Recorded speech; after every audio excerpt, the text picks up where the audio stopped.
Logical Investigations. Volume I. Preface. Edmund Husserl's Logical Investigations, little known to English-speaking students of philosophy but well known to most students of the subject with a different mother tongue, is a work of the first importance in the history of philosophy. It was written at a turning point in Husserl's philosophical development, between his earlier book, Philosophy of Arithmetic, 1891, deeply embedded in the psychologism so prevalent in German philosophy of the time, and the ideas towards a pure phenomenology and phenomenological philosophy, 1913, in which the notion of noema was first presented and the program of phenomenology was first set out. In Philosophy of Arithmetic, Husserl had criticized Gottlob Freye's foundations of arithmetic from a psychologistic standpoint. Psychologism attempts to explain concepts by reference to the inner mental operations supposedly involved in attaining them or grasping them. Freye had engaged in denouncing this methodology, the intrusion of psychological considerations into logic and the analysis of meaning, from the foundations of arithmetic onwards. Husserl, whose previous relations with Freye had been fairly cordial, was deeply affronted by his savage, and in certain respects unfair, review in 1894 of the Philosophy of Arithmetic, and had no further contact with him for the next 12 years. Freye's review was his most sustained attack on psychologism, and although it was resented by Husserl for its unkindness, it is widely believed to have influenced him profoundly, albeit some reject this conjecture. However this may be, Husserl had completely changed his attitude to psychologism by 1900. His arguments against it in the Prolegomena often coincided with those used by Freye, although he elaborated them in far more detail. Yet while Freye's objections to psychologism had made little impact, that of Husserl's assault on it was overwhelming. The Prolegomena came close to killing off the influence of psychologism within German philosophy, although Husserl's old teacher Brentano remained bewildered by this turn of events. Attention to Husserl's famous book may help to correct the impression of German philosophy often given by those who declare their enthusiasm for what they describe as the German tradition in the subject. This they see as originating in the work of Hegel and the idealist school generally and descending to Heidegger. Heidegger indeed began as a pupil of Husserl's, though he diverged from him so markedly, but the false impression of what the German philosophical tradition has been may be corrected by reading Husserl's disparaging remarks about Hegel, and the accompanying encomium of Bolzano, in the appendix to chapter 10 of the Prolegomena. Freye did not see himself as the founder of a school, although he was highly conscious of his divergence from the approaches of other philosophers contemporary with him. Yet nowadays he is recognized by all analytical philosophers as the grandfather of their school of philosophy, with Bolzano, whom Husserl so greatly admired, as its great-grandfather. Husserl, on the other hand, set out to be the inaugurator of a new philosophical method, and no one could deny him the title of founder of phenomenology. They were thus progenitors of two philosophical schools that have diverged so widely from one another that communication between them has until recently been almost impossible. Yet, at the time when Husserl's logical investigations were published, no one who knew the work of both men would have thought of them as belonging to radically different schools of philosophy. They had somewhat different interests, and a markedly different literary style, but they did not then appear any great distance apart in philosophical outlook. The moment of the publication of the logical investigations was that at which the views of the founders of the rival philosophical schools approximated most closely to one another. They even had quite similar opinions about the nature of logic. Husserl denied that logic is an essentially normative discipline. He held that any normative discipline must rest on a theoretical science. Freye is often described as having held that logic is essentially normative in character, and he did indeed say as much in one of his unpublished writings. He did so because, when commenting on its description as embodying the laws of thought, he repeatedly observed that it did not lay down laws governing the way we do think, but promulgated laws concerning how we ought to think. In fact, however, his view was essentially the same as Husserl's. He frequently described logic as concerned with the laws of truth, and in the introduction to his basic laws of arithmetic he says that these are laws about what is, independently of our judgments. Any analytical philosopher interested in how philosophy arrived at its present state thus needs to study the logical investigations to discover how the philosophical traditions that stemmed from the work of these two innovators came to diverge so widely, one investigating intuitions of essences, the other analyzing language, to which Frege himself had so ambivalent an attitude. Recent work within the analytical tradition, from the late Gareth Evans onwards, has tended to reverse the explanatory priority which that tradition has historically given to language over thought. This suggests the possibility of a rapprochement, at the same time it may seem to threaten a relapse into psychologism. That such a relapse has not occurred is due to the treatment of the structure of thoughts by adherents of this new tendency after the model of a Phrygian semantic analysis of language. Do we have here a means of reconciling the two traditions? Or does the gulf between them remain to be bridged? Michael Dummett. Oxford, April 2000. Introduction. The Logical Investigations, 1900-1901.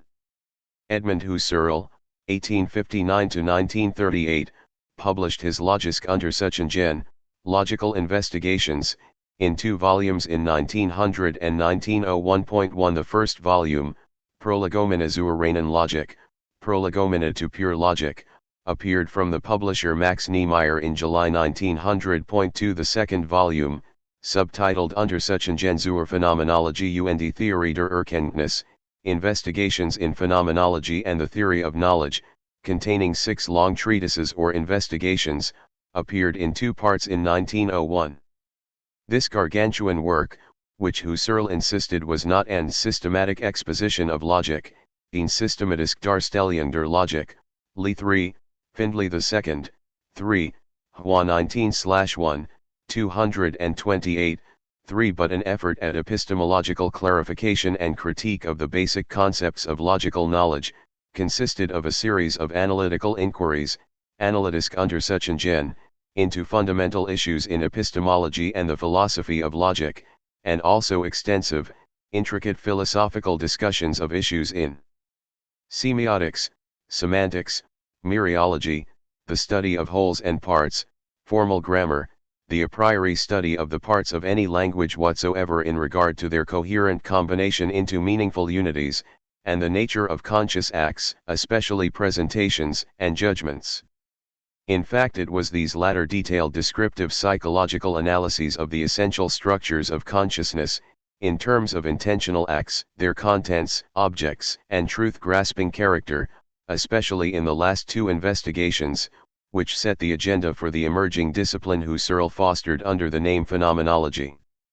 The Prolegomena 4 appeared as a freestanding treatise dedicated to securing the true meaning of logic as a pure, a priori, science of ideal meanings and of the formal laws regulating them, entirely distinct from all psychological acts, contents, and procedures. The Prolegomena offered the strongest possible refutation to the then dominant psychologistic interpretation of logic, propounded by John Stuart Mill and others, which Husserl viewed as leading to a sceptical relativism that threatened the very possibility of objective knowledge.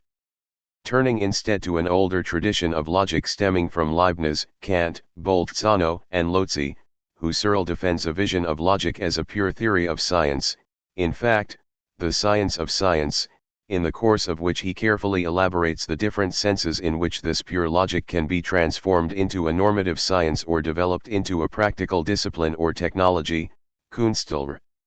The second volume of the Investigations, 1901, was published in 2 parts.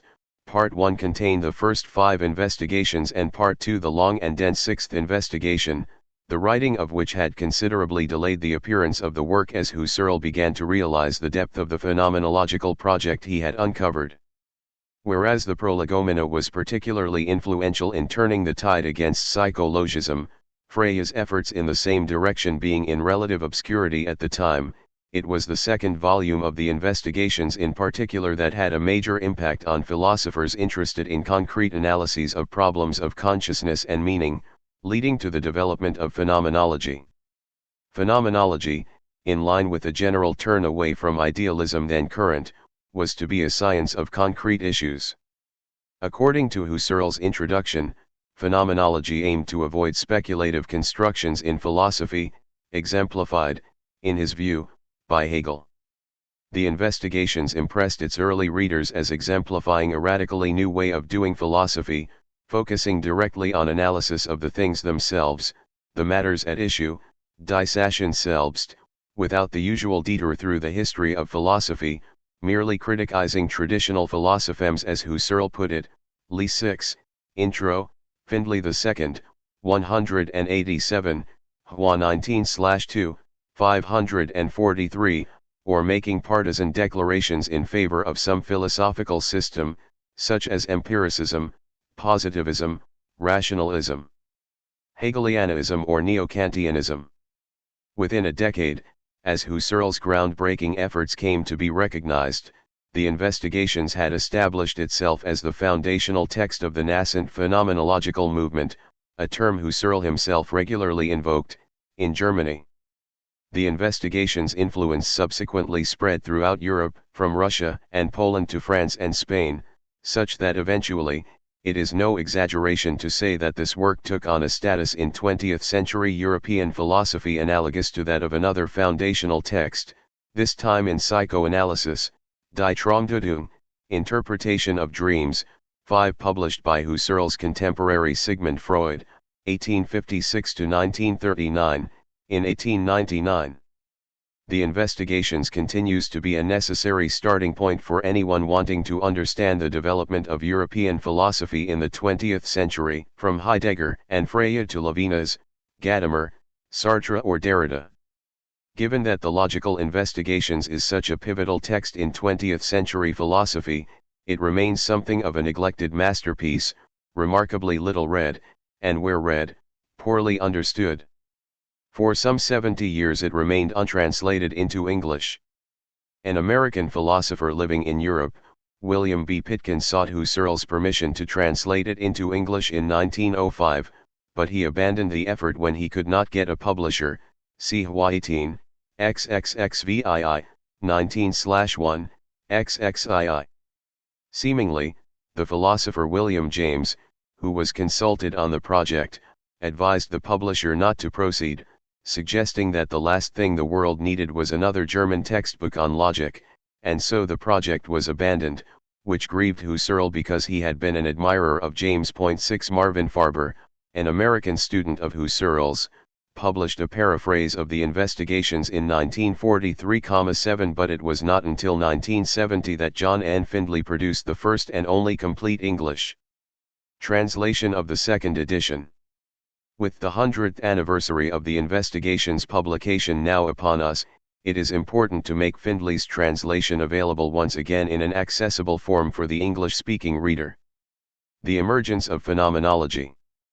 In the first edition of 1901, Husserl adopted the existing term phenomenology, a term already in currency since Lambert, Kant, and Hegel, but given new vigor by Brentano and his students, in a somewhat less than fully systematic way to characterize his new approach to the conditions of the possibility of knowledge in general.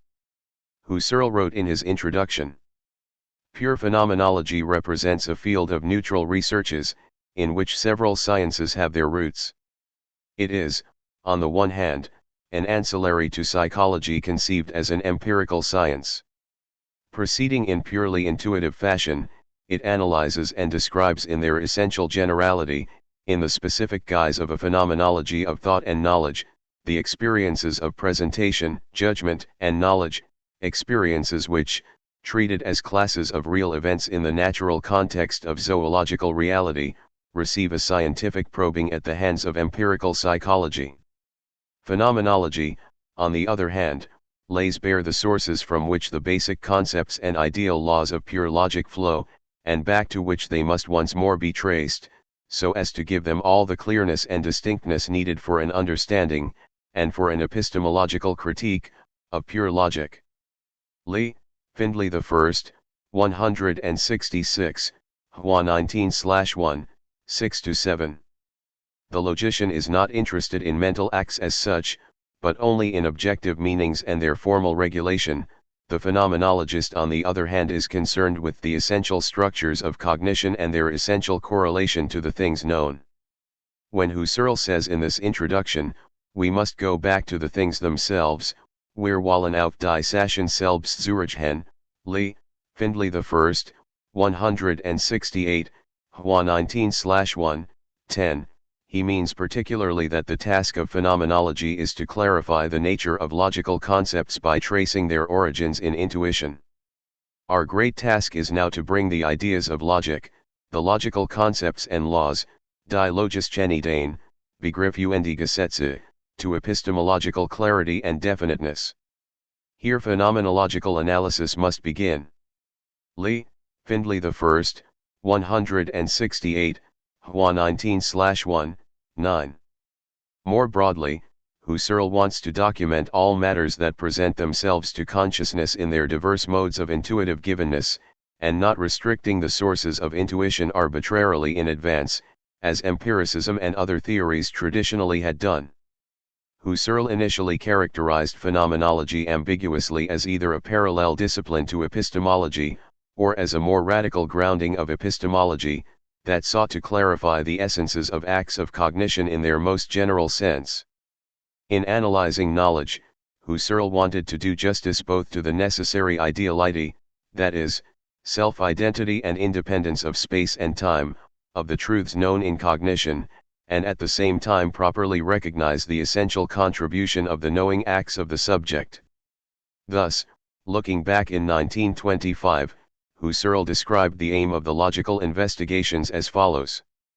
In the year 1900, 01 appeared my logical investigations, which were the results of my 10-year-long efforts to clarify the idea of pure logic by going back to the sense-bestowing or cognitive achievements being effected in the complex of lived experiences of logical thinking. Point 8.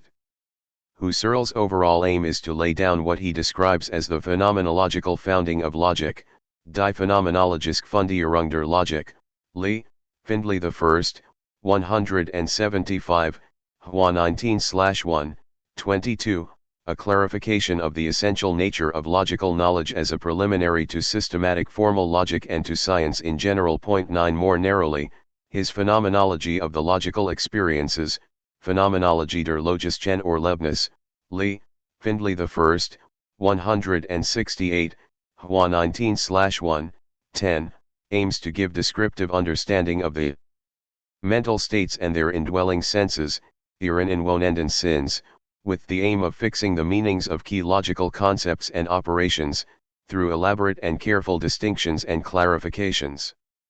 Phenomenology, in the first edition, then, meant the efforts to inquire, radically and consistently, back from the categories of objectivities to the subjective acts, act structures, experiential foundations in which the objectivities of the appropriate sorts come to be objects of consciousness and to evident self-givenness, working in the domain of pure intuition, rather than being a theoretical or hypothetical construction in the manner of naturalistic psychology. As Husserl put it in 1925, this regressive inquiry brings a new world to light. Point 10. This is the domain of the correlation between objectivity and subjectivity. In particular, Husserl wants carefully to analyze the intentional subject matter of expressive experiences, Ausdruckliche Erlebnis, where expression is understood as the articulating of meaning. His focus then is on the ideal sense of the objective intention, ihr intentionaler Gehalt, der Idealsinn ihrer gegenständlichen Intention, Lee, Findlay the 1st, 174, Hua 19/1, 21. In giving an account of the idea of meaning or expression, Husserl takes concepts apart and elaborates extensively on their many meanings before moving on to discuss other related concepts. Thus, for example, he carefully distinguishes the number of different senses of the term presentation, Vorstellung, separating out its various psychological, logical, and epistemological meanings. Likewise, he embarks on conceptual analyses of key concepts such as content, judgment and consciousness.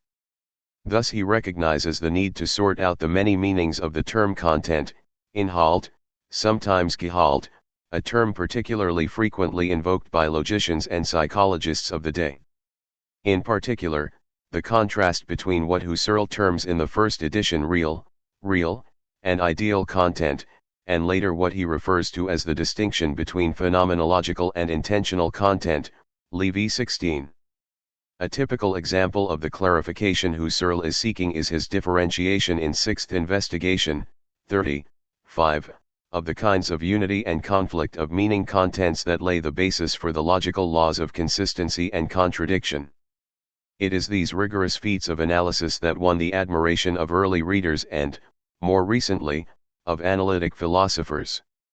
While Husserl's own concrete analyses were initially focused primarily on the foundations of arithmetic and logic, and the structures of knowledge, gradually he and his followers broadened phenomenology to address the a priori structures of consciousness in general, including affective, volitional, practical, evaluative, aesthetic, religious, legal, political, and other forms of conscious awareness of meaning grasping and meaning articulating. Phenomenology was to be a science of essences, and as such it was a pure, a priori discipline, attending to the nature of things as given in essential seeing, Wesensschau. Phenomenology would broaden the sources of intuition further than previous philosophies had allowed, and clarify the fundamental relation of thought to truth. Quite early on, the investigations attracted the attention of students of the Munich philosopher and psychologist Theodor Lipps, 1851–1914, who himself had been criticized for psychologism in the Prolegomena and who, in consequence, altered his views to come largely into agreement with Husserl. Through Lipps's students, especially Johannes Daubert, 1877–1947, the logical investigations became the leading philosophical text for a generation of German philosophers, including Alexander Pfander, 1870–1941, whose prize-winning, habilitation thesis, written under Lipps at Munich, Phenomenology of Willing. A psychological analysis, Phenomenologie des Willens.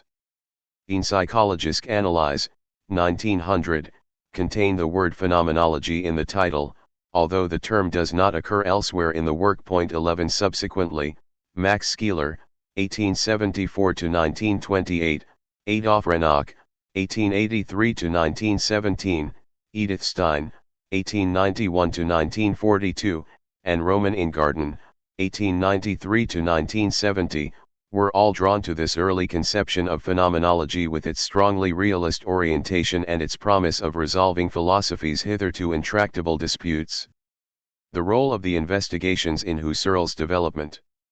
Husserl himself regarded his logical investigations as a breakthrough, not an end but rather a beginning, ein Werk de Dirk Brooks, und somit nicht ein End, sondern ein Anfang, Liefindley I, 3, Hwa 18, 8.12. In it, Husserl abandoned his earlier approaches to logic and mathematics expressed in his first book, Philosophie der Arithmetik, Philosophy of Arithmetic, 1891, 13, which had been judged psychologistic by its chief critic, Gottlob Frege, 1848–1925.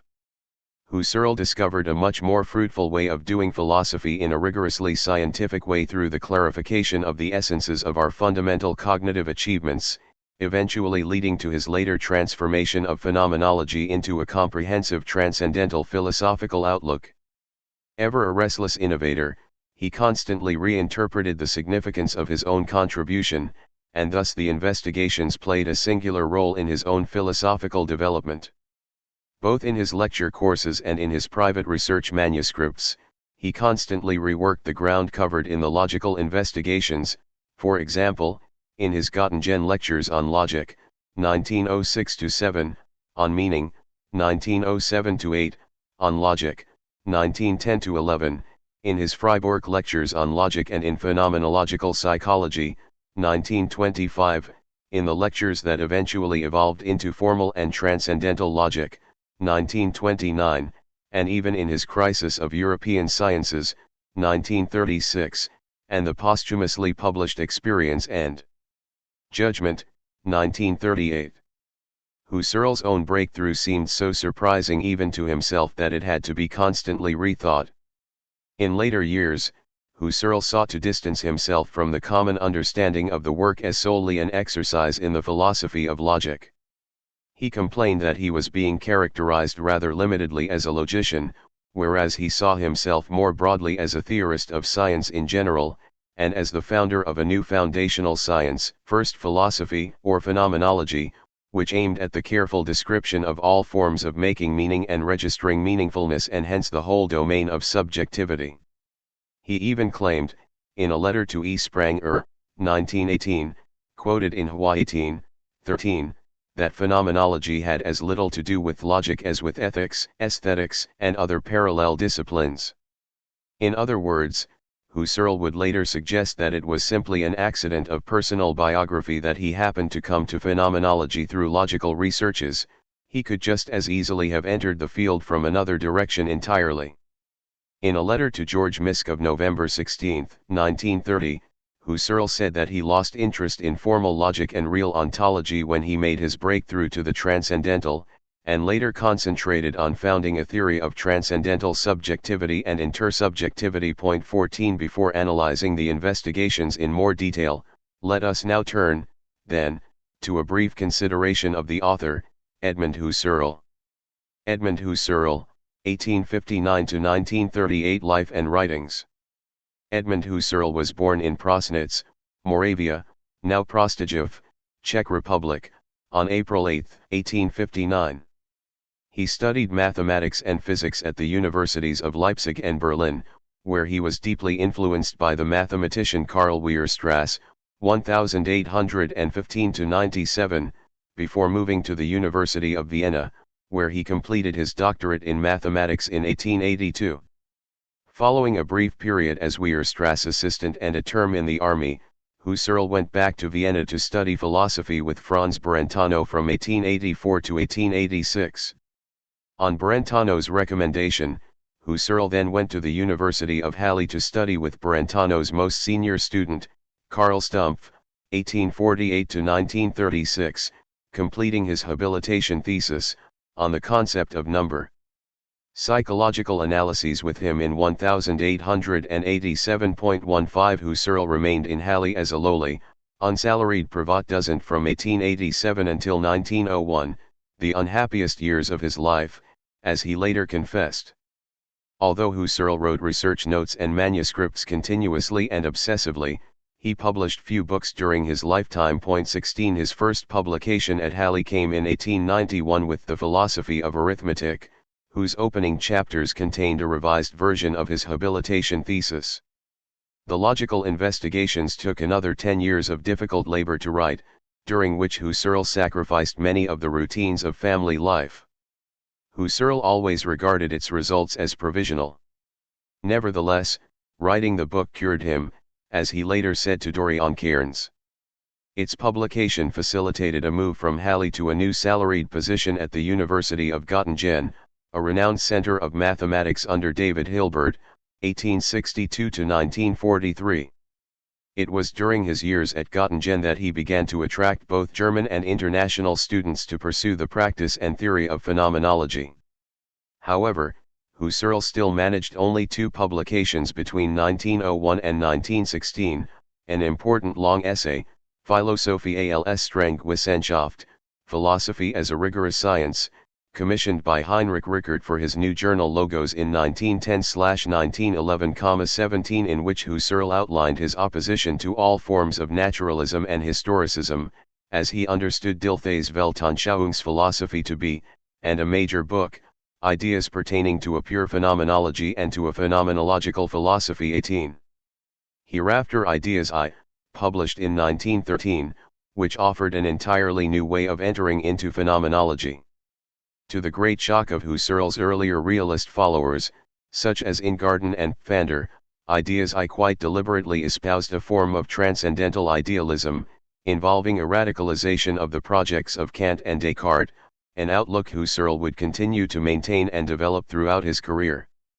Husserl himself, however, insisted that he really had this orientation in mind when he was developing phenomenology in the investigations. In his introduction to Ideas I, he said that readers of the logical investigations had misunderstood the work as an exercise in a kind of immanent psychology, whereas he had always intended a purer and more essential phenomenological approach. In supposed agreement with the Logisk Untersuchungen, phenomenology has been conceived as a substratum of empirical psychology, as a sphere comprising immanental descriptions of psychical mental processes, a sphere comprising descriptions that, so the immanence in question is understood, are strictly confined within the bounds of internal experience. It would seem that my protest against this conception has been of little avail. Ideas I, 18, Hua 3/1, 2. In other words, Husserl would later claim that transcendental phenomenology as a science of pure essential possibilities was entirely distinct from psychology in all its forms, including descriptive psychology, which he now treats as a branch of empirical psychology. In 1916, Husserl was appointed to the chair of philosophy at the University of Freiburg, which he held until his retirement in 1928.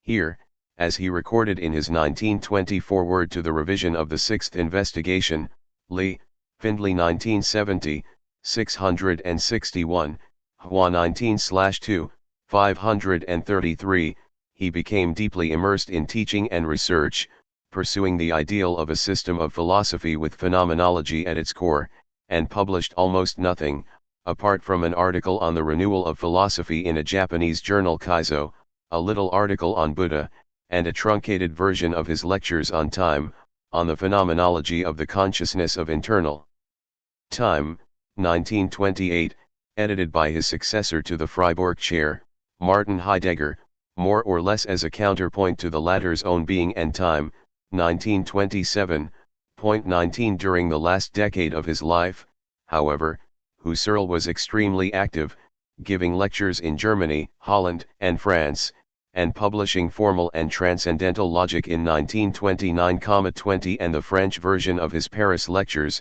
Méditations cartésiennes, in 1931, translated by Gabriel Pfeiffer and Emmanuel Levinas. 21 in part. Husserl's intense activity was spurred by his desire to offer a corrective to Heidegger's version of phenomenological ontology, which Husserl felt distorted and betrayed his own mission for a transcendental phenomenology. Following the coming to power of the National Socialists in January 1933, Husserl and his family suffered under the increasingly severe anti-Semitic laws enacted in Germany, which led to the suspension of his emeritus rights and eventually, in 1935, to the withdrawal of German citizenship. While he continued to live in Freiburg, he was shunned by most of his former colleagues, apart from his assistant Eugen Fink, 1905-75, and former student Ludwig Landgräbe, by then a professor in Prague. However, he set about the task of preparing his extensive research manuscripts for publication. Despite meeting with official opposition, Husserl continued to write with new vigor against the crisis of the age, producing work of astonishing scope and originality, example The Crisis of European Sciences, developed in lectures in Vienna and Prague and published in Belgrade in 1936, publication in Germany being denied him. 22 After a period of illness, Husserl died in Freiburg in 1938. His last work, Erfahrung und Urteil, Experience and Judgment, appeared posthumously, with the extensive editorial involvement of Ludwig Landgräbe, in 1938.23. Through the intervention of a young Belgian philosophy graduate and priest, Fr. Herman van Breda, 1911-74, much of Husserl's Nachlass, including lecture notes and research manuscripts, amounting to some 45,000 pages of handwritten material, composed in an obsolete German shorthand, the Gabelsberger system, was smuggled out of Nazi Germany and is now preserved in manuscript form in the Husserl archives in Leuven, Belgium.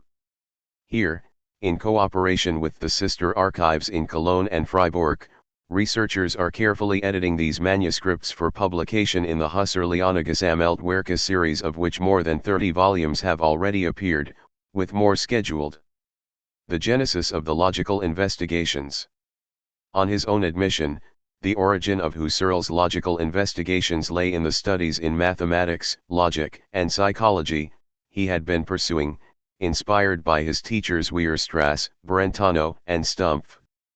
As he put it, the investigations originally grew out of his desire to achieve a philosophical clarification, eine philosophische Klärung, of pure mathematics, Findlay the First, 1, Hua 18, 5.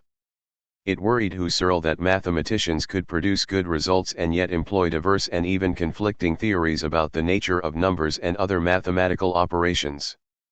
Their intuitive procedures needed philosophical grounding.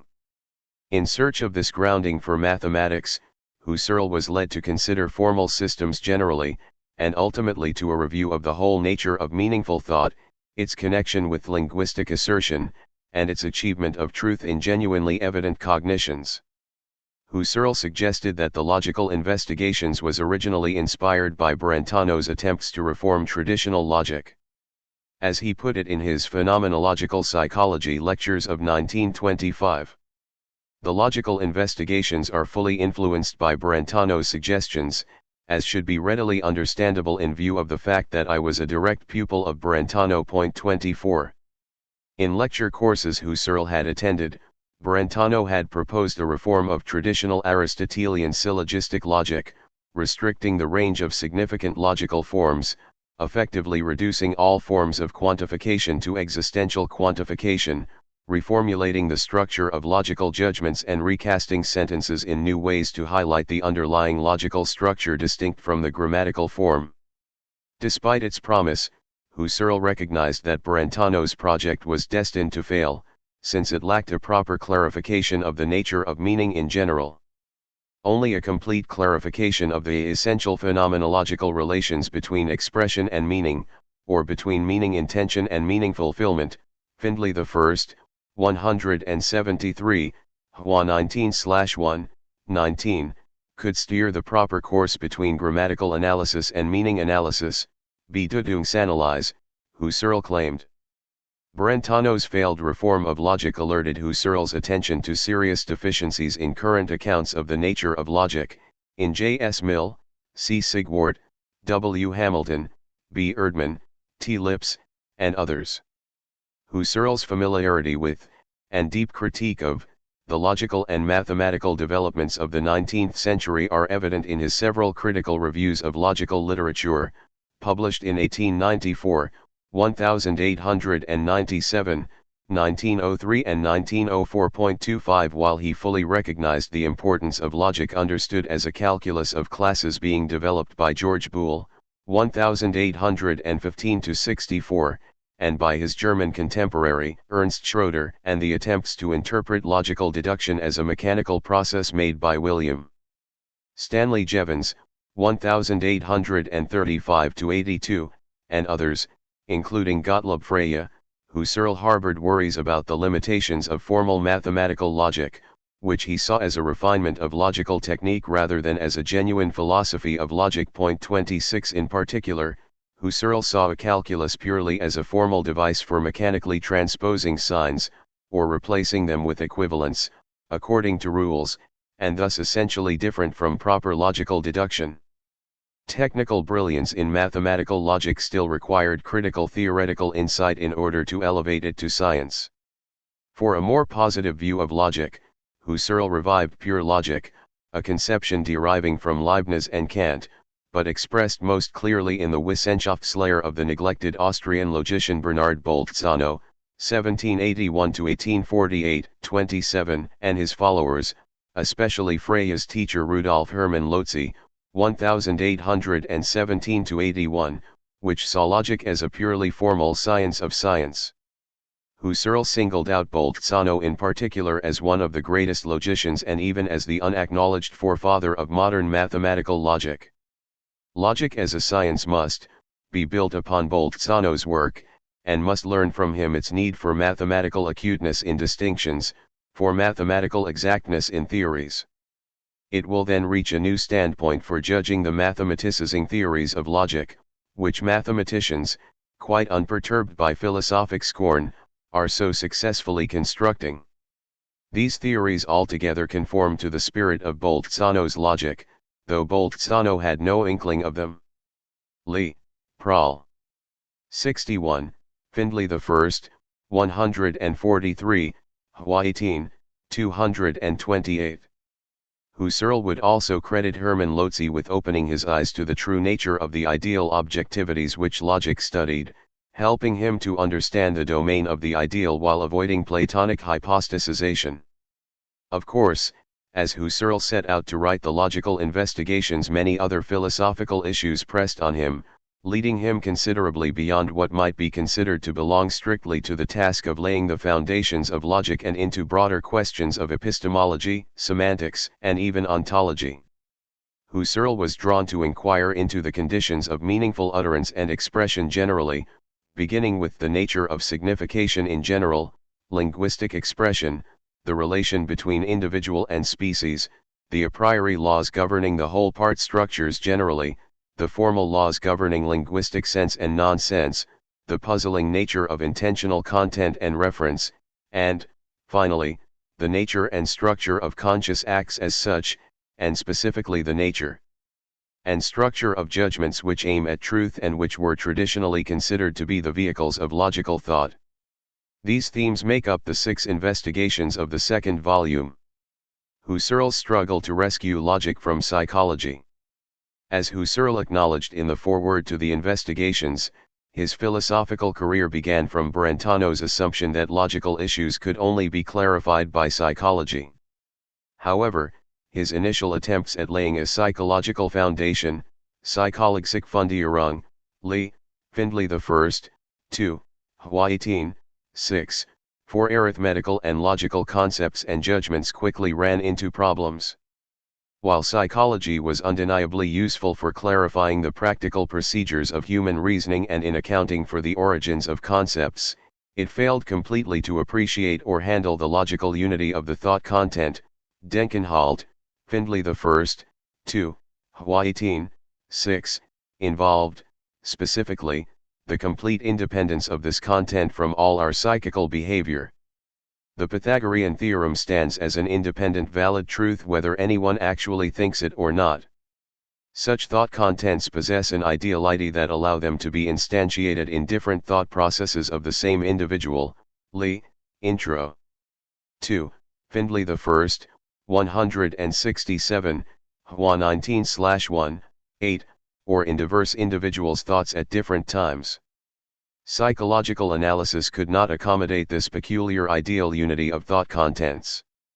Husserl therefore suspended his investigations into the philosophy of mathematics to grapple with the fundamental epistemological questions, Die Grundfragen der Erkenntnistheorie, Findlay I, 2, Hwa 18, 7, thrown up by his recognition of the ideality of meanings.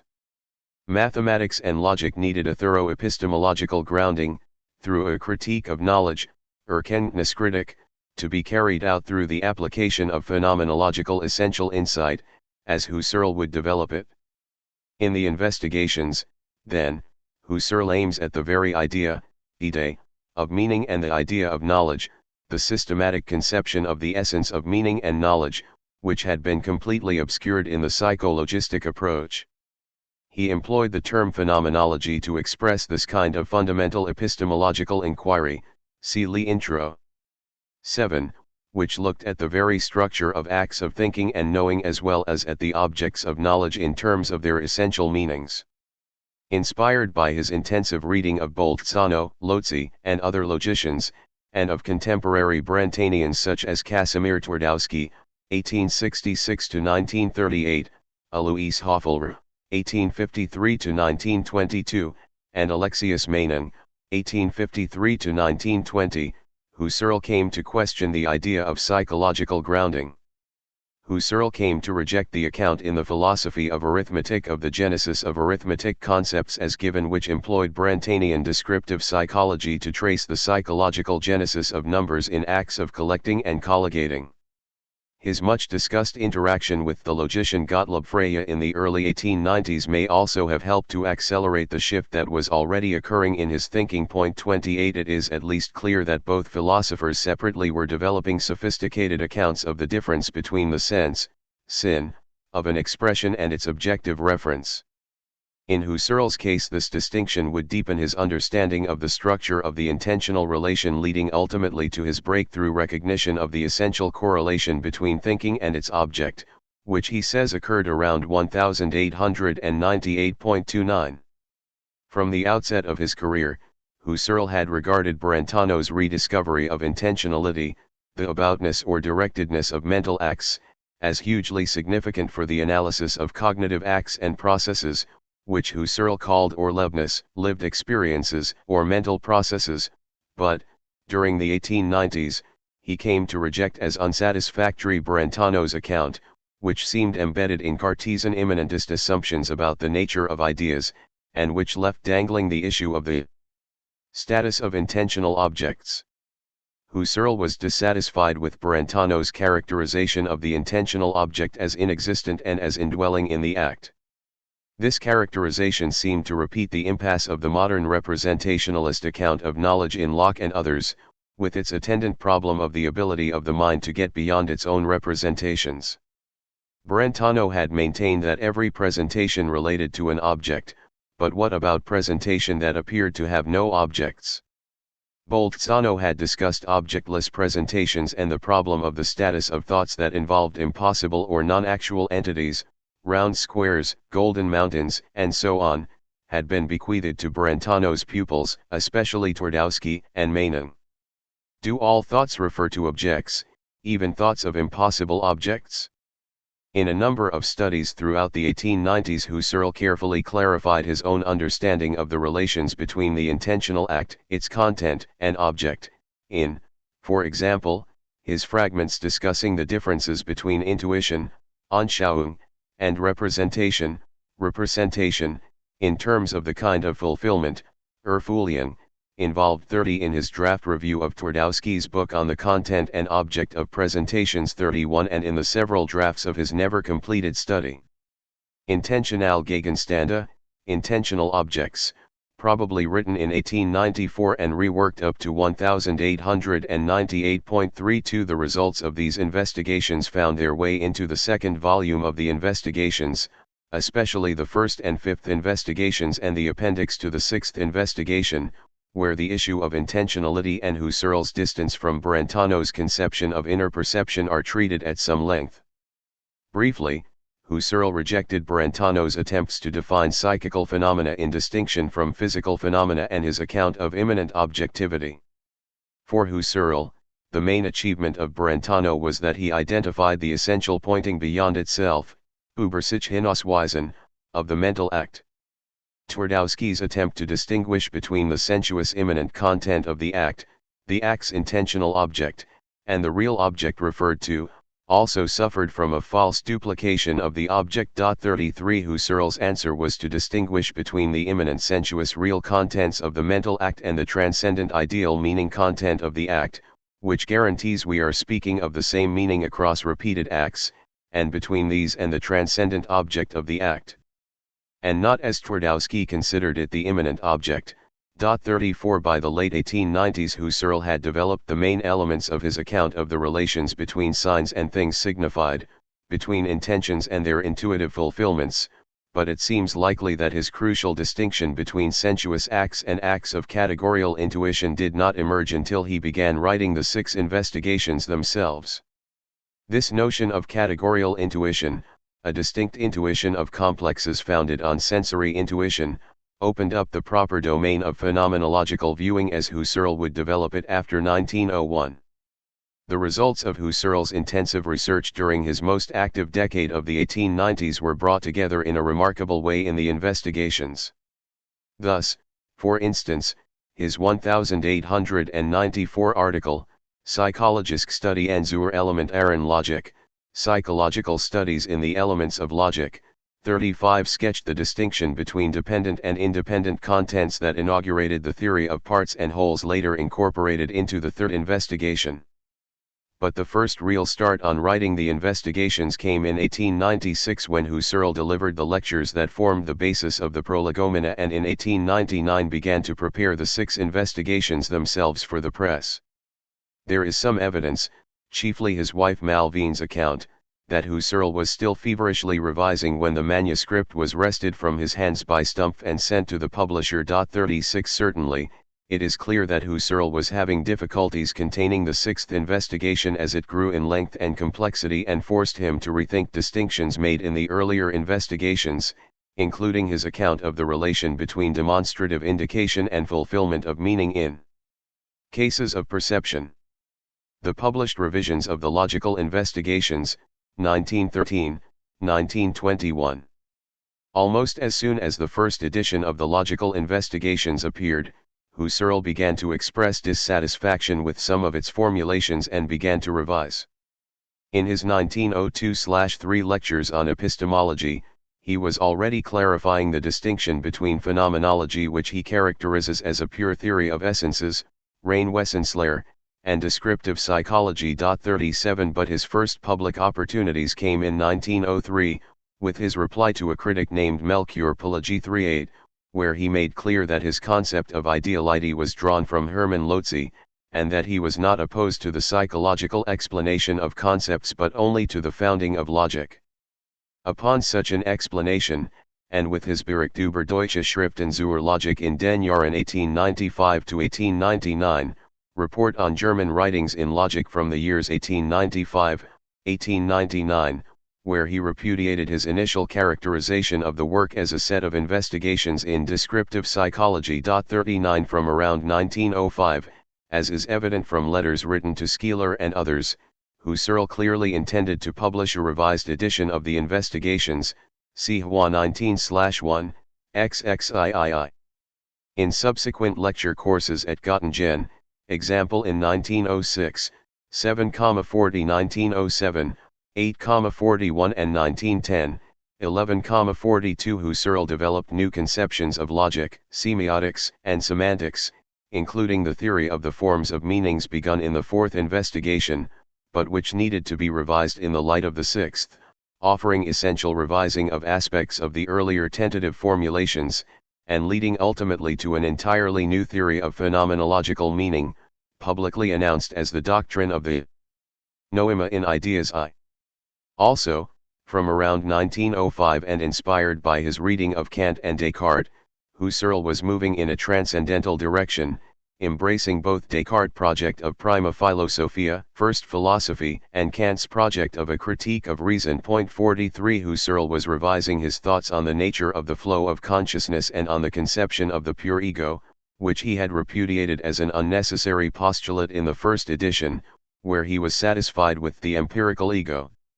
He gradually came to see the need for a fundamental change of attitude, Einstellungsänderung, away from the natural attitude as a prerequisite for the proper phenomenological seeing of the essences of cognitive acts, noetic acts in general, and their objects understood as pure possibilities of any consciousness whatsoever.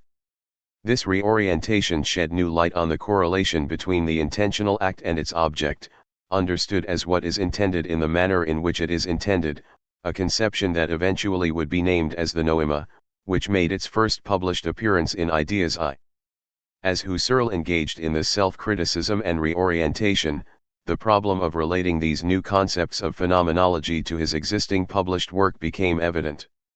Around 1911, with the first edition of the Investigations now out of print, and with misinterpretations gaining currency among his followers, Husserl began to think seriously about revising the whole work in the light of a new introduction to phenomenology and transcendental philosophy which he was planning, and which eventually appeared as Ideas I, 1913. 44 At first, Husserl harbored ambitious plans to offer a number of new expositions of phenomenology and phenomenological philosophy that would render the old investigations obsolete. See his letter of July 7, 1912 to W. E. Hawking, quoted in HWA 19/1, XXVI. However, since Ideas I was a deliberately programmatic work, to complement it Husserl saw the need for examples of concrete phenomenological analyses, attempts at genuinely executed fundamental work on the immediately envisaged and seized things themselves, Versuch wirklich ausführender Fundamentalarbeit und der unmittelbar Erschitten und die Ergriffenen Sachen, Findley I, 4, HWA 18, 9, as he puts it in the foreword to the second edition. The 6 investigations would remain the paradigm of these concrete phenomenological inquiries. Husserl began revising the text of the Logical Investigations in March 1911, but only made real progress in spring 1913 after Ideas I went to press. However, Even his relatively modest planned revision, done in the light of his new understanding of phenomenology, as expressed in Ideas I, proved too demanding, and he produced only a partially revised second edition in 1913.45. This was Husserl's middle course, Mittelweg, as he put it in his foreword to the second edition, where he articulated three maxims that guided the revision: Findlay the first, 4-5, Hua 18, 10-11, namely, to leave individual errors standing as representing steps in his own path of thinking, to improve what could be improved, without altering the course and style of the original, to lift the reader level by level to newer and deeper insights. In the revision, the prolegomena, which was written with a single purpose, was left largely unchanged, but those passages in the investigations that specifically discuss the nature of phenomenology, and the kind of essential insight involved, were extensively altered and expanded. In general, the second edition highlights the central discovery of phenomenology, a concept that had received only tangential and incidental treatment in the first edition, and gives surer indications about its nature.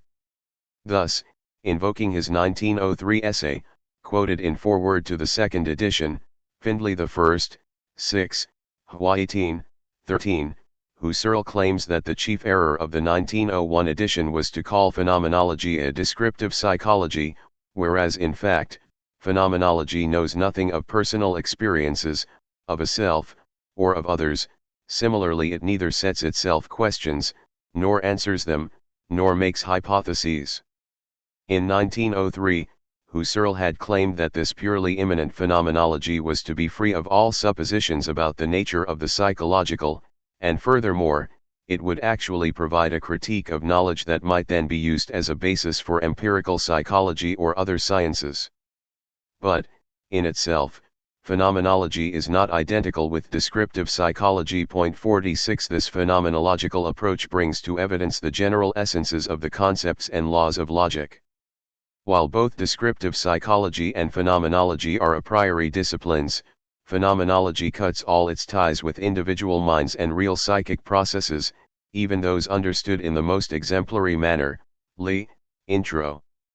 3, Findlay the first, 171, Hua 19/1, 16, added in the second edition. Husserl is now more emphatic that this eidetic science relies entirely on the evidence of pure intuition, and operates within the sphere of immanence, bracketing all concerns with worldly existence and real psychological processes. Husserl thus imports into the text of the investigations the notions of bracketing, epoche, and reduction, which had become central to his expositions of phenomenology only after 1905.47. Husserl now stresses the remoteness and unnaturalness of phenomenological reflection and expands the section, Lee, Intro. 3, devoted to listing various difficulties that attach to how we move from naive to reflexive understanding. Pure phenomenological seeing, Wesensschau, must be purged of its inherent world-positing tendency and associated beliefs that belong to what Husserl calls the natural attitude, die Natur like Einstellung, with its assumption of real existence, Empiriskreels Dasein, see Levy 2, Findlay II, 82, Hua 19/1, 357, paragraph added in the second edition. It was this purification of epistemology from the distortions imposed by the natural attitude that led Husserl to see phenomenology as essentially distinct from any psychology, including descriptive psychology. Instead, phenomenology was to be the universal science of pure consciousness. 48 Husserl later stressed that the first edition was already de facto analyses of essence, but that he gradually came to clearer self-consciousness regarding the purely eidetic nature of his inquiries. 49. The revisions of the second edition constantly underscore the pure a priori, eidetic character of phenomenology. Consider the following typical revision to the third investigation. The original sentence in the first edition, referring to the relations of dependence holding between quality and intensity of a tone, reads, "And this is not a mere fact but a necessity." The second edition reworks this sentence to read, "Evidently this is no mere empirical fact, but an a priori necessity, grounded in pure essence." Lee 3-4, Findlay II, 18, Hua 19/1, 237. The pure a priori essential character of the laws uncovered by phenomenological insight is now sharply contrasted with the kind of empirical generalization characteristic of the natural sciences. To clarify this further, Husserl replaced section 12 of the third investigation, Li 312, which had dealt with dependence relations between temporally coexisting and successive parts, with a completely rewritten section in the second edition, which specifies more exactly the nature of the distinction between analytic and synthetic propositions, whereby analytic propositions are purely formal and are not determined by their content in any way, whereas a priori laws which relate to contents are synthetic a priori. Phenomenology focuses on the essential features of conscious states in general, akin to Kant's concern with knowledge in general, Erkenntnis überhaupt, a conception already elaborated in the first edition, understood as pure possibilities rather than in terms of any empirical instantiation in animals, humans, or other kinds of minds. In contrast with pure phenomenology, Husserl now more sharply characterizes all psychology as empirical, as a causal science of physical organisms and their psychophysical states, example as the empirical science of the mental attributes and states of animal realities, als Erfahrungswissenschaft von psychischen Eigenschaften und die Zustanden animalischer Realitäten, Li, Intro. 2, Findlay I, 169, Hua 19/1, 12, the science which studies the real states of animal organisms in a real natural order, Li Intro. 6, Findlay I, 176, Hua 19/1, 23. Husserl distinguishes both empirical and its sub-branch descriptive psychology from pure phenomenology. While psychology is a valuable empirical science, the reduction of meanings to their psychological states, i.e., psychologism, is a natural, ever-present temptation to the mind, at first inevitable, since rooted in grounds of essence, Li, Intro. 2, Findlay I, 169, Hua 19/1, 12, which can only be cured by phenomenological analysis. Only pure phenomenology, and not descriptive psychology, Husserl writes in the second edition, can overcome psychologism, Li, Intro. 2, Findlay I, 169, Hua 19/1, 11-12. Furthermore, Husserl departs from Neo-Kantianism, by stressing that the grasp of the conditions for the possibility of knowledge comes from insight into the essence of knowledge, that is from phenomenological viewing. In keeping with his new transcendental orientation, Husserl has more appreciation in the second edition of The Pure Ego, Das reine Ich, Levi 5, 8, of the Neo-Kantians, especially Naderp, which he had originally dismissed as an unnecessary postulate for the unification of consciousness, see Levi 8, Findlay II, 352, Hua 19/1, 374. He also endeavors to improve his initial attempts at drawing a distinction between the quality and intentional matter of acts. In particular, he was unhappy with his original characterization of the sensuous matter of the act and the manner in which it is taken up and interpreted in the act. His later account of the noema was offered as a corrective, see, example Levi, 16, Findlay II, 354, Hua 19/1, 411.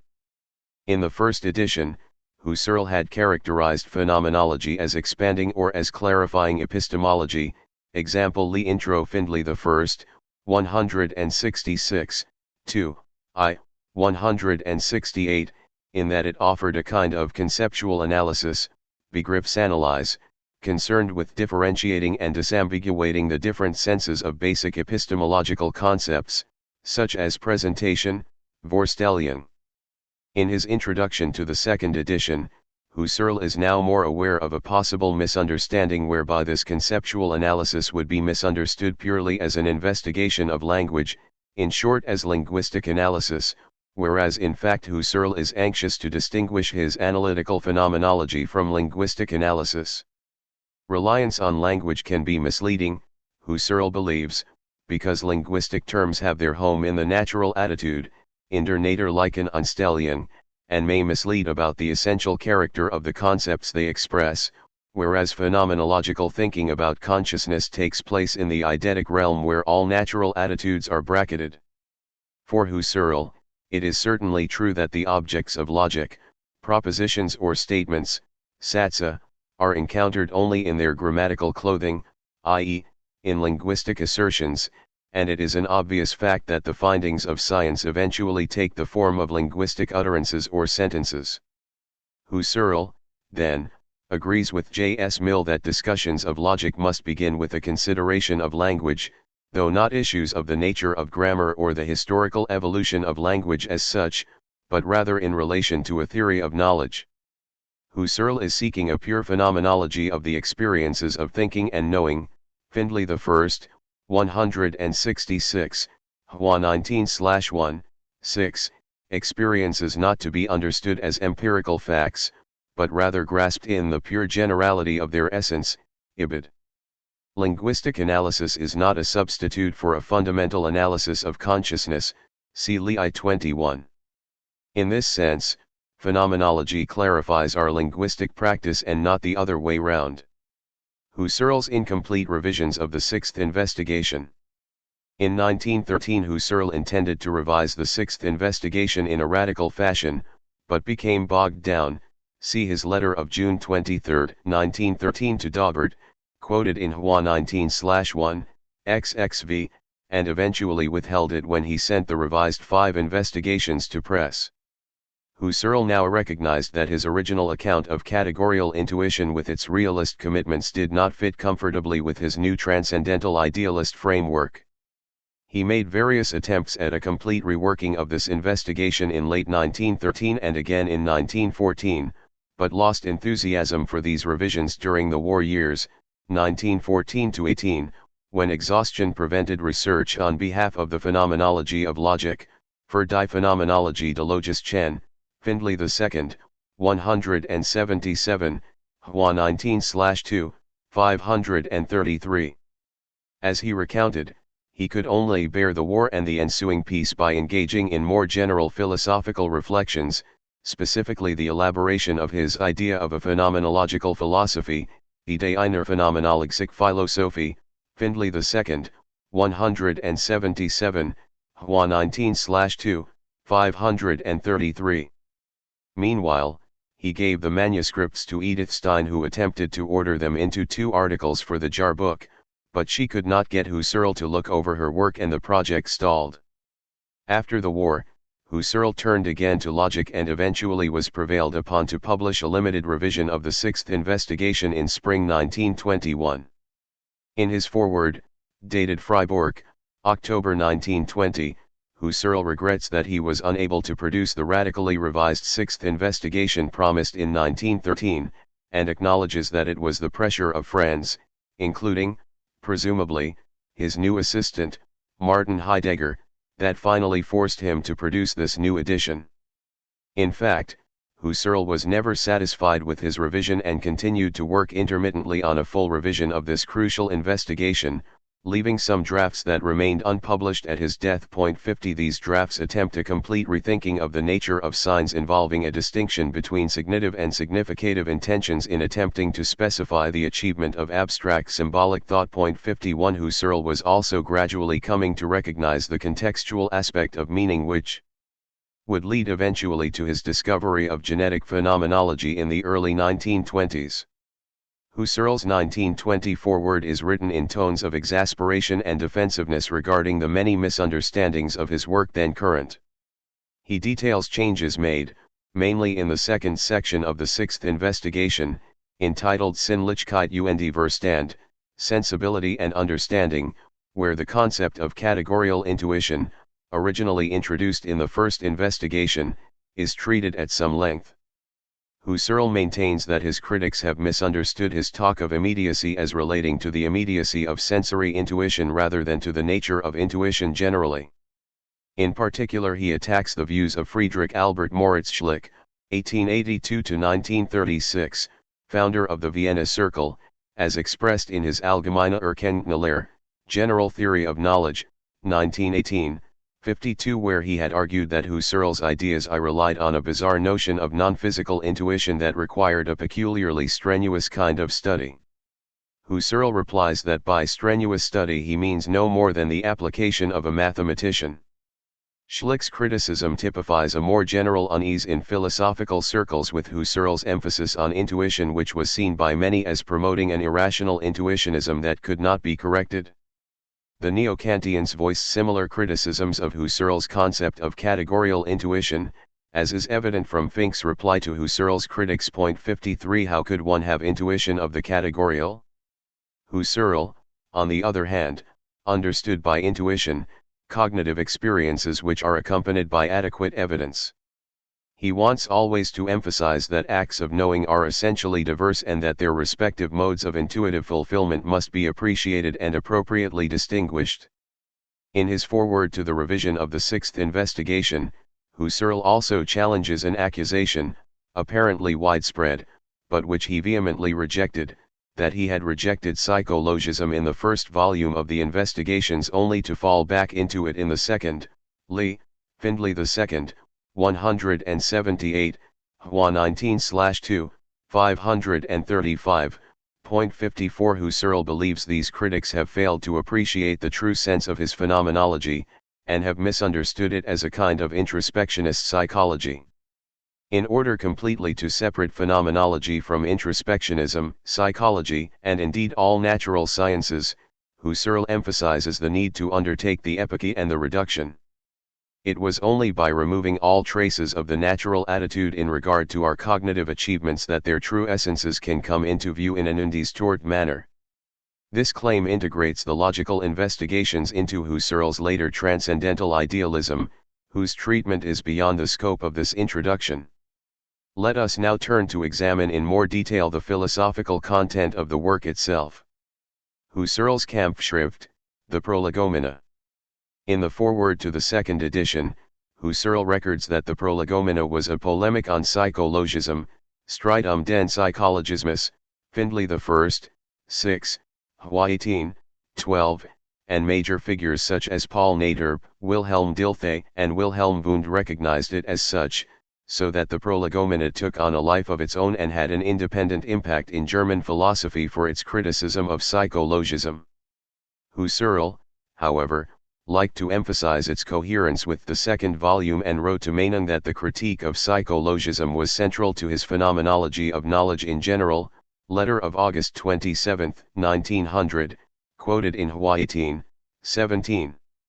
Others, including Wundt, could not so easily see the connection between the two volumes.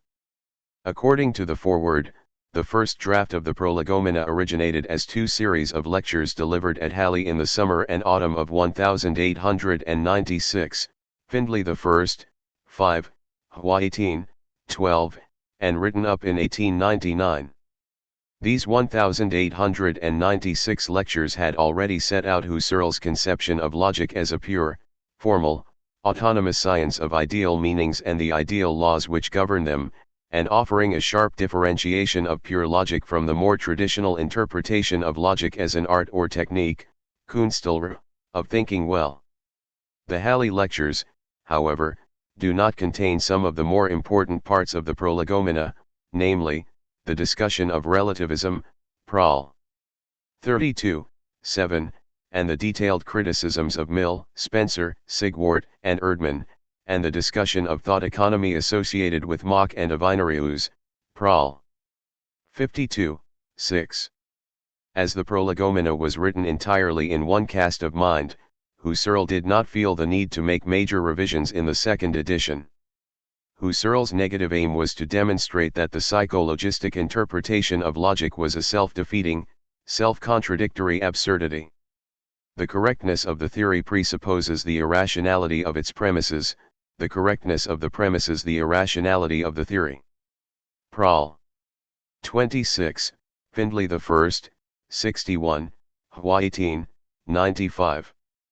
Furthermore, whereas the study of traditional logic should have given a clear understanding of the rational essence of deductive science and indeed be the science of science, in fact the logic of his time was not adequate to that task. Husserl's positive aim was to find out what makes science science, Prol. 62, Findlay I, 144, Hwa 18, 230, but the unclarity and confusion surrounding logical concepts put the whole project of exact scientific knowledge at risk. In no field of knowledge is equivocation more fatal, in none have confused concepts so hindered the progress of knowledge, or so impeded insight into its true aims, as in the field of pure logic. Prol. 67, Findlay I, 154, Hwa 18, 246. In his 1900 Selbstansiege, author's report, to the Prolegomena, Husserl announced that he was defending logic as a pure, a priori, independent, theoretical science, reviving the older Balzanian idea of a pure logic against the prevailing psychologistic misinterpretation of logic that leads to contradictions and absurdities, and ultimately to sceptical relativism. Husserl argues that logical laws and concepts belong to the realm of the ideal, being purely formal, that is, applied in general to every kind of content. In the Prolegomena, Husserl makes an important distinction between empirical generalization and the kind of formalization required for idealization in science and mathematics. He contrasts this pure theoretical logic with applied logic, understood as an art of thinking, Kunstlehre, drawing an analogy with the contrast between pure geometry and the art of land surveying, Feldmesskunst. Thus, in the Selbstansiege, Husserl defines pure logic as the scientific system of ideal laws and theories which are purely grounded in the sense of the ideal categories of meaning, that is, in the fundamental concepts which are common to all sciences because they determine in the most universal way which makes sciences objective sciences at all, namely, unity of theory. 55. Science as such is for Husserl a regulated interconnection of ideal truths expressed in propositions. Logic deals with these propositions and their component meanings in their utmost generality, understood as pure categories. According to Husserl, following in the Kantian tradition, all logical distinctions are categorial, li 2-1, and belong to the pure form of possible objectivities of consciousness as such, li 2, Findlay I, 240, Hwa 19/1, 115. Furthermore, knowledge can be about many kinds of different things. There are multifarious objects of knowledge, not just real things, but ideal entities, relations, events, values. The conception of scientific knowledge must be sufficiently broad to accommodate this diversity of objects of knowledge. Husserl, then, wants a new account of logic as a pure a priori science, a mathesis universalis in the manner of Leibniz. It must be balanced with a new theory of the nature of objects in general, formal ontology, developed in the third investigation. In other words, pure logic has a counterpart, the pure theory of objects. Husserl's encounter with Freya, the issue of psychologism. Since the rejection of psychologism and the defense of the ideal objectivity of logical laws is now more usually credited to Gottlob Frege rather than to Husserl, it is appropriate at this point to examine the relations between these two logicians. In fact, they corresponded with one another on various issues in mathematics and semantics in 1891, and again in 1906. Husserl was one of the first philosophers in Germany to recognize Frege's work, and, although he had criticized Frege's account of the nature of identity in the philosophy of arithmetic in 1891, relations between the two were collegial and mutually respectful. But, in 1894, Frege published an acerbic review of Husserl's philosophy of arithmetic, in which he accused Husserl of making a number of fundamental errors. 56 According to Frege, Husserl treated numbers naively as properties of things or of aggregates rather than as the extensions of concepts. The extension of a concept is the set of objects the concept picks out. 57 Husserl had seen number as deriving from our intuition of groups or multiplicities, and since neither 1 nor 0 is a multiple, strictly speaking they were not positive numbers for Husserl. Frege criticized Husserl's account of 0 and 1 as negative answers to the question, how many?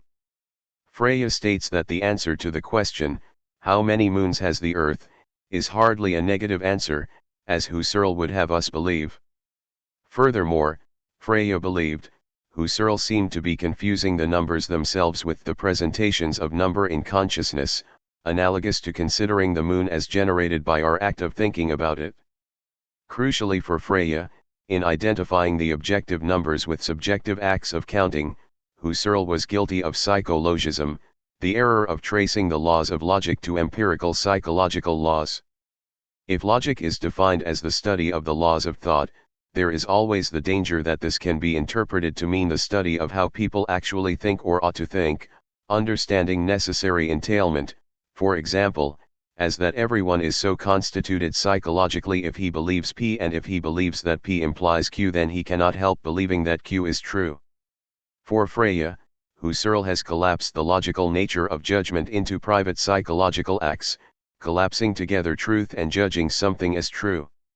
According to the journal kept by W.R. Boyce Gibson, who studied with Husserl in Freiburg in 1928, Husserl later acknowledged that Freya's criticisms had hit the nail on the head.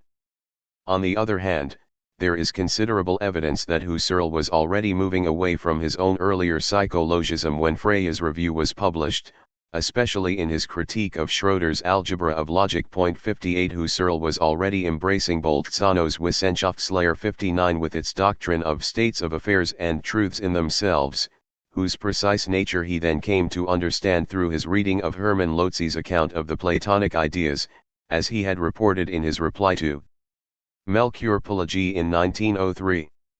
Given the supposedly crucial importance of Freya's review of Husserl, it is surprising that Freya receives only one mention in the Prolegomena in a footnote, Prol. 45, Findlay I, 318, Hwa 18, 172 n, where Husserl writes, I need hardly say that I no longer approve of my own fundamental criticisms of Freya's anti-psychologistic position set forth in my philosophy of arithmetic. Husserl now cites both Freya's Die Grundlagen der Arithmetik, Foundations of Arithmetic, 1884, and the preface to his Grundgesetze der Arithmetik, Fundamental Laws of Arithmetic, 1893, as anti-psychologistic statements of which Husserl can now approve. In fact, Husserl had abandoned the approach of the philosophy of arithmetic almost as soon as it was published in 1891. He realized that the cardinal numbers were not the basis of all numbers, and in particular that the psychological approach could not handle the more complex numbers, example the imaginary numbers.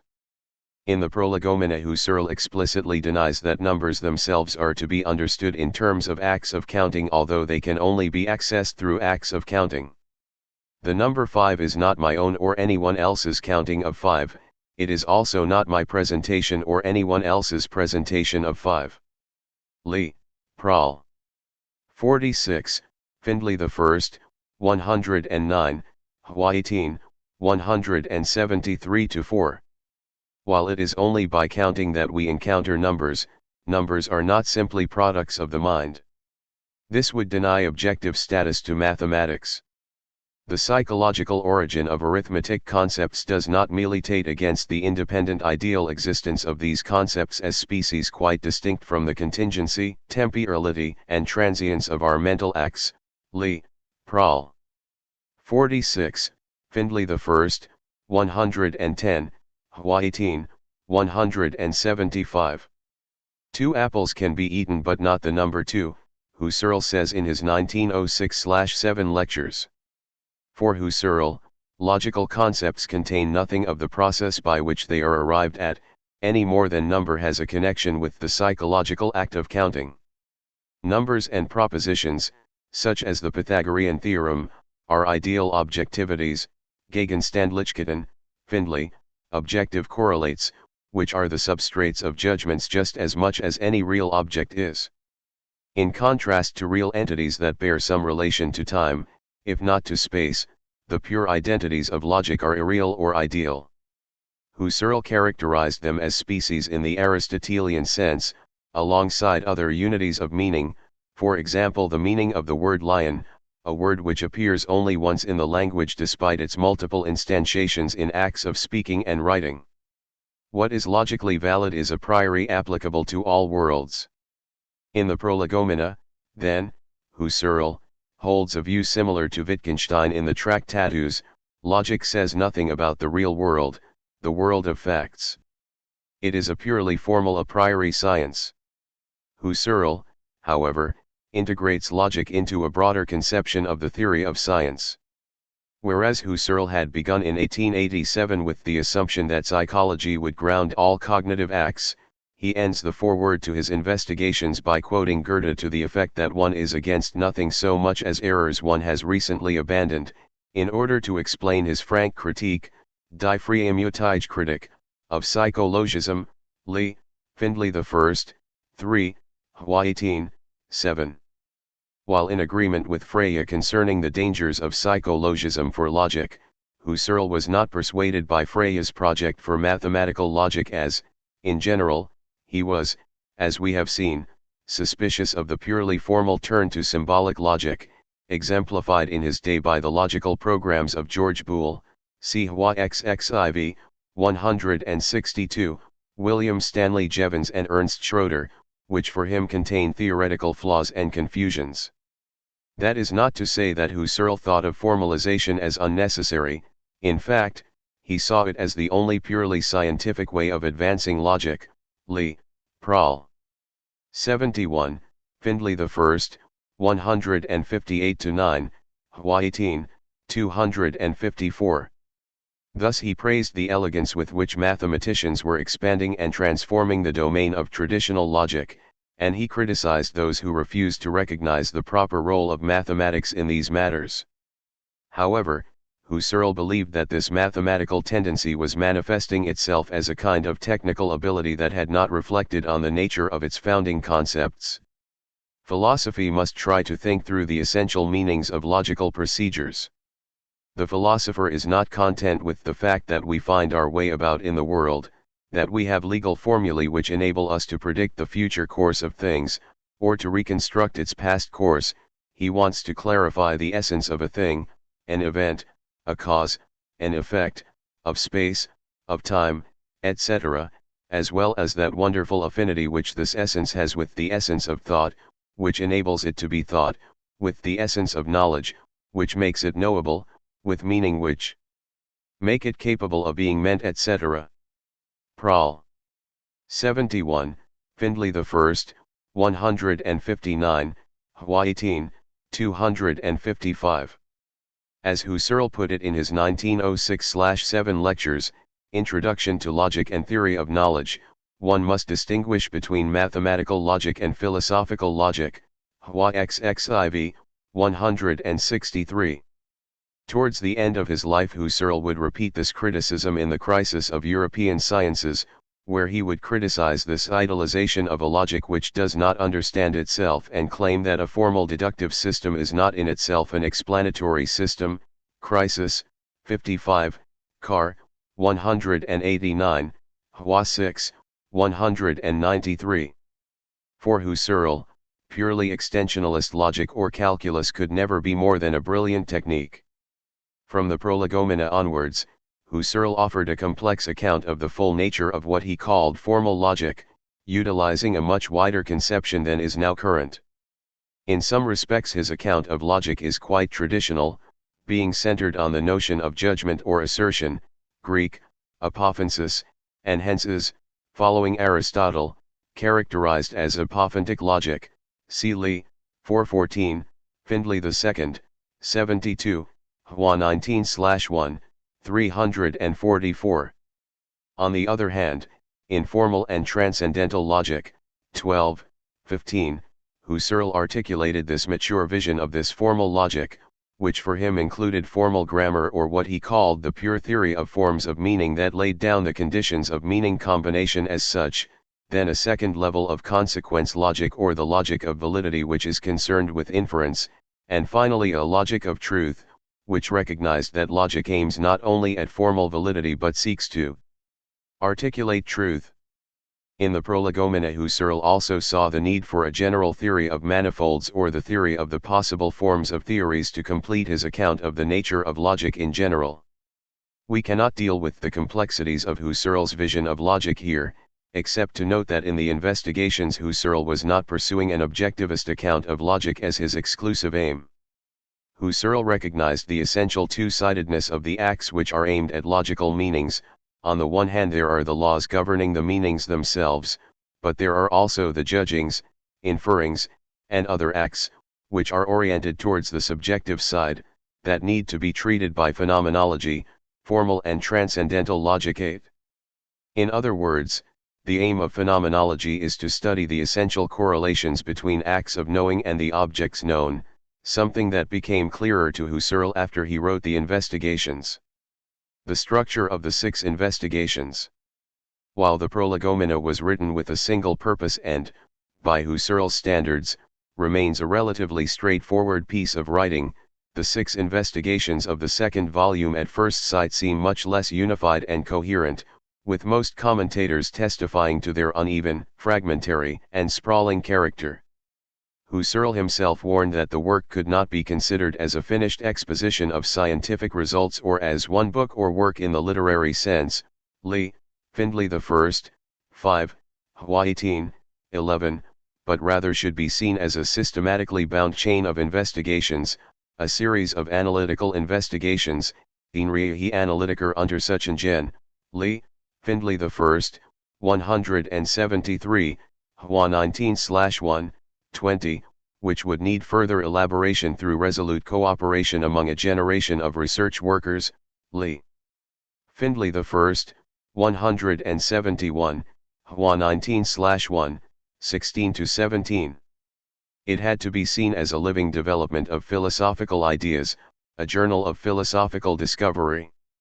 A recent commentator, Kid Fine, has remarked, referring specifically to the third investigation but applicable with justice to the whole, such is the range of the work that it is with a growing sense of excitement that one discovers the riches that lie beneath its rough and seemingly impenetrable exterior. 60 David Bell has identified a threefold structure to the work, with the Prolegomena establishing the need for ideal unities in logic and knowledge generally, the first 4 investigations clarifying issues of linguistics, semantics, formal ontology, and formal grammar, while the final 2 investigations were properly phenomenological, studying the nature of conscious acts and their claim to knowledge and truth. 61 The investigations, then, is more united than its outward appearance suggests, and rich in sophisticated philosophical insights, albeit embedded in Husserl's wordy and labyrinthine presentation. In part, the progressive structure of the work is obscured by Husserl's tendency to enter into exhaustive critiques of other positions in order to arrive at his own view in circuitous manner, and then set out again circumspectly and tentatively, warning always of the need for further analyses and distinctions to be borne in mind. 62 One always has the sense of philosophizing in progress rather than of a completed system, of listening to a great mind communing with itself. According to the author, the investigations proceed by lifting the reader from lower to higher levels, moving in a zigzag manner. I'm zigzag, Lee, Findlay I, 175, Hwa 19/1, 22, forced to employ concepts that would be clarified later in a reflective turning back, Zurückkehren. Indeed, Husserl's whole approach has the character of such backward questioning, Rückfragen. The 6 lengthy investigations of the second volume are concerned with analyzing elements of the form of knowledge, such notions as meaning, concept, proposition, truth, Leprall. 71, Findlay I, 159-60, Hwa 18, 236-7. Husserl begins with the general structure of signs and meaningful expressions, then moves to analyze the status of universals, which he calls species, and the nature of abstraction, followed by a treatise on the laws governing the relations of dependence between parts and wholes, another mini-treatise on the relation between logic and grammar as a priori disciplines, the nature of consciousness, including the meaning of intentionality and the ambiguities surrounding the associated notions of content, object, presentation, and finally the nature of the identifying syntheses involved in judgment and its relation to truth.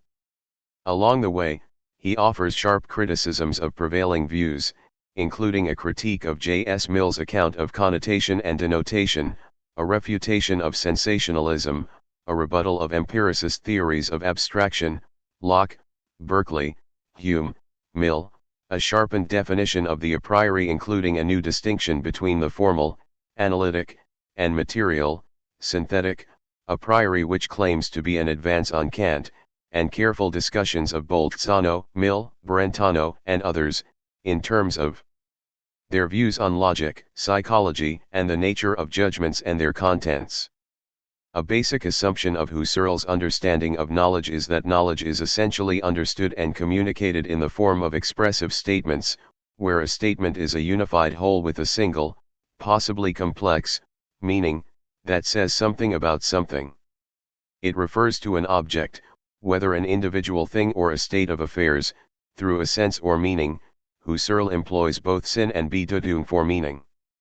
Of course, in the logical investigations, and indeed since 1891, Husserl was fully aware of Freya's distinction between Sinn, sense, and Bedeutung, reference or meaning, but he does not observe it since it is at variance with ordinary German usage.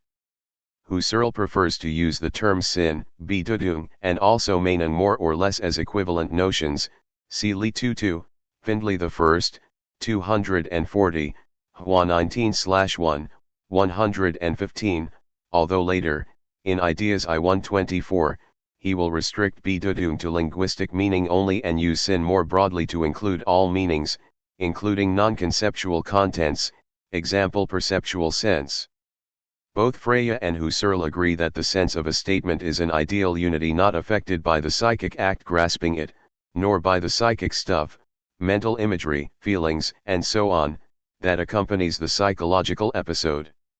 Logic, and mathematics and the other formal sciences, is concerned to process the laws governing these abstract ideal unities which Husserl characterizes as having being in itself, in sich Sein, translated by Findlay as intrinsic being, as unities in manifolds, Findlay I, 169, Hua 19/1, 12, as well as a being for sich Sein, the thinker.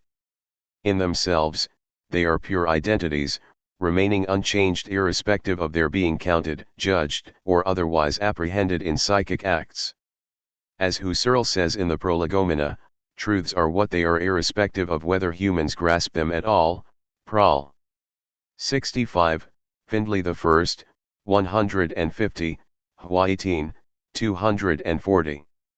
Despite the fact that the objects of logic are ideal and transtemporal, nevertheless, they must also be accessible and graspable by the human mind, as Husserl later explains. It is unthinkable that such ideal objects could not be apprehended in appropriate subjective psychic acts and experiences. 63. We can imagine any such ideal meaning or sin being entertained or judged or considered in some way by a mind. It is simply a fact that these ideal meanings, sin, present themselves to us as something that is subjectively grasped. Ideal objects confront us as subjectively produced formations in the lived experiencing and doing of the forming. 64. This is their being for. They are always truths for some possible mind, subjective acts are constituting acts for these ideal objectivities. The question then becomes, how are these hidden psychic experiences correlated to the idealities? Freya had answered in a naive manner, our minds simply grasp ideal thoughts. But Husserl wants to give an account that does justice to the essential two-sidedness of our cognitive achievements by analyzing the structure of this expressing and grasping of meaning.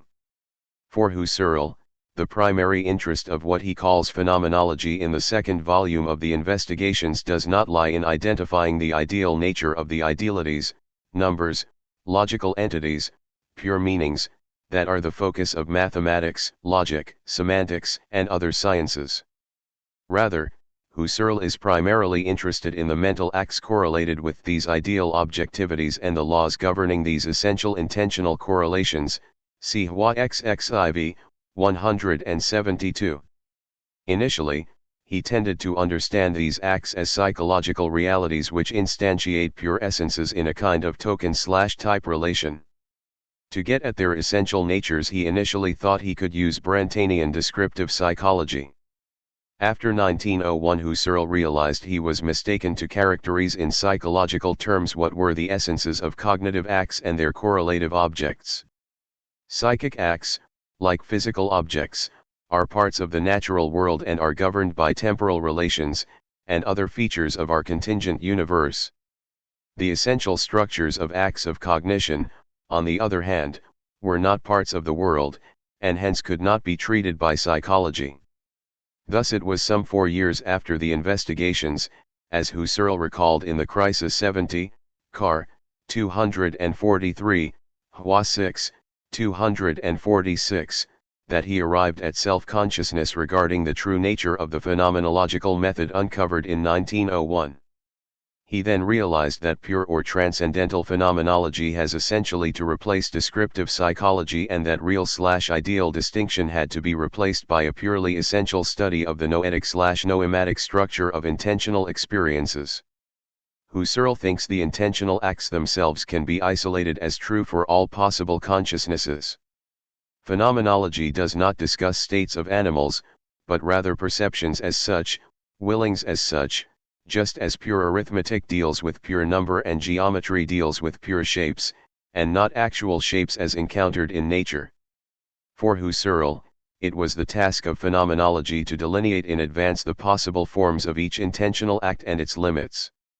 This is why phenomenology, despite its descriptive rigor, is actually an a priori science, not an empirical one. Husserl is aware that one cannot just assume one has a grasp of the concepts just because one understands the meanings of the words that express the concepts. There are concealed ambiguities in the linguistic expressions, and so it is necessary to fix our concepts through clear self-sustaining intuitions. We desire to render self-evident in fully fledged intuitions that what is here given in actually performed abstractions is what the word meanings in our expression of the law really and truly stand for. Lee, Findlay I, 168, Hua 19/1, 10. The aim is to achieve clarity and distinctness in concepts by making whatever appropriate disambiguations as can be brought to intuitive clarity. For Husserl, questions concerning the relation of the objective to the subjective acts of the mind, questions of the meaning of the so-called adequatio rei ad intellectus, cannot be separated from issues in pure logic. Such questions as how these ideal objectivities come to be presented to the mind and grasped by it and so end up becoming something subjective must be addressed. How can the ideality of the universal qua concept or law enter the flux of real mental states and become an epistemic possession of the thinking person? Lee, Intro. 2, Findlay I, 169, Hua 19/1, 13. How is there an adequatio reit intellectus in the case of the relation between ideal concepts and human psychical acts? We have to pass over from a naive performance of acts to an attitude of reflection, Einstellung der Reflexion. Husserl wants to discover the a priori relations between meaning and its expression, and he sets out the basis of this in the first investigation. The first investigation, the nature of meaningful expression. Although, at first glance, the first investigation appears to be an essay on signs, Zeichen, clearly influenced by Mill's logic, Lee I-16, and by linguistic studies by Brentanists such as Twardowski and Anton Marty.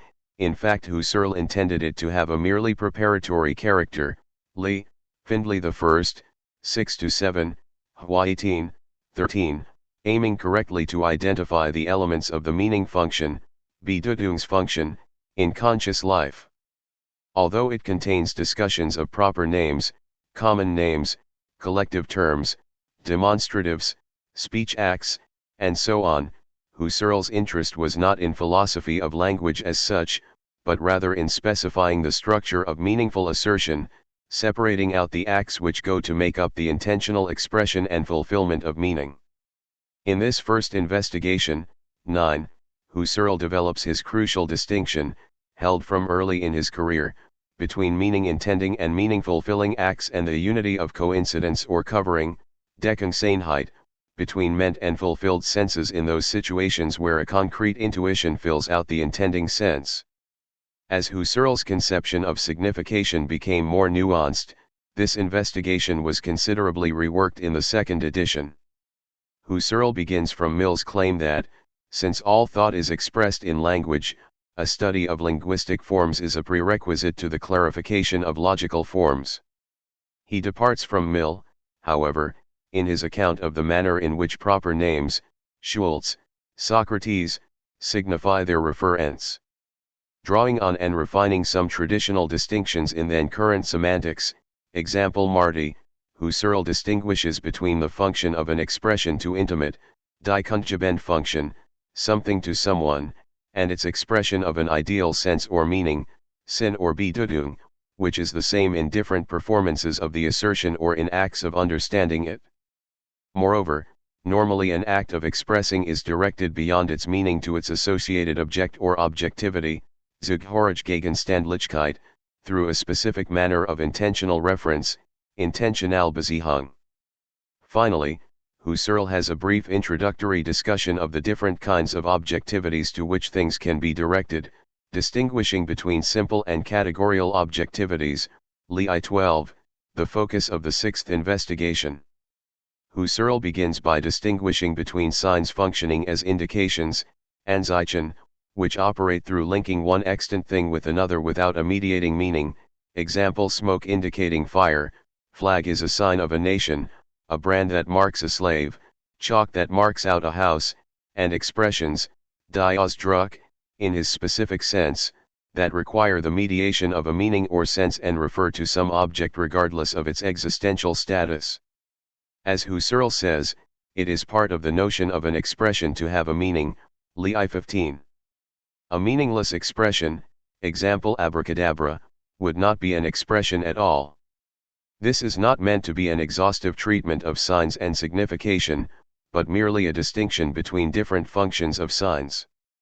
Husserl is interested in the mental act of meaningful expression, irrespective of whether it is uttered, written, or simply thought to oneself.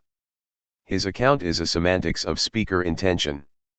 Communication is not Husserl's concern, because, for him, logic is concerned only with the expression of ideal meanings. The pragmatics of communication or reception of meaning is a secondary matter, a concern for the philosopher of language. An expression may have a set of physical sounds or written marks or merely imagined utterance, but what makes it an expression, and not just a reproduction of sounds like a parrot, is the mental state, or act, that enlivens or ensouls it. Normally, in any expressive act, the inner fused unity, in innig Verschmalzeinheit, Lei 10, of sign and thing signified, of word and object, is experienced. Our interest usually focuses on the object intended and not on either the meaning or any associated verbal chain, unless our interest is, let us say, in assonance or in grammar. Example, if someone says, I done that, the speaker's attention may be directed at confirming having done something and not towards the poor grammatical form. This is not to say that the thought exists apart from its expression. Thoughts come to form in a linguistic way. There are many other features entwined with the act of expression.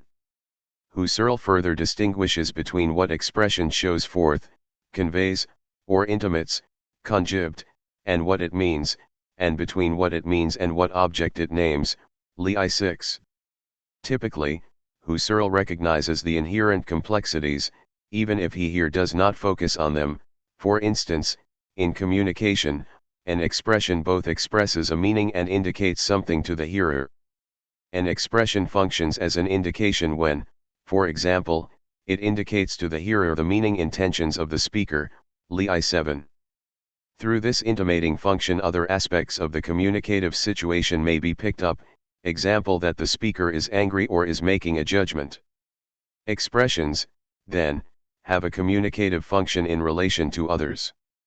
A speaker endows a certain word chain with a sense that can be understood by a hearer, with certain sense-giving acts, Sinnverleihend act, Lei 7. This, Husserl says, makes mental commerce, geistige Verkehr, possible. But besides their function in communication with others, expressions play a role in our individual, solitary, mental life, where communicating has no role, and therefore the act of meaning, Anite Bedeutens, must be strictly distinguished from its intimation achievement, die Kunstgebend Leistung, Li. When an expression is articulated, it normally directs interest away from itself towards what it intends to convey, but this directing away is not a form of indicating. 8. In silent soliloquy we may use imagined words rather than spoken words, we may even imagine the sounds of the words. Here we express our meanings although we do not intimate them to others. The expression of meaning, therefore, remains an issue even for the solitary thinker, Li 8, where no indicative function is required. Husserl distinguishes between expressions which function solely to name, nen, and other more complicated forms, which Husserl calls predicatively formed complexes, which are essentially predicates. Husserl thinks that the referential power of proper names has been misunderstood by Mill, who views a proper name as non-connotative and directly denoting its subject. In Mill's terminology, without the mediation of an abstract meaning, or attribute. 65 Names do pick out their objects directly, but not through indication, rather they have an expressive function that allows the name to mean the object in different sentential formations. According to Husserl's fundamental distinction between meaning intentions and meaning fulfillments, meaning intentions, Bedeutungsintentionen, or meaning conferring acts, die Bedeutungsverleihenden Akt, include all those acts involved in confirming, corroborating, illustrating, erfüllen, bestätigen, bekräftigen, illustrieren, Li 9. An expression has to be consciously endowed with meaning to be a vehicle of meaning. The content or meaning of the thought expressed is furthermore an ideal unity. Example: 3 perpendiculars of a triangle intersect in a point, Li 11. This meaning is something identical, das Identisk, whose precise identity is preserved in repetition, Wiederholung, of the expression. In assertion, we are asserting that state of affairs holds or obtains. We commit ourselves to the objective validity of the state of affairs, even though the state of affairs is what it is, whether we maintain its validity or not. It is a validity unity in itself, in Geltungseinheit in sich. We judge that the state of affairs obtains because we see it to be so. Every expression says something of or about, über, something, Li 11, but the object does not usually coincide with the meaning. Different names, example Victor of Jena, vanquished at Waterloo, or London, Londres, can refer to the same object, Napoleon, the city of London. Expressions may have different meanings but the same objective reference. Similarly, expressions with the same meaning may have different objective references, example the expression horse as applied to different horses, to both the individual Bucephalus and to the type, the cart horse. 12. Proper names are equivocal for Husserl in that they can name something different only if they mean something different, they have multiple senses. 15. On the other hand, general names, words like horse can have many different values but have the one meaning. 15. In general, Husserl wants to distinguish between the meaning, Bedeutung, of an expression and its power to name, that is, to direct itself to something objective, ein Gegenständliches. An expression names its object through, mittels, its meaning, Li 13. In the first investigation, Husserl distinguishes between objective expressions and those subjective expressions whose meaning shifts with the occasion. This broad category, which includes pronouns, I, you, demonstratives, this, that, temporal adverbs like now, he terms essentially occasional expressions, wesentlich occasionell Ausdruck, Li 26. These depend on the context for their specific meaning and yet also seem to have a fixed sense of their own. Now means the present time, I means the person who is currently speaking. But Husserl recognizes that one cannot simply replace the word I with the person who is currently speaking in all contexts and preserve meaning, Li 26. The term, however, is not wholly equivocal, but has layered elements, one of which depends on the context in which it is used, the indicated meaning, and the other meaning which shows an act of indicating or pointing is being performed, the indicative meaning, Li 26, Findlay I, 219, Hua 19/1, 89.66. In the first edition, index cycles are treated as non-normal or derivative forms of meaning, unlike words like lion, which could, at least in theory, be replaced by non-indexical expressions, Li 28, although Husserl recognizes this may be practically impossible. Husserl saw the need to broaden this account in the sixth investigation, Li 6.5, so that index cycles stand at the basis of all empirical predication, a change of mind Husserl notes in the second edition, Li, Findlay I, 7, Hua 18, 13. In a sense, every statement must be located in a context before its precise meaning can be understood, example referring to the birth of Christ, or the sun requires a certain deixis, see Husserl's notes, Hua 19/2, 817. In 1929, Informal and Transcendental Logic, 80, Hua 17, 207, Husserl says that in the first edition of the investigations he had not understood the horizontal intentionality at work whereby the understanding of a statement requires attention to its horizoning context. A formal system needs the support of context-relative elements. Husserl also discusses another kind of expression where the mental act the speaker is performing is announced in the expression itself, for example, in speech acts where the speaker promises, wishes, and so on. Husserl here identifies the class of speech acts, subsequently studied by his student, Adolf Reinach. Interest in speech acts was revived by John Austin and systematized by John Searle. 67. An important part of the discussion in the first investigation concerns Husserl's vigorous attempts to distinguish between the meaning of an expression and the various accompanying images, feelings, and illustrations that intertwine with it. Husserl's aim is to distinguish the logical content of meaning from all accompanying psychological content. He remarks that even Descartes had distinguished the imaginative representation of a chiliagon from its conceptual meaning, Li 18. A central issue of this investigation is the distinction between expressions based on intuition and those which function through some kind of symbolization. Seeing something in the case of perceiving an object and seeing it symbolically are different act functions for Husserl, Li 20. Husserl was not satisfied with his account of expression in this investigation, and his advances in the sixth investigation forced him to rethink the very basis of his account in the years after 1901.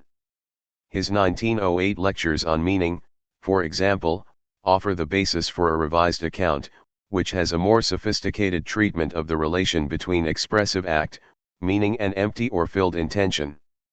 In later years, Husserl would constantly return to the essential nature of meaning intending in its various forms. The second investigation, Abstraction and the Grasp of Universals. The second investigation treats of the nature of universal meanings or species, species, as Husserl calls them. Understanding the true nature of abstraction is important for the foundations of logic, since logic utilizes the crucial distinction between individual and general or universal objects, allgemeine Gegenstände. Husserl wants to develop empiricism by defending the need to recognize universal objects also, a view which is best understood as a kind of Aristotelianism. Some critics, however, accused Husserl of Platonism. In a remark added in the second edition, he concedes that his view may be termed idealism, Li 2, Findlay I, 238, Hua 19/1, 112, understood as a purely epistemological doctrine, which recognizes the proper domain of the ideal, das Ideal, against psychologism. Husserl in fact thinks that the excesses of extreme conceptual realism, Begriffsrealismus, Li 2, have led philosophers to challenge not just the reality of general concepts but also their objectivity. In this investigation Husserl offers primarily a historical critique of Locke, Berkeley, Hume, and of abstractionist representationalism in general, with the overall aim of understanding the relation between meaning as an ideal unity and the act of meaning, das Bedeuten, expressing it. In the Prolegomena Husserl had already established that meanings are ideal unities. Now he wants to specify the relation between this ideal unity of meaning and the expression which means it, the significant or meaning consciousness, Bedeutung Husserl's claim, developed from Lotze, in the first edition is that this relation is the same as that between species and individuals. Indeed, for Husserl, meaning is a kind of species, species, which is instantiated in a particular act. The traditional account says that we intend the species, example horse as opposed to an individual horse, by abstraction from the individual, but there are different accounts of the nature of this abstraction. One view he rejects is that abstraction is a kind of selective attention on one aspect of an object. In opposition to this view, Husserl wants to develop a proper concept of abstraction, freed from the distortions of the modern philosophical and psychological tradition. He calls this ideation but revises his views in the second edition since, in Ideas I, Husserl had developed a new account of ideation now understood as essential seeing or essence inspection, Wesenserskauung, Ideas I3. For Husserl, the difference between an act that intends an individual and one that intends the species becomes clear in reflecting on the manner in which evidence is fulfilled for such presentations, Li 2:1. Husserl insists that intending the species is essentially different in kind from intending the individual qua individual. In both acts, the same concrete object, das Konkretum, may be given, with the same sense contents interpreted in exactly the same way, Li 2:1, but we mean red not red house, the species not the individual. In the act of individual reference, we intend this thing or property or part of the thing, whereas in the specific act we intend the species, that is, we intend not the thing or a property understood in the here and now, but rather the content, Inhalt, the idea, die Idee, that is read as opposed to the individual read moment, Li 2:1. As Husserl adds in the second edition, referring forward to the sixth investigation, this specific act is a fundiert, act, involving a new mode of apprehension, Auffassungsweise, which sets the species before us as a general object. When we mean the species we perform a distinct act which is oriented towards the species as such and not towards the individual thing or part. Husserl understands this relation between general and individual as that between species and individual instance, Einzelfall 1, between red in general and this red moment of an object. Husserl goes on to insist, too, on an important difference between individual singular items, Einzelheiten, things of experience, and specific singulars, example the number 2.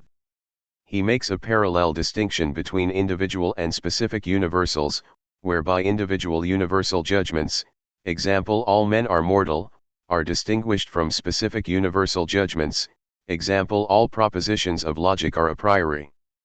Husserl offers deep criticisms of the prevailing empiricist and nominalist accounts of the process by which universals are distinguished in our knowledge. Husserl ends by introducing his notions of abstract, dependent parts and concrete, independent parts, as a way of beginning to understand the true nature of abstraction in a phenomenological manner. This leads him to the theory of parts and wholes. The third logical investigation, parts and wholes. Husserl himself stressed the importance of the third investigation as offering the proper way into his thought, and, in his 1913 revision, was already lamenting its neglect.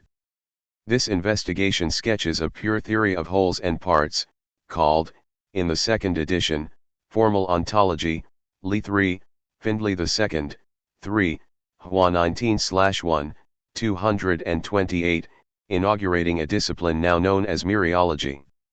With the specific view of clarifying the relations holding between the parts of meaningful acts of expression, in the fifth and sixth investigations, Husserl here attempts to specify the a priori possibilities inherent in part-whole relations in general, i.e., the precise forms part-whole relations can take in advance of all empirical instances, Li 3:1.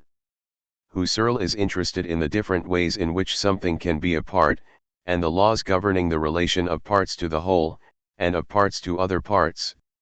Every object either is or can be a part. Wholes can be parts of larger wholes, and parts can have parts. Not all parts can be wholes however. Wholes and parts stand in various relations of dependency, Unselbstständigkeit, such that one part is founded on another.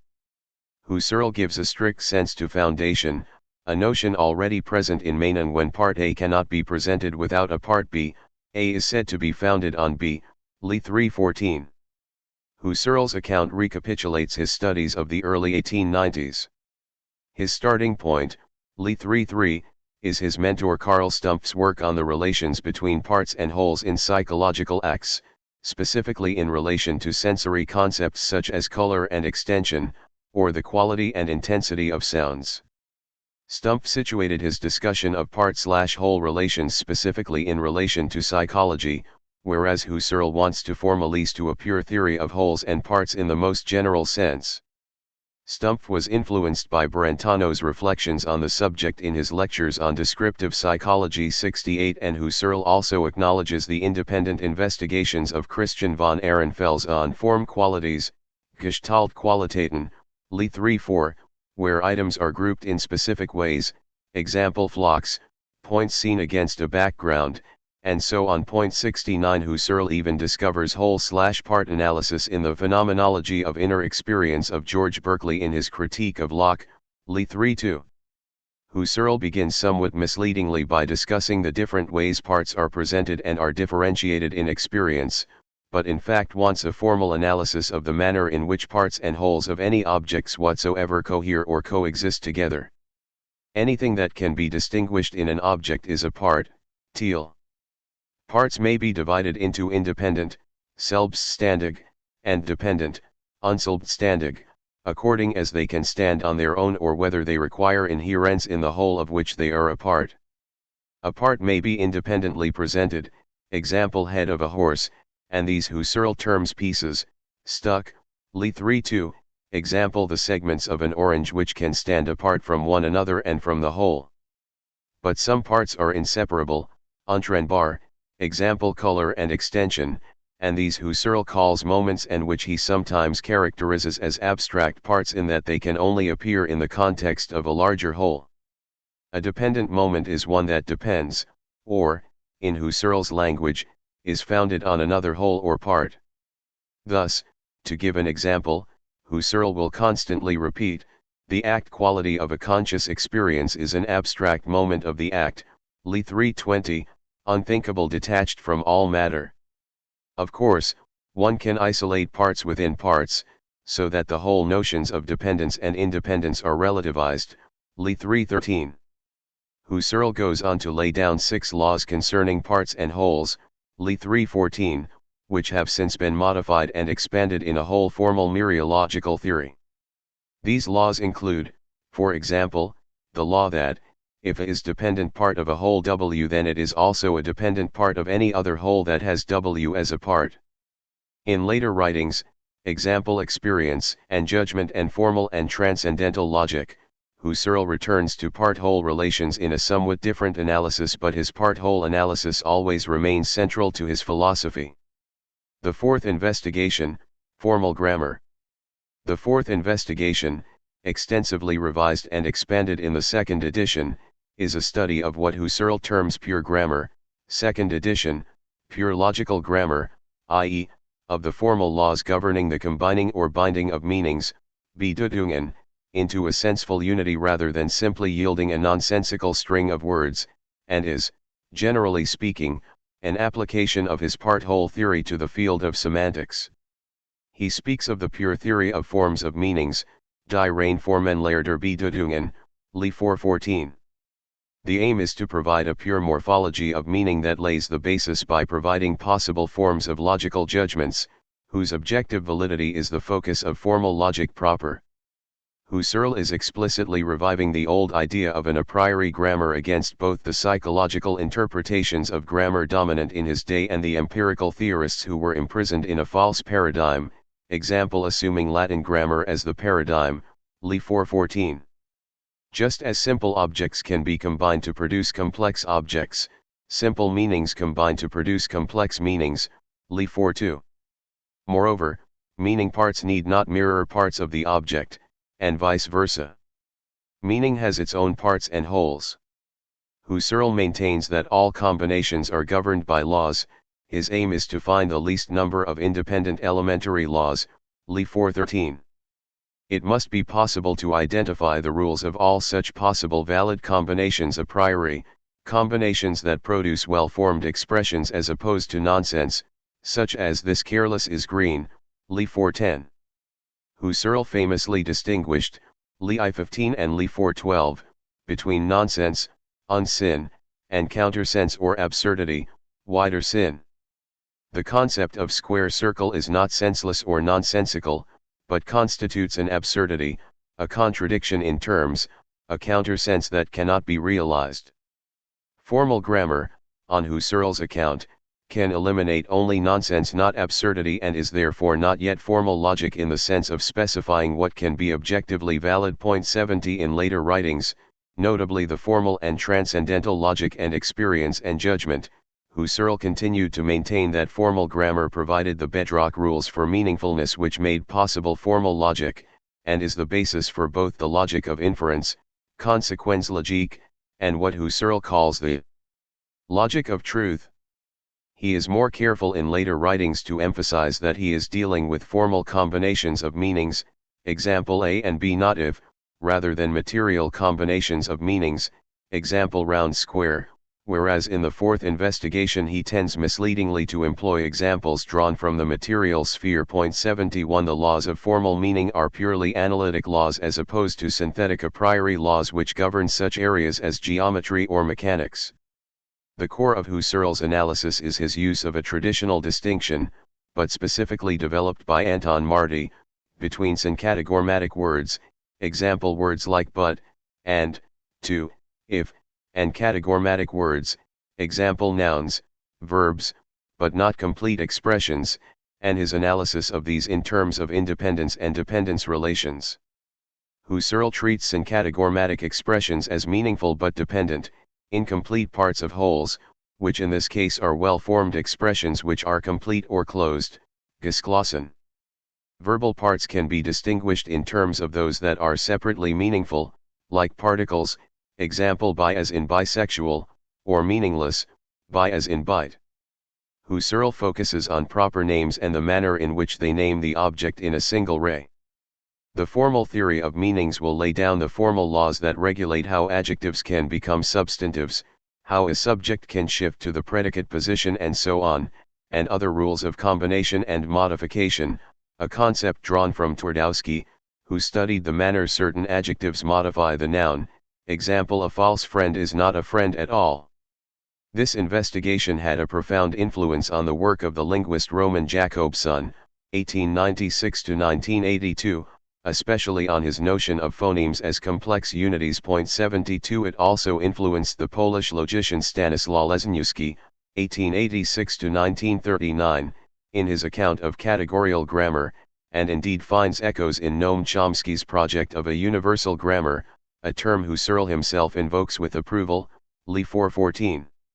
For Husserl, however, the meaningfulness of linguistic combinations is distinct from the structural laws governing conscious acts and their contents, to which he turns in the fifth investigation.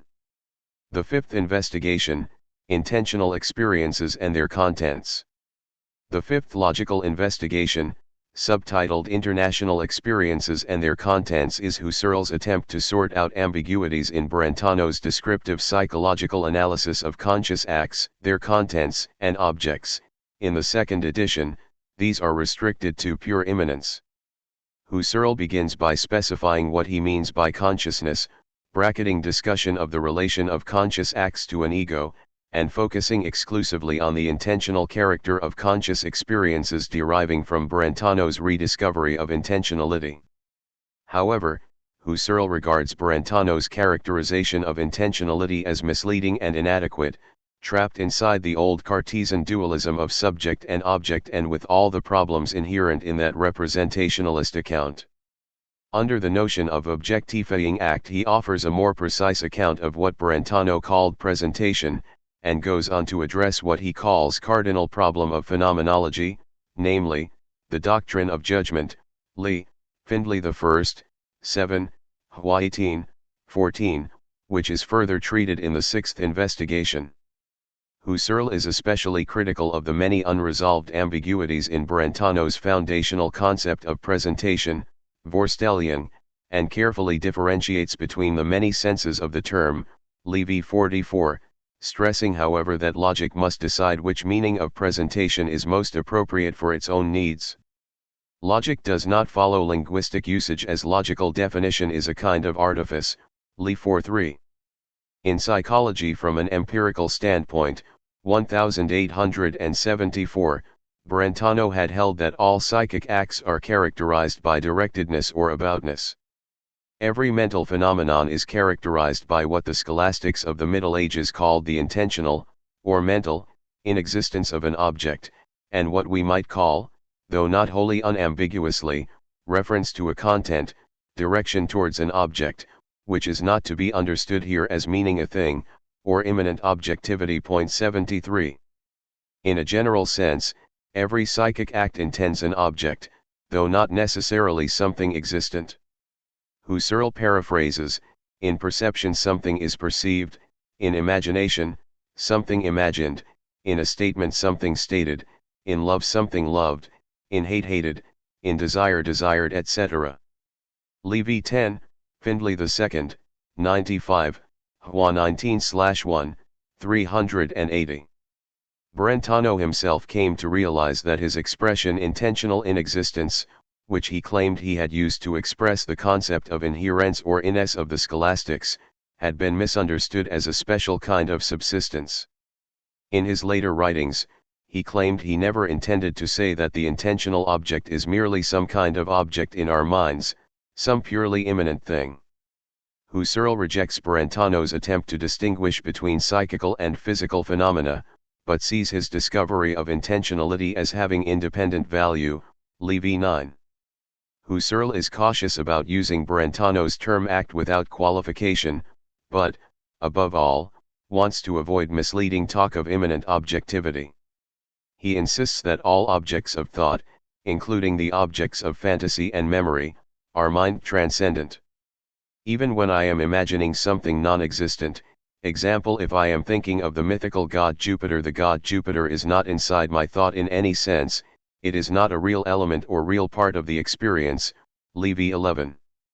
Rather, even fictional objects are transcendent above our mental experiences. Intentional experience always transcends itself towards the object, its character is a pointing beyond itself towards, über sich hinausweisen, something. Drawing on the older logical tradition, Husserl offers a new global distinction between the matter and the quality of intentional acts. Acts of different quality, judgings, wishings, questionings, may have the same matter. Not all our experiences are intentional in the sense of presenting something to our attention.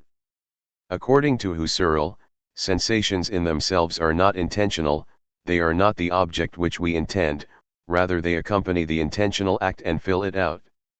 Sensations belong to the matter, and are grasped as such only in reflection, whereas the act quality provides the form of the act. With an eye to distinctions made by Brentano's followers, especially Casimir Twardowski, Husserl goes on to develop the differences between the contents of experience and the properties of the mind-transcendent object. When I see an object, I only ever see it from one side, in a certain kind of light, from a certain angle, and so on. As I walk around the box, for example, I see different profiles, abscatogen, or aspects of the box, and yet I know I am getting glimpses of the same object in the different perceptual acts. The same object is presenting itself to me in different modes. Husserl's distinction in the fifth investigation, Levy 17, between the object which is intended and the particular mode under which it is intended forms the basis for his later distinction between noesis and noema in ideas I. Furthermore, Husserl regards it as an a priori law that physical objects are displayed in abscatogen.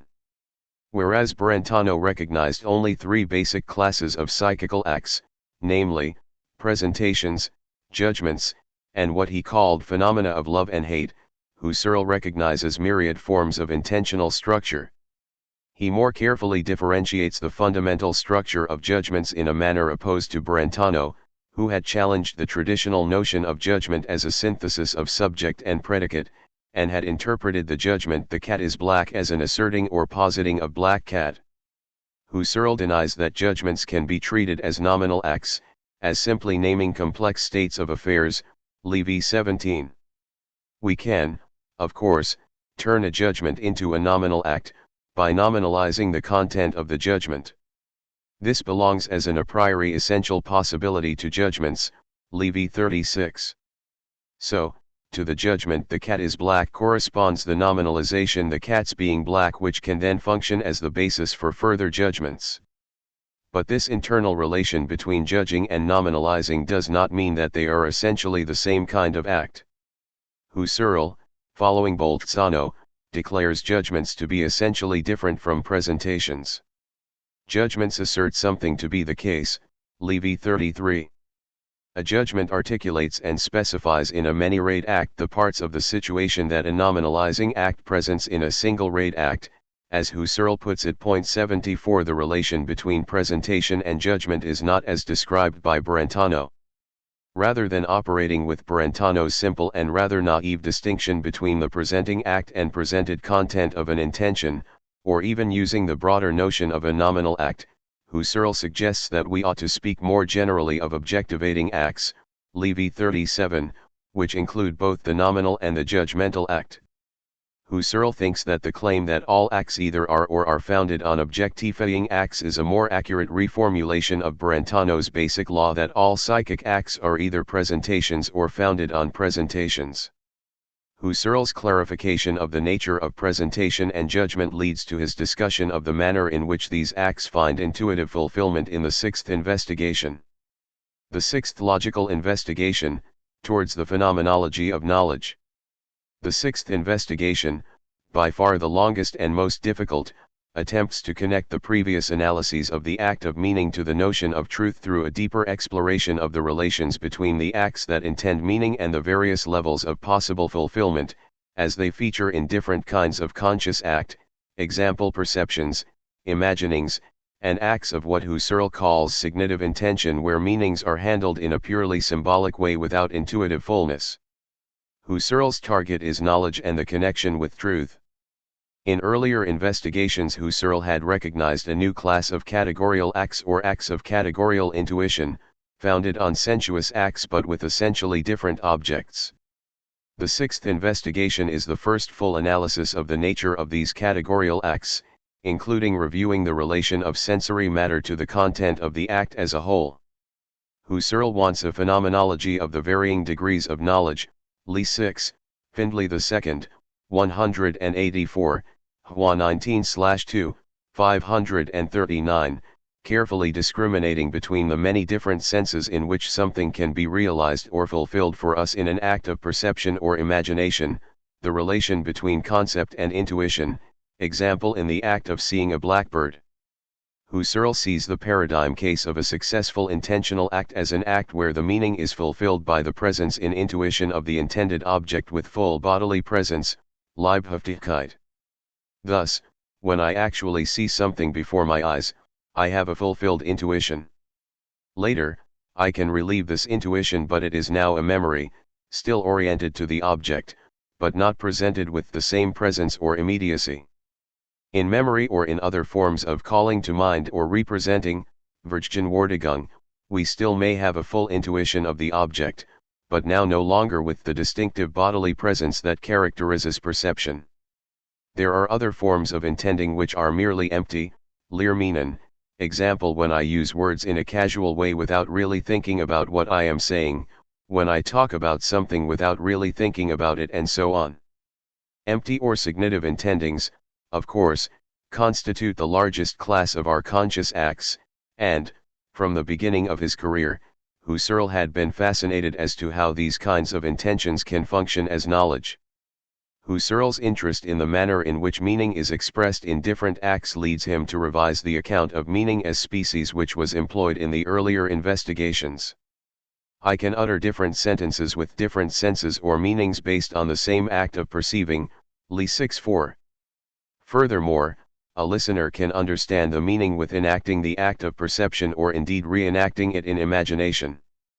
The listener can understand it as a report of my act of perceiving, i.e., he says that he sees a blackbird. In the expression "I see a blackbird," the sense or meaning of that expression is not carried by the perceptual act alone. For Husserl, the sense of the statement can survive the elimination of the act of perception. In other words, I do not have actually to enact the act of seeing to grasp the meaning of the statement. The act of perception somehow anchors the meaning but does not embody it completely. This leads Husserl to revise his earlier discussion of essentially occasional expressions. 5. Recognizing that meaning is not simply instantiated in an act, but that the act has its own specific form of intending where the meaning appears with its own mode of givenness which the instantiation model did not adequately handle. According to Kant, our experience has two components, a receptive element of sensory intuition and an element of reflective conceptuality, which Kant called spontaneity. But Kant explicitly denied that humans had the capacity to intuit concepts. Husserl agrees with Kant concerning the sensory matter of most of our concepts, but holds that in higher order intuitions we do have the capacity to intuit ideal categorial entities, from the mixed category of the concept of color, to pure categories, and at the highest level, logical categories such as unity, plurality, and existence. Husserl treats categorial intuition, kategoriale Anschauung, as akin to a kind of perception. The first attempt to express it comes in the second section of the sixth investigation entitled Sense and Understanding, 40-66. Categorial intuition involves a broadening of the concepts of perception and intuition. According to Husserl, my intuition of a state of affairs, Sachverhalt, example I see that the paper is white, involves categorial intuition, a complex intuition that something is the case. In a judgment of this kind I intuit what is going on, as it were. How is this being the case intuited? Husserl agrees with Kant that being is not a predicate, that is, that the existing situation is not a property of the individual object, the white paper. Saying that something is does not give us an intuition of a new property in a manner similar to learning something is red. But this shows for Husserl that assertion of the category of being does not involve grasping a property or the object itself. Nor does it emerge from reflecting on the act of consciousness as some had thought, rather the categorial structure belongs to the ideal structure of the object, to the objectivity as such. Categorial acts yield up the grasp of the pure categorial concepts, if, then, and, or and so on, which have no correlates in the objects of the perceptual acts themselves. For Husserl, moreover, categorial acts are founded on the sensory acts of perceiving, but do not reduce to them. For Husserl, categorial acts grasp states of affairs and in fact constitute them in the very categorial act. Thus it is not the case that I grasp sensuously the components of the judgment and synthesis them using some kind of subjective rules of the understanding as Kant suggests. According to Husserl's interpretation, rather we apprehend the state of affairs of which the non-sensuous categorial elements are necessary constituents. In the course of this complex investigation Husserl outlines a new conception of truth, rethinking the classical correspondence account. It was this discussion of truth which attracted the interest of Heidegger and others, example Ernst Tugendhat, but unfortunately we cannot treat it further here. The influence of the logical investigations. Although, as the young Heidegger recognized, the logical investigations did not have an immediate impact on mainstream philosophy in Germany, within a decade it was recognized as a major philosophical achievement by leading figures such as Paul Nader, Wilhelm Dilthey, Wilhelm Wundt, and Heinrich Rickert. 75 Husserl suspected that much of Meinung's work after 1901 owed a direct, but unacknowledged, debt to the investigations, but Brentano ignored the work. In particular, the Prolegomena was credited with refuting psychologism. In a 1905 study, the elder statesman of German philosophy, Wilhelm Dilthey praised Husserl's investigations as epoch-making for its use of description in epistemology. 76 The psychologist Wilhelm Wundt, too, accepted the Prolegomena's arguments against psychologism, but criticized Husserl's second volume as proposing an extreme logicism and demanding a complete reform of psychology.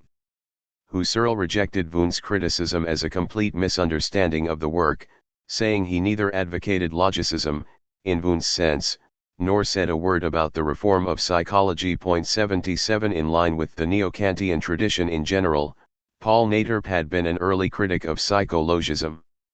Indeed, Husserl had written to Naderp in 1897 announcing that he was working on a book to dispel the subjective psychologizing tendency from logic. Naderp reviewed the Prolegomena favorably in Kant's Study N in 1901, portraying Husserl as broadening the essentially Kantian inquiry into the necessary conditions of the possibility of experience. 78 Naderp predicted that Husserl would move towards Kant as he came to overcome his naive opposition between the empirical psychological realm and the realm of abstract idealities. 79 Husserl, however, always kept his distance from neo-Kantianism, claiming that phenomenology was more radical. As we have seen, in his Göttingen years, 1901-16, Husserl attracted many brilliant students, example Johannes Dobert, 1877-1947, Moritz Geiger, 1880-1937, Adolf Reinach, 1883-1917, Max Scheler, 1874-1928, Hedwig Conrad Martius, 1888-1966, Roman Ingarden and Edith Stein, all drawn to Husserl's new way of approaching logical and epistemological problems which broke with the tradition. Around 1909, the young Freiburg seminarian Martin Heidegger encountered the logical investigations and pored over the work without being certain what it was that fascinated him. 80 He later recalled. Both volumes of Husserl's logical investigations lay on my desk in the theological seminary ever since my first semester there. I had learned from many references in philosophical periodicals that Husserl's thought was determined by Franz Brentano. From Husserl's logical investigations, I expected a decisive aid in the questions stimulated by Brentano's dissertation. 81. Heidegger himself initially began reading Husserl to understand Brentano's account of the nature of being and was drawn especially to the fifth and sixth investigations, especially Husserl's original accounts of categorical intuition and of truth. Heidegger saw in Husserl's account of categorical intuition not only a method for articulating the nature of the existential judgment but also the basis of a new way of thinking about the notion of truth and the meaning of being. Heidegger went on to read the investigations in the seminars of Heinrich Rickert and Emil Lask, a young scholar who also worked on categorical intuition. Heidegger discussed the logical investigations in one of his first publications, a review of recent logical research published in 1912, where he recognizes that Husserl had drawn out the theoretic incoherence of psychologism and its relativistic consequences. For Heidegger, Husserl had not only enlarged the scope of logic, but had made central the problematics of judgment and the nature of evidence. 82 Indeed, it was Heidegger who, as Husserl's assistant at Freiburg from 1919, repeatedly urged Husserl to reprint the sixth investigation, to which Husserl finally agreed in 1920. News of the logical investigations spread outside Germany also, being translated into Russian as early as 1909, which version had a major influence on Roman Jakobson's conception of a formal science of language. Through Roman Ingarden, who reviewed it in Polish, the investigations played an important role in Polish philosophy, influencing Stanislaw Lesniewski's development of mereology, for instance. It was translated into Spanish in 1929. A French translation of the second edition appeared in 3 volumes between 1959 and 1963-83, but Husserl's influence on French philosophy had begun much earlier through the efforts of his earlier Göttingen students, Jean Hering, and later through the writings of Emmanuel Levinas, Jean-Paul Sartre, Maurice Merleau-Ponty, Paul Ricoeur and Jacques Derrida, all of whom began their philosophical careers with critical studies of Husserl. Derrida, for instance, has acknowledged that his whole philosophical impetus arises out of his studies on Husserl, example his study of Husserl's concept of Genesis, written as a part of his doctoral research project in 1953 to 4.84. Since the publication of Derrida's influential interpretations and critique of Husserl's account of signs in the first investigation, an argument has raged as to whether Derrida has misinterpreted, even willfully distorted, Husserl's account. 85. During his Freiburg years, 1916 to 38, Husserl became a philosopher of international renown, in contact with prominent philosophers of his day, including Ernst Cassirer, Bertrand Russell, Rudolf Carnap, Charles Hartshorne, and William Neil, among others. Among his own brilliant Freiburg students were Oskar Becker, 1889–1964, and Fritz Kaufmann, 1891–1958. Husserl's phenomenology also had a stimulating influence on philosophers who later came to be associated with the Frankfurt School, including Herbert Marcuse, Hannah Arendt, Theodor Adorno, and Max Horkheimer, the latter of whom both wrote dissertations on Husserl. Husserl of course has been a major influence on both Ernst Tugendhat's and Karl Otto Apel's philosophies of language, and his work in the investigations has been compared with the equally original breakthroughs of Ludwig Wittgenstein. In contrast to the situation in continental Europe, the logical investigations was somewhat slower to gain recognition in the English-speaking world.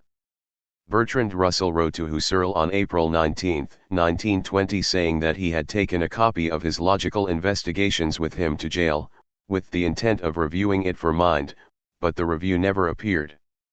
However, in 1924, Russell recognized the logical investigations as a monumental work, listing it alongside his own Principles of Mathematics, 1903, and works by William James, Freya, and G. E. Moore, who, incidentally, also admired Husserl's book, 86 for their efforts in the refutation of German idealism. 87 Indeed, as Findlay noted, the logical investigations have much in common with the practice of philosophy as understood by Bertrand Russell. Richard Rorty in his Philosophy and the Mirror of Nature has remarked, Russell joined Husserl in denouncing the psychologism which had infected the philosophy of mathematics, and announced that logic was the essence of philosophy. 88 Indeed, one can find many themes in the logical investigations which are also treated in analytic philosophy. Example: Husserl offers his own version of a solution to the problem of definite descriptions, famously treated by Russell. 89. Husserl himself visited England in 1922 intent on establishing relations with English philosophers, Husserl being the first German philosopher to visit England since the Great War. He delivered a number of lectures which were attended by Gilbert Ryle among others, but the lectures were not a success, despite his meeting well-known figures such as Broad, Stout and G. Dawes Hicks. The logical investigations has been discussed in relation to the history of analytic philosophy by Michael Dummett, David Bell, and others. 90 The logician Kurt Gödel studied the logical investigations after 1959 and was especially impressed by the treatment of categorical intuition in the sixth investigation which he recommended to other logicians. 91 The contemporary relevance of the logical investigations. The six investigations stand as a vast resource of philosophical ideas, some tentatively sketched, others more confidently laid out. Of primary significance are Husserl's discussions of the meanings of key philosophical terms. He carefully differentiates between logical and psychological content, empty and filled intuitions, the difference between generalization and formalization, the meanings of signification and reference, the nature of nominal and categorical acts, and so on. Husserl's Prolegomena is still of interest for its original conception of the nature and scope of pure logic and its discussion of the self-refuting character of psychologism, relativism, including anthropologism. Husserl's critique of psychologism later expanded to a wide-ranging critique of naturalism, specifically the naturalization of consciousness, in his 1911 essay Philosophy as a Rigorous Science, and these anti-naturalist arguments are still relevant to the contemporary debate between naturalists, example Quine, Dennett, Chitchland, and anti-naturalists, example Hilary Putnam, John McDowell, Robert Brandom. Indeed, Putnam regularly cites Husserl's critique of naturalism, especially as formulated in The Crisis, but which has its origins in the investigations. The investigations are an important resource for discussions of consciousness and other issues discussed in contemporary philosophy of mind. In particular, Husserl's account of intentionality in the fifth investigation has been hugely influential, but his views on the nature of perceptual content are also important and relevant to the work of Peacock and others.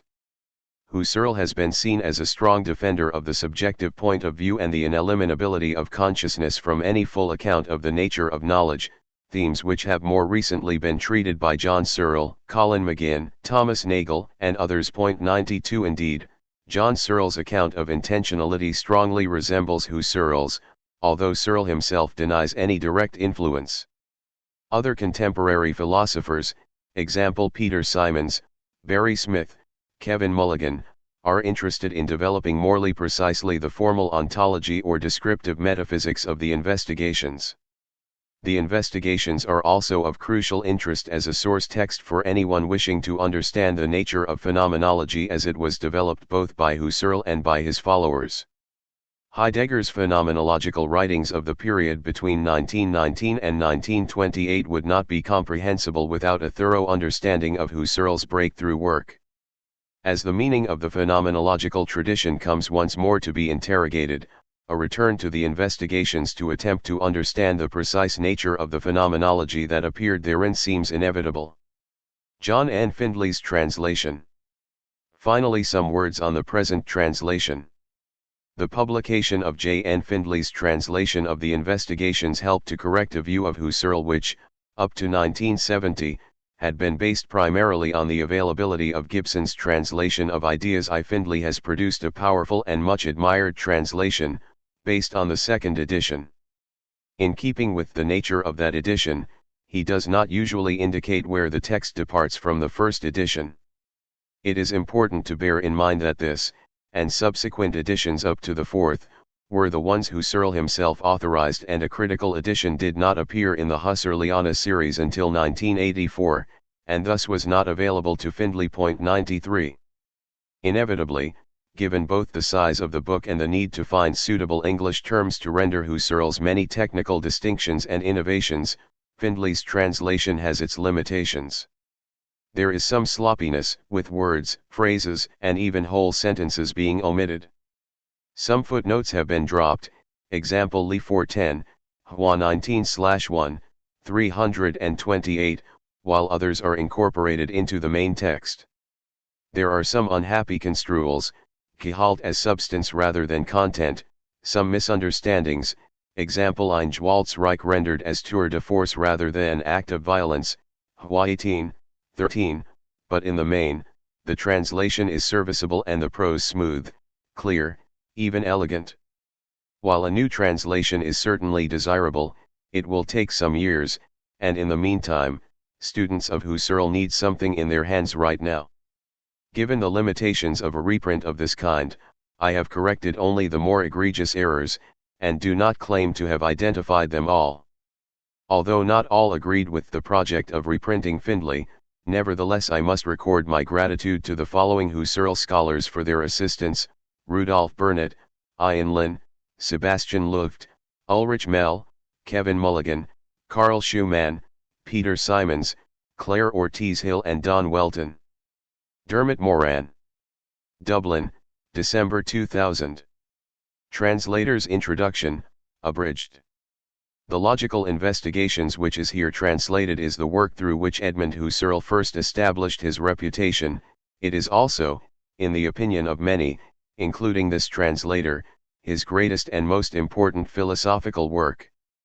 First published in 1901, when Husserl was teaching at Halle, it was preceded by his Philosophy of Arithmetic, Volume 1 alone published, Halle, 1891, a surpassingly excellent but almost entirely forgotten work on the foundation of mathematics, and succeeded by a long series of brilliant works, some only published since Husserl's death in the series known as Husserliana, Nijhoff, The Hague, which expound a systematic position known as phenomenology, and of which the best known is the Ideas Towards a Pure Phenomenology and Phenomenological Philosophy, first published in 1913, and translated into English by W. Boyce Gibson, Muirhead Library, Allen and Unwin.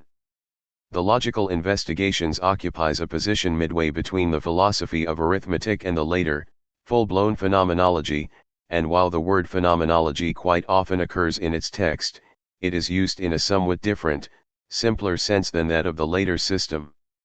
It means only descriptive psychology, the study of what enters into the description, the clarificatory analysis, of conscious experience and its various subspecies, rather than what may be involved in the actuality of consciousness in the world, and its causal and other relations to the body and to mundane existences generally. The text of the Logical Investigations underwent a few excisions, modifications, and additions in the second edition of 1913, the Prolegomena and Investigations I, V, and 1921, Investigation 6, and they were mainly such as to bring it more into line with the later phenomenology. Fatigue and change of interest, however, prevented Husserl from carrying out the thorough revision of the text that he contemplated, and the second and third editions of the Logical Investigations are not importantly different from the first. It was only in works like Formal and Transcendental Logic, 1929, that Husserl substantially developed the treatments of logic which occur in the Logical Investigations. We may be glad that this is so. For the Logical Investigations has merits quite independent of its interesting relations to the phenomenological system, or to the subsequent development of German philosophy. It is, despite much that is dated, and much that is drearily detailed and technical, a surpassingly good piece of philosophical work, and one that has a permanent interest for Anglo-Saxon philosophers, owing to its close relations, at many points, to traditional British empiricism, and to the analytic concerns which perturbed Russell and Moore. But it may also claim, particularly in its last two studies, on intentional experiences and their contents and elements of a phenomenological elucidation of knowledge, to have reached an Aristotelian level of many-sided profundity, and to have sketched the basic grammar of conscious experience in a manner never before or since surpassed, or even equaled. Brentano may have led up to this remarkable consummation, and Husserl's later phenomenological writings may have developed it richly and variously, but it is here in its least controversial, best argued form, free from the extraneous trappings of a system, and its dubious methodological and covertly metaphysical pretensions, and simply one of the prime achievements of philosophy. Husserl, a Jew or of Jewish origin, died disillusioned in 1938, forbidden to enter the university where he had taught, and forbidden entry, no doubt owing to political exigencies, by his own most famous pupil. It will not, however, be doubtful to anyone who carefully reads the Logical Investigations and many of the later works, that we have in him one of the small number of supreme contributors to philosophy, not unworthy of being spoken of in the same breath with Kant and Hegel, or with Plato and Aristotle. It is because I have found the writings of Husserl so superlatively valuable, and so deeply stimulating even when I rejected their detail, and because I so deeply regretted his inadequate accessibility in English, particularly when infinitely less important works were both translated and much discussed, that I undertook the present translation, which has occupied me during spells of reduced academic pressure over many years. It has proved very difficult, since I was determined that the result should be English, even if inevitably it had to be a somewhat heavy, Teutonic English, such as Husserl himself might have written, had he felt himself, authentically if extraneously, into the world of Anglo-Saxon culture. The task of teasing Husserl's richly redundant, serpentine style, with its multitude of higher-order expressions having no equivalent in our own linguistic stock in trade, into something that would flow, and have conciseness and clarity of form, even when its content was very difficult, has agitated me immensely, and I have no doubt that I have fallen short of perfect faithfulness or perfect English at many points. I do not, however, regard a translation, however good, as a substitute for the original, and believe that the attempt to make it such a substitute makes it less good as a translation than it could be. If I have made Husserl accessible to many who will make a profitable use of his ideas, instead of ranging them in a dreary chronological museum, leading up to a final showcase which enshrines pure nothingness or pure being, it scarcely matters which, I shall have achieved my purpose. Personal explanations and panegyric should not, however, extend beyond the first paragraphs of an introduction. I must try to say, in general terms, why I think Husserl's Logical Investigations such an important work. It is important not because it can now count as a valuable contribution to the logical syntax of our language, but because it uses its investigations of logic to illuminate much more fundamental topics, the nature of meaning, the ontology which meaningful discourse presupposes, and, infinitely most important, the nature of those conscious acts in virtue of which alone our words point beyond themselves to things in the world, and in virtue of which alone there is a world for us and any fellows with whom we can communicate. Husserl's polemics in favor of an adequate theory of meaning, of an objective view of logical categories and of an intentional analysis of consciousness, are directed against the contemporary idols of the theatre, the naturalisms and psychologisms of the time, which he thoroughly demolishes. They could, however, with equal point, have been directed against our own more elaborate naturalisms, which, intoxicated with newfound behavioristic categories, and employing a sophistry of models rather than a sophistry of arguments, my reference here is to certain famous language games, manage to divert attention from that central conscious subjectivity, and from its varied constitutive activities, which not only can be rendered intelligible, whether in ourselves or in others, but in ignorance of which nothing whatever can be rendered intelligible at all. As regards Husserl's view of meaning, he is the first to attempt a study of its phenomenology, of the queer manner in which words, whether spoken or written or heard or seen, and so given in intuition, yet bow themselves off the stage as prime terms of our references, and merely serve to introduce, or to help introduce, objects and connections other than themselves. And he is also the first to stress how words so used seem to clothe the objects to which they make reference possible, how they are phenomenologically inscribed upon the whole world around us, and to what an extent knowing or cognizing an object consists in putting the right name to it, seeing it as called this or that. All this has many points of affinity with recent linguistic philosophy, but it is also profoundly different. For recent linguistic philosophy is a third-person, observer's analysis, which sees meaning only in the varied use made of words and combinations of words in many natural and social situations. This observer's analysis is of course both valuable and necessary, for the phenomenology of meaning would not be complete without a study of its behavioral working out, and its detailed exhibition in the conduct of persons in their environment. A life of meaningful references that had no fulfillment in responsiveness to what environs the person, would, in fact, be not merely not actual, but intrinsically impossible. But this does not affect the fact that a personal appropriation of meaning, a lived-through understanding of what it is that words are naming or communicating, is a central feature of the meaningful use of words, and that, in default of it, there could be no more genuine semiosis than there is in the case of a computer or a tape recorder. Beings who faultlessly used the right words in the right circumstances, and who got about the world and helped other similar beings to get about it, but to whom the rationale, the sense of their proceedings was never a lived experience, totally embraced in each present and not spread out over tracts of time, nor referred hypothetically to the future, we shall not say that such a sense must always be so experienced, would not deserve to be called speakers or users of a language at all.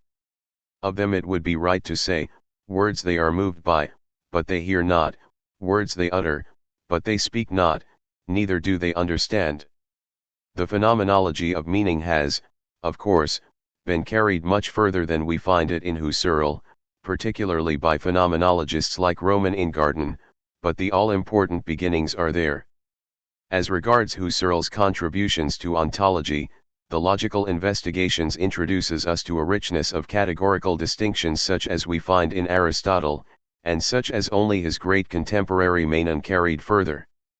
We have none of the misplaced economy, suitable in natural science, where it is all important to have only a few explanatory ultimates or laws, carried over into the realm of thought distinctions, where it encourages one to massacre some valuable concept, or to warp the expression of some well-understood principle, in order to satisfy the exigencies of a cheese-paring behest not to multiply entities, and which so fears the jungle of ramifying things of reason that it is prepared to sink into the Sorbonian bog of enforced simplification. Obviously one does not lose, but gain, by noting all the iridescent variety which confronts one even at the categorial level, and which is infeasibly part of the world as we deal with it through word and thought.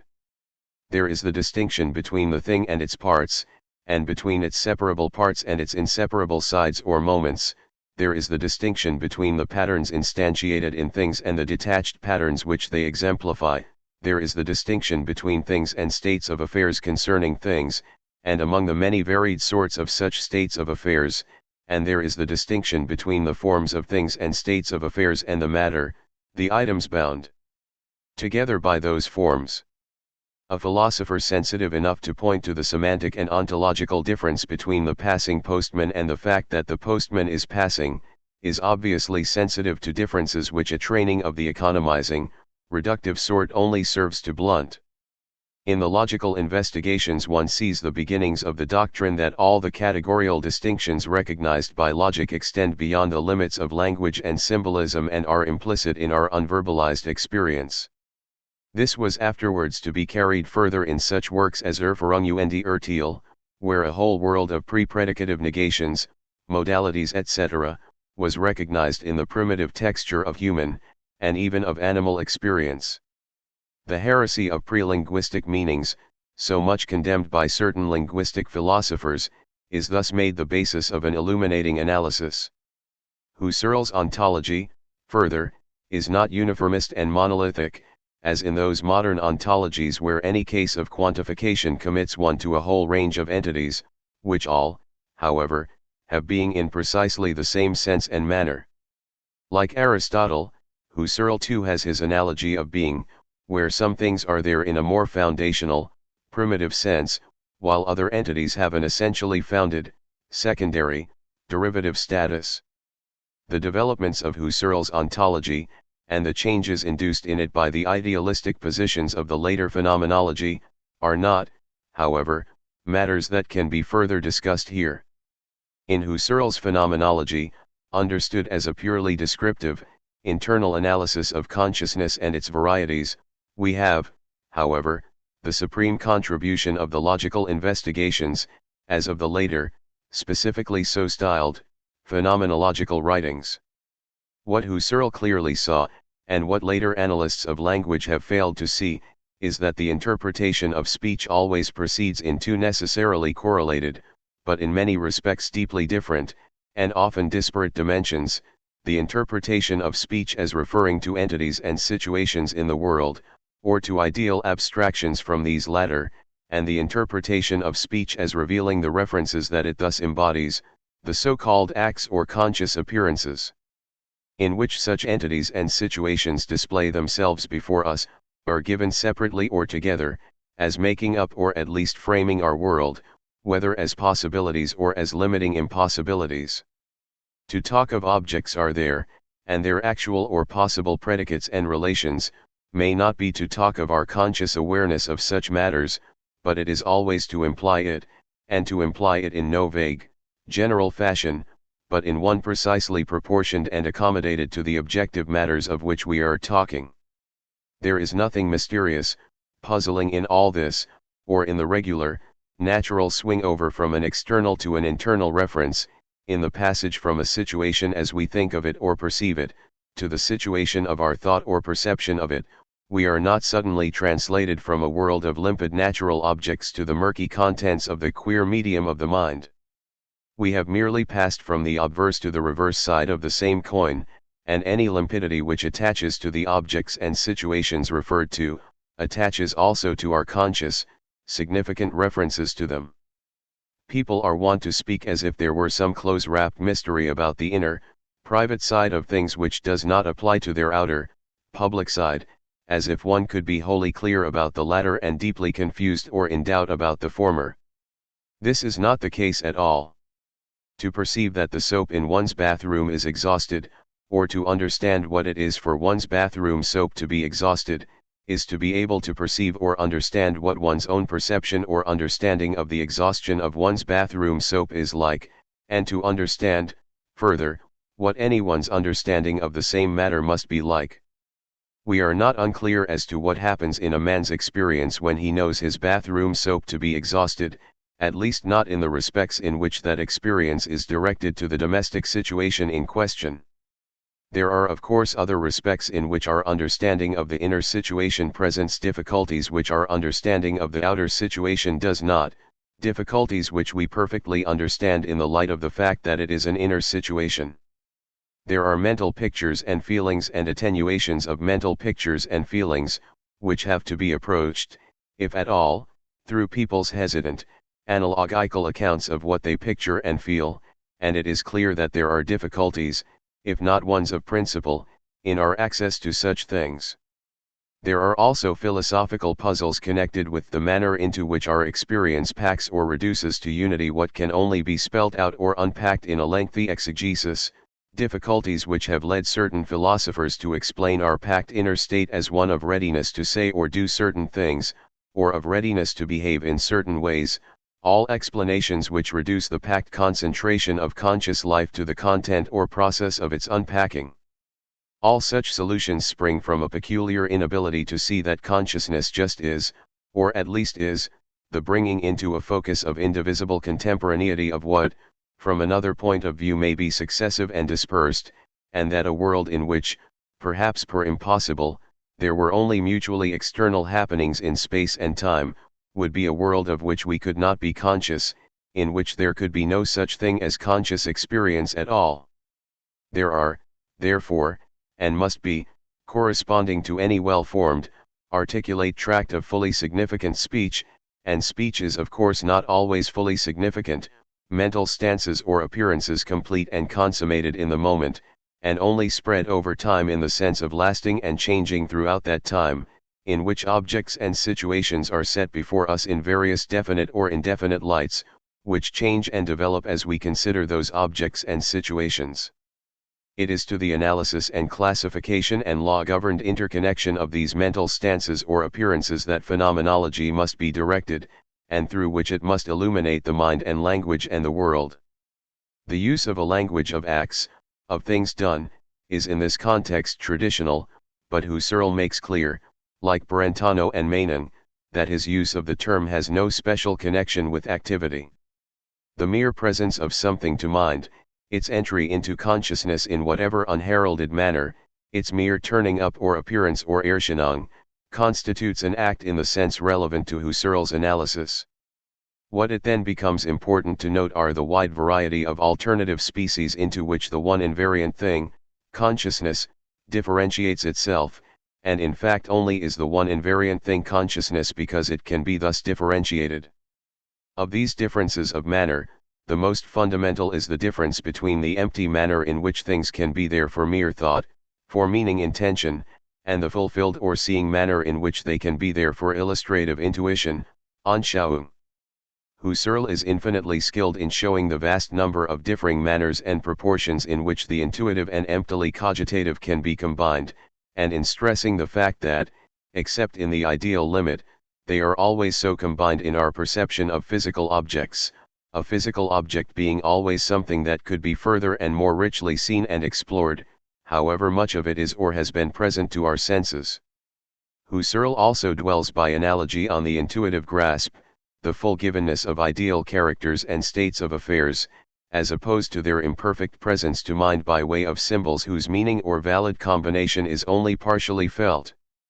And he stresses the case of fulfillment by way of internal images and by way of external physical models or diagrams or pictures, which is only a surrogate for the more complete fulfillment when what we have before us is given as the thing itself. Nowhere in the literature of philosophy are these matters more subtly treated and more full of an evident clearness and rightness. It is only a pity that they have been so infrequently and so superficially studied. Husserl's analysis of consciousness derives, of course, from Brentano's concept of intentionality, but is in several respects superior. Husserl, we may say, was the first to stress a property of intentional reference which Brentano also stated in the first appendix to the 1911 edition of his Psychology, that conscious reference is not strictly speaking a real relation, since the object or state of affairs referred to need not exist at all. The god Jupiter, Husserl says in chapter 2 of the fifth investigation, is not a real constituent, is not really present, in my conscious reference to him, To think that he need be, or could be, is to misunderstand the nature of conscious reference altogether. This point was never understood by Manin, who had to give a certain Vorhandenheit even to non-existent or absurd objects. It is not unlikely that Brentano got the first idea for his 1911 appendix from the 1901 discussion of the god Jupiter in the Logisk Untersuchungen, together, of course, with much that also infuriated him. Certainly the example of the god Jupiter is cited by Krauss in his exposition of Brentano's doctrine. Husserl, however, did not fall into the prime error of making the possible non-existence of a thought object the criterion of mentality, a mistake persisted in by Chisholm. For he is clearly aware, in the second place, that references that fail of a target imply the existence of references where the target is in the nature of things hit, is itself intuited or given. The meaning of intuition is simply that of an ultimate, perfect self-givenness, and given as it in itself is. Unless there was this limiting form of intentionality, there would be no meaning in saying that certain intentions fail of their mark, that they present their objects in an inadequate or distorted light, and not as they are, or not as they wholly are. Consciousness can only give sense to its inadequacies by contrasting them with an ultimate, inerrant adequacy or self-givenness. The notion of the self-evident or inwardly evident, which in Brentano is no more than an internal index of our title to judge or believe something, is therefore for Husserl no more than the limiting state where doubt becomes senseless, irrelevant, since the standard of self-givenness has been reached. For Husserl therefore it is part of the notion of intentionality that there is a limiting state, ideal in the case of physical objects, in which the object as it is thought of or given simply fades out in, or achieves coincidence with, the object as it in and for itself is. The difficulties of this account of self-evidence, the many cases of seeming self-evidence which later require revision, is finally dealt with in the 1929 formal and transcendental logic, which must certainly be studied if we are fully to evaluate the logical investigations. It is to be regretted that Husserl did not allow the implications of his own views on self-givenness to guide him away from the methodological or suspension of conviction which is preached in the later ideas, 31, 32 etc. For there is arguably no clear sense to be given to a total suspension of belief in the entire world. It is only in the context of a limiting, if unattainable, complete givenness of all sides of physical realities that the notion of their doubtful, distorted, merely intended presence to consciousness can be significantly entertained, a point since made by many analytic philosophers. Husserl sees that we cannot accord a merely phenomenal, intentional status to the acts of consciousness in which physical objects are given, a point clear to Descartes as it was not clear to Kant, and he is also unwilling to accord a merely intended status to the experiences of others. He thinks, however, that he can significantly bracket the reality of all natural things, and even passes on from this to the idealistic conviction that physical things have, despite their transcendent status. For consciousness, no more than a merely intended, phenomenal being, while consciousness itself exists in an absolute manner, Ideas, 41, 6. To the extent that Husserl makes this move, he transforms his brilliant, original analysis of consciousness into one of those ordinary subjectivisms which comfort the shattered ego by assuring it, quite baselessly, that in some secret manner it has manufactured its own shattering world. Of this form of subjectivism, respectable only on a theistic background like Berkeley's, there is not a trace in the logical investigations. The examination of consciousness, and of how things are given to consciousness, goes with no implication that such things have no being other than their givenness to consciousness. The contrary implication is in fact without reservation taken to be part and parcel of consciousness itself. Room is of course left for metaphysical reversals, but a proper suspension of conviction and assertion is maintained on such possibilities.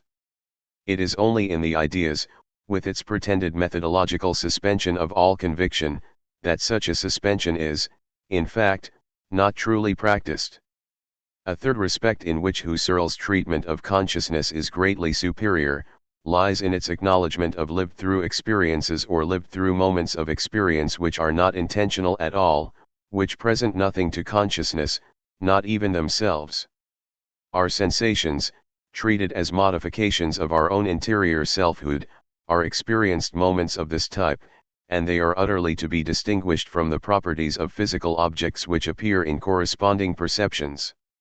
There is, Husserl thinks, as Meinung does also, a redwise mode of interior experience which corresponds to the redness we perceive, whether validly or illusorily, out there in objects. This redwiseness we feel rather than perceive, in normal experience, but in feeling we can also pass to perceiving the objective redness which is as it were its other side. This use of interior experience to mediate objective reference is misleadingly described in a language of beseelend Auffassungen, animating conceptions, or interpretations, which suggests the traditional theory, infinitely repugnant to Husserl, of causal inferences from immediate sense data to unperceived physical objects. For Husserl the sensation, though sometimes called a datum, is not normally given at all, and its Auffassung or interpretation is a primary act of mind's self-transcendence and not therefore, properly speaking, an interpretation or an inference at all. What it reveals is also not any remote function of physics but the redness that is authentically perceived. The theory of inner felt sides to the sensible properties of things has of course been adversely criticized by the few who have understood it properly, among whom G. E. Moore is to be reckoned. It is arguable that, though dubious on a first analysis, it becomes ever more acceptable on further examination. Husserl uses the same notion of representing contents which are not themselves presented, in his theory of categorical intuition. Through the mind's various acts of synthetic combination it can come to set before itself various forms of objective synthesis, e.g. the synthesis of properties in a thing, of items in a group, of identity in varying contexts, etc. It is a pity that there have been so few people to understand and discuss these interesting doctrines. It is not possible, in an introduction of this length, to do more than touch on some of the many questions of interpretation raised by Husserl's logical investigations. And it is not at all possible to trace the relations of the position of that work to those of the later phenomenology. The interpretation, criticism, and evaluation of Husserl's vast, immensely hard, supremely rewarding corpus of writings is barely in its beginnings. What remains for me to do, however, is to give some account as to how I have rendered some of the key terms of Husserl, an account which the use of the index will improve. I have been largely, but not absolutely uniform, in my translation of these key terms, since my aim has been to render their sense, which demands adaptation to their German or English context, rather than to provide a code from which the German can be uniformly inferred from the English. The German text is, after all, again available, even if, regrettably it was long out of print. And Husserl, despite his prolixity and technicality, conforms to the Keynesian description of a Cambridge philosopher as a prose writer, hoping to be understood. He is not a hierophant, requiring a word-for-word translation of his dark locutions in the hope that some of their doubtful sense will be preserved.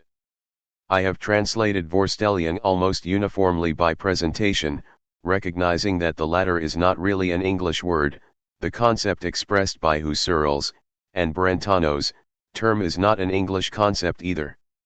Idea is required for other purposes, and is in any case ambiguous, and representation, if anyone can tolerate it, is required for the cases where Husserl uses representation, Darstellung etc. Anschauung, Anschaulich etc. I have rendered by intuition, intuitive etc., since this is the traditional rendering of the term in translations of Kant, and since the word has no proper equivalent in English. I have occasionally varied this use by substituting or adding such terms as envisage, illustrate, picture, see, and their derivatives. Einsicht etc., which more properly means intuition as understood in English, I have translated by insight etc., though sometimes I have talked of perspicuity etc. I have translated idee by idea and species by species, capitalizing both terms where ideal entities are in question. I have sometimes capitalized terms, e.g. perception, where ideal notions were intended, but in general I have been inconsistently sparing with capitals, as I believe that they readily become tyrannous and obfuscate sense.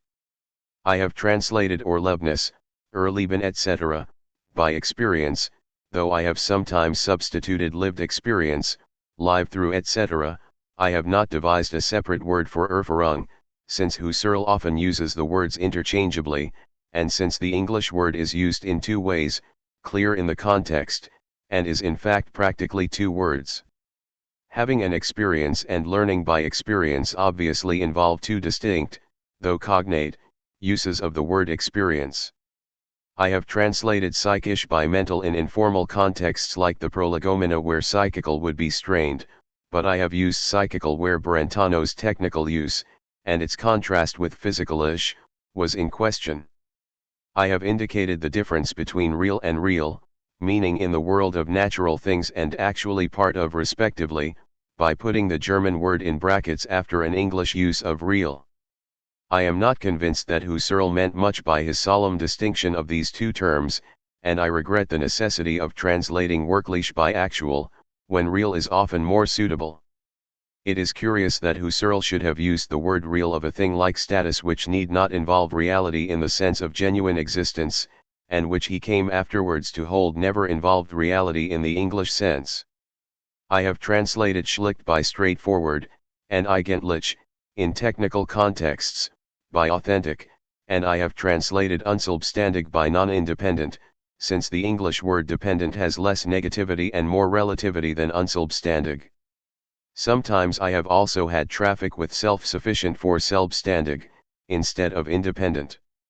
In Halt I have, of course, translated by content, but this makes difficulties in the case of other words for which content alone seems suitable.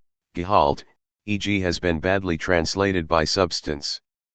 Fundieren, fundiert etc., are of course founded, though sometimes I have yielded to the charms of basing, based etc., but fundierend has varied from foundational to underlying according to context or euphony. Moment I have usually translated as moment, but sometimes, in less technical contexts, as side or aspect. Bedeutung in the sense of significant content I have translated by meaning, less commonly by sense. Husserl does not follow Freya in keeping the two words distinct, and neither ever means the object of a reference. The word bedeuten I have translated by act of meaning or simply by the verb to mean, though I have sometimes used reference as an equivalent. Husserl in the main tends to say that we mean objects, not meanings, by way of the meanings which words have rather than mean, and I have followed his usage in English, with which it on the whole agrees, rather than trying to introduce distinctions into my translation which have only recently been thought necessary. Wahrnehmen, etc., I have translated by perceive, perception, the established equivalents, though when a Wahrnehmen means an individual act, I have, for the sake of shortness, translated it by percept. Innere Wahrnehmen has been translated by inward or internal perception quite without principle, and the same holds mutatis mutandis of Außer Wahrnehmen. Erkenntnis I have generally translated by knowledge, though there are contexts, particularly in the sixth investigation where cognition, recognition seemed more suitable. Evidence and its derivatives I have rendered by self-evidence, inward evidence according to context. There are cases of evidence, e.g. those of innere Wahrnehmen, which have no self-evidence in the English sense. The adjective evident I have sometimes translated by evident, but in general I have found that the forensic and documentary associations of the English word evidence are fatal to understanding. Many students are permanently bewildered by these associations. That a similar thing holds of reflection, reflective etc., used to translate the German word where it has to do with introspection, and not with reflection as we ordinarily understand it, has not led me to depart from the use in question.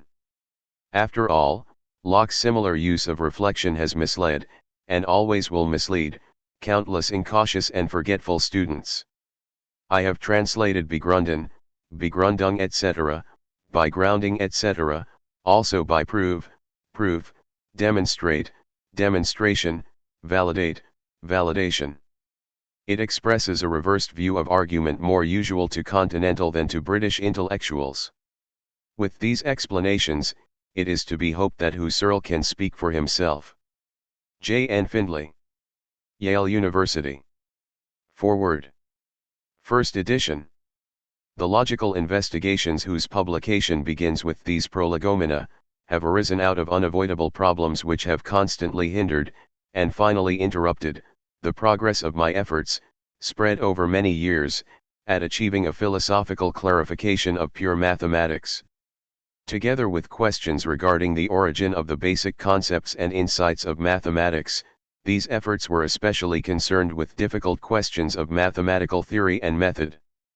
The expositions of the traditional logic, so often reformulated, should have succeeded in providing us with an intelligible and perspicuous account of the rational essence of deductive science, with its formal unity and symbolic methodology. A study of the actually given deductive sciences, however, left all these things problematic and obscure. The deeper that my analyses penetrated, the more conscious I became that the logic of our time was not adequate to that actual science which it was nonetheless its function to elucidate. I was plunged into peculiar difficulties by my logical researches into formal arithmetic and the theory of manifolds, a discipline and method which stretches far beyond all peculiarities of the special forms of number and extension. They forced me into discussions of a very general sort, which lifted me above the narrow sphere of mathematics, and pushed me towards a universal theory of formal deductive systems. There were many sets of problems that then bore down upon me, of which I shall here mention only a single one. There were evidently possibilities of generalizing, transforming, formal arithmetic, so that, without essential alteration of its theoretical character and methods of calculation, it could be taken beyond the field of quantity, and this made me see that quantity did not at all belong to the most universal essence of the mathematical or the formal, or to the method of calculation which has its roots in this essence. I then came to see in mathematicizing logic a mathematics which was indeed free from quantity, while remaining none the less an infeasible discipline having mathematical form and method, which in part dealt with the old syllogisms, in part with new forms of inference quite alien to tradition. Important problems then loomed before me regarding the universal essence of the mathematical as such, and the natural connection, or the possible boundaries, between systems of quantitative and non-quantitative mathematics, and especially, example regarding arithmetical and logical formality. Naturally, I also had to go on from this point to more fundamental questions regarding the essence of the form of knowledge in contradistinction to its matter, and the sense of the distinction between formal, pure, and material properties, truths, and laws. But in another quite different direction I also found myself involved in problems of general logic and epistemology. I began work on the prevailing assumption that psychology was the science from which logic in general, and the logic of the deductive sciences, had to hope for philosophical clarification. For this reason psychological researches occupy a very large place in the first, the only published, volume of my philosophy of arithmetic. There were, however, connections in which such a psychological foundation never came to satisfy me. Where one was concerned with questions as to the origin of mathematical presentations, or with the elaboration of those practical methods which are indeed psychologically determined, psychological analyses seemed to me to promote clearness and instruction. But once one had passed from the psychological connections of thinking, to the logical unity of the thought content, the unity of theory, no true continuity and unity could be established. I became more and more disquieted by doubts of principle, as to how to reconcile the objectivity of mathematics, and of all science in general, with the psychological foundation for logic. In this manner my whole method, which I had taken over from the convictions of the reigning logic, that sought to illuminate the given science through psychological analyses, became shaken, and I felt myself more and more pushed towards general critical reflections on the essence of logic, and on the relationship, in particular, between the subjectivity of knowing and the objectivity of the content known. Logic left me in the lurch wherever I hoped it would give me definite answers to the definite questions I put to it, and I was eventually compelled to lay aside my philosophical mathematical investigations, until I had succeeded in reaching a certain clearness on the basic questions of epistemology and in the critical understanding of logic as a science. If I now publish these essays, the product of many years of work, on a new foundation of pure logic and epistemology, I do so in the conviction that I shall not be misunderstood for independently choosing a path remote from that of prevailing logical trends, in view of the grave, factually based motives that have inspired me. The course of my development has led to my drawing apart, as regards basic logical convictions, from men and writings to whom I owe most of my philosophical education, and to my drawing rather closer to a group of thinkers whose writings I was not able to estimate rightly, and whom I consulted all too little in the course of my labors. I have had, however, unfortunately to abstain from any subsequent insertion of comprehensive literary and critical references to researches having an affinity with my own. As regards my frank critique of the psychologistic logic and epistemology, I have but to recall Goethe's saying, "There is nothing to which one is more severe than the errors that one has just abandoned." E. Husserl. Halle ads. May 21, 1900. Second edition. The question as to the form in which I should undertake to republish the present work, out of print for some years, has caused me no little concern. My logical investigations were my breakthrough, not an end but rather a beginning. When the work had been printed, my studies continued forthwith. I tried to give a fuller account of the meaning, the method, and the philosophical scope of phenomenology, to pursue the woven threads of my problems further in every direction, and to track down and tackle parallel problems in all ontic and phenomenological fields. Understandably, as the horizon of my research widened, and as I became better acquainted with the intentional modifications so perplexingly built on one another, with the multiply interlacing structures of consciousness, there came a shift in many of the conceptions formed in my first penetration of the new territory. Remaining obscurities were cleared up, ambiguities removed, isolated observations to which at the start no special importance could be given, gained fundamental meaning as one passed over into larger contexts. Everywhere, in brief, there were not merely supplementations but transvaluations in one's original field of research, and from the point of view of one's widened, deepened knowledge, even the arrangement of one's treatments no longer seemed quite adequate. The sense and the extent of these forward steps, and their widening effect on one's field of research comes out in the recently published first book of my Ideas Towards a Pure Phenomenology and Phenomenological Philosophy, printed in the first volume of the Jahrbuch für Philosophie und Phänomenologische Forschung, 1913, and the publication of the two remaining books, which will follow immediately, will show this still better. I originally cherished the hope that, after discovering and exploring the radical problems of pure phenomenology and phenomenological philosophy, I should be able to present a series of systematic expositions that would render a reprinting of the old work unnecessary, in so far as its content, not at all jettisoned, but purged and divided according to subject, would come into its own in association with the new work.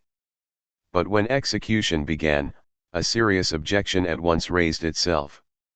Many years would be needed for the carrying out of the extensive, difficult task of imposing literary unity on our investigations, though they stood there complete and concrete, they would have for the most part to be expounded anew and to have their difficulties ironed out.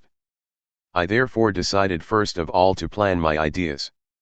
They were to give a universal, yet contentful presentation of the new phenomenology, based throughout on actually executed work, a presentation of its method, of its systematic field of problems, of its function in making possible a strictly scientific philosophy, as well as a reduction to rational theory of empirical psychology. After all this, the logical investigations would be republished, and that in a better form, adapted to the standpoint of the ideas, and so helping to introduce the reader to the nature of genuinely phenomenological and epistemological work. For if these investigations are to prove helpful to those interested in phenomenology, this will be because they do not offer us a mere program, certainly not one of the high-flying sort which so encumber philosophy, but that they are attempts at genuinely executed fundamental work on the immediately envisaged and seized things themselves. Even where they proceed critically, they do not lose themselves in discussions of standpoint, but rather leave the last word to the things themselves, and to one's work upon such things. The ideas ought in effect to rest on the work of the logical investigations. If, through the latter, the reader has been brought openly to investigate and concern himself with a group of fundamental questions, then the ideas, with their policy of illuminating method from ultimate sources by putting a sketch of the main structures of pure consciousness before one, by systematically locating one's work problems in the latter, could assist him to a further, independent advance. The carrying out of the first part of my plan was relatively easy, though the unexpected length of the first 2 books of the ideas, essential for my purposes and undertaken by me in one piece, forced me to divide their publication, so that the first book alone had to suffice provisionally. But the fulfillment of my second aim was far harder. Anyone who knows the old work, will see the impossibility of lifting it entirely onto the level of the ideas. That would mean a complete recasting of the work, and a postponement to the Greek kalends. It seemed to me, on the other hand, to be a comfortable rather than a conscientious decision, in view of the aims justifying a new edition, to abandon all revision and merely reprint the work mechanically. Was I entitled to mislead the reader once more, through all my omissions, waverings and self-misunderstandings, which, however unavoidable and pardonable in the first edition of such a work, would yet put unnecessary difficulties in the way of a clear grasp of essentials? All that remained possible was to attempt a middle course, and in a manner to let myself go in attempting it. It meant leaving untouched certain unclarities, and even errors, which were part and parcel of the unified style of the work. The following maxims guided my revision.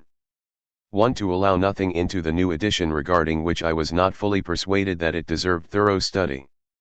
In this respect single errors could be left standing, since I could allow them to count as natural steps towards a truth that would transform their good intentions.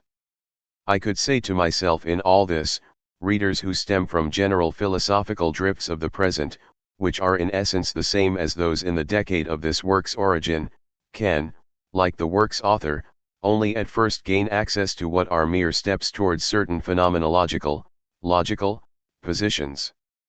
Only when they have gained sure mastery over the style of phenomenological research, do they see the fundamental meaning of certain distinctions which appeared previously to be insignificant nuances.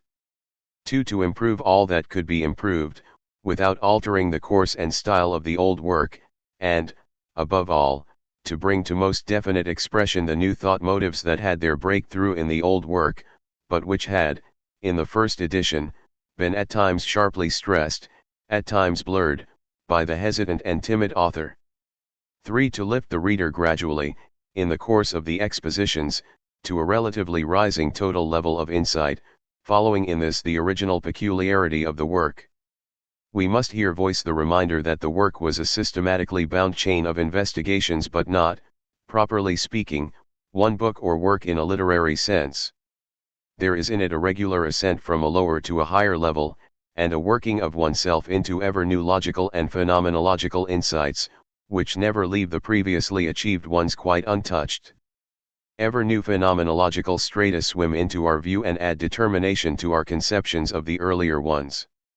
This character of the old work made a kind of revision seem possible, which consciously leads the reader onward and upward, in such a way that, in the final investigation, the level of the ideas is in essentials reached, so that the previous uncalarnesses and half-truths, that we had to put up with, appear perspicuously clarified. I went ahead in the sense of these maxims, and have the impression as regards both provisionally published pieces, the Prolegomena and the first part of the second volume, that the big efforts I made have not been wasted. I have naturally had to add here, and strike out there, at times to rewrite single sentences, and at times whole paragraphs and chapters. The thought content has become more packed and full in extent, the total extent of the work, more specifically that of the second volume, has grown unavoidably, despite all suppression of critical supplementation, so that this volume has had to be divided. Regarding the individual investigations and their reconstructed form, the following should be said. The Prolegomena to pure logic is, in its essential content, a mere reworking of two complementary series of lectures given at Halle in the summer and autumn of 1896. To this the greater liveliness of the exposition is due, which has assisted its influence. The piece is, moreover, written in one cast of thought, and I therefore thought I ought not to revise it radically. But I found I could, on the other hand, from about the middle on, carry out many quite large improvements in presentation, could expunge slips and put main points into sharper light. Some very essential, if partial, insufficiencies, such as the concept of a truth in itself which is too one-sidedly oriented to vérités de raison, had to be left, since they were part of the unified level of the piece. The sixth investigation, now the second part of the second volume, brings in necessary clarification in this respect. To burden the polemic on psychologism with new criticisms and counter-criticisms, which would not have introduced the least new thought motive, did not seem very appropriate to me. I must emphasize the relation of this piece to 1899, the precise date at which I merely rewrote it. The printing of the Prolegomena, minus the foreword, was already complete in November 1899. See my self-reference in the Viertelgerskript. F. Wis. Philosophie, 1900, p. 512 f. Since its appearance, some authors that I looked on as representing logical psychologism have essentially changed their position. Th. Lips, e.g., in his extremely significant, original writings, has since 1902 not at all been the man that is here quoted. Other authors have, in the meantime, sought different foundations for their psychologistic position, a point not to be ignored, since my presentation takes no account of it. As regards the second volume of the new edition, the hesitant introduction, so little true to the essential sense and method of the actually written investigations, was radically revised. I felt its defects immediately after its appearance, and also found immediate occasion, in a review in the Archive F system. Philos 11, 1903, p. 397 ff, to object to my misleading account of phenomenology as descriptive psychology. Some of the main points of principle are there briefly but sharply characterized. The psychological description performed in inner experience appears as put on a level with the description of external events in nature performed in external description, but it is, on the other hand, opposed to phenomenological description, from which all transcendent interpretations of immanent data, even those of psychical acts and states of a real ego, are entirely excluded. The descriptions of phenomenology are said, p. 399, to deal neither with lived experiences nor classes of lived experiences of empirical persons. Phenomenology knows nothing of persons, of my experiences or those of others, and surmises nothing regarding them. It raises no questions in regard to such matters, attempts no determinations, constructs no hypotheses. The complete reflective clarity that I had achieved in these and following years regarding the essence of phenomenology, which led gradually to the systematic doctrine of phenomenological reduction, cf. Ideas, 1, Section 2, was of use in the rewriting of this introduction, and also in the text of all the following investigations, thereby raising the whole work to an essentially higher level of clarity. Of the 5 investigations which occupy the first part of the second volume, the first, Expression and Meaning, retains its merely preparatory character in the new edition. It stimulates thought, it directs the gaze of the phenomenological beginner to the initial, already most difficult problems of the consciousness of meaning, without doing full justice to them. The manner in which it deals with occasional meanings, to which, however, in strictness, all empirical predications belong, is an act of violence, the enforced consequence of the imperfect conception of the essence of truth in itself in the Prolegomena. As a further defect of this investigation, only understood and corrected at the end of the volume, we must note that it has no regard to the distinction and parallelism between the noetic and the noematic. The fundamental role of this distinction in all fields of consciousness is first fully laid bare in the Ideas, but comes through in many individual arguments in the last investigation of the old work. For this reason, the essential ambiguity of meaning as an idea is not emphasized. The noetic concept of meaning is one-sidedly stressed, though in many important passages the noematic concept is principally dealt with. The second investigation concerning the ideal unity of the species and modern theories of abstraction, had a style and limitation of theme, a certain completeness, which made a few detailed amendments, but no thoroughgoing reconstructions, desirable. As before, there is no discussion of the various types of ideas, with their demand for a deep separation of essence, to which naturally ideations, as deeply and essentially separate, correspond. All that this investigation is concerned with, is the fact that one can learn to see ideas, represented, e.g. by the idea read, and that one can become clear as to the essence of such seeing. The third investigation on the doctrine of wholes and parts has undergone very thorough revision, though in its case no unsatisfactory compromises needed to be made, and no subsequent corrections or deepenings were necessary. All that was here needed was to assist the inner sense of the investigation, and what I thought were its important results, to better operation and to remove numerous imperfections of statement. I have the impression that this investigation is all too little read. I myself derived great help from it. It is also an essential presupposition for the full understanding of the investigations which follow. The position of the fourth investigation, on the distinction between independent and non-independent meanings and the idea of pure grammar, is similar to that of the third. My position in this case is also unaltered. I not only amended, but also in many places enriched, the content of the text, changes which point to future publications from my lectures on logic. The fifth investigation, on intentional experiences and their contents, had to undergo deep-going revision. In it cardinal problems of phenomenology, those in particular of the phenomenological doctrine of judgment, were tackled. In these it was possible to achieve a considerably higher level of clarity and insight without needing to alter the structure and essential content of the investigation. I no longer approve of the rejection of the pure ego, but left the arguments in question in a shortened and formally improved form, as being the basis of P. Naderp's interesting polemic in his New Allgemeine Psychologie, Volume 1, 1912. I have completely excised the much-cited, very unclear, and, in the context, quite dispensable 7, reciprocal demarcation of psychology and natural science. I was perhaps all too conservative in retaining the quite unsuitable term nominal presentation. I was afraid in general of tampering with the terminology of the old work. The revised version of the sixth investigation, now in the press, is designed as the second part of the second volume. It is the most important investigation from a phenomenological point of view. In this case I soon persuaded myself that it would not be enough to revise the old content, following the original content paragraph by paragraph.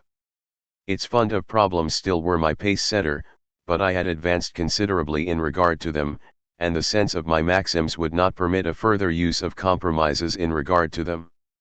I accordingly went along quite freely, and, in order to give scientific treatment to the great themes so imperfectly dealt with in the first edition, I added whole series of new chapters, which increased the bulk of this investigation very considerably. As in the Prolegomena I did not, in my second volume, my fourth investigation made a small exception, go into the many criticisms which rest, I am sorry to say, almost exclusively on misunderstandings of the sense of my positions. I therefore thought it more useful to discuss in universal form, and in their historical position, the typical misunderstandings of my philosophical endeavors, and that at the end of the second volume, in an epilogue, so to say. It will be a good thing if the reader has a look at this appendix immediately after reading the Prolegomena, so as to guard himself in time against such apparently natural misunderstandings. A full index will be added to the work, prepared with great care by my doctoral candidate Rudolf Clemens. I must express my heartfelt thanks for much friendly assistance, and, in the first place, to the Privatdozent Dr. Adolf Renock, who helped me with his zeal and knowledge when, 2 years ago, I first went thoroughly into deliberations concerning the possibilities of revision. The labors of correction were greatly lightened by the help of Dr. Hans Lips and by the doctoral candidate Jean Herring. E. Husserl. Göttingen, October 1913. Prolegomena to Pure Logic. Volume I of the German editions.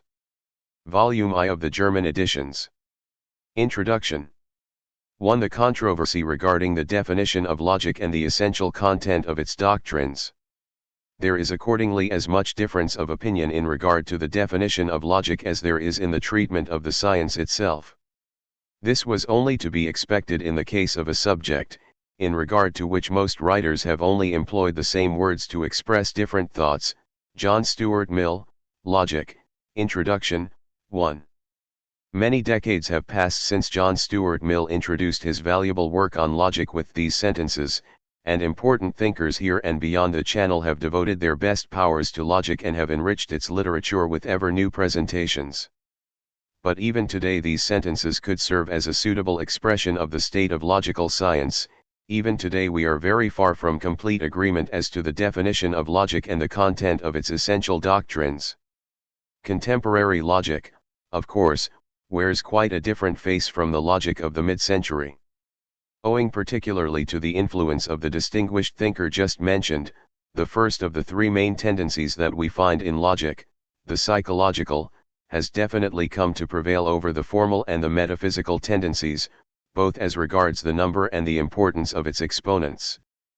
But the other two tendencies are still carried on, and the disputed questions of principle, reflected in different definitions of logic, are still disputed, while it is still true, and perhaps more true than ever, that different writers merely employ the same words to express different thoughts. This is not merely true of expositions stemming from different philosophical camps. The side on which most life is to be found, that of psychological logic, manifests unity of conviction only in regard to the demarcation of the discipline, its essential aims and methods. But one could scarcely be blamed for exaggerating if one applied the phrase Billium omnium contra omnes to the doctrines put forth, and, in particular, to the opposed interpretations of traditional formulae and doctrines. It would be vain to seek to delimit a sum total of substantial propositions or theories in which one might see the hard core of our epoch's logical science and the heritage bequeathed by it to the future. 2. Necessity of a renewed discussion of questions of principle. In this state of the science, which does not permit one to separate individual conviction from universally binding truth, a reversion to questions of principle remains a task that must ever be tackled anew. This holds particularly as regards the questions which play a decisive role in the dispute among logical tendencies and, together with this, in the dispute as to the correct demarcation of the science.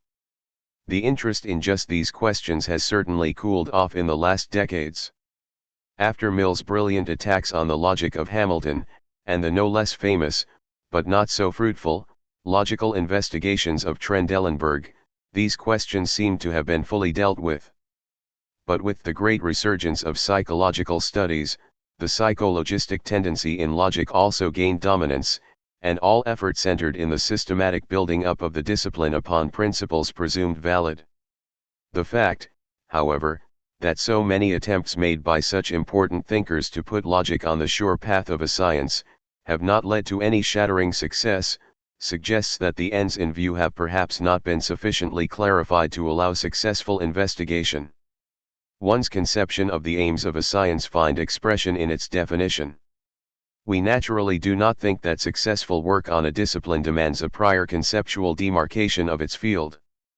The definitions of a science mirror the stages of that science's development, knowledge of the conceptual character of a science's objects, of the boundaries and place of its field, follow the science and progress with it. Nonetheless, the degree of adequacy of such definitions, or of the views of the field they express, react on the progress of the science itself, and, according to the direction in which such definitions depart from truth, such a reaction can have a slight, or a very important influence on the development of the science. The field of a science is an objectively closed unity, we cannot arbitrarily delimit fields where and as we like. The realm of truth is objectively articulated into fields, Researches must orient themselves to these objective unities and must assemble themselves into sciences. There is a science of numbers, a science of spatial figures, of animal species etc., but there are no special sciences of prime numbers, of trapezia, or of lions, nor of all three taken together. Where a group of discoveries and problems impresses us as belonging together, and leads to the setting up of a science, inadequate demarcation can consist merely in the fact that the field concept is at first too narrow for what is given, and that concatenations of grounding connections stretch beyond the delimited field, and only draw together in a closed unity over a much wider field. Such limitations of horizon need not be prejudicial to the flourishing progress of the science. It may be that theoretical interest finds its first satisfaction in the narrower field, and that work that can be done without regard to deeper and wider logical ramifications, is what is needed in the first instance. There is another, much more dangerous fault in field delimitation, the confusion of fields, the mixture of heterogeneous things in a putative field unity, especially when this rests on a complete misreading of the objects whose investigation is to be the essential aim of the proposed science. Such an unnoticed can have the most damaging consequences, the setting up of invalid aims, the employment of methods wrong in principle, not commensurate with the discipline's true objects, the confounding of logical levels so that the genuinely basic propositions and theories are shoved, often in extraordinary disguises, among wholly alien lines of thought, and appear as side issues or incidental consequences etc. These dangers are considerable in the philosophical sciences. Questions as to range and boundaries have, therefore, much more importance in the fruitful building up of these sciences than in the much favored sciences of external nature, where the course of our experiences forces territorial separations upon us, within which successful research can at least be provisionally established. It was Kant who uttered the famous special words on logic which we here make our own: we do not augment, but rather subvert the sciences, if we allow their boundaries to run together. The following investigation hopes to make plain that all previous logic, and our contemporary, psychologically based logic in particular, is subject, almost without exception, to the above-mentioned dangers, through its misinterpretation of theoretical principles, and the consequent confusion of fields. Progress in logical knowledge has been gravely hindered. 3 disputed questions. The path to be entered. The traditionally disputed questions which concern the demarcation of logic are the following. 1. Is logic a theoretical or a practical discipline, a technology? 2. Is it independent of other sciences, and, in particular, of psychology and metaphysics? 3. Is it a formal discipline? Has it merely to do as usually conceived, with the form of knowledge, or should it also take account of its matter? 4. Has it the character of an a priori, a demonstrative discipline, or of an empirical, inductive one? All these disputed questions are so intimately bound up together, that to take up a stance on one of them, is to some extent at least to be determined, or factually influenced, in the stance one takes up on the others. There are really only 2 parties. Logic is a theoretical discipline, formal and demonstrative, and independent of psychology. That is one view.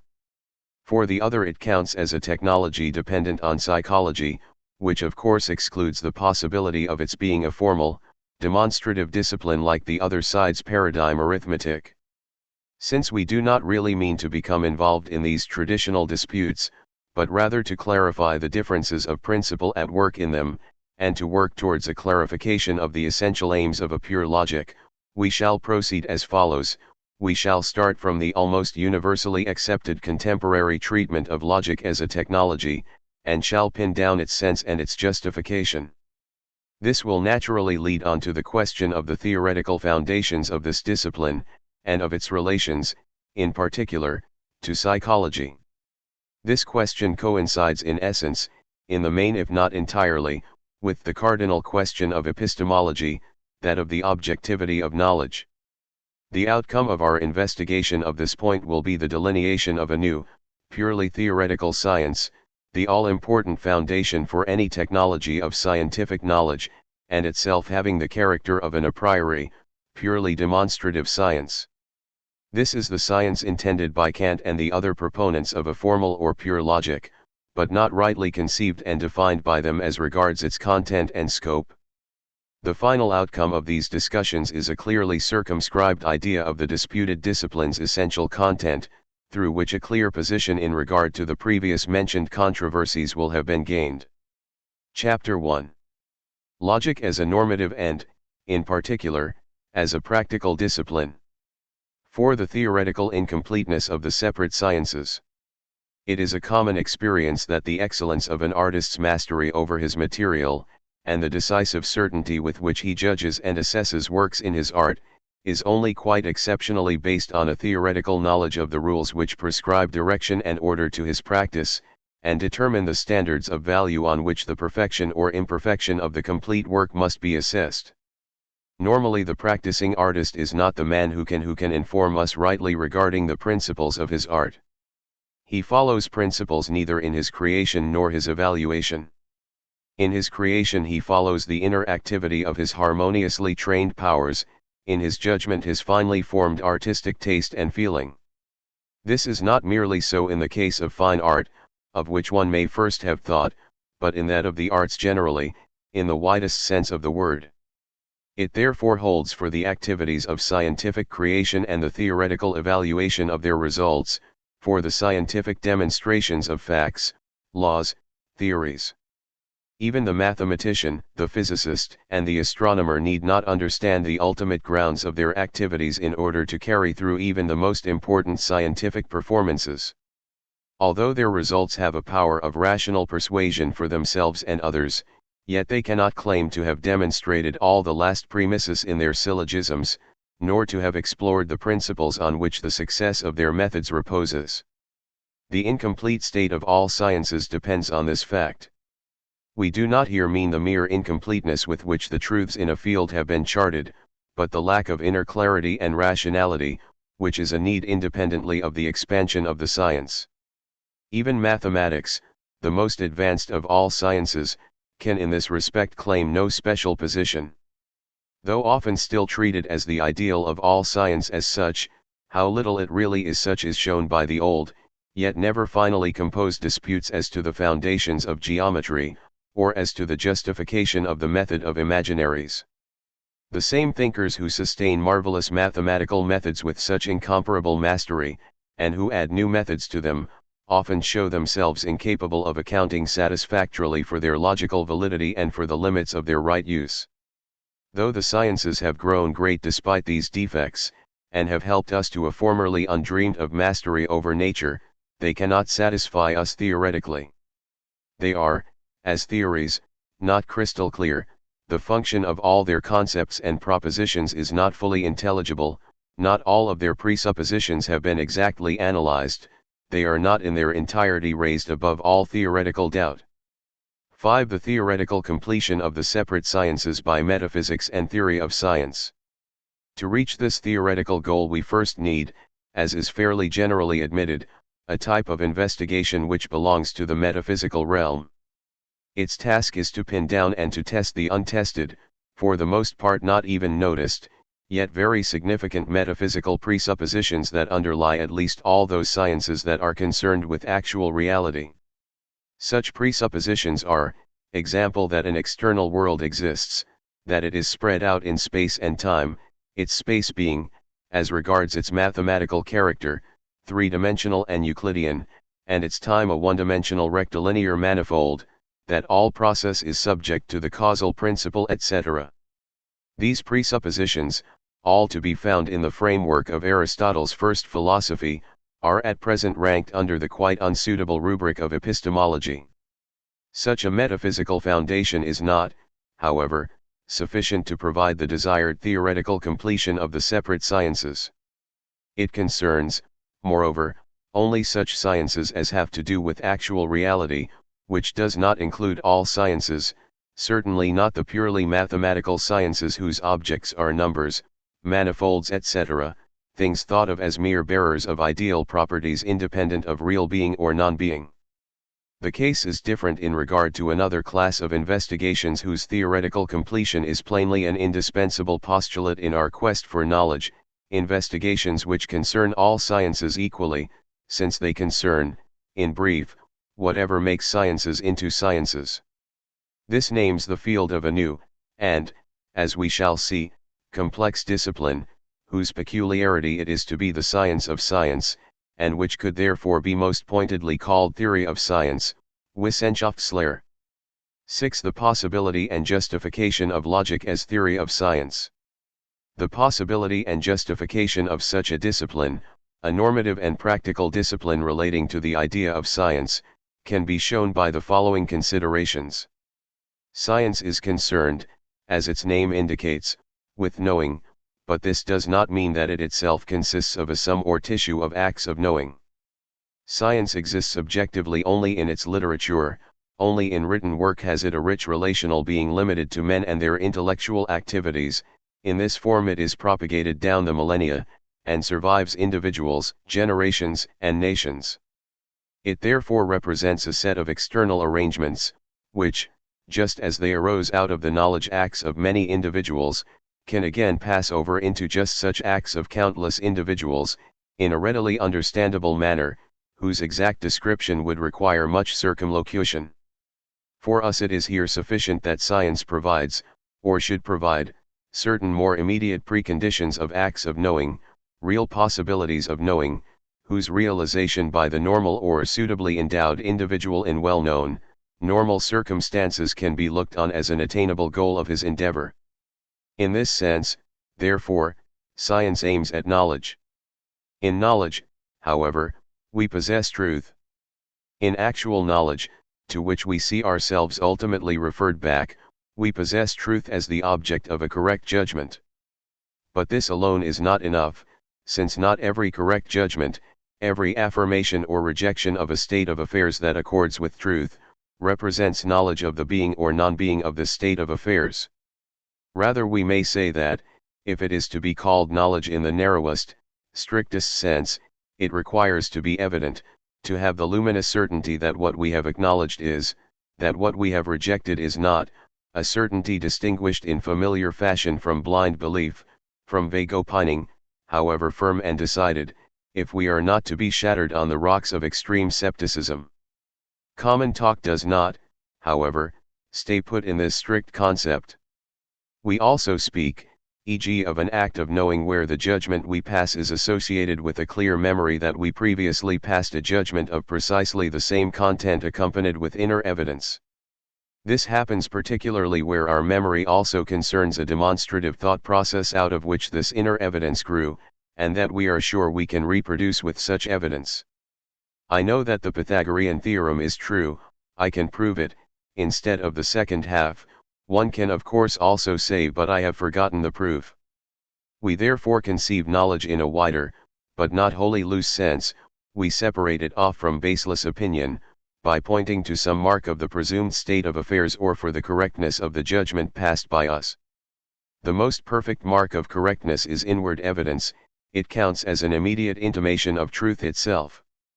In the vast majority of cases we lack such absolute knowledge of truth, in whose place we make use, one need only think how memory functions in the above examples, of the inner evidence for a higher or lower degree of probability for our state of affairs, with which, if probability levels become high enough, a firm judgment is usually associated. The inward evidence of the probability of a state of affairs A will not serve to ground the inward evidence of its truth, but it will serve to ground those comparative, inwardly evident value assessments, through which, in accordance with positive or negative probability values, we can distinguish the reasonable from the unreasonable, the better founded from the worse founded assumptions, opinions, and surmises. Ultimately, therefore, all genuine, and, in particular, all scientific knowledge, rests on inner evidence. As far as such evidence extends, the concept of knowledge extends also. There is none the less a remaining duality in the concept of knowing or knowledge. Knowledge in the narrowest sense of the word is the being inwardly evident that a certain state of affairs is or is not, e.g. that S is P or that it is not P. If it is evident that a certain state of affairs is probable to this or that degree, then we have knowledge in the strictest sense of such a probability, but, in regard to the being of the state of affairs itself, and not of its probability, we only have knowledge in a wider, modified sense. It is in this latter sense, with an eye to degrees of probability, that one speaks of a greater or lesser degree of knowledge. Knowledge in the pregnant sense, its being quite evident that S is P, then counts as the absolutely fixed, ideal limit which the graded probabilities for the being P of S approach asymptotically. But the concept and task of science covers more than mere knowledge. If we live through and recognize the presence of inner percepts, singly or in groups, we have knowledge, but are far removed from science. The same applies generally to all incoherent groups of acts of knowing. A group of isolated bits of chemical knowledge would certainly not justify talk of a science of chemistry. More is plainly required, i.e., systematic coherence in the theoretical sense, which means finding grounds for one's knowing, and suitably combining and arranging the sequence of such groundings. The essence of science therefore involves unity of the foundational connections, not only isolated pieces of knowledge, but their grounded validations themselves, and together with these, the higher interweavings of such validations that we call theories, must achieve systematic unity. The aim is not merely to arrive at knowledge, but knowledge in such degree and form as would correspond to our highest theoretical aims as perfectly as possible.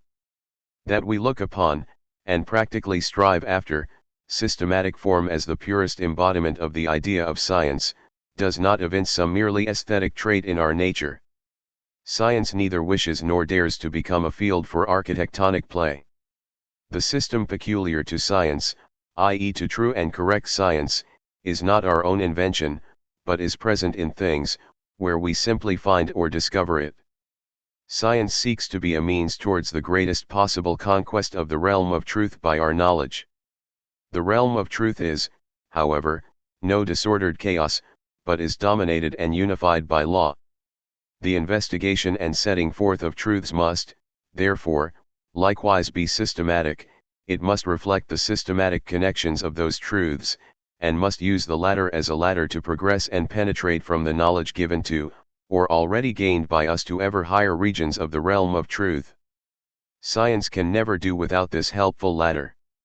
The inward evidence on which all knowledge ultimately reposes, is no gift of nature, appearing together with the mere idea of states of affairs without any methodically artful setup. People would otherwise never have thought of building up sciences. The longers of method would lose their sense if to intend meant to succeed. Why should one search into relations of entailment or construct proofs, if one shared in truth through immediate intimation? The inward evidence, moreover, which stamps one presented state of affairs as having real being, or the absurdity which stamps it as having no being at all, and the same, likewise, in regard to probability and improbability, is, in fact, only immediately felt in the case of a relatively quite limited group of primitive facts. Countless true propositions are only grasped by us as true when we methodically validate them. In their case, a mere regard to our propositional thought, will not induce inward evidence, even if it does induce judgmental decision. Both are, however, induced, certain circumstances being normal, where we set forth from certain known truths, and tread a certain path in thought to our intended proposition. There may be many ways of establishing the same proposition, starting from these or those bits of knowledge. It is, however, a characteristic and essential circumstance that there are infinitely many truths which could never be transformed into knowledge without such methodical procedures. That this is the case, that we need grounded validations in order to pass beyond what, in knowledge, is immediately and therefore trivially evident, not only makes the sciences possible and necessary, but with these also a theory of science, a logic. All sciences proceed methodically in the pursuit of truth, employ more or less artificial aids in order to bring to knowledge truths or probabilities that would otherwise remain hidden, and in order to use the obvious or the already established as a lever for achieving what is remote and only mediately attainable. The comparative treatment of these methodical aids, in which the insights and experiences of countless generations of thinkers are stored up, should provide the means for setting up general norms for such procedures and likewise rules for their inventive construction in various classes of cases. 7. Continuation. The three most noteworthy peculiarities of grounded validations. Let us penetrate somewhat more deeply into this matter, and reflect on the most noteworthy peculiarities of the remarkable thought sequences called by us validations. They have in the first place the character of a fixed structure in relation to their content. We cannot, in order to reach a given piece of knowledge, that, e.g. of the Pythagorean theorem, choose our starting point at random among the pieces of knowledge immediately given to us, nor can we add or subtract any thought items at will, if the evidence of the proposition to be validated is to burst forth genuinely, the validation to be a genuine validation. A second point is at once evident. It might seem thinkable a priori, i.e. before we glance at, and compare instances of validation streaming in on us abundantly from every quarter, that each validation should be unique both in content and in form. A whim of nature, this might at first seem a tenable thought, might have framed our psychic constitution so wantonly that our familiar talk of a multiplicity of modes of validating matters might have lacked all sense. The only thing that could be pronounced common to any validations that we might compare would be that a proposition S, itself lacking inner evidence, achieves an evident character if it appears in combination with certain known truths P1, P2, truths whose relevance to it is a non-recurrent matter not subject to a rational rule.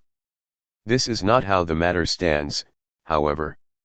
A blind caprice has not bundled any set of truths P1, P2, S together and then so instituted the human mind that it must necessarily, or in normal circumstances, connect the knowledge of S with the knowledge of P1, P2. In no single case is this so.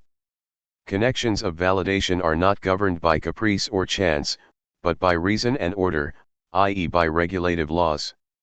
We hardly need an example to illuminate the point. If in a mathematical problem relating to a certain triangle ABC, we apply the proposition an equilateral triangle is equiangular, we carry out a validation which, made explicit, runs, every equilateral triangle is equiangular, the triangle ABC is equilateral, and is therefore equiangular. If we set beside this the arithmetical argument, every decimal number with an even last digit is an even number, 364 is a decimal number with an even last digit, and is therefore an even number, we note at once that the establishments have something in common, an inner constitution of like type, which is intelligibly expressed in the syllogistic form every A is B, X is A, so X is B. Not only have these two arguments the same form, but countless others have it as well.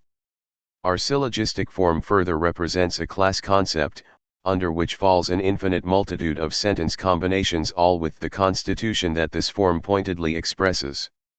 There is also an a priori law, making any putative validation that follows this form, also actually a correct one, provided, that is, that it proceeds from correct premises. This holds in general. Wherever we ascend by an establishing argument from given pieces of knowledge to new ones, a certain form resides in our modes of validation, which is common to countless other validating arguments, and which stands in a certain relation to a general law that allows us to justify all these single validations at one go. No validating procedure, such is the quite remarkable fact, stands in isolation. None ties bits of knowledge up with other bits of knowledge, unless in their external mode of association, or in this together with the inner structure of the separate propositions, a definite type is brought out, a type which, if conceptually generalized, at once leads to a general law applying to an infinity of possible cases of validation. A third remarkable feature deserves emphasis. A priori, i.e. before one compares validating arguments in different sciences, one might think it a possible thought that forms of validation should be bound up with territories of knowledge. Though the appropriate validations do not vary with types of object, it might still be the case that they divide sharply along certain highly general class lines, the lines perhaps that demarcate varying scientific fields. Is it not the case that there is no pattern of validation common to two sciences, to mathematics, e.g., and chemistry? But this too is plainly not so, as our above example shows. There is no science where laws are not applicable to individual cases, where we do not therefore have syllogisms of the form illustrated above. The same holds of many other types of syllogism.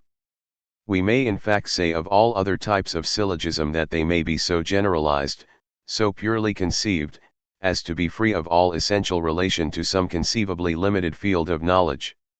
8. The relation of these peculiarities to the possibility of science and the theory of science. These peculiarities of our validations, whose remarkable character escapes us since we are all too little disposed to turn everyday matters into problems, are visibly related to the possibility of a science and, further, of a theory of science. That there are validating arguments is not in this connection enough. If they were formless and lawless, if it were not a fundamental truth that all validating arguments have certain indwelling forms, not peculiar to the simple or indefinitely complex arguments set before us here and now, but typical of a whole class of arguments, and that the correctness of this whole class of arguments is guaranteed just by their form, if the contrary of all this were true, there would be no science. Talk about a method, about a systematically regulated progress from one bit of knowledge to another, would be senseless, and all progress would be fortuitous. The propositions P1 P2, which were fitted to confer evident truth on the proposition S, might fortuitously come up together in our consciousness, and this evident truth would then become duly luminous. It would no longer be possible to learn anything at all from a validating argument for future use on new validating arguments with novel material. No validating argument could serve as a paradigm for any other, none could embody a type, and no set of judgments, conceived as a system of premises, could have anything typical about it which could, without conceptual highlighting or recourse to explicit inference forms, crop up, on the occasion of a new case with quite novel materials, and help us on to a fresh gain in knowledge. It would be senseless to look for a proof of a given proposition. How indeed could one attempt it? Should one try out all possible sets of propositions to see if they could be employed as premises for the proposition in question? The cleverest man would here have no advantage over the stupidest, and it may be questioned whether he would have any essential advantage over him at all. A rich imagination, a comprehensive memory, a capacity for close attention, etc., are fine things, but they have intellectual meaning only in the case of a thinking being, whose validation and invention falls under laws and forms. It is generally true, in fact, that in all mental compounding, combinatory forms as well as mere elements have their associative or reproductive effect. The form, therefore, of our theoretical thoughts and thought combinations may well prove useful.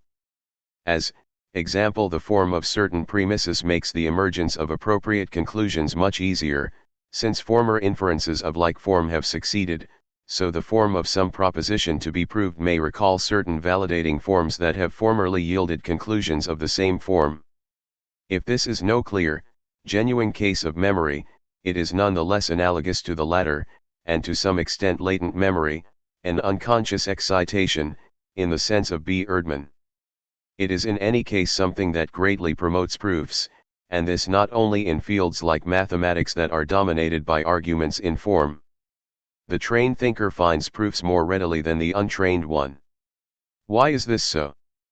Because types of proof have been ever more deeply engraved on his mind through a varied experience, and so must operate more readily for him and determine the direction of his thought.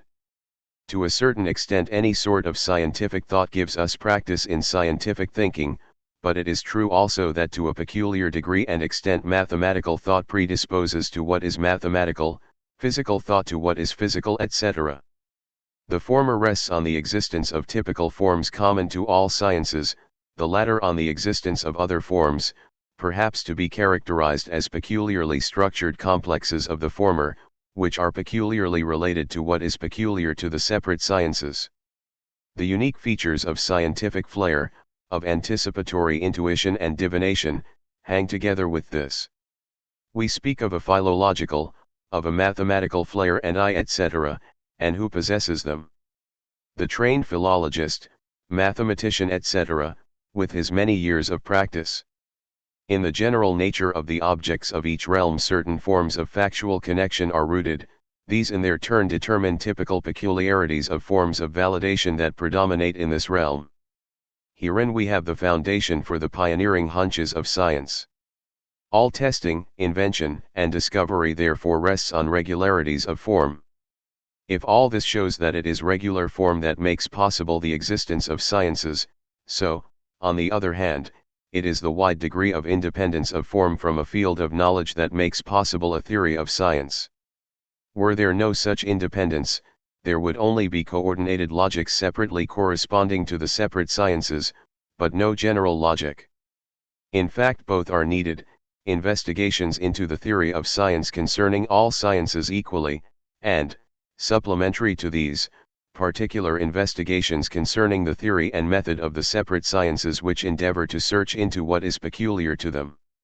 To stress the peculiarities revealed by the comparative treatment of validating arguments, is not therefore without use in casting light on our discipline itself, on logic in the sense of a theory of science. 9 methodical modes of procedure in the sciences are in part validatory, in part auxiliary devices towards validations. Certain points must still be added, first in regard to the restriction of our treatment to validations, which plainly do not exhaust the notion of methodical procedure. Validations have, however, a central significance that will justify our provisional restriction. One can in fact say that all scientific methods which do not themselves have the character of actual validating arguments, whether simple or of any degree of complexity, are, on the one hand, abbreviations and substitutes for such validating arguments, used to economize thought, since, having themselves once and for all received sense and value from such validation, their application now in practice does the work of validation without its charge of cogitative insight. They may, on the other hand, represent more or less complex auxiliary devices, which serve to prepare for, to facilitate, to ensure or to render possible future processes of validation without themselves being able to claim a significance which is of like value with, or independent of, these basic scientific processes. To take up the latter group of methods, it is, e.g., an important prerequisite for securing one's validations that one's thoughts are adequately expressed by readily distinguishable, unambiguous signs. Language offers the investigator a widely applicable sign system to express his thoughts, but, though no one can do without it, it represents a most imperfect aid towards strict research. The pernicious influences of ambiguities on the validity of syllogistic inferences are familiar. The careful thinker will not therefore use language without artificial precautions, to the extent that the terms he uses are not unambiguous and lack sharp meaning, he must define them. The definition of names we therefore see as a methodical auxiliary procedure towards ensuring validations, the latter being one's primary, truly theoretical procedures. The same is true of nomenclature. Brief, characteristic symbols for the more important, recurrent concepts are, to mention only one point, indispensable wherever the expression of such concepts, by means of one's original stock of defined expressions would be unduly circumstantial. Involved expressions with such inbuilt Chinese box complexity impede validatory operations or render them unperformable. The method of classification can be treated from similar points of view, etc. Examples of the first group of methods are provided by the extraordinarily fruitful algorithmic methods, whose peculiar function is to save us as much genuine deductive mental work as possible by artificially arranged mechanical operations on sensible signs. Whatever marvels these methods may achieve, their sense and justification depends on validatory thought. Here also belong what are literally mechanical methods. One may think of the apparatus for mechanical integration, calculating machines, etc., as well as the methodical procedures for establishing objectively valid empirical judgments, such as the various methods of determining the position of a star, electrical resistance, inert mass, refractive index, the gravitational constant, etc. Each such method represents a set of provisions whose choice and arrangement is fixed by a validatory context, which shows, in general, that such a procedure, even when blindly performed, must necessarily lead to an objectively valid individual judgment. But enough of examples. It is plain that each actual advance in science is performed in an act of validation. To this all those methodical precautions and devices relate, which logic considers in addition to processes of validation. To this relation their typical character is likewise due, which is essentially involved in the idea of method. On account of this typical character they too have a place in the discussions of the previous paragraph. 10. The ideas of theory and science as problems of the theory of science. Something more must be added. The theory of science, as here shown up, is not merely concerned to investigate the forms and laws of isolated validations, and the auxiliary devices which go with these. Isolated validations also occur beyond the boundaries of science, clearly, therefore, isolated validations, and loosely piled heaps of such validations, do not make up science. Science requires, as said above, a certain unity of validatory interconnection, a certain unity in the stepwise ascent of its validatory arguments, and this form of unity has itself a lofty teleological meaning in the attainment of the highest goal of knowledge for which all science strives, to advance as far as possible in the research into truth, i.e. not in the research into separate truths, but into the realm of truth or its natural provinces. The task of the theory of science will therefore also be to deal with the sciences as systematic unities of this or that sort, in other words, with the formal features that stamp them as sciences, with the features that determine their mutual boundaries and their inner articulation into fields, into relatively closed theories, with the features which fix their essentially different species or forms, etc. This systematic tissue of validatory arguments can in fact be subordinated to the concept of method, so that science's task is not merely to deal with the methods of knowledge in the sciences, but also with such methods as are themselves styled sciences. Its task is not merely to separate off valid from invalid demonstrations, but also valid from invalid theories and sciences. The task thus assigned it is plainly not independent of the one previously mentioned, but to a considerable extent presupposes a prior carrying out of the former. Research into the sciences as systematic unities is unthinkable without prior research into their validatory procedures. Both at least enter into the notion of a science of science as such. 11. Logic or theory of science as normative discipline and as technology. From our discussions up to this point, logic, in the sense of the theory of science here in question, emerges as a normative discipline. Sciences are creations of the spirit which are directed to a certain end, and which are for that reason to be judged in accordance with that end. The same holds of theories, validations, and in short of everything that we call a method. Whether a science is truly a science, or a method, depends on whether it accords with the aims that it strives for. Logic seeks to search into what pertains to genuine, valid science as such, what constitutes the idea of science, so as to be able to use the latter to measure the empirically given sciences as to their agreement with their idea, the degree to which they approach it, and where they offend against it. In this logic shows itself to be a normative science, and separates itself off from the comparative mode of treatment which tries to conceive of the sciences, according to their typical communities and peculiarities, as concrete cultural products of their era, and to explain them through the relationships which obtain in their time. For it is of the essence of a normative science that it establishes general propositions in which, with an eye to a normative standard, an idea, or highest goal, certain features are mentioned whose possession guarantees conformity to that standard, or sets forth an indispensable condition of the latter. A normative science also establishes cognate propositions in which the case of nonconformity is considered or the absence of such states of affairs is pronounced. Not as if one had to state general marks in order to say what an object should be to conform to its basic norm. A normative discipline never sets forth universal criteria, any more than a therapy states universal symptoms. Special criteria are what the theory of science particularly gives us, and what it alone can give us.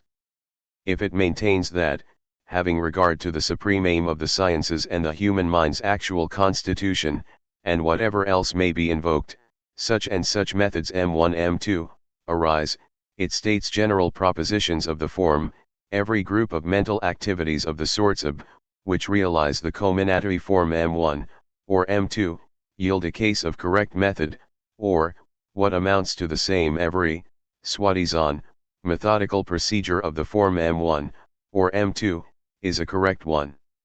If one could really formulate all intrinsically possible valid propositions of this and like sort, our normative science would certainly possess a measuring rod for every pretended method, but then also only in the form of special criteria.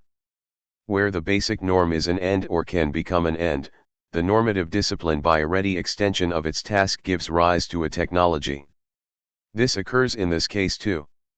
If the theory of science sets itself the further task of investigating such conditions as are subject to our power, on which the realization of valid methods depends, and if it draws up rules for our procedure in the methodical tracking down of truth, in the valid demarcation and construction of the sciences, in the discovery and use, in particular, of the many methods that advance such sciences, and in the avoidance of errors in all of these concerns, then it has become a technology of science.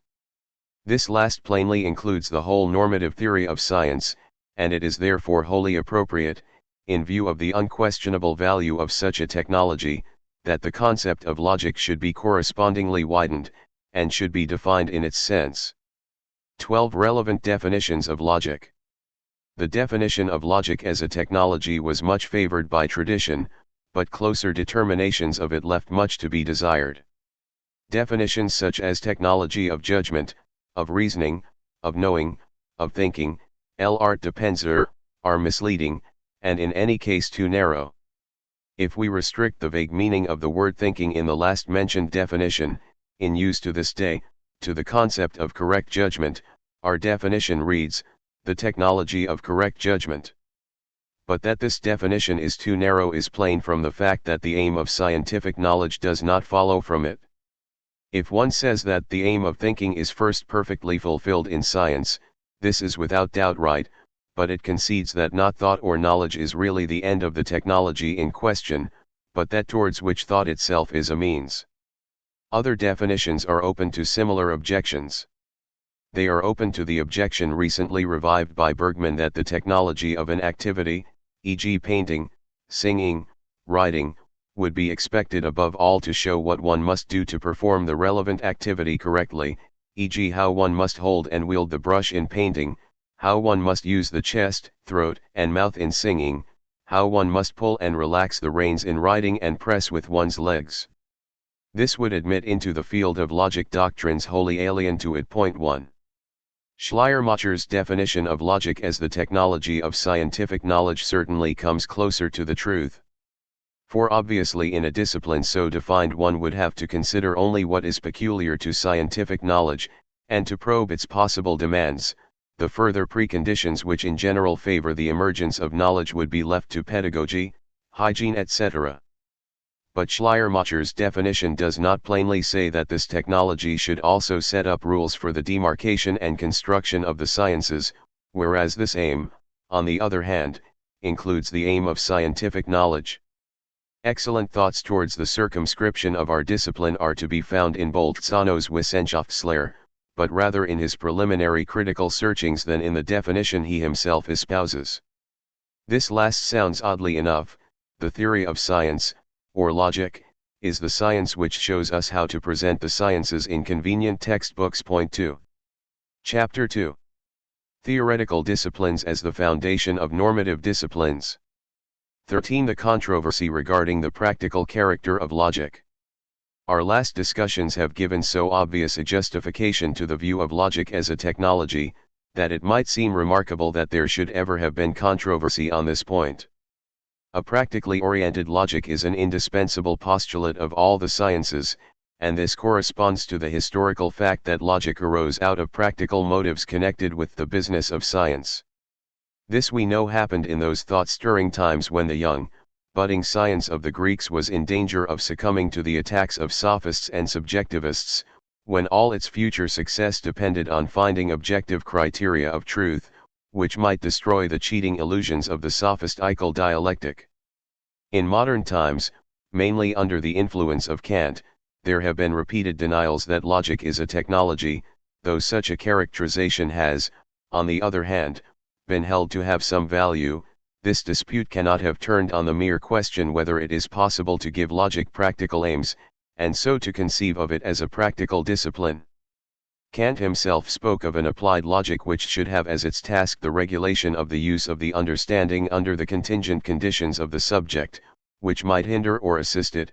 Critique of Pure Reason, Intro to Transaction Logic, I, last paragraph A54/B78, 9, and from which we might learn what promotes the correct use of the understanding, what assists it and what cures it from logical mistakes and errors.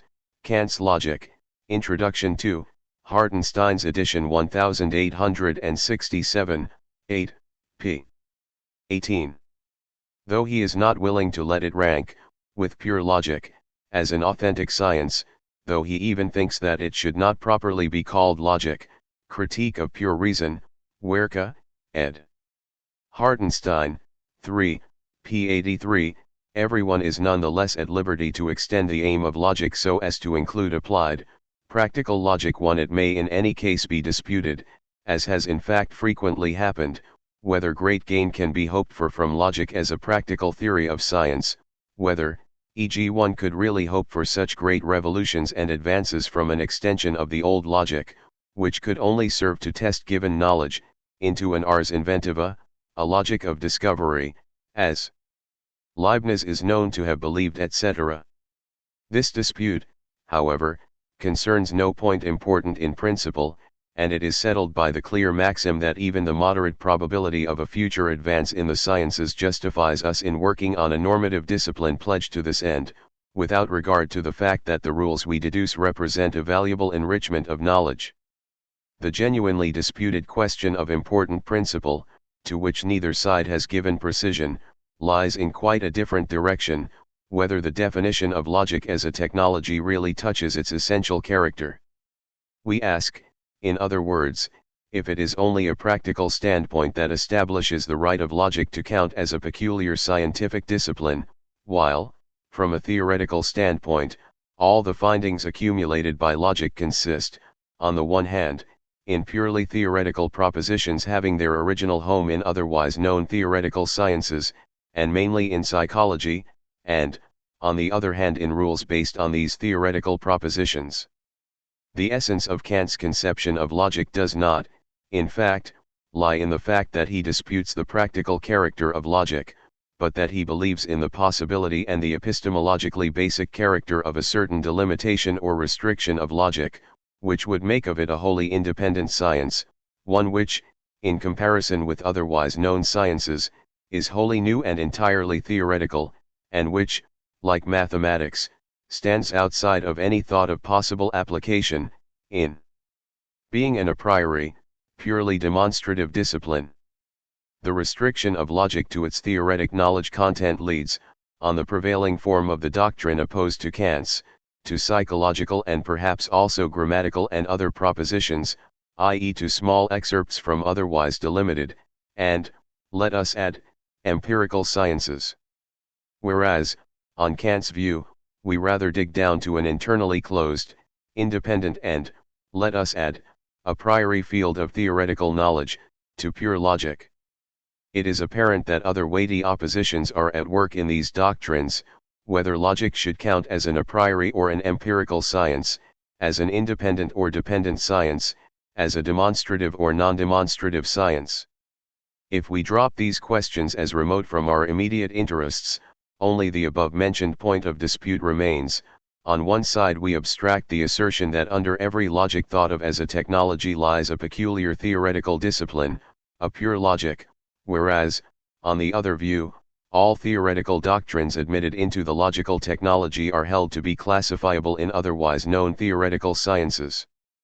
The second point of view was stoutly defended by Bennick II, and J. Stuart Mill stated it clearly in his Logic, which has also been influential in this respect. Point 3 Sigwart's Logic, the leading contribution to recent logical work in Germany, also stands on similar ground. Clearly and decisively it is there said, the highest task of logic, and the one which constitutes its real essence, is to be a technical discipline. Point 4. On the other side we have, in addition to Kant, principally Herbart, and a large number of their disciples.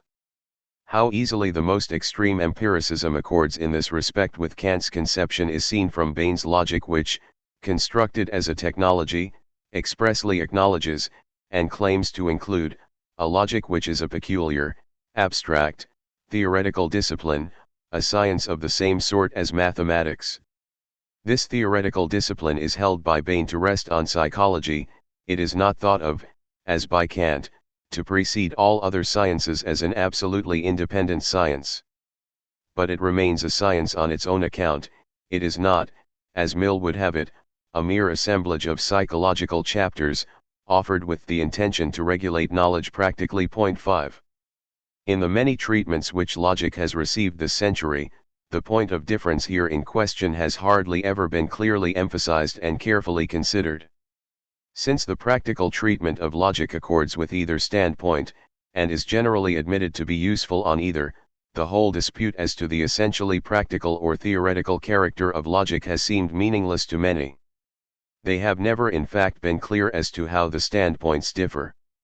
We are not required by our purposes to go critically into the disputes of older logicians as to whether logic is an art or a science or both, and whether, in the second case, it is a practical or speculative science or both.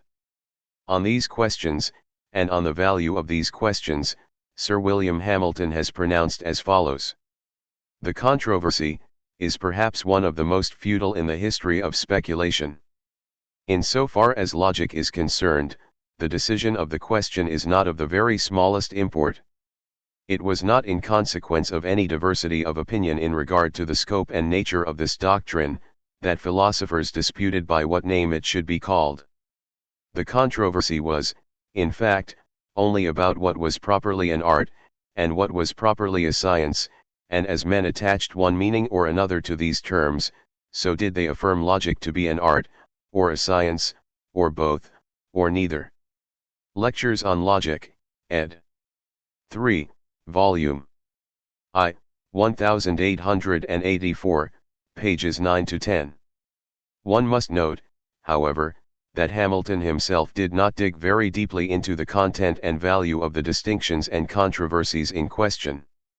If there were appropriate agreement as to the way to treat logic, and the content of the doctrines to be attributed to it, the question if and how the concepts art and science entered into its definition, would be of minor importance, though by no means a mere question of labeling.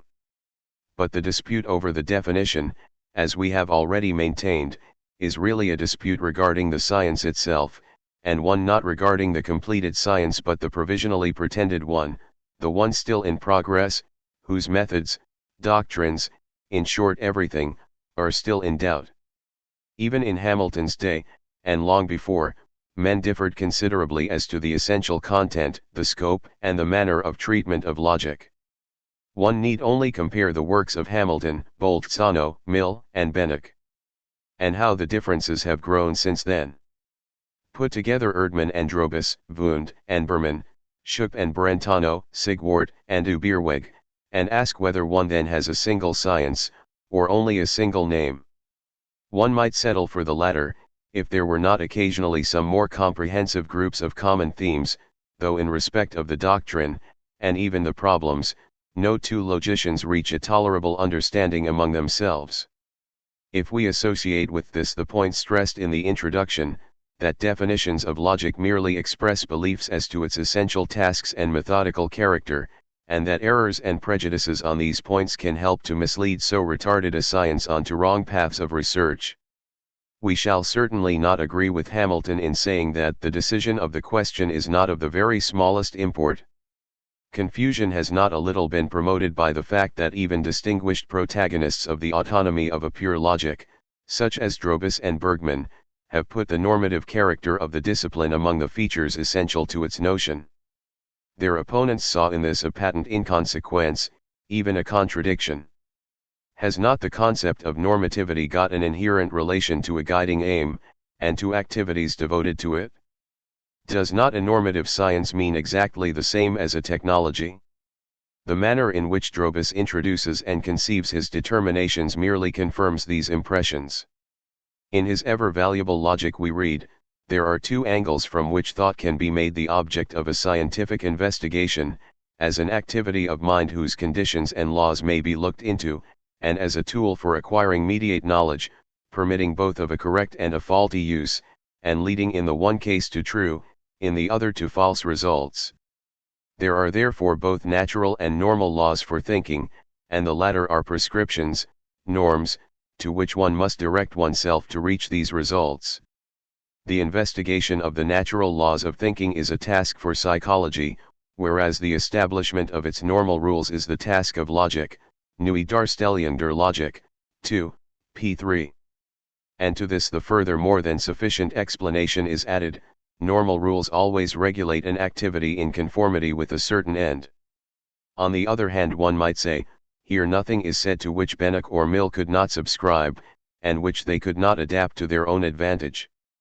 If we grant the identity of the concepts normative discipline and technology, it is obvious that, as in the case of technologies in general, it is not the mutual connectedness of matters but our guiding aim which serves to bind and unite logical truths into a discipline. It is then plainly wrong to set logic bounds as narrow as those of the traditional Aristotelian logic, since pure logic certainly goes beyond these. It is absurd to set logic a goal, and then to exclude from it classes of norms and normative investigations that pertain to this goal. The exponents of pure logic still live under the spell of tradition. The marvelous magic distilled by the hollow formularies hawked about by the school logic down the ages, still works powerfully in them. Such is the list of obvious objections likely to turn modern interest from a closer discussion of the objective reasons which have weighed with great, independent thinkers in favor of an autonomous science of pure logic, and which still call for serious probing. The worthy Drobus may have gone wrong in his statement, but this does not prove that his position, or that of his master Herbart, or that ultimately of his prime inspirer Kant VI was in essence misguided. It does not even rule out the possibility that a valuable thought, that has not achieved conceptually clear expression, may lie hidden under his imperfect statement. Let us dwell on the coordination of logic with pure mathematics, of which the champions of pure logic are so fond. The mathematical disciplines also yield a basis for technologies. To arithmetic corresponds the practical art of calculation, to geometry the art of land surveying. Technologies are similarly connected, though somewhat differently, with the abstract theoretical natural sciences, physical technologies with physics, chemical technologies with chemistry. This readily suggests the view that it is the true sense of our supposed pure logic to be an abstract theoretical discipline providing a basis for a technology just as the previously mentioned disciplines do, its technology being logic in the ordinary, practical sense. And just as technologies sometimes have one main, basic, theoretical discipline from which their norms flow, sometimes several such basic disciplines, so logic, taken as a technology, might depend on a plurality of such disciplines, and have pure logic merely as one, though perhaps the most important one, of its basic disciplines. Possibly it could be further shown that logical laws and forms, in the pregnant sense of these words, belong to a theoretically closed round of abstract truth, that cannot in any way be fitted into previously delimited theoretical disciplines and so must themselves be regarded as the pure logic in question. We should then be led to suppose that defects in the conceptual definition of this discipline, and the inability to present it in its purity, and clearly state its relation to logic as a technology, have favored its confusion with this technology, and have made possible the dispute as to whether logic should be defined as being essentially a theoretical or a practical discipline. While the one party trained its sights on purely theoretical propositions that were logical in the pregnant sense, the other party stuck to the vulnerable definitions of the pretended theoretical science, and the manner in which it was actually carried out. To object that we are attempting to restore the Aristotelian scholastic logic, on whose worthlessness history has pronounced judgment, will not perturb us. Possibly it may yet appear that the discipline in question is by no means so narrow in scope, and so poor in profound problems, as it is here reproached with being. Possibly traditional logic was merely a highly imperfect, distorted realization of the idea of pure logic, but none the less sound and respectable as a first onslaught and initiative. One may also ask whether our scorn for the traditional logic is not perhaps an unjustifiable after-effect of Renaissance attitudes, whose motives no longer touch us. It is understandable that the historically justified, but in reality often foolish battle, against scholastic science, should be above all directed against its logic, its characteristic doctrine of method. But that formal logic should, in the hands of scholasticism, particularly decadent scholasticism, have taken on the character of a false methodology, perhaps only shows the lack of a correct philosophical understanding of logical theory, as so far developed. The practical use of this logic therefore entered mistaken pathways, and methodological achievements were attributed to it for which it is in essence unqualified. In the same way, number mysticism proves nothing against arithmetic. The logical polemics of the Renaissance are well known to have been void of substance or effect, they are the utterances of passion, not of insight. Why should we still yield ourselves to the guidance of such scornful utterances? A theoretically creative mind like Leibniz, in whom the enthusiastic reformatory zeal of the Renaissance went together with a sober, scientific, modern spirit, would hear nothing of a baiting or harrying of scholasticism. With warm words he took the despised Aristotelian logic to his bosom, however much he thought it needed extension and improvement. We can in any case quietly leave aside the reproach that pure logic represents a revival of hollow, formal, scholastic truck, while we have not yet become clear as to the sense and content of the discipline in question, nor as to the justification of the surmises that have suggested themselves to us. In order to test these surmises, we do not intend to assemble and to subject to a critical analysis any and every argument historically advanced for this or that conception of logic. This would not be a way to give new interest to an old dispute. The oppositions of principle which were not properly sorted out in this dispute, have, however, their own interest, and this interest rises above the empirical limitations of the disputants. It is these oppositions that we have to track down. 14. The concept of a normative science. The basic standard or principle that gives it unity. We begin by concentrating on a proposition that is of decisive importance for our further investigation, that every normative and likewise every practical discipline rests on one or more theoretical disciplines, inasmuch as its rules must have a theoretical content separable from the notion of normativity, of the shall or should, whose scientific investigation is the duty of these theoretical disciplines.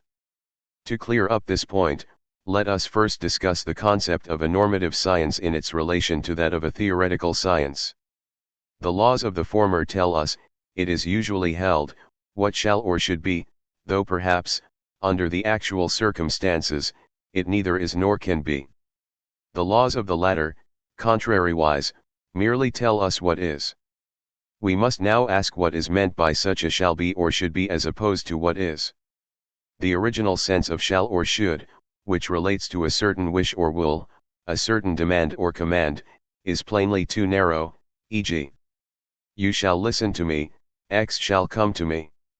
As we speak in a wider sense of a demand, where there is no one who demands, and perhaps no one on whom demand is made, so we frequently speak of a shall or a should which is independent of anyone's wishing or willing.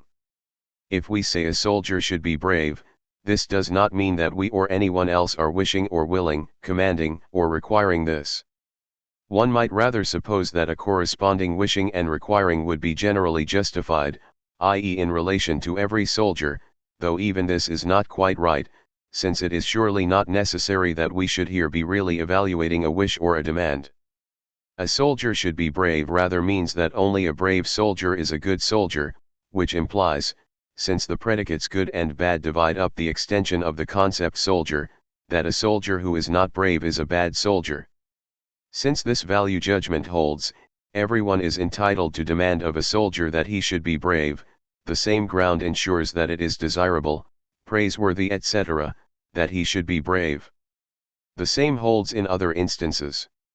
A man should practice neighborly love, i.e. one who omits this is no longer a good man, and therefore eo ipso is, in this respect, a bad man.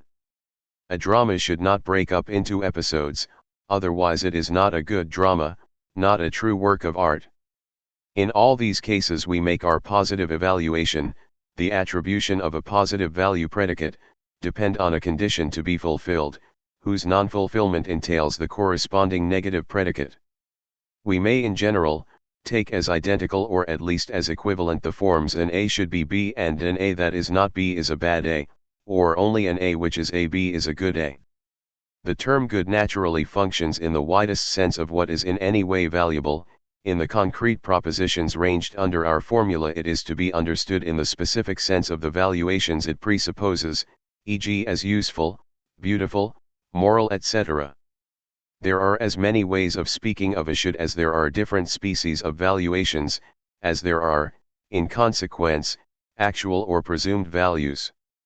Negative statements of what should not be are not to be taken as negations of the corresponding affirmative statements, as, too, in the ordinary sense, the denial of a demand does not amount to a prohibition. A soldier should not be cowardly does not mean that it is false that a soldier should be cowardly, but that a cowardly soldier also is a bad one. The following forms are therefore equivalent: an A should not be B, and an A which is B is in general a bad A, or only an A which is not B is a good A. That should and should not are mutually exclusive follows formally from their interpretations, and the same holds of the proposition that judgments regarding what should be entail no assertion regarding what correspondingly is. The just clarified judgments of normative form are plainly not the only ones that one would allow to count as such, even if the word should or shall does not occur in their expression. It is inessential if, instead of saying A should, or should not, be B, we also are able to say A must, or may not, be B. We touch more substance if we point to the two new formulae A need not be B and A may be B, which are in contradictory opposition to the above forms. May not is therefore the negation of should, or, what is the same, of must, may the negation of should not, or, what is the same, of may not, as can readily be seen from the interpreting value judgments, and A need not be B equals an A that is not B is not therefore a bad A, and A may be B equals an A that is B is not therefore a bad A. There are yet other propositions that must be reckoned with here, e.g. for an A to be a good A it suffices, or does not suffice, that it is B. Whereas our former propositions are about certain necessary conditions for attributing or denying positive or negative value predicates, our concern in the present proposition is with sufficient conditions. Other further propositions aim at stating what are at once necessary and sufficient conditions. We have thus run through the essential forms of general normative propositions. To them of course correspond forms of particular and singular value judgment which contribute nothing of importance to our analysis, and of which the latter at least do not count for our purposes. They have always a nearer or remoter relation to certain normative generalities. In abstract normative disciplines, they can only occur in relation to their governing generalities. Such disciplines are as such located beyond all individual existence, their generalities are purely conceptual, they have a law-like character in the strict sense of the word law.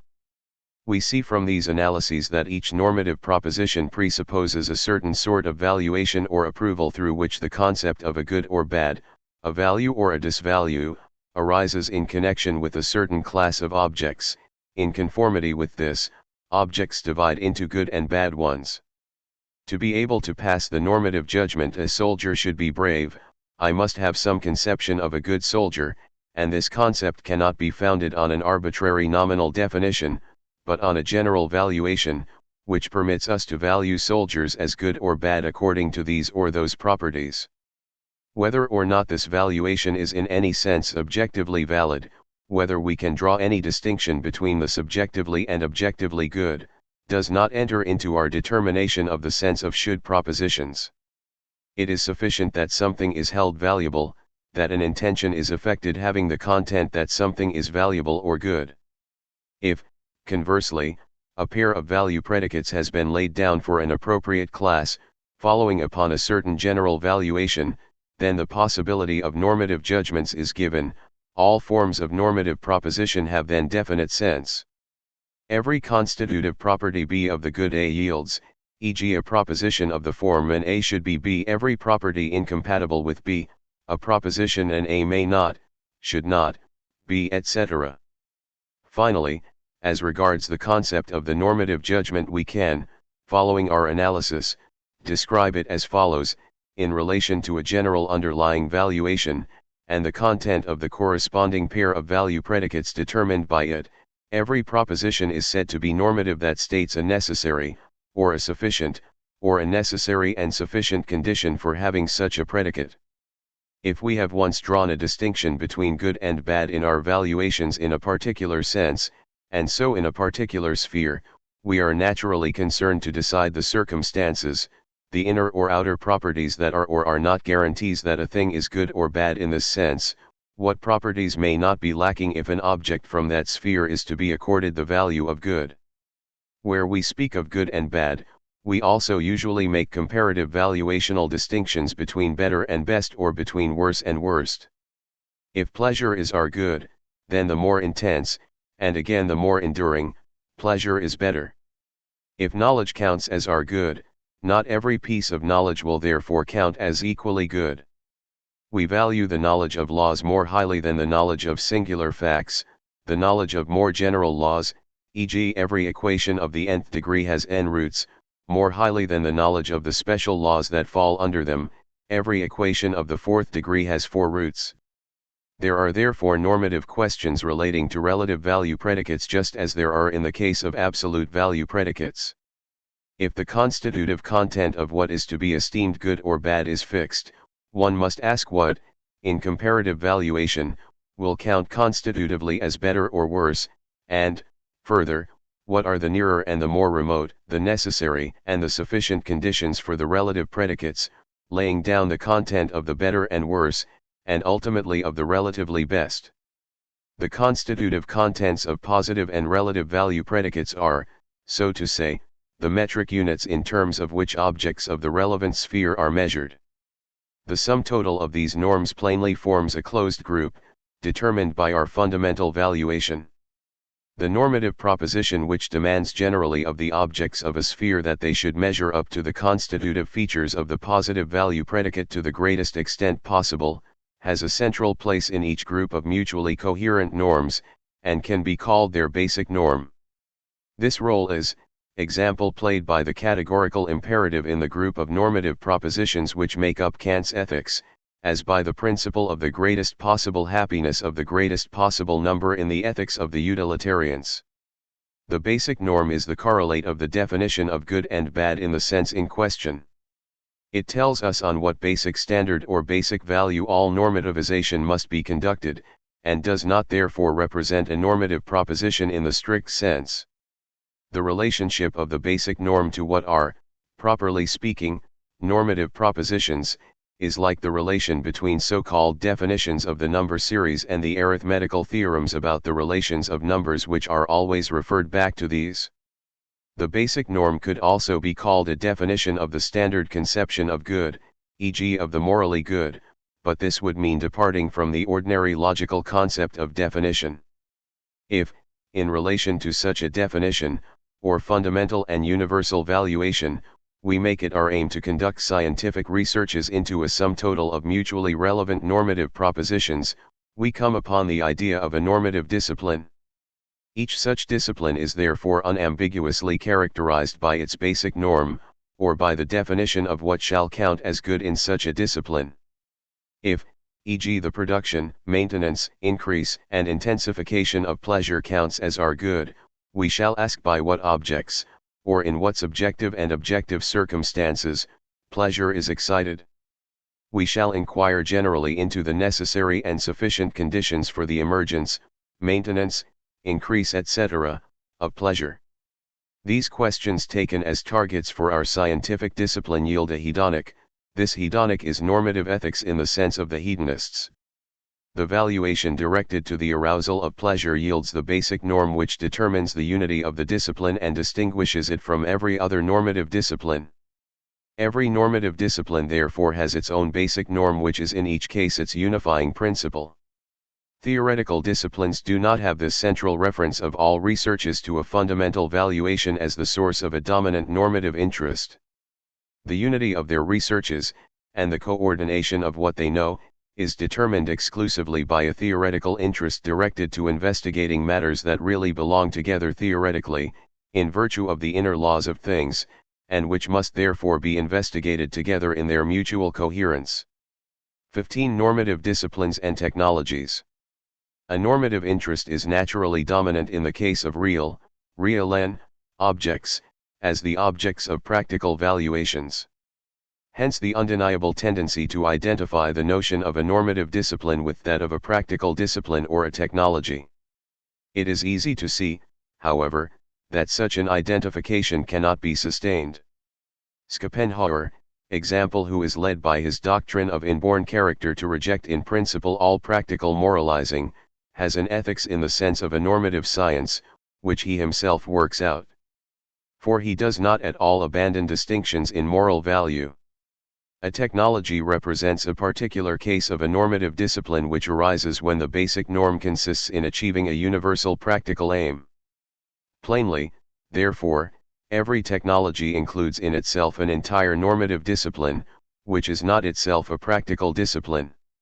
For its task presupposes that, altogether apart from everything relating to practical attainment, the narrower task of fixing norms has first been carried out, norms by which we can assess the adequacy to the general notion of the end to be achieved, or the possession of the properties characteristic of the class of values in question.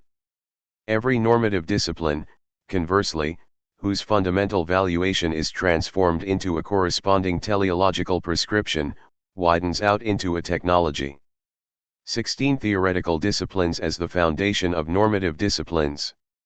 It is now easy to see that each normative, and, a fortiori, each practical discipline, presupposes one or more theoretical disciplines as its foundations, in the sense, namely, that it must have a theoretical content free from all normativity, which as such has its natural location in certain theoretical sciences, whether these are already marked off or yet to be constituted. The basic norm, or basic value, or ultimate end, determines, we saw, the unity of the discipline. It also is what imports the thought of normativity into all its normative propositions. But alongside of this general thought of measurement in terms of a basic norm, these propositions have their own theoretical content, which differs from one case to another. Each expresses the thought of a measuring relation between norm and what it is a norm for, but this relation is itself objectively characterized, if we abstract from valuational interest, as a relation between condition and conditioned, which relation is set down as existent or non-existent in the relevant normative propositions. Every normative proposition of, example, the form an A should be B implies the theoretical proposition only an A which is B has the properties C, in which C serves to indicate the constitutive content of the standard setting predicate good, e.g. pleasure, knowledge, whatever, in short, is marked down as good by the valuation fundamental to our given sphere. The new proposition is purely theoretical, it contains no trace of the thought of normativity. If, conversely, a proposition of the latter form is true, and thereupon a novel valuation of AC as such emerges, and makes a normative relation to the proposition seem requisite, the theoretical proposition assumes the normative form only an A which is B is a good A, i.e. an A should be B. Normative propositions can therefore make an appearance even in theoretical contexts. Our theoretical interest in such contexts attaches value to the being of a state of affairs of a sort, to the equilateral form, example of a triangle about to be determined, and then assesses other states of affairs, e.g. one of equiangularity. In relation to this, if the triangle is to be equilateral, it must be equiangular.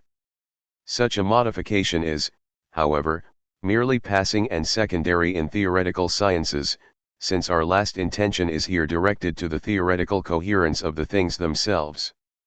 Enduring results are not therefore stated in normative form, but in the forms of this objective coherence, in the form, that is, of a general proposition.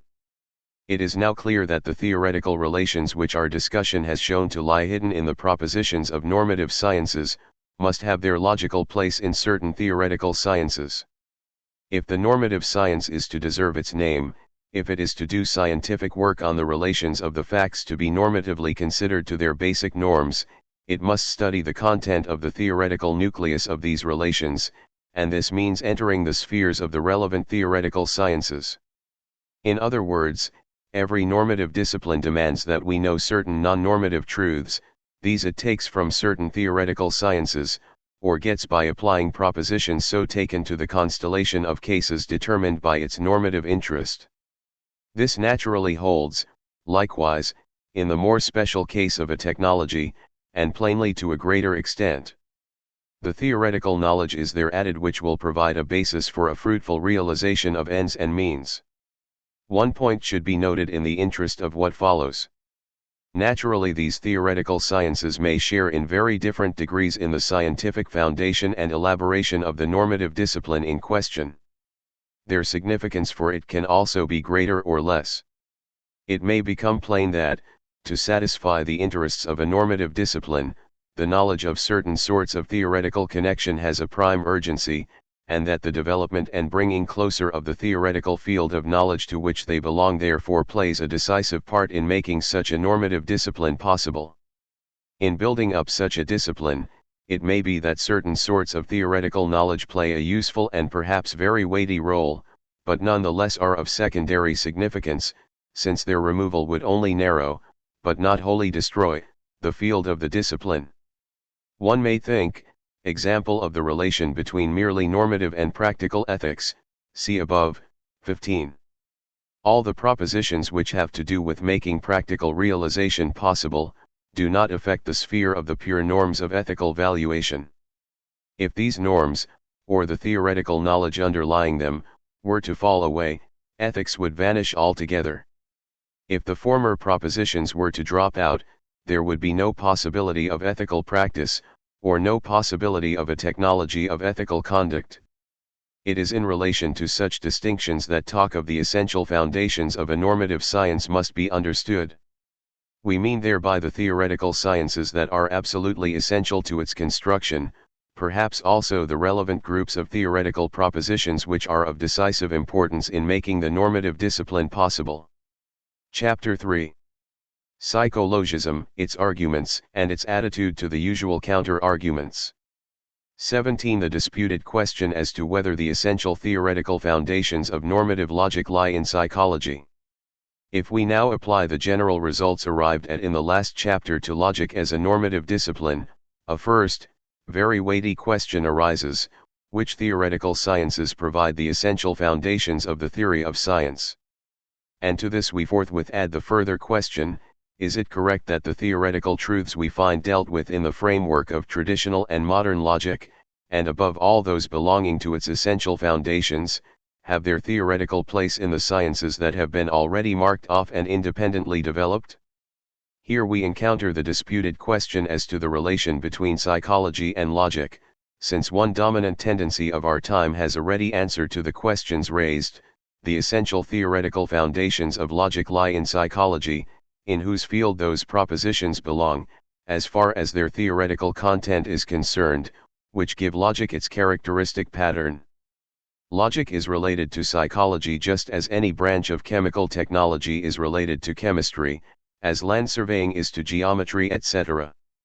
This tendency sees no need to mark off a new theoretical discipline, and, in particular, not one that would deserve the name of logic in a narrower and more pointed sense.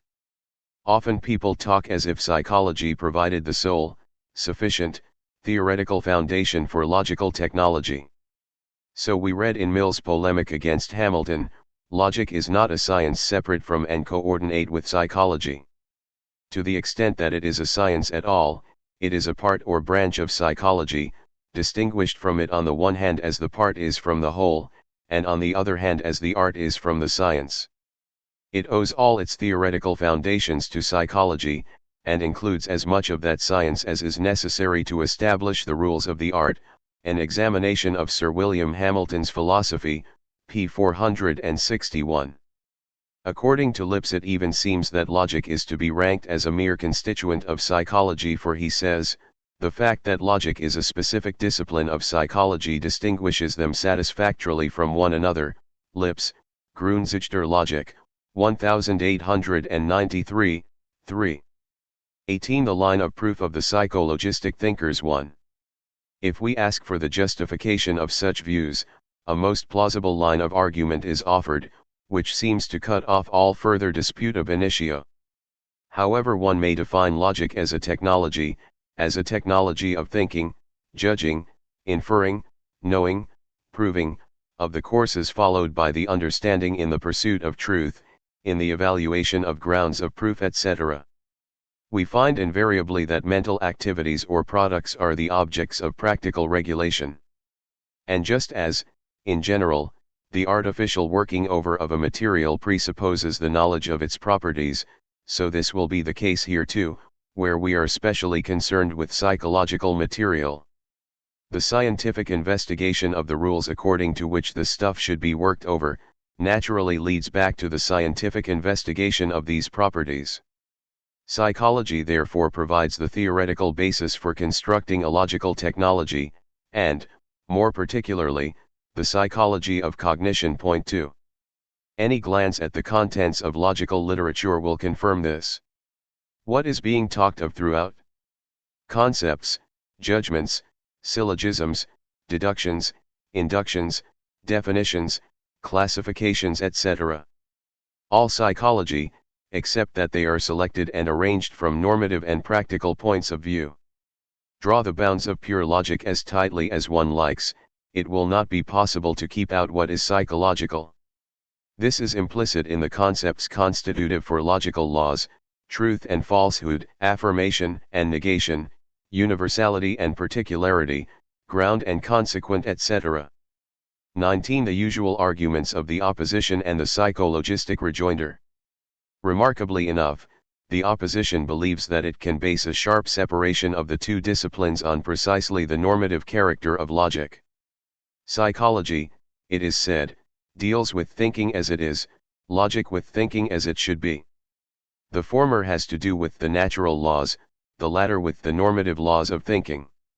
It reads in this sense in Jask's version of Kant's lectures on logic: some logicians presuppose psychological principles for logic, but to introduce such principles into logic is as absurd as to derive morality from life. If we take principles from psychology, i.e. from observations of our understanding, we shall only see how thought proceeds, and what happens under manifold subjective hindrances and conditions. Those would only lead to a knowledge of merely contingent laws. Logic does not, however, ask after contingent, but after necessary laws, not how we think but how we ought to think.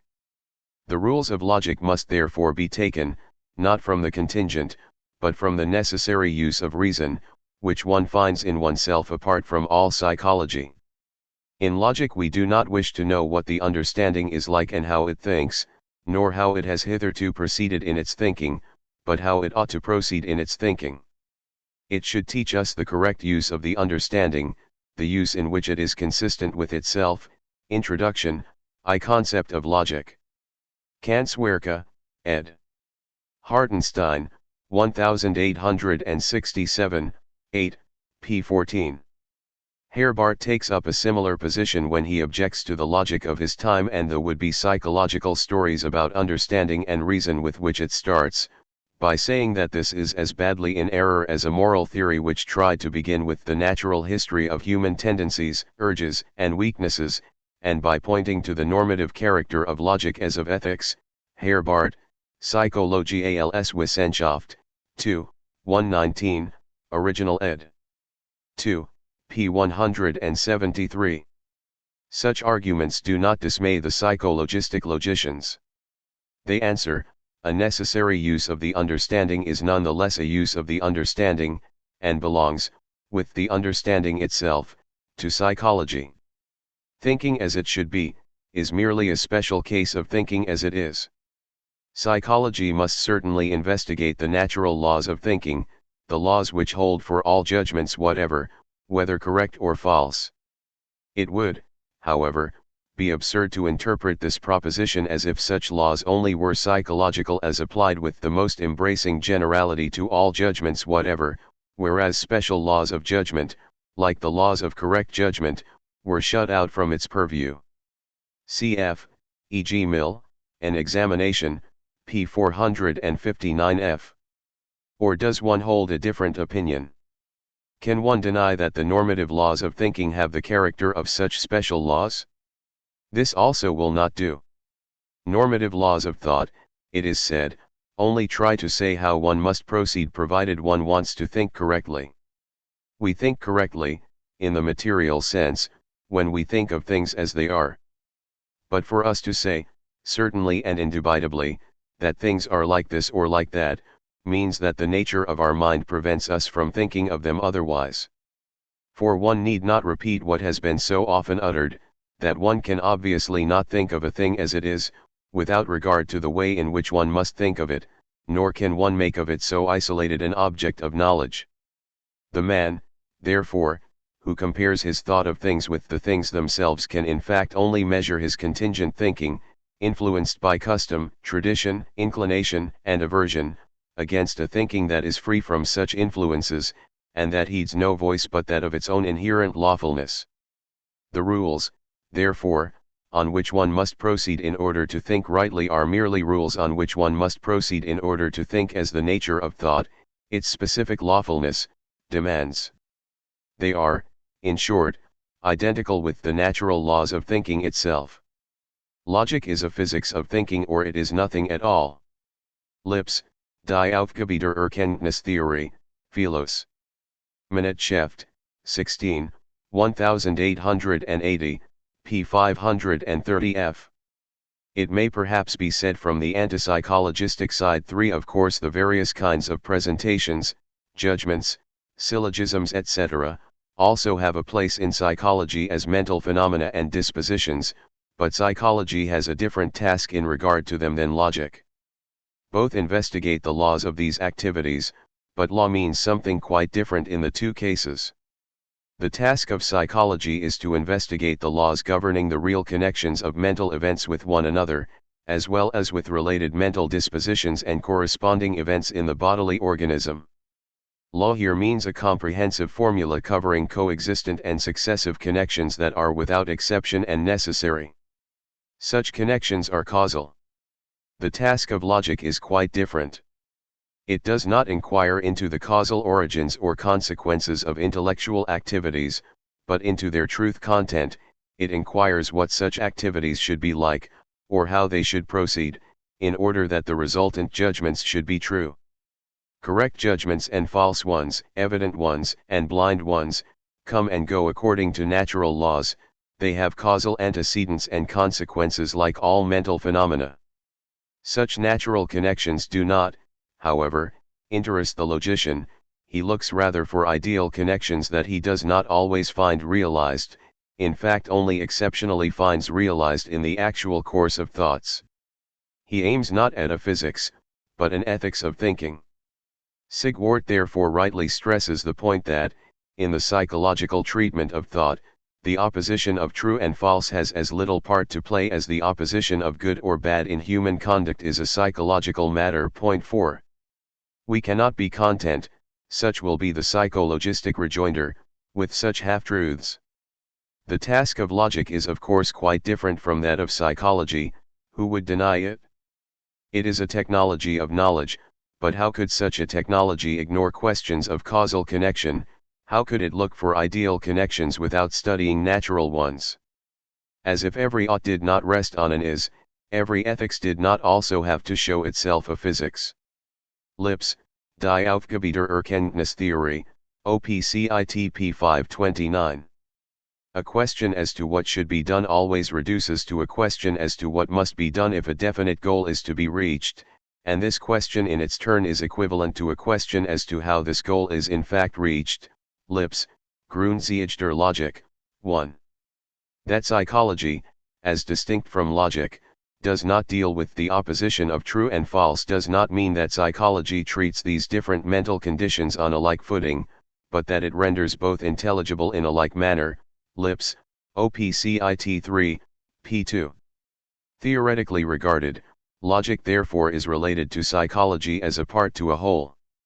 Its main aim is, in particular, to set up propositions of the form, our intellectual activities must, either generally, or in specifically characterized circumstances, have such and such a form, such and such an arrangement, such and such combinations and no others, if the resultant judgments are to have the character of evidence, are to achieve knowledge in the pointed sense of the word. Here we have an obvious causal relation. The psychological character of evidence is a causal consequence of certain antecedents. What sort of antecedents? This is just what we have to explore. Point 5. The following often repeated argument is no more successful in shaking the psychologistic ranks. Logic, it is said, can as little rest on psychology as on any other science, since each science is only a science in virtue of its harmony with logical rules. It presupposes the validity of these rules. It would therefore be circular to try to give logic a first foundation in psychology. Point 6. The opposition will reply, that this argument cannot be right, is shown by the fact that it would prove the impossibility of all logic. Since logic itself must proceed logically, it would itself commit the same circle, would itself have to establish the validity of rules that it presupposes. Let us, however, consider more closely what such a circle could consist in. Could it mean that psychology presupposes the validity of logical laws? Here one must notice the equivocation in the notion of presupposing. That a science presupposes the validity of certain rules may mean that they serve as premises in its proofs. It may also mean that they are rules in accordance with which the science must proceed in order to be a science at all. Both are confounded in our argument, for which reasoning according to logical rules, and reasoning from logical rules, count as identical. There would only be a circle if the reasoning were from such rules. But, as many an artist creates beautiful works without the slightest knowledge of aesthetics, so an investigation may construct proofs without ever having recourse to logic. Logical laws cannot therefore have been premises in such proofs. And what is true of single proofs is likewise true of whole sciences. 20. A gap in the psychologistic line of proof. In these and similar arguments the anti-psychologistic party seem undoubtedly to have got the worst of it. Many think the battle quite at an end. They regard the rejoinders of the psychologistic party as completely victorious. One thing only might arouse our philosophical wonder, that there was and is such a battle at all, that the same arguments have repeatedly been adduced while their refutations have not been acknowledged as cogent. If everything really were so plain and clear as the psychologistic trend assures us, the matter would not be readily understandable, since there are unprejudiced, serious, and penetrating thinkers on the opposite side as well. Is this not again a case where the truth lies in the middle? Has each of the parties not recognized a valid portion of the truth, and only shown incapacity for its sharp conceptual circumscription, and not even seen that they only had part of the whole? Is there not perhaps an unresolved residuum in the arguments of the anti-psychologists, despite much unclearness and error in detail which has made refutation easy? Are they not informed by a true power, which always re-emerges in unbiased discussion? I for my part would answer yes. It seems to me that the greater weight of truth lies on the anti-psychologistic side, but that its key thoughts have not been properly worked out, and are blemished by many mistakes. Let us go back to the question we raised above regarding the essential foundations of normative logic. Have the arguments of psychologistic thinkers really settled this? Here a weak point at once appears. The argument only proves one thing, that psychology helps in the foundation of logic, not that it has the only or the main part in this, not that it provides logic's essential foundation in the sense above defined. 16. The possibility remains open that another science contributes to its foundation, perhaps in a much more important fashion. Here may be the place for the pure logic which on the other party's view, has an existence independent of all psychology, and is a naturally bounded, internally closed-off science. We readily grant that what Kantians and Herbartians have produced under this rubric does not quite accord with the character that our suggested supposition would give it. For they always talk of normative laws of thinking and particularly of concept formation, judgment framing, etc. Proof enough, one might say, that their subject matter is neither theoretical nor wholly unpsychological. But this objection would lose weight if closer investigation confirmed the surmise suggested to us above in 13, that these schools were unlucky in defining and building up the intended discipline, yet none the less approached it closely, in so far as they discerned an abundance of interconnected theoretical truths in traditional logic, which did not fit into psychology, nor into any other separate science, and so permitted one to divine the existence of a peculiar realm of truth. And if these were the truths to which all logical regulation in the last resort related, truths mainly to be thought of when logical truths were in question, one could readily come to see in them what was essential to the whole of logic, and to give the name of pure logic to their theoretical unity. That this hits off the true state of things I hope actually to prove. Chapter 4. Empiricistic Consequences of Psychologism. 21. Characterizing two empiricistic consequences of the psychologistic standpoint, and their refutation. Let us place ourselves for the moment on the ground of the psychologistic logic, and let us assume therefore that the essential theoretical foundations of the prescriptions of logic lie in psychology. However the latter discipline may be defined, as the science of psychic phenomena, of the facts of consciousness, of the facts of internal experience, of experiences in their dependence on the experiencing individual, or whatever, it is universally agreed that psychology is a factual and therefore an empirical science. We shall also not be contract overt if we add that psychology has so far lacked genuine and therefore exact laws, and that the propositions in it which are dignified with the name of laws, are merely vague one even if valuable, generalizations from experience. They are statements about approximate regularities of coexistence and succession, which make no claim to determine, with infallible, unambiguous definiteness, what will go together or will follow in exactly described relationships. One may look to the laws of the association of ideas, to which association psychology wished to accord the position and importance of basic psychological laws. As soon as one takes the trouble adequately to formulate their empirically justified sense, they at once lose the pretended character of laws. This being granted, most serious consequences arise for the psychologistic logicians. The first is that only vague rules could be based on vague theoretical foundations. If psychological laws lack exactness, the same must be true of the prescriptions of logic. It cannot be doubted that many of these prescriptions are infected with empirical vaguenesses. But precisely the laws which are pointedly called logical, which as laws of proof make up the real core of all logic, the logical principles, the laws of syllogism, the laws of many other kinds of inference, as, e.g. equational inferences, the Bernoullian argument from n to n+1, the principles of probability inferences etc., are of absolute exactness. Every interpretation that would base them on empirical indefinitenesses, make them depend for their validity on vague circumstances, would fundamentally alter their true sense. Plainly they are genuine laws, and not merely empirical, i.e. approximate, laws. If, as Lotze thought, pure mathematics is merely an independently developed branch of logic, the above-mentioned sphere of exact logical laws will also cover the inexhaustible wealth of the laws of pure mathematics. In all further objections we must keep our eye on the sphere of pure mathematics together with our sphere of logic. In the second place, were one to seek to counter our first objection by denying the thoroughgoing inexactness of psychological laws, and try to found norms of the above-mentioned type on supposedly exact natural laws, little would have been gained.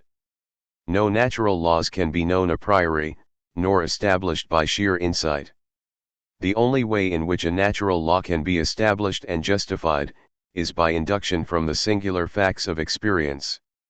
Induction does not establish the holding of the law, only the greater or lesser probability of its holding, the probability, and not the law, is justified by insight. Logical laws must, accordingly, without exception, rank as mere probabilities.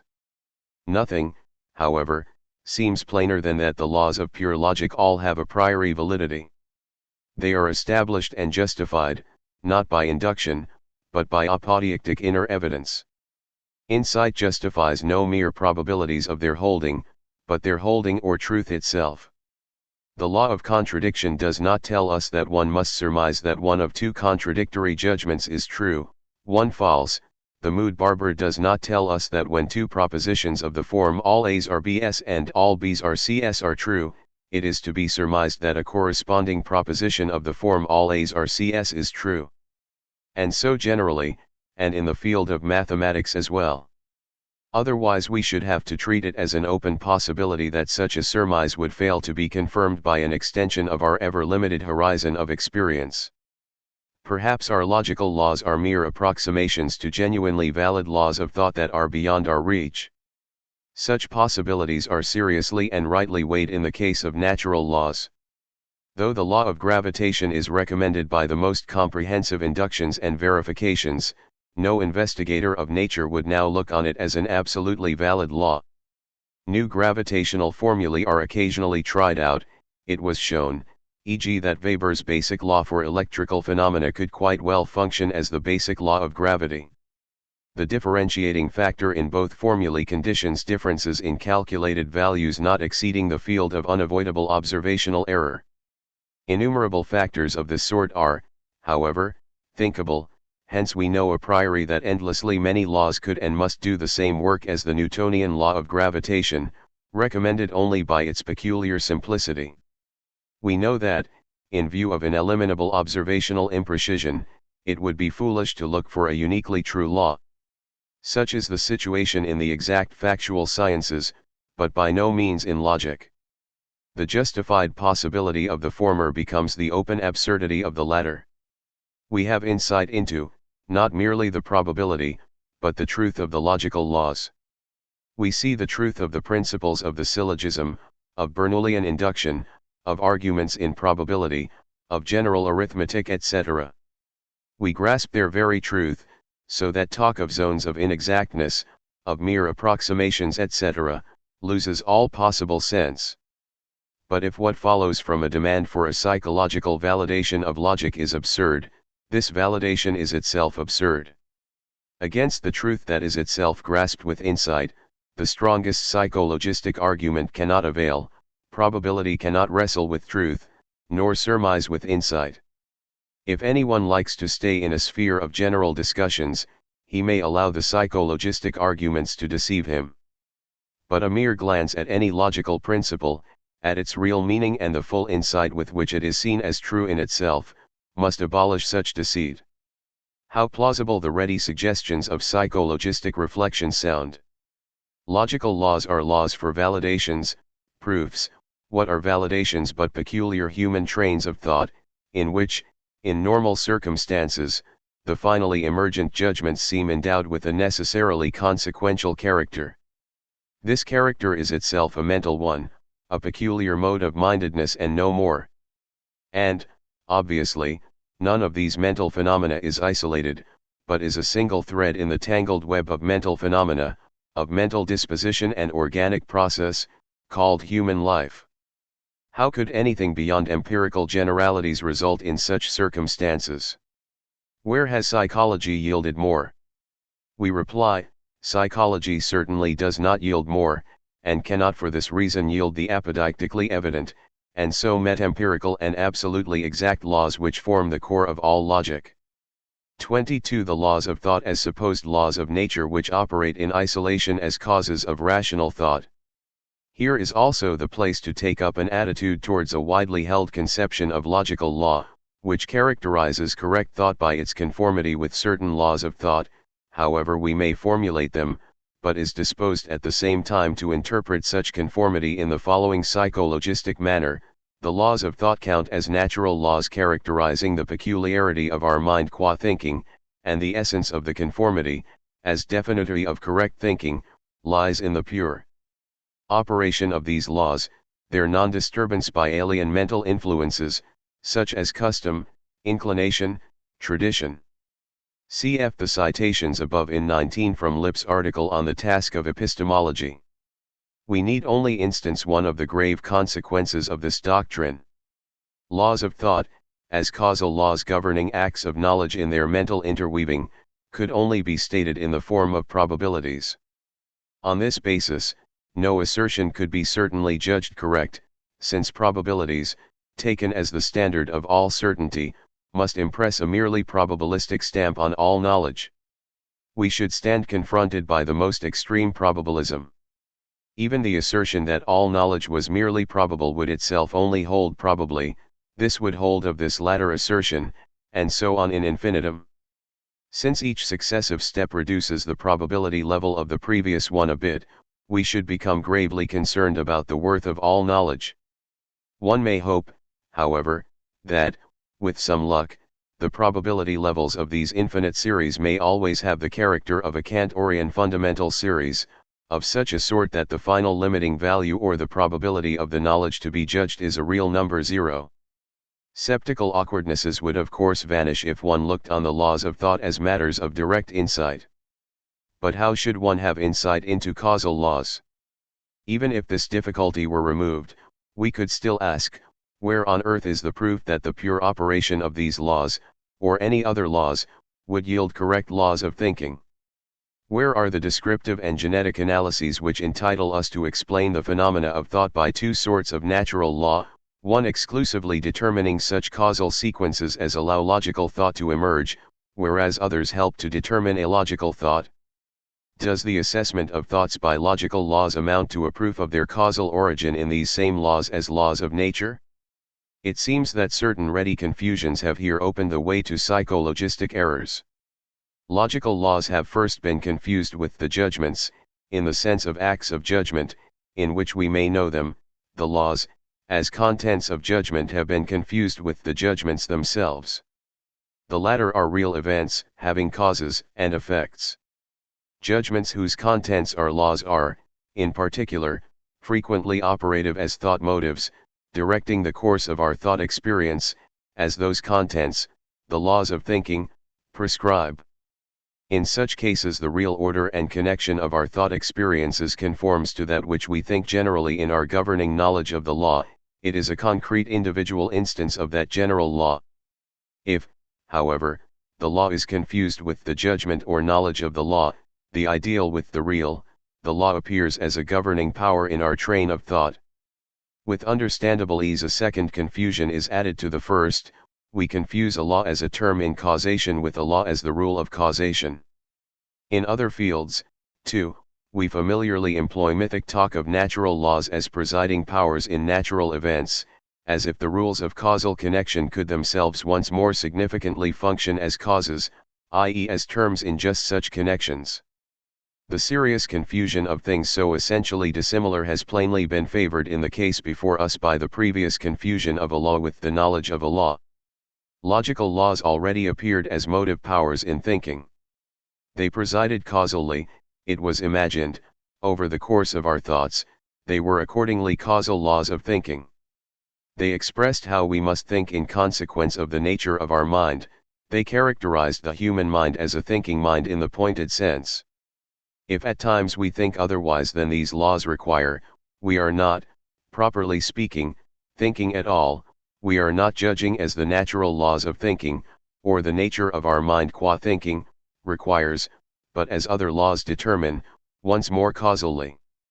We are following the disturbing leads of custom, passion, etc. Other motives of course may have suggested the same conception. The empirical fact that persons performing normally in a given sphere, e.g. scientists in their fields, usually judge in a logically correct manner, seems to demand, as a natural explanation, that the logical laws by means of which the correctness of thinking is assessed, also determine the course of thinking, in the manner of causal laws, while isolated deviations from the norm may readily be put to the account of the troubling influences stemming from other psychological sources. Against this the following argument should suffice. Let us imagine an ideal person, in whom all thinking proceeds as logical laws require. Naturally the fact that this occurs must have its explanatory ground in certain psychological laws, which govern the course of the mental experiences of this being, starting from certain initial collocations. I now ask, would the natural laws and the logical laws in this assumed situation be one and the same? Obviously the answer is no. Causal laws, according to which thought must proceed in a manner which the ideal norms of logic might justify, are by no means identical with those norms. If a being were so constituted as never to be able to frame contradictory judgments in a unified train of thought, as never to be able to perform inferences which defy the syllogistic moods, this would not mean that the law of contradiction, the modus barbara etc., were laws of nature explanatory of this being's constitution. The example of a computer makes the difference quite clear. The arrangement and connection of the figures which spring forth is regulated by natural laws which accord with the demands of the arithmetical propositions which fix their meanings. No one, however, who wants to give a physical explanation of the machine's procedures, will appeal to arithmetical instead of mechanical laws. The machine is no thought machine, it understands neither itself nor the meaning of its performances. But our own thought machine might very well function similarly, except that the real course of one kind of thought would always have to be recognized as correct by the insight brought forward in another. This latter thinking could be the product of the same or other thought machines, but ideal evaluation and causal explanation would nonetheless remain disparate. The initial collocations should also not be forgotten. Indispensable in causal explanation, they are senseless for ideal evaluation. The psychologistic logicians ignore the fundamental, essential, never to be bridged gulf between ideal and real laws, between normative and causal regulation, between logical and real necessity, between logical and real grounds. No conceivable gradation could mediate between the ideal and the real. It is characteristic of the low state of logical insights in our time, that a thinker of Sigwart's stature should dare, in connection with the fiction of an intellectually ideal being like that discussed above, to maintain that, for such a being, logical necessity would also be a real necessity that engenders real thinking, or that he should make use of the concept of thought compulsion to elucidate the notion of logical ground. Sigwart, Logic, I, p. 259f. The same holds of Wundt when he sees in the law of sufficient reason the basic law of the dependence of our thought acts on one another. Wundt, Logic, I, p. 573. That one is really concerned in these connections with basic errors in logic will, one hopes, become a certainty, even to the prejudiced, in the course of further investigations. 23. A third consequence of psychologism, and its refutation. A third consequence, see 21 above, for the psychologistic logician is that, if the laws of logic have their epistemological source in psychological matter of fact, if, example as our opponents generally say, they are normative transformations of such facts, they must themselves be psychological in content, both by being laws for mental states, and also by presupposing or implying the existence of such states. This is palpably false. No logical law implies a matter of fact, not even the existence of presentations or judgments or other phenomena of knowledge. No logical law, properly understood, is a law for the facticities of mental life, and so not a law for presentations, as experiences, nor for judgments, experiences of judging, nor for our other mental experiences. Most psychologistic thinkers are too deeply enthralled by their general prejudice even to try to verify it in the case of the definitely acknowledged logical laws. If such laws must be psychological, why try to show in detail that they really are so? No one sees that a consistent psychologism would force one to interpret logical laws in a manner quite alien to their true sense. One fails to see that these laws, naturally understood, presuppose nothing mental, no facts of psychic life, whether in their establishment or their content. They do so no more than the laws of pure mathematics do so. If psychologism were on the right track, one should, in treating of syllogisms, expect only rules of the following type. It is an empirical fact that, in circumstances X, conclusions of the form C, stamped with apodictically necessary consequence, attend upon premises of the form P. To syllogize correctly, i.e. to achieve judgments of this distinctive stamp through syllogizing, one must proceed in this manner. One must see that the circumstances really are X, and the premises P. Mental matters of fact would then be the matters regulated, the existence of such matters would be presupposed in the grounding of such laws, and would be part of their content. But no single syllogistic rule is of such a type. What, example, does the mood barber tell us? Only this, that, if in the case of any class terms A, B, C all A's are B's and all B's C's, then all A's will be C's. The modus ponens, likewise, written out in full, reads, it is a valid law for any propositions P, Q, that if P is the case, and it also is the case that if P is the case Q is so, then Q also is the case. These and all similar laws are as little psychological as they are empirical. They were of course set up by traditional logic to serve as norms for our judging activities. But do they implicitly say anything about a single actual judgment, or about any other mental phenomenon? If anyone thinks they do, let him prove it. Whatever a proposition implicitly asserts can be inferred from it in a valid syllogism. But what forms of syllogism permit us to deduce facts from a pure law? It is irrelevant to object that talk of logical laws never could have arisen had we not actually experienced presentations and judgments, and abstracted the relevant, basic logical concepts from them, or that, wherever we understand and assert such laws, the existence of presentations and judgments is implied, and can therefore be inferred. We need hardly observe that this does not follow from our law, but from the fact that we understand and assert such a law, and that a like consequence could be inferred from every assertion. One ought not, further, to confuse the psychological presuppositions or components of the assertion of a law, with the logical moments of its content. Empirical laws have, eo ipso, a factual content. Not being true laws, they merely say, roughly speaking, that certain coexistences or successions obtain generally in certain circumstances, or may be expected, with varying probability, in varying circumstances. But even the strict laws of the natural sciences are not without factual content. They do not merely concern facts, but also imply their existence. We must, however, be more precise. Exact laws, as normally formulated, are pure laws, they exclude all factual content. But, if we consider the proofs to which they owe their scientific justification, it is at once clear that we cannot justify them as pure laws, in their normal formulation. The law of gravitation, as formulated in astronomy, has never really been proved. What has been proved is a proposition of the form, our knowledge up to date serves to found a probability of the highest theoretical dignity to the effect that, in so far as experience yields to the instruments on hand, either Newton's law, or one of the endlessly many conceivable mathematical laws whose differences from Newton's law lie within the limits of unavoidable experimental error is true. This truth carries its big load of factual content, and is not at all a law in the strict sense of the word. It also plainly includes several vaguely delimited concepts. All laws of fact in the exact sciences are accordingly genuine laws, but, epistemologically considered, no more than idealizing fictions with a fundamentum in re.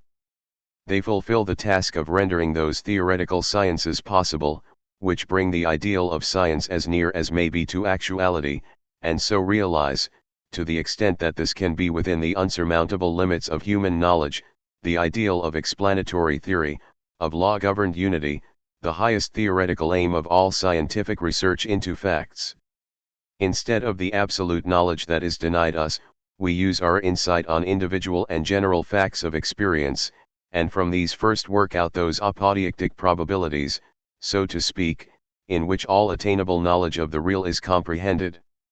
We then reduce these probabilities to certain exact thoughts having the genuine form of laws, and so succeed in building up formally perfect systems of explanatory theory. Such systems as theoretical mechanics, theoretical acoustics, theoretical optics, theoretical astronomy etc., really only hold as ideal possibilities with a fundamentum in re. They do not exclude countless other possibilities, but even include these within limits. This, however, concerns us no further, nor are we concerned to discuss the practical functions in knowledge of these ideal theories, their feats of successfully predicting future facts or reconstructing past ones, and their technical feats of enabling us to master nature practically. We return to the case we were considering. If, as we have shown, pure law remains a mere ideal in the realm of factual knowledge, it is realized in the realm of purely conceptual knowledge. In this sphere our purely logical laws belong, as well as the laws of mathesis pura. Their origin, or, rather, their justifying proof, is not an inductive one, and so they are free from that existential content which attaches to all probabilities as such, even to such as are the highest and most valuable.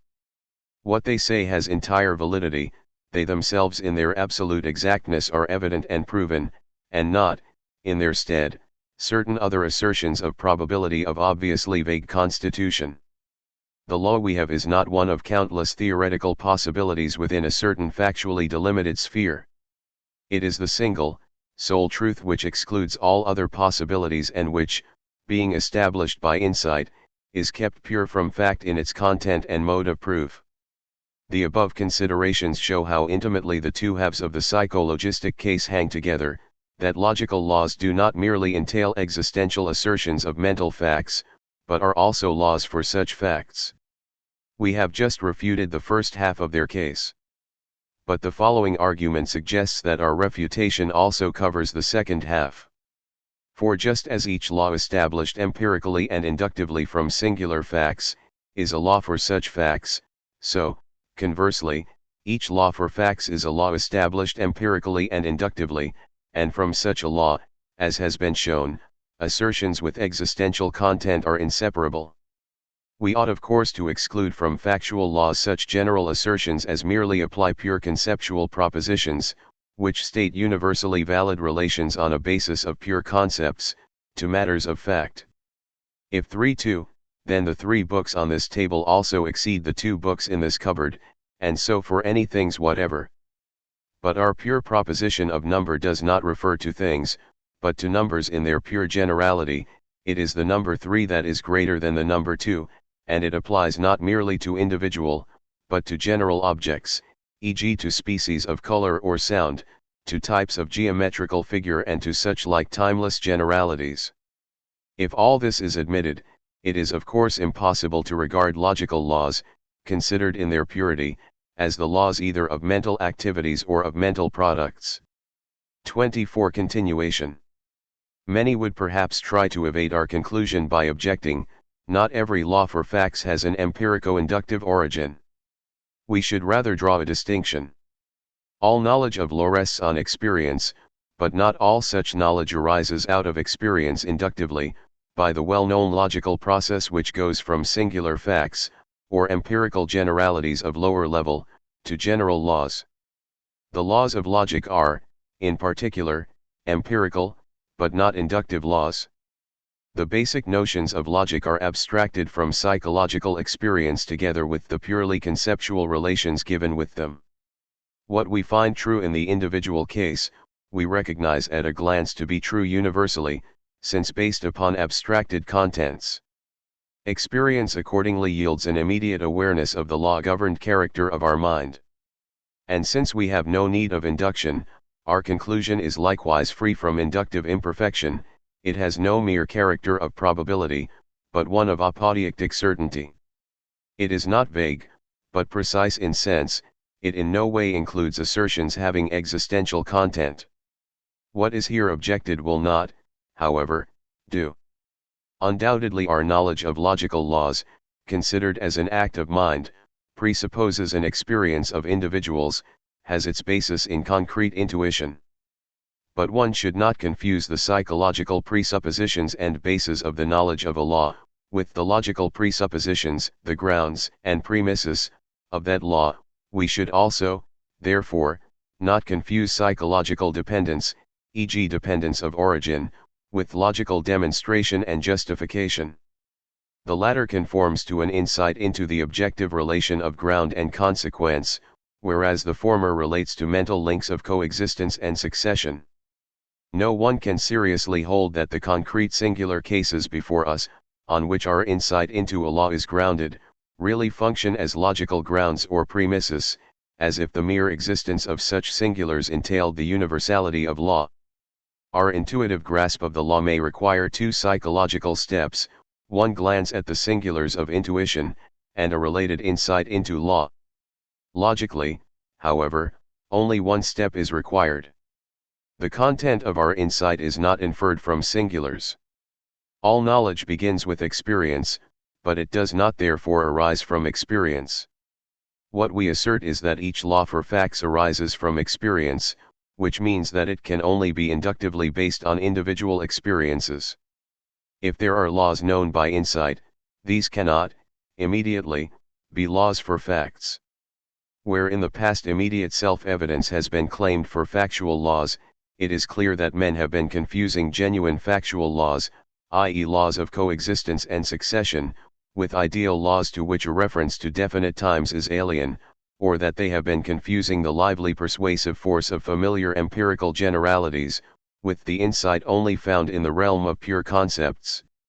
Should such an argument not seem decisive, it can nonetheless serve to strengthen other arguments. Another such argument will be here added. Hardly anyone would deny that all laws of pure logic are of one and the same character.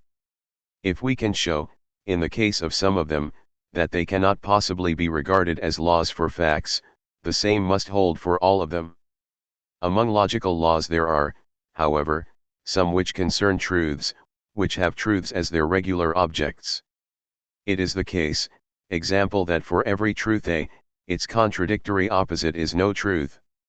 It is the case, for each pair of truths A, B, that their conjunctions and disjunctions too are truths, and that if three truths A, B, C are so related that A is a ground for B, B for C, that A is also a ground for C. It is, however, absurd to treat laws which hold for truths as such, as laws for facts. No truth is a fact, i.e. something determined as to time. A truth can indeed have as its meaning that something is, that a state exists, that a change is going on, etc. The truth itself is, however, raised above time, i.e. it makes no sense to attribute temporal being to it, nor to say that it arises or perishes. This absurdity is clearest in the case of the laws of truth themselves. If they were real laws, they would be rules for the coexistence and succession of facts, i.e. of such facts as are truths, and to these facts, which they govern, they themselves as truths would belong. A law would therefore ascribe a coming and going to certain facts called truths, among which, as one among others, the law would itself be found. The law would arise and perish in conformity with the law, a patent absurdity. The case is similar if we treat the law of truth as a law of coexistence, as temporally singular and yet fixing a general rule for each and every existence in time. Such absurdities three are unavoidable if the fundamental distinction between ideal and real objects, and the corresponding distinction between ideal and real laws, is disregarded or misunderstood. We shall see repeatedly how this distinction settles the disputes which divide psychologistic logic from pure logic. Chapter 5. Psychological Interpretations of Basic Logical Principles. 25. The Law of Contradiction in the Psychologistic Interpretation of Mill and Spencer. We have said above that a consistent carrying out of the notion of logical laws as laws which concern mental facts, must lead to essential misinterpretations of these laws. The logic which at present prevails has, however, generally been afraid of consistency, on this point as on all others. One might almost say that it is only inconsistency that keeps psychologism alive. To think it out to the end, is already to have given it up, unless extreme empiricism affords an example of the greatly superior strength of ingrained prejudices to the most certain deliverances of insight. What we have said in objection to this logical position, that on it logical truths must lose their a priori guarantee, and their wholly exact, purely conceptual character, and must become more or less vague probabilities resting on experience and induction, concerned with matters of fact in the mental life of man, all this, if we ignore its emphasis on vagueness, is what empiricism expressly teaches. We cannot attempt an exhaustive criticism of such an epistemological trend. But we have a special interest in the psychological interpretation of logical laws which the school has fostered, and whose bemusement has also spread beyond its borders. Point 1. John Stuart Mill, too, it is well known, held the principle of contradiction to be one of our earliest and most familiar generalizations from experience. Its original foundation is taken by Mill to be the fact that belief and disbelief are two different mental states which exclude one another. This we know, we follow him verbatim, by the simplest observation of our own minds. And if we carry our observation outwards, we find that here too light and darkness, sound and silence, equality and inequality, precedence and subsequence, succession and simultaneity, any positive phenomenon, in short, and its negation, are distinct phenomena, in a relation of extreme contrariety, and that one of them is always absent when the other is present. I consider the axiom in question, he remarks, to be a generalization from all these facts. Where the fundamental principles of his empiricistic prejudices are at stake, all the gods seem to abandon Mill's otherwise keen intelligence. Only one thing is hard to understand: how such a doctrine could have seemed persuasive. It is obviously false to say that the principle that two contradictory propositions cannot both be true, and in this sense exclude one another, is a generalization from the facts cited, that light and darkness, sound and silence etc., exclude one another, since these are not contradictory propositions at all. It is quite unintelligible how Mill thinks he can connect these supposed facts of experience with the logical law. In vain one looks for light among Mill's parallel statements in his polemic against Hamilton. Here he approvingly quotes the absolutely constant law on which the like-minded Spencer bases the logical principle in question, i.e. that the appearance of any positive mode of consciousness cannot occur without excluding a correlative negative mode, and that the negative mode cannot occur without excluding the correlative positive mode. Point 3. Who can fail to see that this law is a pure tautology, since mutual exclusion enters into the definition of the correlative terms positive and negative phenomenon? The law of contradiction, on the other hand, is by no means tautologous. We do not define contradictory propositions by saying that they are mutually exclusive, and, even if the principle in question makes them so, the converse does not hold. Not every pair of mutually exclusive propositions is a contradictory pair, proof enough that one should not confuse our principle with the above tautology. Mill himself does not want it to be taken as a tautology, since he locates its original source in an induction from experience. The empirical sense of the principle is not illuminated by Mill's barely intelligible references to non-coexistences among the data of outer experience. More light is shed by other statements where Mill asks if the three basic logical laws should be treated as inherent necessities of thought, an original part of our mental constitution, laws of our thoughts by the native structure of our minds, or if they are not perhaps laws of thought merely because we perceive them to be universally true of observed phenomena, an issue on which Mill does not, however, care to pronounce positively. We read in regard to these laws: they may or may not be capable of alteration by experience, but the conditions of our existence deny to us the experience which would be required to alter them. Any assertion, therefore, which conflicts with one of these laws, any proposition, for instance, which asserts a contradiction, though it were on a subject wholly removed from the sphere of our experience, is to us unbelievable. The belief in such a proposition is, in the present constitution of nature, impossible as a mental fact. Point 4. We conclude from this passage that the inconsistency expressed in the law of contradiction, the impossibility of the joint truth of contradictory propositions, is seen by Mill as an incompatibility of such propositions in our belief. In other words, he substitutes for the impossibility that the propositions should both be true, the real incompatibility of the corresponding acts of judgment. This also fits in with Mill's repeated assertion that acts of belief are the only things that can properly be called true and false. The principle must be interpreted as saying, two contradictorily opposed acts of belief cannot coexist. 26. Mill's psychological interpretation of the principle yields no law, but a wholly vague, and scientifically unproven, empirical proposition. All sorts of difficulties now rise up.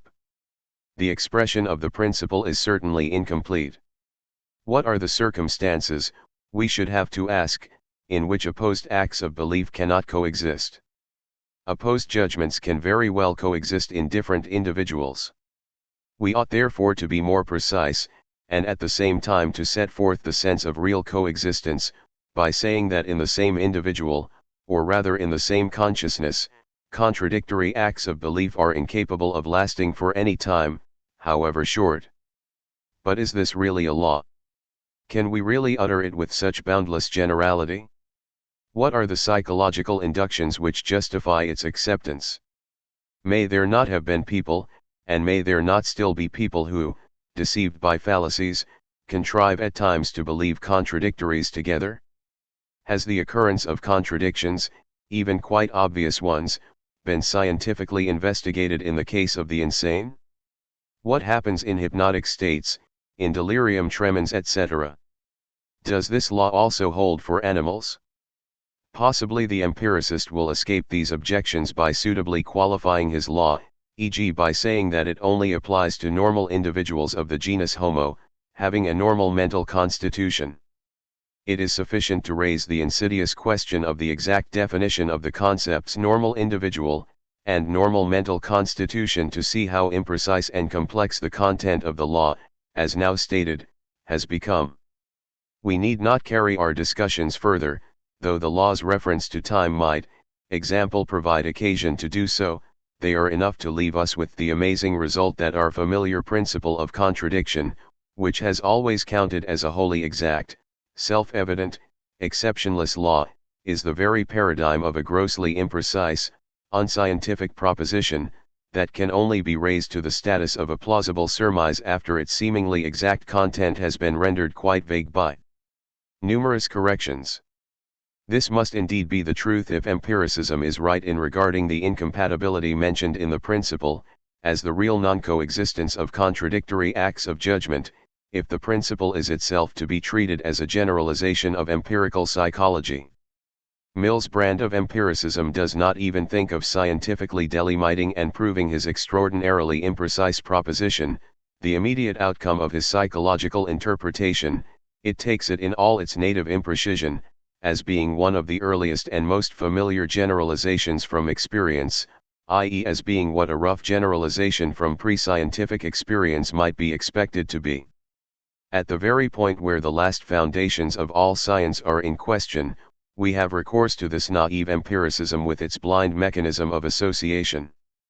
Persuasions begotten without insight, through psychological mechanisms, and with no better justification than widespread prejudices, whose origin rules out all fixed, tenable delimitation, and which, taken literally, include manifest falsehood. These are to be the last grounds on which all strictly scientific knowledge is to be justified. The matter need not be pursued further.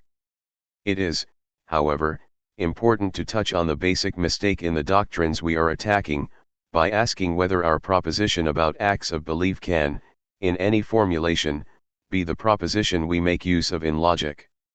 It tells us, in certain subjective circumstances X, unfortunately not further investigated nor capable of being completely specified, two acts of belief having a yes, no opposition cannot coexist in the same consciousness. Is this what logicians really mean when they say that two contradictory propositions cannot both be true? We need only look at the cases where our law serves to regulate our activities of judging to see that it means something quite different. In its normative form it plainly says one thing and one thing only: whatever pairs of opposed acts of belief we may select, whether belonging to one or to several individuals, whether coexisting in the same time stretch or separated by time stretches, it holds strictly and absolutely and without exception, that not both members of each such pair are correct, or in accordance with truth. I do not think that even an empiricist could question the validity of this norm. Logic, at all events, when it speaks of laws of thought, is concerned only with these second, logical laws, not with our former vague laws of psychology, whose content is totally different, and has not even yet been formulated. Appendix to the last two sections. On certain basic defects of empiricism. Since empiricism and psychologism are intimately linked, we may perhaps permit ourselves a small digression to expose the basic errors of empiricism. Extreme empiricism is as absurd a theory of knowledge as extreme skepticism. It destroys the possibility of the rational justification of mediate knowledge, and so destroys its own possibility as a scientifically proven theory. 5. It admits that there is mediate knowledge, the product of various validating connections, and it does not reject principles of validation. It not only admits that there is a logic, but itself helps to construct it. If, however, all proof rests on principles governing its procedure, and if its final justification involves an appeal to such principles, then we should either be involved in a circle or in an infinite regress if the principles of proof themselves required further proof, in a circle if the principles of proof used to justify the principles of proof were the same as the latter, in a regress if both sets of principles were repeatedly different. Plainly, therefore, the demand for a fundamental justification of all mediate knowledge can only have a sense if we can both see and know certain ultimate principles on which all proof in the last instance rests. All principles which justify possible proofs must therefore be deductively inferable from certain last, immediately evident principles, so that even the principles of the deduction in question all themselves occur among such principles. Extreme empiricism, therefore, since it only basically puts full trust in singular judgments of experience, a quite uncritical trust since it ignores the difficulties which so richly attend upon such singular judgments, eo ipso abandons all hope of rationally justifying mediate knowledge. It will not acknowledge as immediate insights, and as given truths, the ultimate principles on which the justification of mediate knowledge depends. It thinks it can do better by deriving them from experience and induction, i.e. by justifying them mediately. But if one asks what principles justify such a derivation, empiricism, forbidden to appeal to immediately evident universal principles, appeals rather to naive, uncritical, everyday experience, which it thinks to dignify more highly by explaining it psychologically in Humean fashion. It therefore fails to see that, having no insightful justification for our mediate assumptions, no justification, therefore, for the relevant proof procedures from the immediately evident general principles that they follow, its whole psychological theory, its whole mediately known doctrine of empiricism, is without rational foundation, is, in fact, a mere assumption, no more than a common prejudice. It is extraordinary that empiricism should give a readier credence to a theory so loaded with absurdities than to the fundamental trivialities of logic and arithmetic. As a genuine psychologism, it tends always to confuse the psychological origin of certain general judgments in experience, on account of some supposed naturalness, with the justification of the same judgments. It is worth noting that it goes no better with Hume's moderate empiricism which, despite bouts of psychologistic confusion, still tries to keep for the pure spheres of logic and mathematics, an a priori justification, and only surrenders the factual sciences to experience. Such an epistemological standpoint can likewise be shown up as untenable, even absurd, for a reason similar to that brought by us against extreme empiricism. Mediate judgments of fact, we may compress the sense of Hume's theory into this phrase, never permit of rational justification, only of psychological explanation. One need then but ask how this applies to the rational justification of the psychological judgments, about custom, association of ideas etc., on which the theory itself rests, and the factual arguments that it itself employs. One then at once sees the self-evident conflict between the sense of the proposition that the theory seeks to prove, and the sense of the deductions that it employs to prove it. The psychological premises of the theory are themselves mediate judgments of fact, and therefore lack all rational justification in the sense of the thesis to be established. In other words, the correctness of the theory presupposes the irrationality of its premises, the correctness of the premises the irrationality of the theory, or thesis. Hume's doctrine is on this showing also a sceptical one, in the pointed sense to be defined in Chapter 7. 27 Analogous objections against remaining psychological interpretations of our logical principle. Ambiguities as sources of delusion. It is easy to see that objections like those raised in our last section must touch every psychological misinterpretation of the so-called laws of thought, and all laws which depend on them. There is no route of escape from the demand for definition and proof by an appeal to the self-confidence of reason, or to the self-evidence which these laws have in logical thinking. Our insight into the logical laws is assured. But insofar as their thought content is seen as psychological, their original sense, to which our insight into them attaches, has been wholly altered. Exact laws have, as we saw, been turned into vague, empirical generalities. If their range of indefiniteness is duly noted, they may claim validity, but they are quite removed from self-evidence. Following their natural thought trends, though without a clear consciousness of them, psychological theorists of knowledge no doubt at first understand the laws in question in an objective sense, before, that is, their arts of philosophical interpretation are brought into play. They then make the mistake of thinking that they can appeal to the self-evidence attaching to the properly interpreted formulae, a self-evidence guaranteeing their absolute validity, even when subsequent reflection has imposed wholly new senses on the logical formulae in question.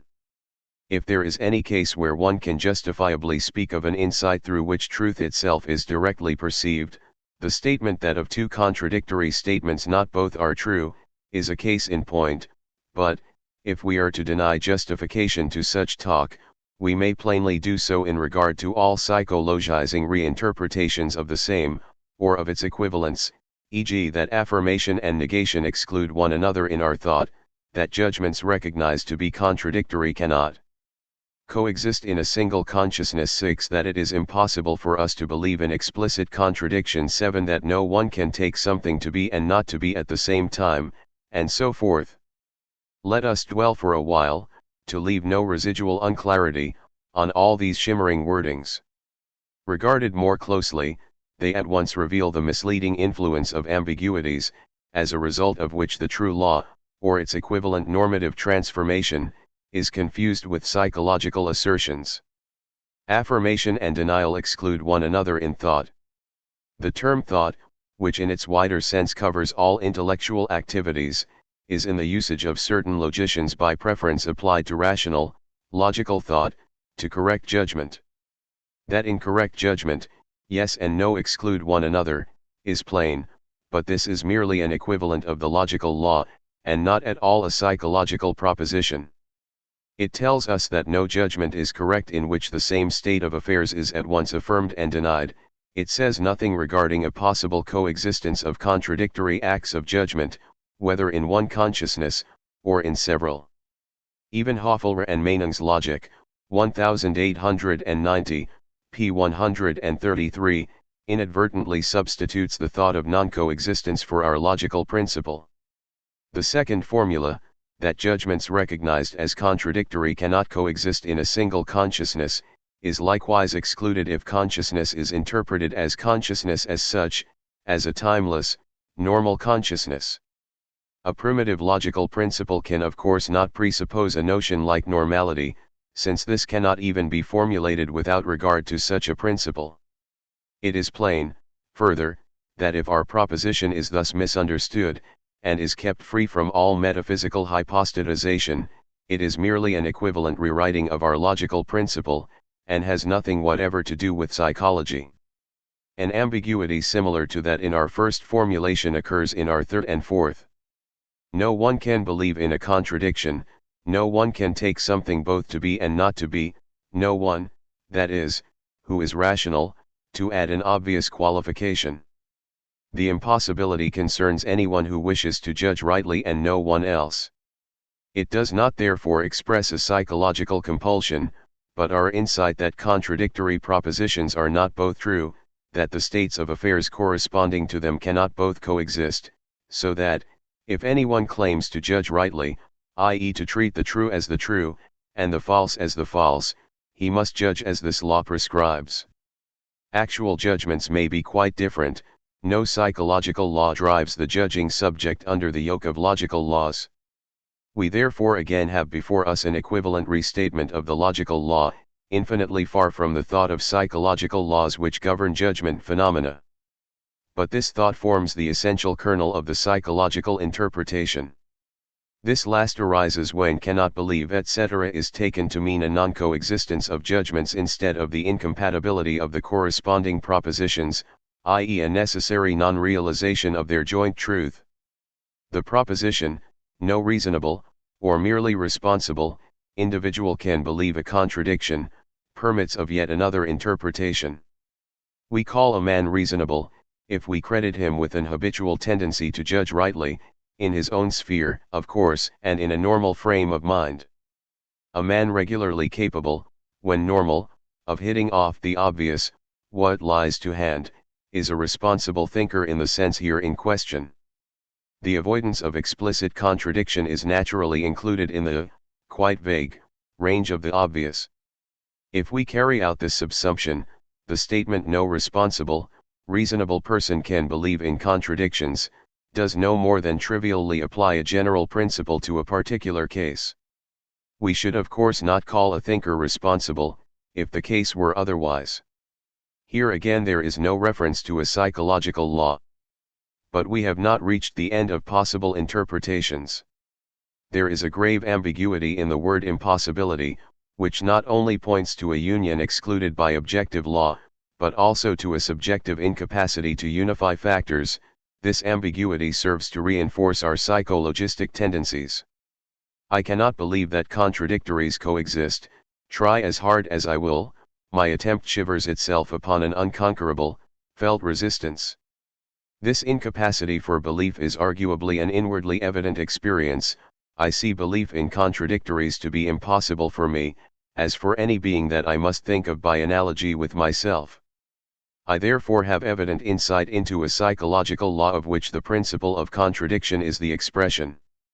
To limit ourselves to the new errors in this argument, we may answer as follows: experience shows that, once we have passed judgment on an issue, the attempt to give up the conviction now flooding us, and to embrace some opposed alternative, is vain.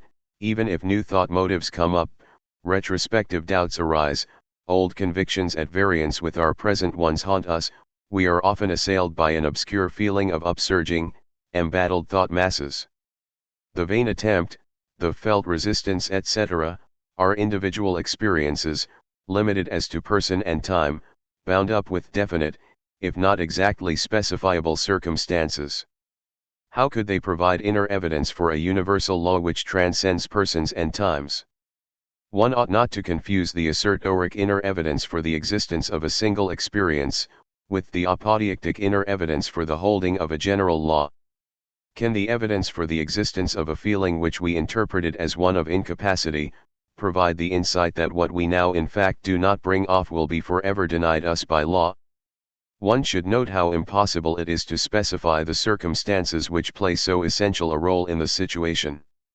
Often enough we make mistakes on the matter, though deep conviction as to the reality of a fact A pushes us to say, it is unthinkable that anyone should judge not A.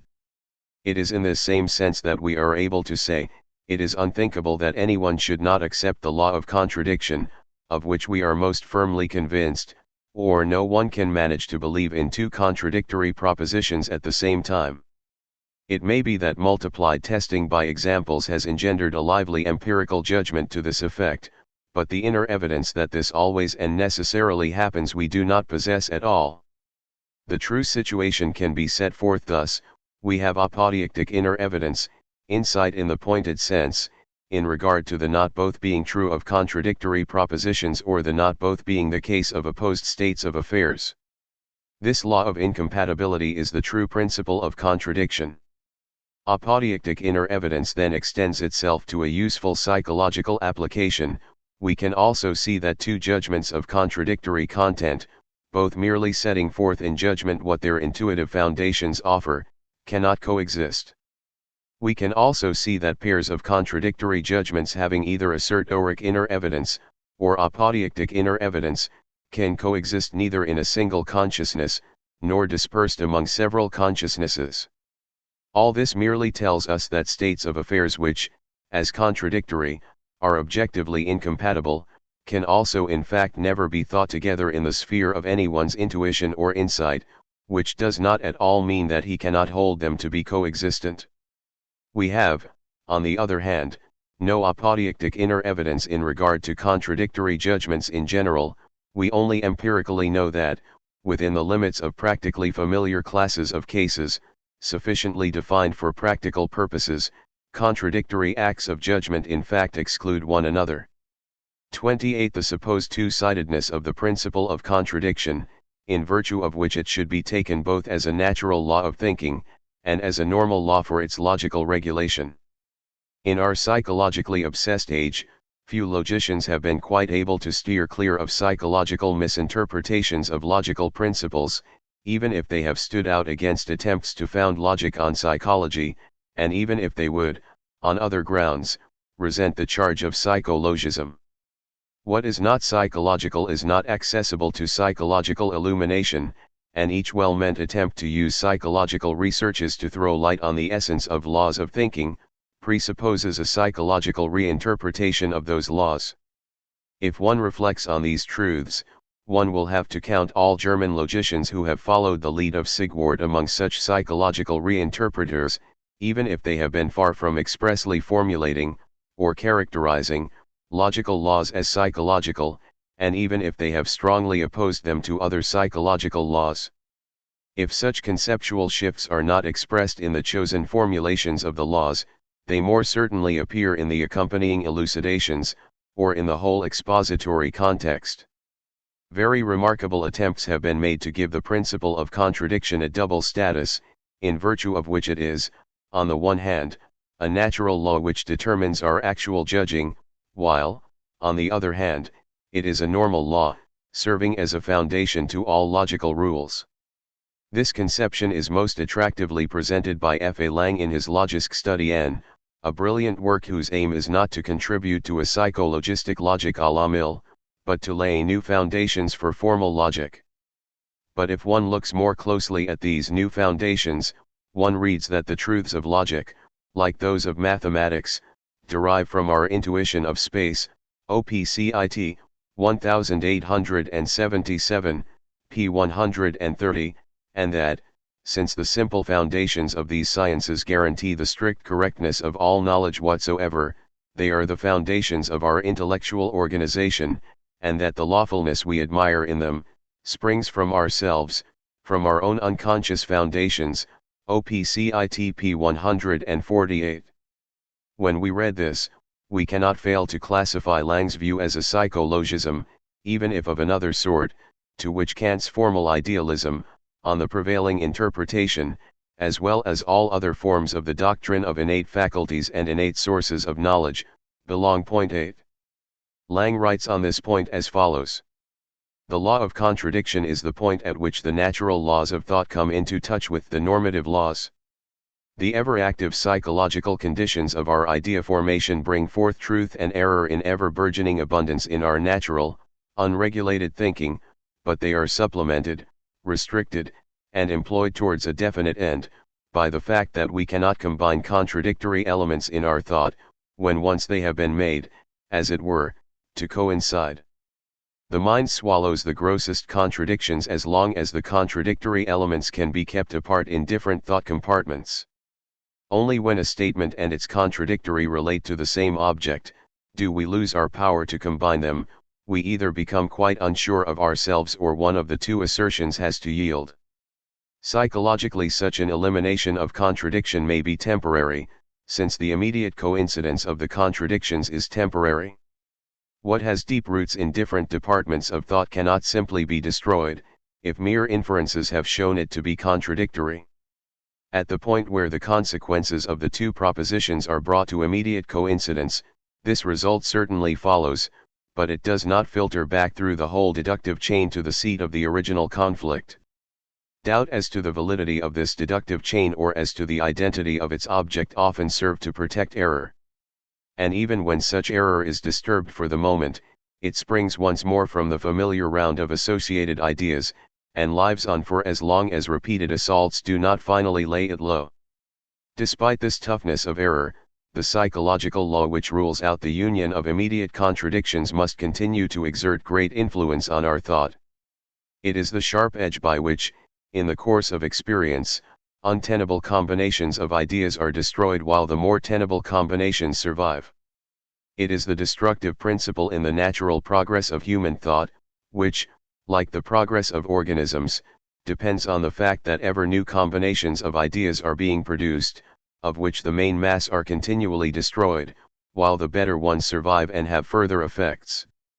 This psychological law of contradiction is given immediately by our organism, and operates prior to all experience, as a condition of all experience. Its mode of action is objective, and it need not first be brought to consciousness in order to act.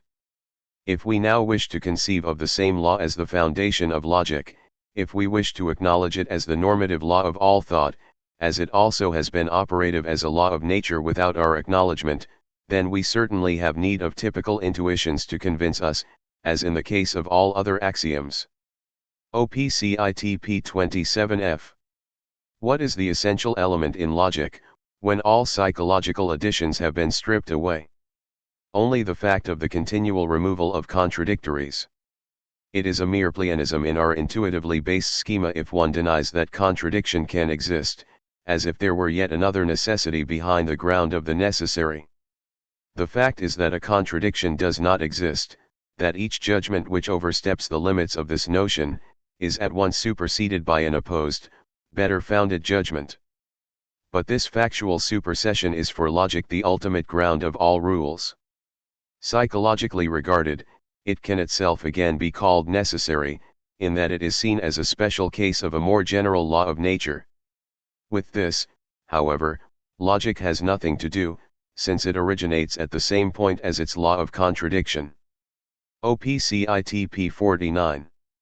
These doctrines of F. A. Lang have, in particular, had a plain influence on K. Kroman, Unser Naturerkenntnis, Trans by Fischer-Benson, Copenhagen, 1883, and G. Heimans, Die Gesetze und die Elemente wissenschaftlichen Denkens, Leipzig, 1890, 1894. To the latter we owe a systematic attempt to base epistemology on psychology in the most thoroughgoing manner. As an almost pure thought experiment it must be warmly welcomed, we shall have occasion to go into it more fully. Similar notions have been expressed by O. Liebman, Gedanken und Tatsachen, Volume I, 1882, pages 25-7, to our surprise in the course of a discussion which quite correctly attributes to logical necessity and absolute validity for every rational, thinking being, whether or not the rest of his constitution agrees with ours or not. It is plain from the above what our objections to these doctrines are. We do not deny the psychological facts mentioned in Lang's penetrating exposition, but we find nothing to justify talk of a law of nature. If we compare the various formulations of the supposed law with the facts, they reveal themselves as very careless expressions of the latter. If Lang had tried to describe and delimit these familiar experiences in an exact conceptual manner, he must have seen that they could not qualify as particular instances of an exact law, in the sense in which logical principles are such laws. What we have before us as a natural law of contradiction is, in fact, a rough, empirical generalization, which suffers from a quite unspecifiable degree of indefiniteness. It relates, moreover, merely to normal individual minds, for how abnormal minds behave is something on which the everyday experience here adduced has nothing to tell us. We miss, in short, the strictly scientific attitude, which is quite indispensable if pre-scientific judgments of experience are to be used for scientific purposes.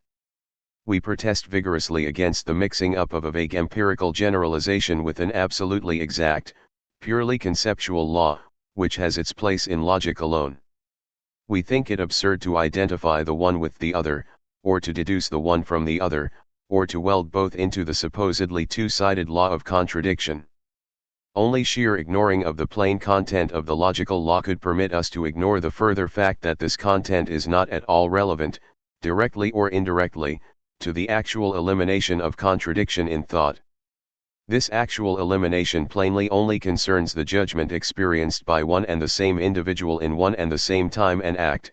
It does not concern affirmation if divided among different individuals and in different times and acts. For the factual element here relevant such distinctions are essential, but they do not affect the logical law at all. For this says nothing concerning the conflict among contradictory judgments, among real, dated acts of this or that character. It only speaks of the law-based incompatibility of the timeless ideal unities we call contradictory propositions.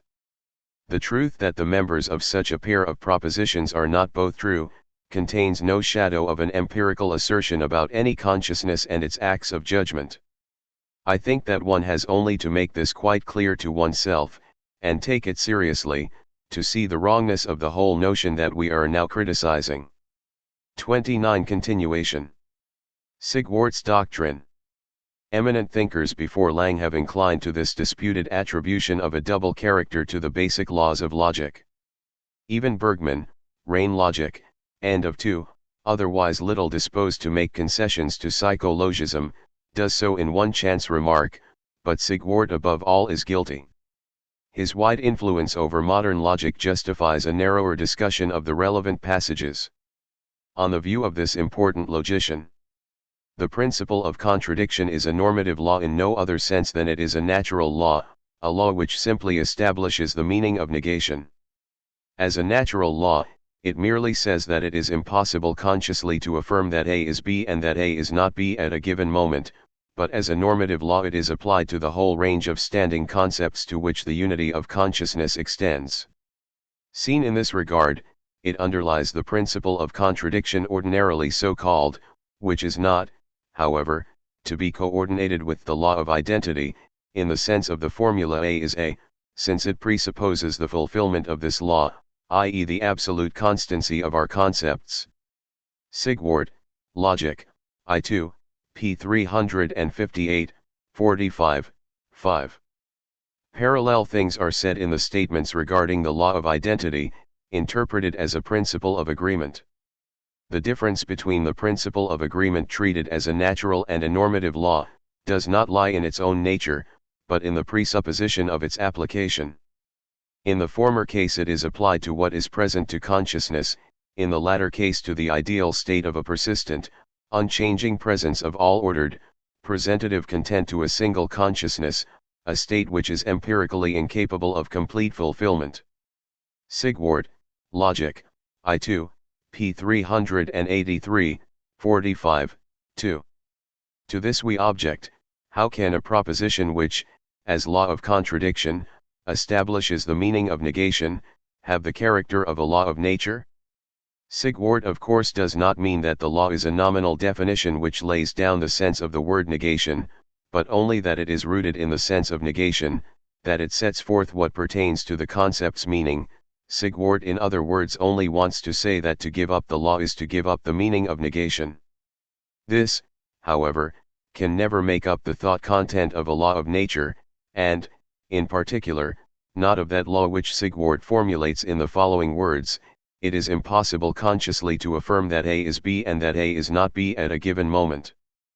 Propositions whose roots lie in concepts, not mere applications of such conceptually rooted propositions to facts, can say nothing as to what we can or cannot consciously do at a given moment. If, as Sigwart elsewhere teaches, they are timeless, there can be nothing in their essential content which concerns the temporal, and which therefore concerns the factual. To drag facts into propositions of this sort is always to destroy their genuine sense. All this makes it clear that the natural law which concerns matters in time, and the normative law, the true principle of contradiction, that concerns timeless matters, differ completely in kind, and that we cannot accordingly be dealing with a single law which, with unchanged sense merely functions differently or has a different sphere of application. If the disputed view were correct, there should further be a general formula concerning both the law concerning facts and the law concerning ideal objects. A man who believes in a single law here, must have a single, definite conception of it. We see, however, that it is quite vain to ask for this unitary conception. To this objection I shall add another. The normative law of contradiction is thought to presuppose absolute constancy among our concepts. The law would then only hold on condition that we always used expressions with the same meaning, and where this condition was not fulfilled, it would not hold. This cannot be what the famous logician seriously believes. The empirical application of the law certainly presupposes that the concepts or propositions which function as the meanings of our expressions really are the same, since the law ideally extends to all possible pairs of propositions of opposed quality but identical subject matter. But this of course is no condition of the law's validity, as if this were merely hypothetical, but conditions the possible application of the law to previously given instances. Just as it is a precondition for applying a numerical law, that we have, in a given case, numbers actually before us, and numbers of such a character as the law expressly refers to, so it is a precondition for applying the logical law of contradiction that propositions are before us. That they are propositions of identical subject matter is also expressly stipulated. It does not seem to me helpful, furthermore, to relate the law to the consciousness in general sketched by Sigwart. In such a concept all concepts, more exactly all expressions, would be used with absolutely identical meanings. There would be no flux of meanings, no ambiguities, or quaternions terminorum. The laws of logic have, however, no intrinsic, essential relation to this ideal, which we rather construct to fit them. The constant reference to an ideal consciousness makes us feel disagreeably that the logical laws perhaps only strictly hold for fictitious ideal cases, and not for such as we encounter in experience. The sense in which the laws of pure logic presuppose identity of concepts has just been discussed.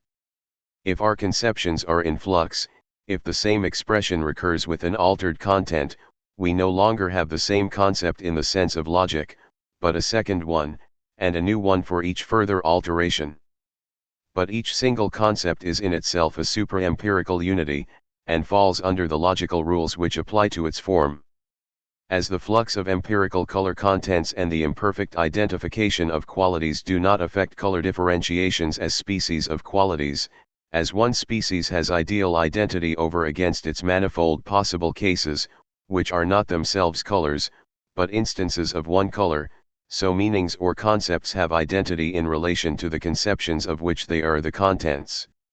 Our capacity to ideate universals in singulars, to have a seeing grasp of a concept in an empirical presentation, and to be assured of the identity of our conceptual intentions in repeated presentation, is presupposed by the possibility of knowledge. Just as, in the act of ideation, we intuitively lay hold of one concept, as the single species, whose unity over against actual instances, or instances thought of as actual, is given with insight, so we can apprehend the inward evidence of the logical laws as relating to concepts formed in this or that manner. Among concepts, in the sense of ideal unities, are also to be found the propositions of which the principle of contradiction speaks, and so also the meanings of the algebraic signs used in the formal expression of logical principles. Wherever acts of conceptual presentation are carried out, we encounter concepts. Our presentations have their contents, their ideal meanings, which we can lay hold of abstractively, in ideational abstraction, and this means that we can apply logical laws everywhere. The validity of these laws is, however, absolutely unrestricted, nor does it depend on our power, nor on anyone's power, to achieve acts of conceptual presentation, nor to sustain or repeat such acts in the consciousness that they have the same intention. Chapter 6. Syllogistic inferences psychologistically considered. Syllogistic and chemical formulae. 30 attempts at interpreting syllogistic principles psychologically. The discussions of our last chapter have mainly been on the ground of the law of contradiction, since in its case, as in the case of all fundamental logical principles, psychologistic interpretations are very tempting. The thought motives that push our thinking in this direction have, in fact, a strong air of obviousness. Empiricistic doctrines are less often specially applied to the laws of the syllogism. Their reducibility to the basic logical principles makes it seem needless to take further trouble with them. If the logical axioms are psychological laws, and the syllogistic rules follow in a purely deductive manner from these axioms, these syllogistic rules must also count as psychological. It might be thought that each fallacious inference would furnish a decisive counterexample, and that the deduction here in question would provide us with an argument against any psychological interpretation of the logical axioms. It might further be thought that the care needed in laying down, whether in thought or word, the supposed psychological content of the axioms, would convince the empiricists that such interpretations can contribute nothing whatever to proving the syllogistic formulae. Wherever such a proof succeeds, its premises and conclusions alike have the status of laws, which differ toto cielo from what are called laws in psychology. But even the clearest refutations break upon the complacent conviction of the psychologistic doctrine. G. Hymans in his recent elaborate development of the doctrine, is so little dismayed by the existence of fallacious arguments, that he even regards his psychological view as confirmed by the possibility of pointing out such fallacies. For this pointing out does not consist in bettering our thought habits, which do not as yet conform to the law of contradiction, but in drawing attention to an unnoticed contradiction in our wrong syllogism. One might well ask whether contradictions that pass unnoticed are not genuine contradictions, and whether our logical law merely affirms the impossibility of unifying contradictions that are noticed, while allowing unnoticed contradictions to be jointly true. Again, one need only reflect on the difference between psychological and logical incompatibility, to be quite clear that we are once more lost in the thick fog of the aforementioned ambiguities. It would not profit us greatly to say that talk of unnoticed contradictions in fallacious arguments is improper, that the contradiction first emerges as a novelty in the course of the thought train that refutes it, that this emergence has as a further, psychological, consequence that we feel ourselves bound to reject this argument as invalid. One thought movement has one consequence, another another. No psychological law connects a refutation with a fallacy. The fallacy makes an appearance on countless occasions without the refutation, and retains our conviction. What right has one thought shift, which only follows the fallacy in certain psychological circumstances, to attribute absolute contradiction to the latter, and not merely to say that it is an invalidity in the circumstances, but that it is an objective, absolute invalidity? The same naturally holds in regard to the correct syllogistic forms in relation to their justifying demonstration through the logical axioms. How can the demonstrative thought train that only arises in certain mental circumstances, rise to the claim that the syllogistic form it justifies is absolutely valid? The psychologistic doctrine has no acceptable answer to such questions. Here as elsewhere it lacks the capacity to make sense of the claim made by logical truths to objective validity, and therewith also their functioning as absolute norms of correct and false judgment. How often has it been observed and objected that the identification of logical with psychological law would also destroy every difference between correct and incorrect thinking, since the incorrect modes of judgment are no less governed by psychological laws than the correct ones? Or should we perhaps follow an arbitrary convention, and treat the outcome of certain laws as correct, of others as incorrect? How does the empiricist counter such objections? The thought that is directed to truth no doubt strives to achieve thought combinations that are free from contradiction, but the value of these non-contradictory thought combinations again plainly resides in the circumstance that the non-contradictory alone can be asserted, that the law of contradiction is therefore a natural law of thinking. One thought is here credited with an extraordinary nisus towards the non-contradictory, when there are, and can be, no other than non-contradictory combinations, if, indeed, there really is a law of nature to such an effect. Or is the argument any better if one says, we have no reason to condemn the combination of two mutually contradictory judgments as incorrect, beyond the fact that we instinctively and immediately experience it as impossible to assert two such judgments together? If one seeks to show, independently of this fact, that only the non-contradictory may be asserted, one finds repeatedly that the proof always presupposes what it has to prove, OPCITP 69. One at once sees the operation of the ambiguities analyzed above. Our insight into the logical law that contradictory propositions are not both true, is identified with the instinctive, supposedly immediate sensation of psychological inability to perform contradictory acts of judgment at the same time. Self-evidence and blind conviction, exact and empirical generality, logical incompatibility of states of affairs and psychological incompatibility of acts of belief, impossibility of joint truth and impossibility of joint belief, all run together. 31 Syllogistic and chemical formulae. Hymans has tried to lend plausibility to the doctrine that syllogistic formulae express empirical laws of thinking by likening them to chemical formulae. Just as the chemical formula 2H2 plus O2 equals 2H2O only expresses the general fact that, in suitable circumstances, 2 volumes of hydrogen combine with 1 volume of oxygen to form 2 volumes of water, so the logical formula max plus may x plus 11y merely expresses the fact that, in suitable circumstances, Two universal affirmative judgments with a common subject produce two new particular judgments in consciousness, in which the predicate concepts of the original judgment appear both as predicate and as subject concepts. Why in this case two new judgments are produced, but not in the case of the combination mex plus me, we are at present ignorant. Repeated experiment will, however, assure us of the irrefragable necessity which governs these relationships, a necessity which compels us to affirm the conclusion when we have conceded the premises. Hymans, OPCITP 62.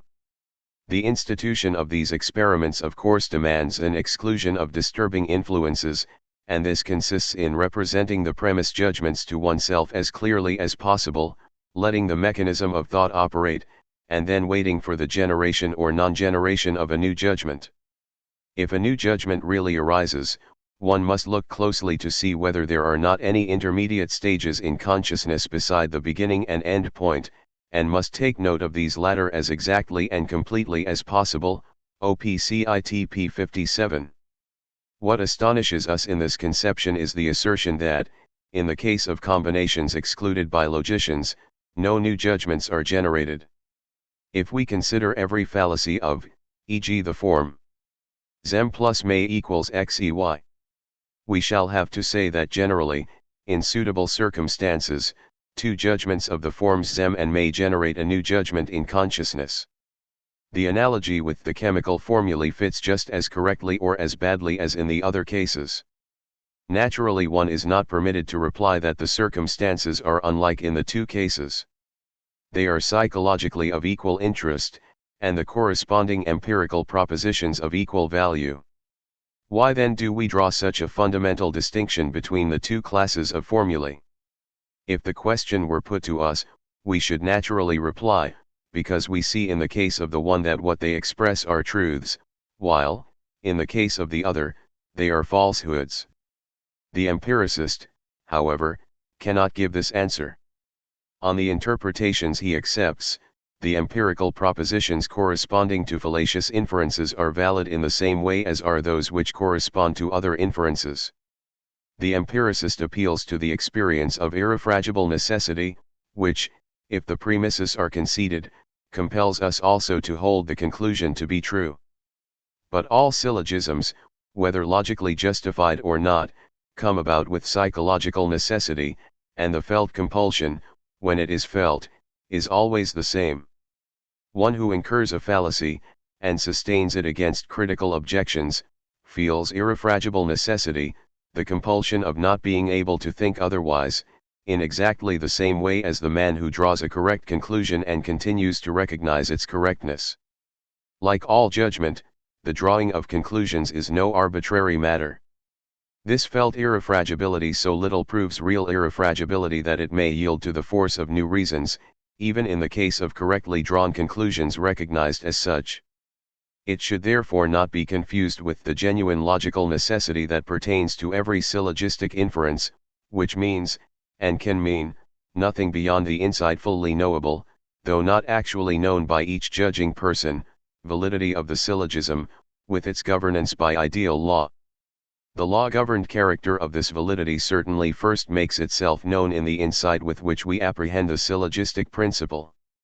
In comparison with this, the insight accompanying a conclusion drawn here and now, seems to be an insight into the necessary validity of the particular case, i.e. a validity grounded in the law. The empiricist thinks that we are as yet ignorant why the combinations of premises condemned by logic yield no conclusion. Does he expect to discover more as knowledge widens? One would imagine that here at least we know everything that can be known, for here we see that each possible form of conclusion, i.e. each conclusion falling in the framework of syllogistic combinations, will combine with the combinations of premises in question to yield a false syllogistic law. One would think that, in such a case, even an infinitely perfect intelligence could have nothing more to know. To such and like objections, one of another sort may be added: it is no less powerful, but seems less important for our purposes. It cannot be doubted that the analogy with chemical formulae does not reach far, not far enough, I consider, for us to treat very seriously the psychological laws that have been confused with the logical laws. In the chemical case, we know the circumstances in which the syntheses expressed in the formulae take place, they can be very precisely stated. This is why we count chemical equations as among the most valuable inductions of natural science. In the psychological case, on the other hand, our knowledge of the circumstances amounts to so little, that we have in the end nothing more to say than that people quite often think in conformity with logical laws. Circumstances which cannot be specified exactly, such as a certain concentration of attention, a certain mental freshness, a certain preparedness, etc., are favorable conditions for the emergence of a logical act of inference. The circumstance or conditions, in the strict sense, from which the inferential act of judgment follows with causal necessity, are entirely hidden from us.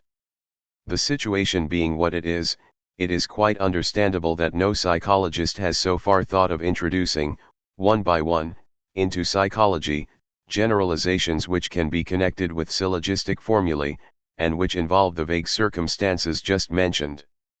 Nor has any psychologist tried to dignify such generalizations with the title of laws of thought.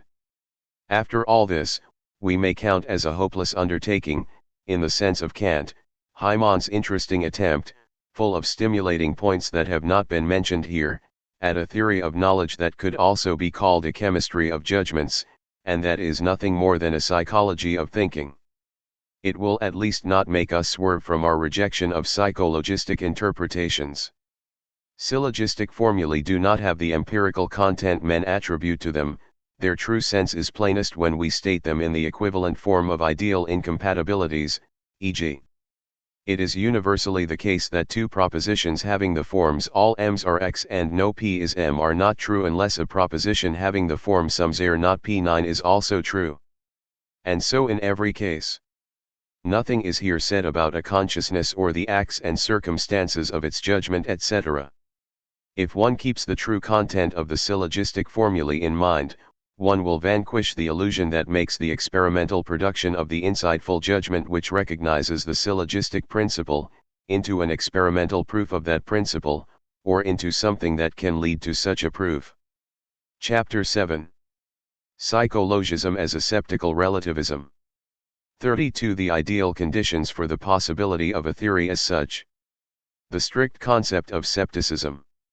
The worst objection that can be made to a theory, and particularly to a theory of logic, is that it goes against the self-evident conditions for the possibility of a theory in general. To set up a theory whose content is explicitly or implicitly at variance with the propositions on which the sense and the claim to validity of all theory rests, is not merely wrong, but basically mistaken. There are two respects in which one can here talk of the self-evident conditions of the possibility of any theory whatever. One can talk of these in a subjective respect. Here one's concern is with the a priori conditions upon which the possibility of immediate and mediate knowledge one depends, as also the possibility of rationally justifying any theory. The theory which validates knowledge is itself a piece of knowledge. Its possibility depends on certain conditions, rooted, in purely conceptual fashion, in knowledge and its relation to the knowing subject. It is, e.g., part of the notion of knowledge, in the strict sense, that it is a judgment that does not merely claim to state truth, but is also certain of this claim's justification, and actually possesses the justification in question. If the judging person were never in a position to have direct personal experience and apprehension of his judgment's self-justifying character, if all his judgments lack that inner evidence which distinguishes them from blind prejudices, and yields him luminous certainties, it would be impossible to provide a rational account and a foundation for knowledge, or to discourse on theory and science. A theory therefore violates the subjective conditions of its own possibility as a theory, when, following our example, it in no way prefers an inwardly evident judgment to a blind one. It thereby destroys the very thing that distinguishes it from an arbitrary, unwarranted assertion. It is plain that, by the subjective conditions of possibility, we do not here mean real conditions rooted in the individual judging subject, or in the varied species of judging beings, e.g. of human beings, but ideal conditions whose roots lie in the form of subjectivity as such, and in its relation to knowledge. We shall distinguish them by speaking of noetic conditions. In an objective respect, talk of the conditions for the possibility of any theory do not concern the theory as a subjective unity of items of knowledge, but theory as an objective unity of truths or propositions, bound together by relations of ground and consequent. The conditions here are all the laws whose foundation lies purely in the notion of theory, or more specifically, in the notions of truth, of proposition, of object, of property, of relation etc., the notions, i.e. which enter essentially into the concept of theoretical unity. To deny these laws amounts to an assertion that all such terms, theory, truth, object, property etc., lack a coherent sense. A theory is self-destroying, in this logico-objective respect, if its content offends against the laws without which theory as such can have no rational, no coherent sense. The logical offenses of such a theory can lie in its presuppositions, in its forms of theoretic connection, or in the thesis that it sets forth. The violation of logical conditions is at its grossest when the sense of the theoretic thesis involves a rejection of those laws on which the rational possibility of any thesis, and the proof of any thesis, depend. The same holds of noetic conditions and of theories which violate them. We may distinguish, without attempting a classification, between false, nonsensical, logically and noetically absurd, and finally septical theories. The last cover all theories whose theses either plainly say, or analytically imply, that the logical or noetic conditions for the possibility of any theory are false. The term septicism is thus connected with a clear concept and is clearly divided into logical and noetic septicism. The concept of such septicism applies to the ancient forms of septicism with theses such as, there is no truth, no knowledge, no justification of knowledge etc. Our previous treatments have shown too that empiricism, whether moderate or extreme, is an instance of our pregnant concept of septicism. That it is of the essence of a septical theory to be nonsensical, is at once plain from its definition. 33. Septicism in the metaphysical sense. The term septicism is commonly used with some vagueness. Ignoring its popular sense, we find that philosophical theories are called septical if they try to limit human knowledge considerably and on principle, and especially if they remove from the sphere of possible knowledge wide fields of real being, or such especially precious sciences as metaphysics, natural science, or ethics as a rational discipline. Among such inauthentic forms of septicism there is one which is readily confused with the purely epistemic septicism here defined, which would limit knowledge to mental existence, and would deny the existence or knowability of things in themselves.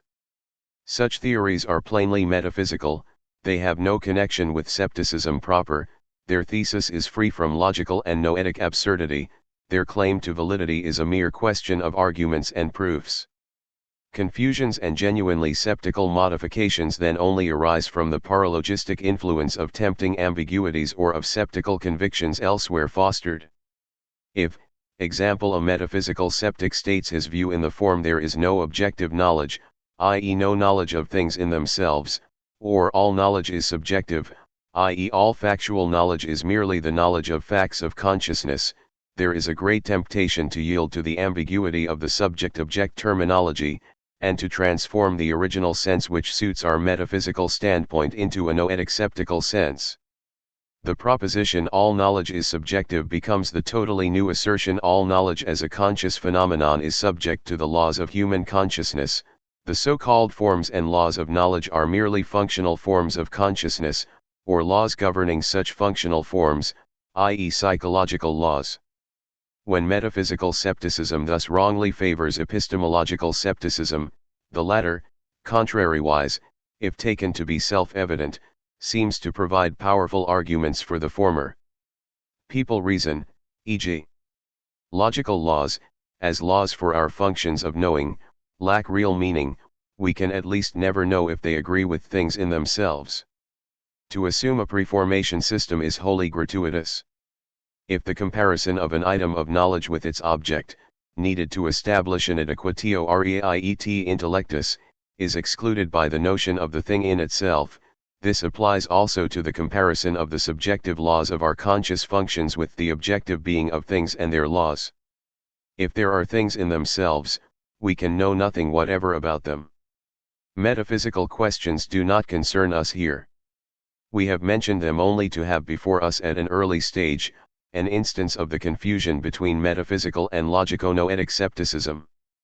34. The concept of relativism and its specific forms. In order to criticize psychologism, we have yet to discuss the concept of subjectivism or relativism, which also is part of the above-mentioned metaphysical theory. One of its original forms is caught in the Protagorean formula, man is the measure of all things, provided this last is interpreted as saying the individual man is the measure of all truth. For each man that is true which seems to him true, one thing to one man and the opposite to another, if that is how he sees it. We can therefore also opt for the formula all truth, and knowledge, is relative to the contingently judging subject. If, however, instead of such a subject, we make some contingent species of judging beings the pivot of our relations, we achieve a new form of relativism. Man as such is then the measure of all human truth. Every judgment whose roots are to be found in what is specific to man, in the constitutive laws of man as species, is a true judgment, for us human beings. To the extent that such judgments belong to the form of common human subjectivity, the term subjectivism is in place here too, in talk of the subject as the ultimate source of knowledge, etc. It is best to employ the term relativism, and to distinguish individual from specific relativism. The restriction of the latter to the human species, stamps it as anthropologism. We turn to criticism. Our interests demand that it should be very careful. 35. Critique of individual relativism. Individual relativism is such a barefaced and, one might almost say, cheeky scepticism, that it has certainly not been seriously held in modern times. It is a doctrine no sooner set up than cast down, though only for one who recognizes the objectivity of all that pertains to logic. One cannot persuade the subjectivist any more than one can the open sceptic, a man simply lacking the ability to see that laws such as the law of contradiction have their roots in the mere meaning of truth, that from these it follows that talk of a subjective truth, that is one thing for one man and the opposite for another, must count as the purest nonsense. He will not bow to the ordinary objection that in setting up his theory he is making a claim to be convincing to others, a claim presupposing that very objectivity of truth which his thesis denies. He will naturally reply, my theory expresses my standpoint, what is true for me, and need be true for no one else. Even the subjective fact of his thinking, he will treat as true for himself, and not as true in itself. 3. That we should, however, be able to convince the subjectivist personally, and make him admit his error, is not important. What is important is to refute him in an objectively valid manner. Refutation presupposes the leverage of certain self-evident, universally valid convictions. Such are those trivial insights on which every scepticism must come to grief, insights which show up sceptical doctrines as in the strictest, most genuine sense nonsensical. The content of such assertions rejects what is part of the sense or content of every assertion and what accordingly cannot be significantly separated from any assertion. 36. Critique of specific relativism and, in particular, of anthropologism. In the case of subjectivism, it is doubtful whether anyone seriously holds it. Modern and recent philosophy leans, however, so strongly towards specific relativism, and, in particular, towards anthropologism, that it is quite rare to encounter a thinker free from the taint of such erroneous doctrines. But such doctrines are, however, sceptical in the sense defined above, and so suffer from the grossest absurdities conceivable in a theory. We find in them, too, slightly masked, an evident contradiction between the sense of their thesis, and that which cannot be separated from the sense of any thesis qua thesis. It is not hard to show this in detail. One specific relativism makes the assertion, anything is true for a given species of judging beings that, by their constitution and laws of thought, must count as true. This doctrine is absurd.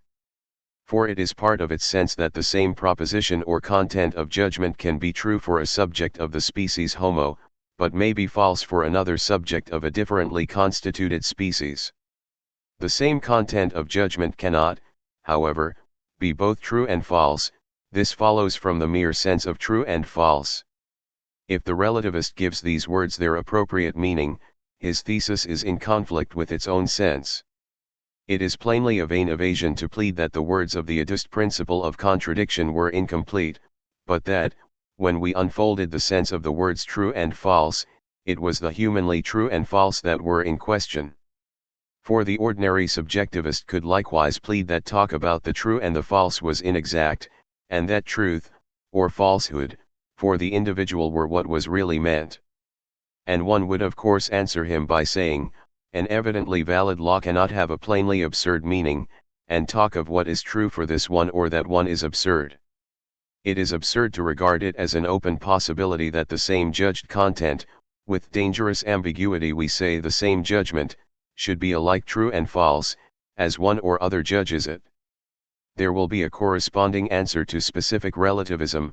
Truth for this or that species, e.g. for the human species, is, as here meant, an absurd mode of speech.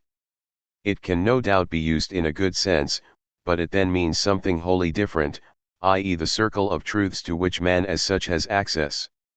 What is true is absolutely, intrinsically true. Truth is one and the same, whether men or non-men, angels or gods apprehend and judge it.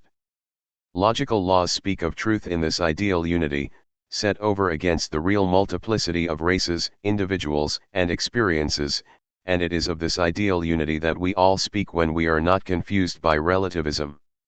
2. We saw that the principles of contradiction and excluded middle tell us what pertains to the mere sense of the words true and false. In this regard it is possible to restate our objection in the words, if the relativist says that there could be beings not bound by these principles, this assertion is easily seen as equivalent to the relativistic formula stated above.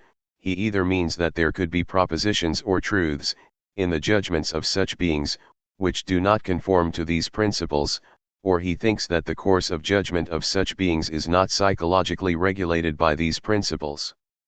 If he means the latter, his doctrine is not at all peculiar, since we ourselves are such beings. One need only recall our objections to the psychologistic interpretation of logical principles.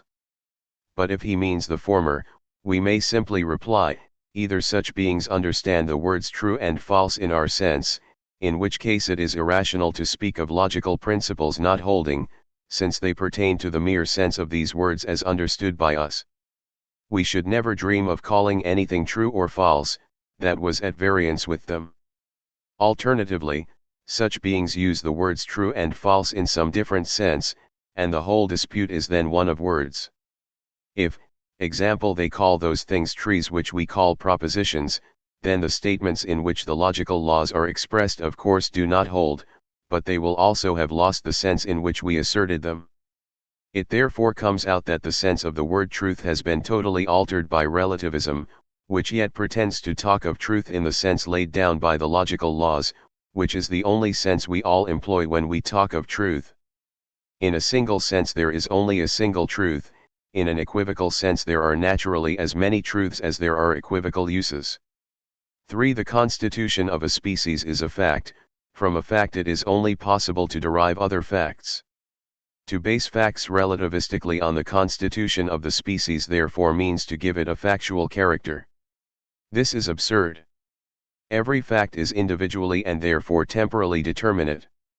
In the case of truth, talk of temporal determination only makes sense in regard to a fact posited by a truth, provided, that is, that it is a truth about facts. It makes no sense in regard to the truth itself. It is absurd to think of truths as being causes or effects, as we have already indicated. If someone wished to argue from the fact that a true judgment, like any judgment, must spring from the constitution of the judging subject in virtue of appropriate natural laws, we should warn him not to confuse the judgment, qua content of judgment, i.e. as an ideal unity, with the individual, real act of judgment. It is the former that we mean when we speak of the judgment 2 times 2 equals 4, which is the same whoever passes it. One should likewise not confuse the true judgment, as the correct judgment in accordance with truth, with the truth of this judgment or with the true content of judgment. My act of judging that 2 times 2 equals 4 is no doubt causally determined, but this is not true of the truth 2 times 2 equals 4. For if, as anthropologism says, all truth has its source in our common human constitution, then, if there were no such constitution, there would be no truth. The thesis of this hypothetical assertion is absurd, since the proposition there is no truth amounts in sense to the proposition there is a truth that there is no truth. The absurdity of the thesis entails the absurdity of the hypothesis, but, since the hypothesis represents the negation of a valid proposition, having factual content, it admits of falsehood but not of absurdity. No one has in fact ever thought of rejecting as absurd those geological and physical theories which give the human race a beginning and an end in time. The stigma of absurdity therefore taints the whole hypothetical statement, since it connects an antecedent having a coherent, logically possible, sense with an absurd, logically impossible, consequent. The same stigma then taints anthropologism, and extends naturally, mutatis mutandis, to the wider form of relativism. 5. On a relativistic view, the constitution of a species might yield the truth, valid for the species, that no such constitution existed. Must we then say that there is in reality no such constitution, or that it exists, but only for us? But what if all men, and all species of judging beings, were destroyed, with the exception of the species in question? We are obviously talking nonsense. The notion that the non-existence of a certain constitution should be based on this very constitution, is a flat contradiction, that the truth conditioning, and therefore existent constitution should condition the truth, among other truths, of its own non-existence. The absurdity is not greatly lessened if we substitute existence for non-existence, and apply our arguments, not to an imaginary species, which from a relativistic standpoint is possible, but to our human species. Our contradiction then vanishes, but not the absurdity associated with it. The relativity of truth means that, what we call truth, depends on the constitution of the species Homo and the laws which govern this species. Such a dependence will and can only be thought of as causal. The truth that such a constitution and such laws subsist must then have its real explanation in the fact of this subsistence. The principles of our explanation must be identical with such laws, again mere nonsense. Our constitution would be causa sui in respect of laws, which would cause themselves in virtue of themselves, etc. 6. The relativity of truth entails the relativity of cosmic existence. For the world is merely the unified objective totality corresponding to, and inseparable from, the ideal system of all factual truth. One cannot subjectivize truth, and allow its object, which only exists as long as truth subsists, to count as absolutely existent, or as existent in itself. There would therefore be no world in itself, but only a world for us, or for any other chance species of being. This may suit some, but it becomes dubious once we point out that the ego and its conscious contents also pertain to the world. That I am, and that I am experiencing this or that, might be false if my specific constitution were such as to force me to deny these propositions. And there would be absolutely no world, not merely no world for this or that one, if no actual species of judging beings in the world was so constituted as to have to recognize a world, and itself in that world.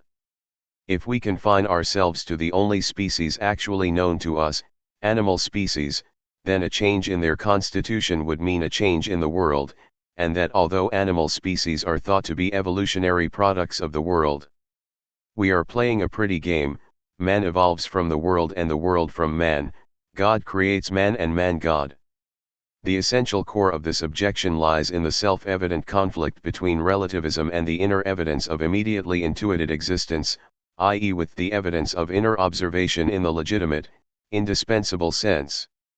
The inner evidence of judgments resting on intuition is rightly contested when such judgments intentionally transcend the content of the actual data of consciousness. They have true inward evidence when their intention rests on this content itself, and finds fulfillment in it, just as it is. This inner evidence is not adorned by the vagueness of all such judgments, one need only think of the ineliminable vagueness of the determination of time, and perhaps also of place, in any immediate judgment of intuition. 37. General observation. The concept of relativism in an extended sense. Our two forms of relativism are special cases of relativism in the widest sense of the word, as a doctrine which somehow derives the pure principles of logic from facts. Facts are contingent, they might very well not have been the case, they might have been different. If the facts then differ, logical principles also will differ, they will also be contingent, with the being relative to the facts on which they are founded. I do not wish to counter this by merely bringing in the apodeictic inner evidence of logical laws, points argued for in former chapters. I wish to bring in another point which is more important in this context, cf 32 of the present chapter.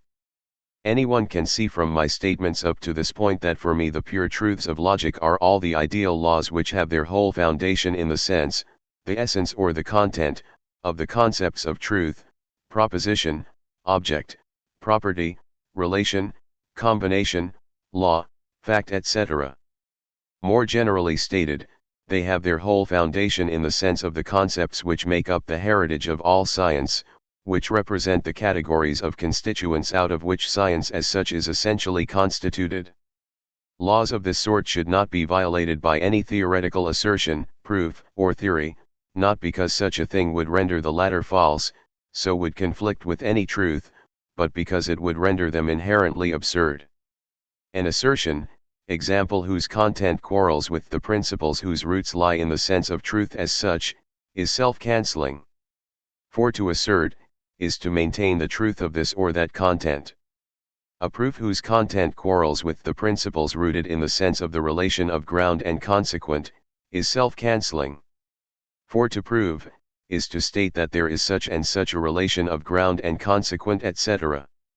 That an assertion is self-cancelling, is logically absurd, means that its particular content, sense, meaning, contradicts the general demands of its own, pertinent meaning categories, contradicts what has its general root in the general meaning of those categories.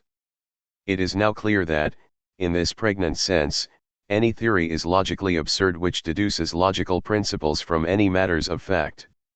To do so is at variance with the general sense of the concepts of logical principle and fact, or, to speak more precisely and more generally, of the concepts of truth based on the mere content of concepts and truth concerning individual existence.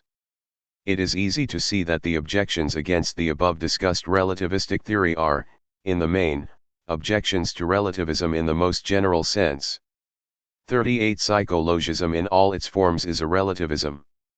In our attacks on relativism, we have of course had psychologism in mind.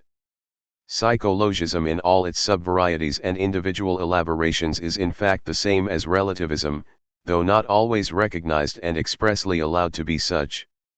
It makes no difference whether, as a formal idealism, based on a transcendental psychology, it seeks to save the objectivity of knowledge, or whether, leaning on empirical psychology, it accepts relativism as its ineluctable fate. Every doctrine is ipso facto relativistic, a case of specific relativism, if, with the empiricists, it treats the pure laws of logic as empirical, psychological laws. It is likewise relativistic, if, with the a priorists, it deduces these laws, in more or less mythic fashion, from certain original forms or modes of functioning of the human understanding, from consciousness as such, conceived as generic, human, reason, from the psychophysical constitution of man, from the intellectus ipsi which, as an innate, generically human, disposition, precedes all actual thought and experience. All the objections we have made to specific relativism also affect such doctrines. One must of course take the somewhat shifting keywords of a priorism, e.g. understanding, reason, consciousness, in the natural sense which gives them an essential connection with the human species.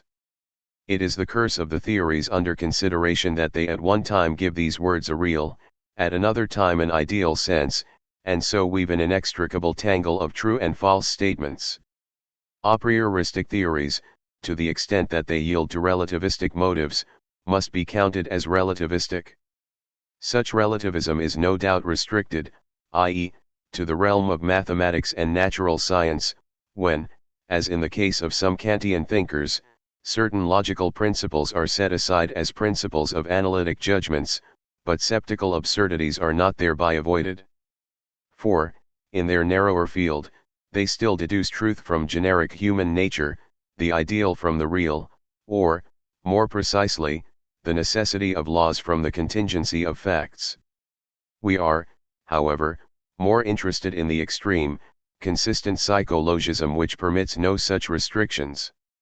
To such a psychologism the main English empiricists, as well as the more recent German logicians, belong, i.e. thinkers such as Mill, Bain, Wundt, Sigwart, Erdmann, and Lipps. To criticize all such works is neither possible nor desirable. In view, however, of the reformatory aims of these prolegomena, I do not wish to pass over the main works of modern German logic, and especially not the important work of Sigwart, which, more than any other, has pushed logic in the last decades into psychological channels. 39. Anthropologism in Sigwart's logic. Isolated statements of a psychologistic tone and character are to be found, as passing misunderstandings, in thinkers whose logical works have a consciously antipsychologistic tendency. This is not so in the case of Sigwart. Psychologism is in his case not an unessential, eliminable addition, but the systematically dominant, basic conception of his work. Right at the beginning of this work, he expressly denies that the norms of logic, not merely technical, methodological rules, but the principles of pure logic, the law of contradiction, of sufficient ground etc., can be otherwise known than by studying the natural powers and types of functioning that these norms are to regulate. Logic, I2, p. 22. His whole mode of treating the discipline accords with this conception. Logic, according to Sigwart, is divided into an analytic, a law-giving, and a technical part. If we ignore this last, as not concerning us here, the analytic part has as its task to investigate the nature of the function for which rules must be found. On this the law-giving part is built, which has to set up the conditions and laws of its normal functioning, OPCIT 4, p. 16. The demand that our thought should be necessarily and universally valid, if kept to the known functions of the judgment in all its factors and conditions, yields definite norms which judgment must satisfy. These demands are concentrated in 2 points: 1, that the elements of the judgment should be completely definite, conceptually fixed, and, 2, that the act of judging should arise necessarily out of its presuppositions. This part therefore embraces the doctrine of concepts and syllogisms as the whole set of normative laws for the formation of perfect judgments, OPCIT p. 20f. In other words, this part contains all the principles and laws of pure logic, to the extent that these are envisaged by the traditional or the Sigwartian logic, and to Sigwart these principles and laws really have a psychological foundation. His detailed statements agree with this program. Nowhere does he remove the laws and theorems of pure logic, and the objective elements out of which they are constituted, from the flux of psychological and practical research into knowledge. Sigwart always talks of our thought and its functions, where he is trying to characterize logical necessity, with its ideal legality, as opposed to psychological contingencies. Pure laws like that of contradiction or sufficient ground, are constantly called laws of functioning or fundamental forms of the movement of our thought, OPCIT p. 184, and the whole context of pages 184-5. We read, for instance, though negation is rooted in a movement of our thought which goes beyond reality, and applies contents to one another that cannot be combined, yet there can be no doubt that Aristotle's principle only purports to touch the nature of our thought, OPCIT p. 253. The absolute validity of the law of contradiction, and of the consequent laws which deny a contradictionary in adjecto we read in another passage, rests on our immediate consciousness that we always do and always will do the same thing when we deny, OPCIT p. 386. The same holds, on Sigwart's view, of the law of identity, as principle of agreement, and of all purely conceptual propositions and propositions of pure logic. Point 4, we read statements like the following. If we reject the possibility of knowing something as it is in itself, if being is no more than one of the ideas produced by ourselves, it still remains the case that objectivity is attributed by us to such ideas as we produce with the consciousness of necessity, and that, whenever we treat anything as existent, we assert thereby that all other thinking beings, even purely hypothetical ones, endowed with the same nature as ourselves, must produce it with the same necessity. OPCITP 7F. The same anthropological tendency pervades all the statements relative to basic logical concepts, and in the first place to the concept of truth. It is, says Sigwart, a fiction, that a judgment could be true if we abstract from the fact that some intelligence thinks such a judgment. A philosopher who speaks in this manner has accepted a psychologistic reinterpretation of truth. On Sigwart's view, it would be a fiction to speak of truths that hold in themselves unknown to anyone, e.g. such truths as transcend men's capacity for knowledge. An atheist, at least, who rejects superhuman intelligences, could not speak in this fashion, nor could such as we, before we have proofs that there are such intelligences.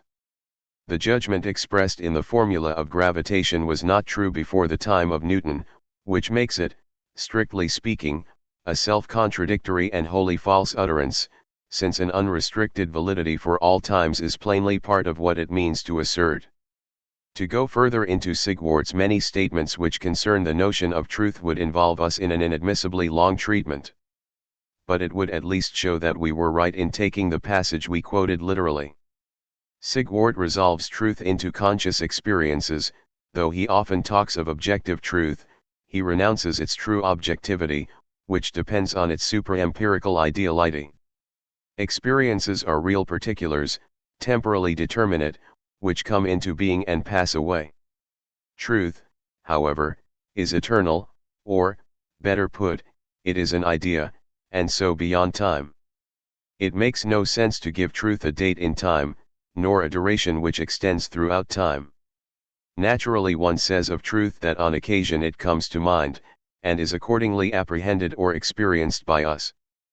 But such apprehension, experiencing and coming to consciousness, are spoken of in quite a different sense in relation to ideal being, from what they have in relation to empirical, individualized being.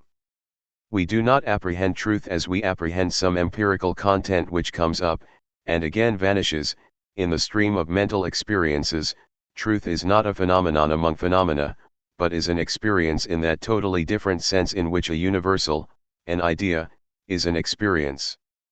We are conscious of truth, as we are in general conscious of a species, e.g. of the color red. A red object stands before us, but this red object is not the species red. Nor does the concrete object contain the species as a psychological or metaphysical part. The part, the non-independent moment of red, is, like the concrete whole object, something individual, something here and now, something which arises and vanishes with the concrete whole object, and which is like, not identical, in different red objects. Redness, however, is an ideal unity, in regard to which it is absurd to speak of coming into being or passing away. The part, moment, red is not redness, but an instance of redness. And, as universal objects differ from singular ones, so, too, do our acts of apprehending them. We do something wholly different if, looking at an intuited concretum, we refer to its sensed redness, the individual feature it has here and now, and if, on the other hand, we refer to the species redness, as when we say that redness is a color. And just as, while regarding some concrete case, we refer, not to it, but to its universal, its idea, so, while regarding several acts of such ideation, we rise to the inwardly evident recognition of the identity of these ideal unities which are meant in our single acts. These unities have identity in the authentic, strictest sense, they are identical species, or are species of the same genus, etc. Truth now is likewise an idea. Like any other idea, it is given in an act of ideation based upon an intuition. This last naturally is the act of insight, and we are evidently clear as to truth's unity and identity over against the dispersed multitude of concrete, compared cases of inwardly evident judgment. And just as, in other cases, the being or holding of something general amounts to an ideal possibility, i.e. a possibility in regard to the being of empirical cases falling under the general idea, so too in this case, the statements "it is the truth that," and "there could have been thinking beings having insight into judgments to the effect that," are equivalent. If there are no intelligent beings, if the natural order excludes them, or if they are, in a real sense, impossible, or if there are no beings capable of knowing certain classes of truths, then such ideal possibilities remain without fulfilling actuality. The apprehension, knowledge, bringing to consciousness of truth, or of certain classes of truths, is nowhere ever realized. Each truth, however, remains in itself what it is, it retains its ideal being, it does not hang somewhere in the void, but is a case of validity in the timeless realm of ideas. It belongs to the realm of the absolutely valid, into which we fit all cases of validity into which we have insight or at least well-founded surmises, and in which we further locate the vaguely presented range of things indirectly and indefinitely thought valid, i.e. the cases of validity not as yet known to us, and perhaps never to be known. In this situation, Sigwart does not seem to me to press forward to a clear position. He would like to save the objectivity of truth, and not let it sink under the tide of subjective phenomenalism. But, if we inquire just how Sigwart's psychological epistemology hopes to penetrate to the objectivity of truth, we come upon statements like the following. The certainty of keeping to a judgment, of the irrevocability of a synthesis, that I shall always say the same thing. 5. This certainty can only be present when I see that it does not rest on momentary, variable, psychological motives, but on something that stays unalterably the same wherever I think, and is immune from all change. This, on the one hand, is my self-consciousness itself, the certainty that I am and that I think, that I am I, the being who now thinks and who has thought, who thinks of this and that. On the one hand, it is what I judge about, what I think of, in its invariant content, recognized as identical by myself, which is quite independent of the individual states of the thinker. OPCIT 39.2, p. 310. A psychologism consistent in its relativism will naturally here reply, not merely individual variation, but pervasive constancies, such as the whole invariant content and the abiding functional laws that govern it, are psychological facts. If there are such traits and laws essentially common to all men, then they make up the specific nature of man. All truth in its universal validity is therefore relative to the human species, or, more generally, to some species or other of thinking beings. If species differ, so do truths and laws of thought. We for our part would say, universal likeness of content, and constant functional laws of nature which regulate the production of such content, do not constitute a genuine universal validity, which rather rests upon ideality. If all creatures of a genus are constitutionally compelled to judge alike, they are in empirical agreement, but, in the ideal sense demanded by a supra-empirical logic, there might as well have been disagreement as agreement. To define truth in terms of a community of nature is to abandon its notion. If truth were essentially related to thinking intelligences, their mental functions and modes of change, it would arise and perish with them, with the species at least, if not with the individual. With the genuine objectivity of truth, the objectivity of being, even the objectivity of subjective being or the being of the subject, would be gone. What if, example, no thinking being were capable of seriously postulating its own being? Then such thinking beings would be and also not be. Truth and being are categories in the same sense, and plainly correlative. Truth cannot be relativized, while the objectivity of being is maintained. The relativization of truth presupposes the objective being of the point to which things are relative. This is the contradiction in relativism. Sigwart's doctrine of universality is in harmony with the rest of his psychologism. We must treat it here, since the ideality of truth presupposes the ideality of the universal, the conceptual. On occasion he says in jest that the universal as such is only in our heads. OPCITP 103. Note more seriously he remarks that it is something purely inward, depending on nothing but the inner power of our thought. OPCIT 45.9, p. 388. One may undoubtedly say this of our conceptual presentation, as a subjective act having this or that psychological content. But the what of such presentation, the concept, can in no sense be regarded as a real part of this psychological content, as something here and now, which comes and goes with the act. It can be meant, but not produced, in our thought.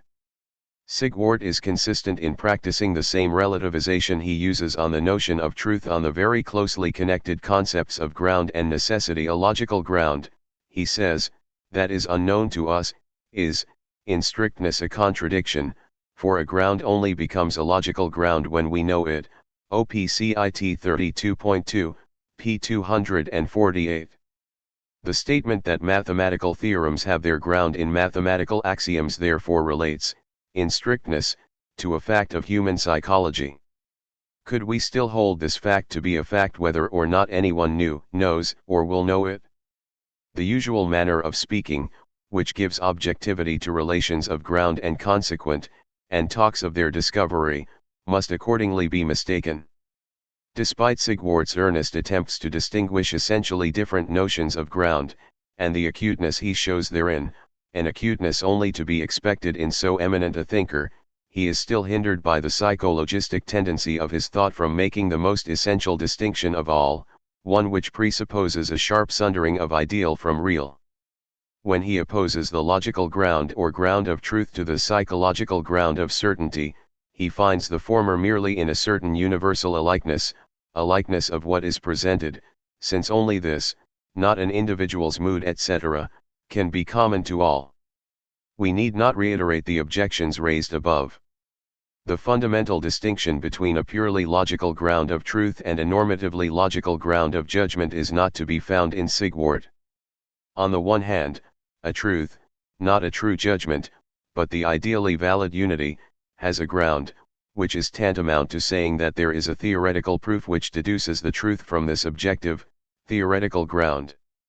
The principle of sufficient ground is to be taken in this sense, and in this alone. And on this acceptation of ground, it is not at all the case that every judgment has a ground, let alone that it implicitly asserts such a ground. Every principle of inference, every genuine axiom, is in this sense groundless, as in the opposite direction likewise every judgment of fact. Only the probability of a fact can be grounded, not the fact itself, or the judgment of fact. The expression ground of judgment, on the other hand, if we ignore the psychological grounds or causes of judging and their motivating contents 6, means no more than our logical right to judge. In this sense, every judgment certainly claims this right, though there are objections to saying that the right is implicitly asserted. This means that we may demand of each judgment that it should declare to be true what is true. As craftsmen of knowledge, i.e. logicians in the ordinary sense, we must demand many things of our judgments with an eye to the further growth of knowledge. If these are unfulfilled, we reproach a judgment with logical imperfection, with groundlessness. The latter expression certainly involves a stretching of the word's ordinary meaning. There are similar objections to Sigwart's statements about necessity. We read, if we are to talk intelligibly, all logical necessity ultimately presupposes the existence of a thinking subject whose nature it is to think in this manner. OPCIT 33.7, p. 262. Or we may follow up his statements regarding the difference between assertoric and apodeictic judgments, which Sigwart thinks unessential, since in every judgment uttered in full consciousness, the necessity of uttering it is also asserted. OPCIT 31.1, p. 230 ff. Sigwart has not given reciprocal distinctness to two totally different concepts of necessity.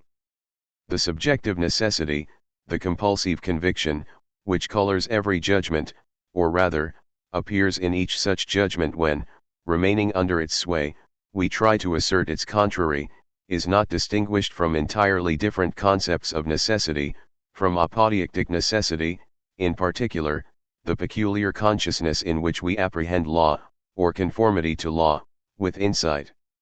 The latter, really twofold, concept of necessity is really quite lacking in Sigwart.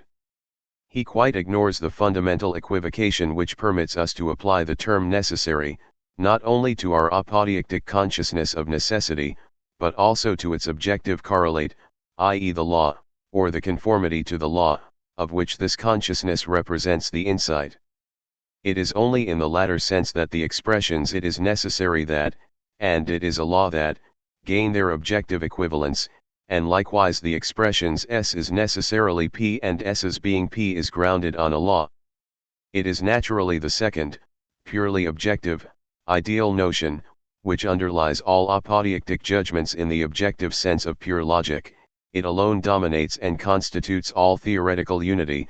It determines the meaning of a hypothetical combination as an objectively ideal form of propositional truth.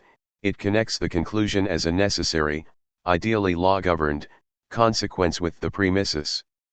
How little Sigwart does justice to these differences, how deeply he is enmeshed in his psychologism, is shown by his treatments of Leibniz's fundamental distinction between vérités de raison et celles de fait.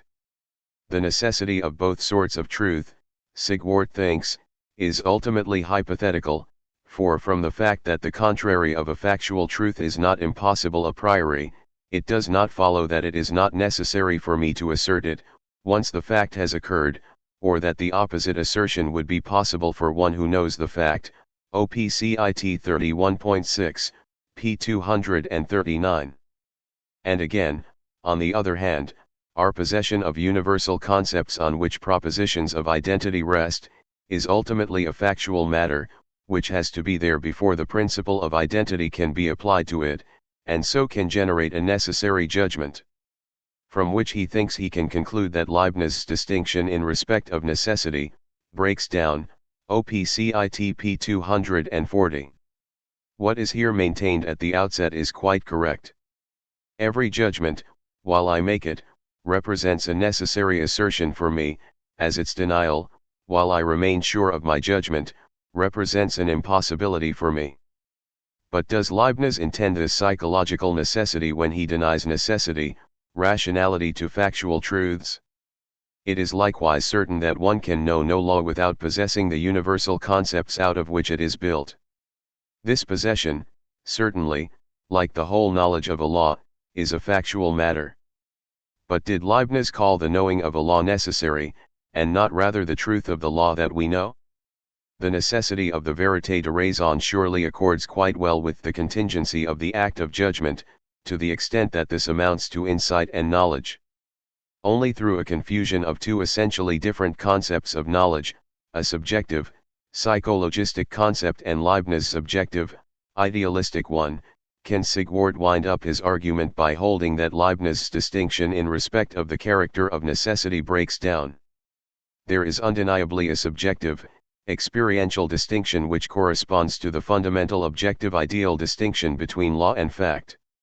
If we never had experienced the consciousness of rationality, of apodeicticity in its characteristic distinction from the consciousness of facticity, we should not have possessed the concept of law, nor been able to distinguish fact from law. We should not have been able to distinguish generic, ideal, law-determined, generality from universal, factual, contingent, generality, nor necessary, i.e. law-determined, generic, implication from factual, i.e. contingently universal, implication. This follows from the fact that concepts not given as combinations of known concepts, nor as combinations of known forms of combination, could only have arisen in us from an intuition of individual instances. Leibniz's vérités de raison are merely the laws, i.e. the ideal truths in the pure and strict sense, which are solely rooted in our concepts, which are given and known to us in pure, apodeictically evident generalizations. Leibniz's vérités de fait are individual truths. They form a sphere of propositions which, even if expressed in universal form, e.g. all Southerners are hot-blooded, are, above all, assertions of existence. 40 Anthropologism in the logic of B. Erdmann. Sigwart provides us with no explicit discussion of the relativistic consequences implicit in his whole treatment of the fundamental concepts and problems of logic. The same holds of Wundt. Wundt's logic gives even freer rein to psychological motives than Sigwart's. It contains long epistemological chapters, but hardly touches on ultimate doubts of principle. The same is true of Lipps, in whose logic psychologism is so originally and consistently sustained, so free from compromise and so thoroughly carried out in all branches of the discipline, as has not been the case since the time of Benach. Erdmann is in a quite different case. At considerable length, and with instructive consistency, he decidedly comes down on the side of relativism, and points to possible changes in the laws of thought as a counter to the presumption which thinks that it can overleap the limits of our thought and find a standpoint for us beyond ourselves. B. Erdmann, Logic, I1, 60, NR 370, p. 378f. It will be useful to consider his teaching further. Erdmann begins by refuting the opposed standpoint. By a great majority, we read. It has been maintained, since Aristotle, that the necessity of these, logical, principles is unconditional, their validity therefore eternal. The decisive reason for this has been sought in the impossibility of thinking judgments that contradict them. But this only proves that these principles mirror the essence of our presentation and thinking.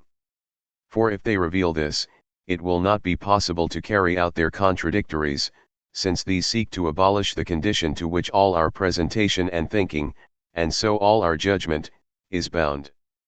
OPCIT. NR 369, p. 375. Some words on the sense of this argument, which seems to run, from the impossibility of successfully denying these principles, it follows that they mirror the essence of our presentation and thought, for, if they do so, this impossibility will necessarily follow. This cannot be the argument. For I cannot conclude from the fact that A follows from B, that B follows from A. The thought plainly is only that the impossibility of denying logical principles is explained by supposing that these principles mirror the essence of our presentation and thought. By this last we mean that they are laws stating what generally pertains to human presentation and thought as such, that they state conditions to which all our presentation and thinking are bound. Because they do this, judgments which contradict and deny them cannot, on Erdmann's view, be entertained. I can, however, neither approve this inference, nor the assertions which enter into it. It seems quite possible to me that, just on account of those laws to which all a creature's, e.g. a man's, thinking is subject, individual judgments may be framed denying the validity of these laws. The denial of these laws contradicts their assertion, but the denial as a real act is quite compatible with the objective validity of the laws, or with the real operation of the conditions on which the laws pronounce generally. If contradiction is an ideal relation among the contents of judgments, we are here dealing with a real relation between an act of judgment and its governing conditions. If it were the case that the laws of the association of ideas basically governed human presentation and judgment, as the association psychology actually taught, should we then, we may ask, have to reject as absurd and impossible that a judgment denying these laws should itself arise through their working? Cf 22 above. But even if the argument were sound, it must fail of its purpose. For the logical absolutist, sit venia furbo, could rightly object, the laws of thought of which Erdmann speaks, are either not those laws of which I and everyone else speaks, in which case my thesis is untouched, or he attributes a character to them which is quite at variance with their sense. And again he would object, the impossibility of thinking the negation of these laws, which those laws themselves are thought to entail, is either what I and everyone mean by such an impossibility, in which case it supports my conception, or it is something different, in which case I am again untouched. As regards the former alternative, the principles of logic only express certain truths whose roots are to be found in the mere sense, content, of such concepts as truth, falsehood, judgment, proposition, etc. But Erdmann calls them laws of thought, laws which express the essence of our human thinking. He thinks they state the conditions by which all human presentation and thinking are bound, that they would change, as he thereupon explicitly says, with a change in human nature. They accordingly have, on Erdmann's view, a real content. This, however, contradicts their character as purely conceptual propositions. No proposition whose roots lie in mere concepts, which merely states what those concepts contain, and what is given with them, makes an assertion about the real. One need only consider the genuine sense of the laws of logic to see that they do not do this. Even where they speak of judgments, they do not refer to what psychological laws seek to indicate by this word, i.e. judgments as real experiences, but they mean judgments in the sense of statement meanings in specie, meanings which retain their identity whether serving to found actual acts of assertion or not, and without regard as to who asserts them. If logical laws are treated as laws of the real, Realgesetze, which, like natural laws, govern our real presentation and judgment, their whole sense is altered, as has been discussed at length above. One sees the danger of calling the principles of logic laws of thought. They are only laws of thought, as we shall show more precisely in the next chapter, in the sense of being laws that have a part to play in the governance of our thinking, a mode of expression that shows that we are dealing with a practical function, a mode of use, and not with something that enters into their content. That they express the essence of thought could be given a good sense in view of their normative function, provided the condition were fulfilled that in them lay the necessary and sufficient criteria for assessing the correctness of each judgment. Thus the matter was conceived by traditional rationalism, which never became clear that logical principles are no more than trivial generalities, with which our assertions may not clash on pain of being absurd, and that the harmony of thought with these norms guarantees no more than its formal consistency. On this ground it would be quite unfitting to go on speaking in this ideal sense of the essence of thinking, and to define it in terms of these laws 7 which, as we know, only keep us free from formal absurdity. It is a residue of rationalist prejudice that, even in our time, men speak of formal truth instead of formal consistency, a most deplorable, because misleading, play on the word truth. Let us pass, however, to our second point.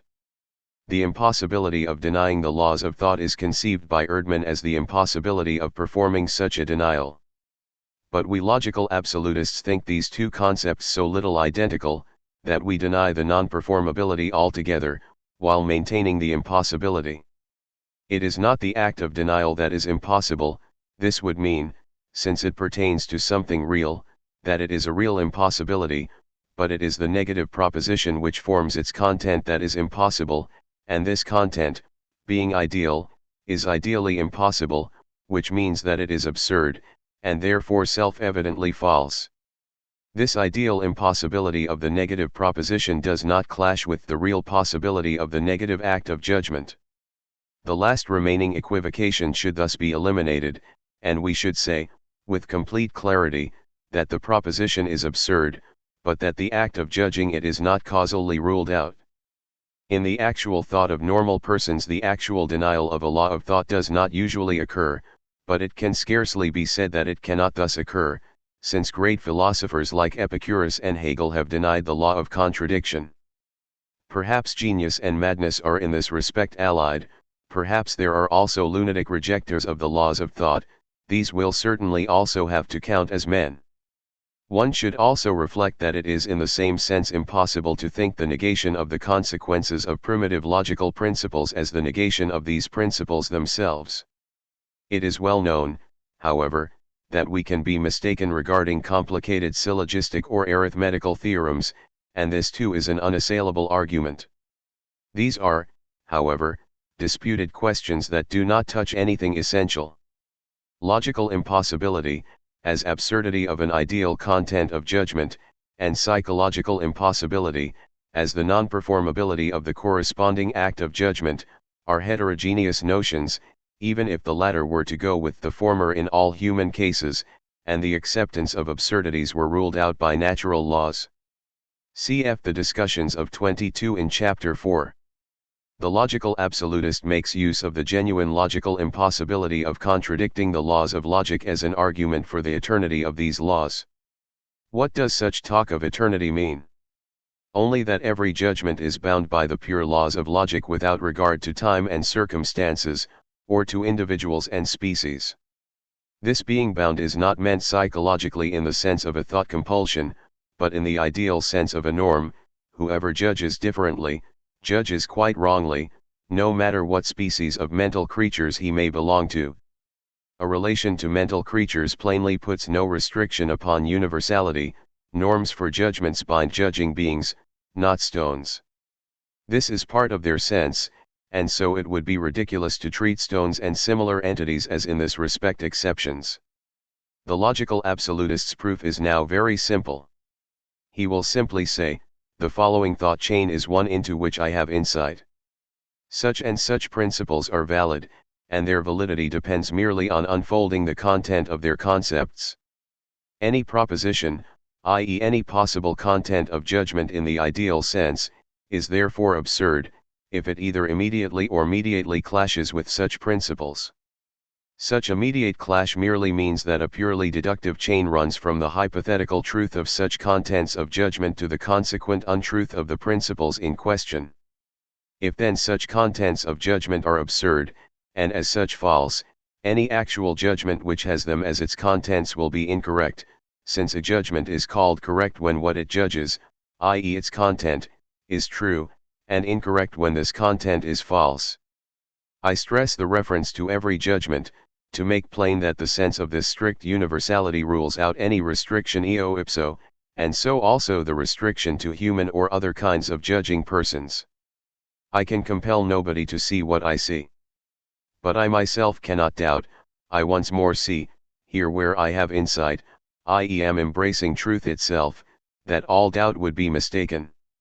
I therefore find myself at a point which I have either to recognize as the Archimedean point from which the world of doubt and unreason may be levered on its hinges, or which I may sacrifice at the peril of sacrificing all reason and knowledge. I see that this is the case, and that in the latter case, if it were then still reasonable to speak of reason or unreason, I should have to pack in all rational striving for truth, all assertion and all demonstration. On all these points I find myself in conflict with our distinguished thinker who, following on the above citations, proceeds as follows.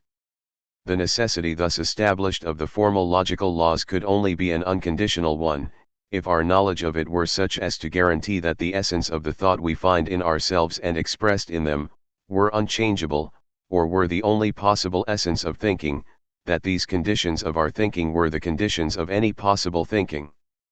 But we only know about our own thinking. We are not in a position to construct the picture of a thought different from our own, nor therefore that of a genus of thought for all these different sorts of thinking.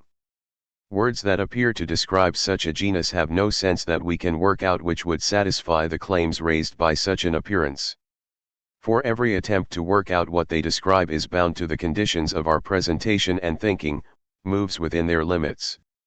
If we lend to tempting expressions such as that of the essence of our thinking a currency in purely logical contexts, if, following our analyses, we interpret them as the sum total of ideal laws which determine the formal consistency of our thinking, we should naturally also claim to give a strict proof of what Edmund thinks unprobable, that the essence of thought is unchangeable, that it is unique in its possibility, etc. It is clear, however, that Edmund, in denying all this, does not stick to the only justifiable sense of essence of thinking. It is clear, as the quotation below will show more blatantly, that he thinks the laws of thought express the real essence of our thinking, that they are accordingly real laws, through which we have an immediate insight into the cognitive side of our common human constitution. This is unfortunately not the case. How could propositions which breathe no word regarding reality, which merely elucidate what is inseparably asserted in certain verbal or statement meanings of great generality, guarantee important real knowledge regarding, as we read a little further on, the essence of mental events, and, in short, of our soul? If, on the other hand, such laws or others did give us insight into the real essence of thinking, we should come to quite other conclusions than our esteemed thinker. We only know about our thinking. More precisely, as scientific psychologists we not only know about our own individual thinking, but a little about human thought in general, and a little less about animal thinking. A type of thinking which differs from ours in this real sense, and species of thinking beings that exemplify it, or at least things that we can conceive, they admit of a significant description, just as this is possible in the case of imaginary natural species. Böcklin has painted most magnificent centaurs and water sprites with the most concrete naturalness. We believe in them, at least aesthetically.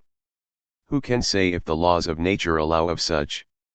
If, however, we enjoyed final insight into the law-governed ways in which organic elements could be combined to constitute the organism's living unity, if we knew what laws keep the stream of becoming in its typically formed channels, we could form scientifically exact concepts of many objectively possible species, and add these to those that are actual, and such possibilities could be as squarely discussed as are imaginary types of gravitation in the writings of theoretical physicists.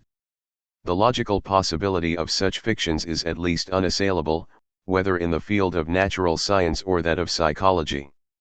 Only when we make and mix up the realm of psychological laws of thought with those of pure logic, and, further, misinterpret the latter psychologistically, will there be a shadow of justification for asserting our incapacity to imagine other modes of thinking, and for denying to the words that seem to describe these any achievable sense. Quite possibly we can form no real idea of such modes of thinking, quite possibly this is unachievable for us, but such unachievability in no case amounts to impossibility in the sense of what is senseless or absurd. Possibly the following discussion will assist understanding. Theorems belonging to the theory of abelian transcendence have no achievable sense for babies in arms, or for babies in mathematics, as mathematicians jestingly call us laymen. As adults stand to children, as mathematicians stand to us laymen, so a higher species of thinking beings, e.g. of angels, could stand to men. Such words and concepts have no achievable sense for us, since certain peculiarities of our mental constitution stand in the way. A normal man takes about 5 years to understand the theory of abelian functions or even to grasp its concepts. It might be the case that a millennium would be needed for a humanly constituted being to grasp angelic functions, though he can hardly hope to live as long as a century. But such an absolute unattainability, rooted in the natural limits of a specific constitution, would not be the one that absurdities and senseless statements offer. We are in one case concerned with propositions absolutely beyond our comprehension, though possibly consistent, and even valid in themselves. In the other case we understand propositions very well, but they are absurd, and we therefore cannot believe them, i.e. we see that, as absurd, they ought to be rejected. Let us now look at the extreme consequences which Edmund deduces from his premises. Basing ourselves on the empty postulate of an intuitive thought, we must, on his view, admit the possible existence of a thought differing in essence from our own, from which he draws the conclusion that logical laws only hold within the limits of our thinking, without our being able to guarantee that this thinking might not alter in character. For it is possible that such a transformation should occur, whether affecting all or only some of these laws, since they are not all analytically derivable from one of them. It is irrelevant that this possibility is unsupported by the deliverances of our self-consciousness regarding our thinking. Though nothing presages its actualization, it remains a possibility. We can only take our thought as it now is, and are not in a position to fetter its future character to its present one. We are, in particular, incapable of so grasping the essence of our mental states, in brief of our soul, that we can deduce therefrom the unalterability of thought as it is given to us. Point 8.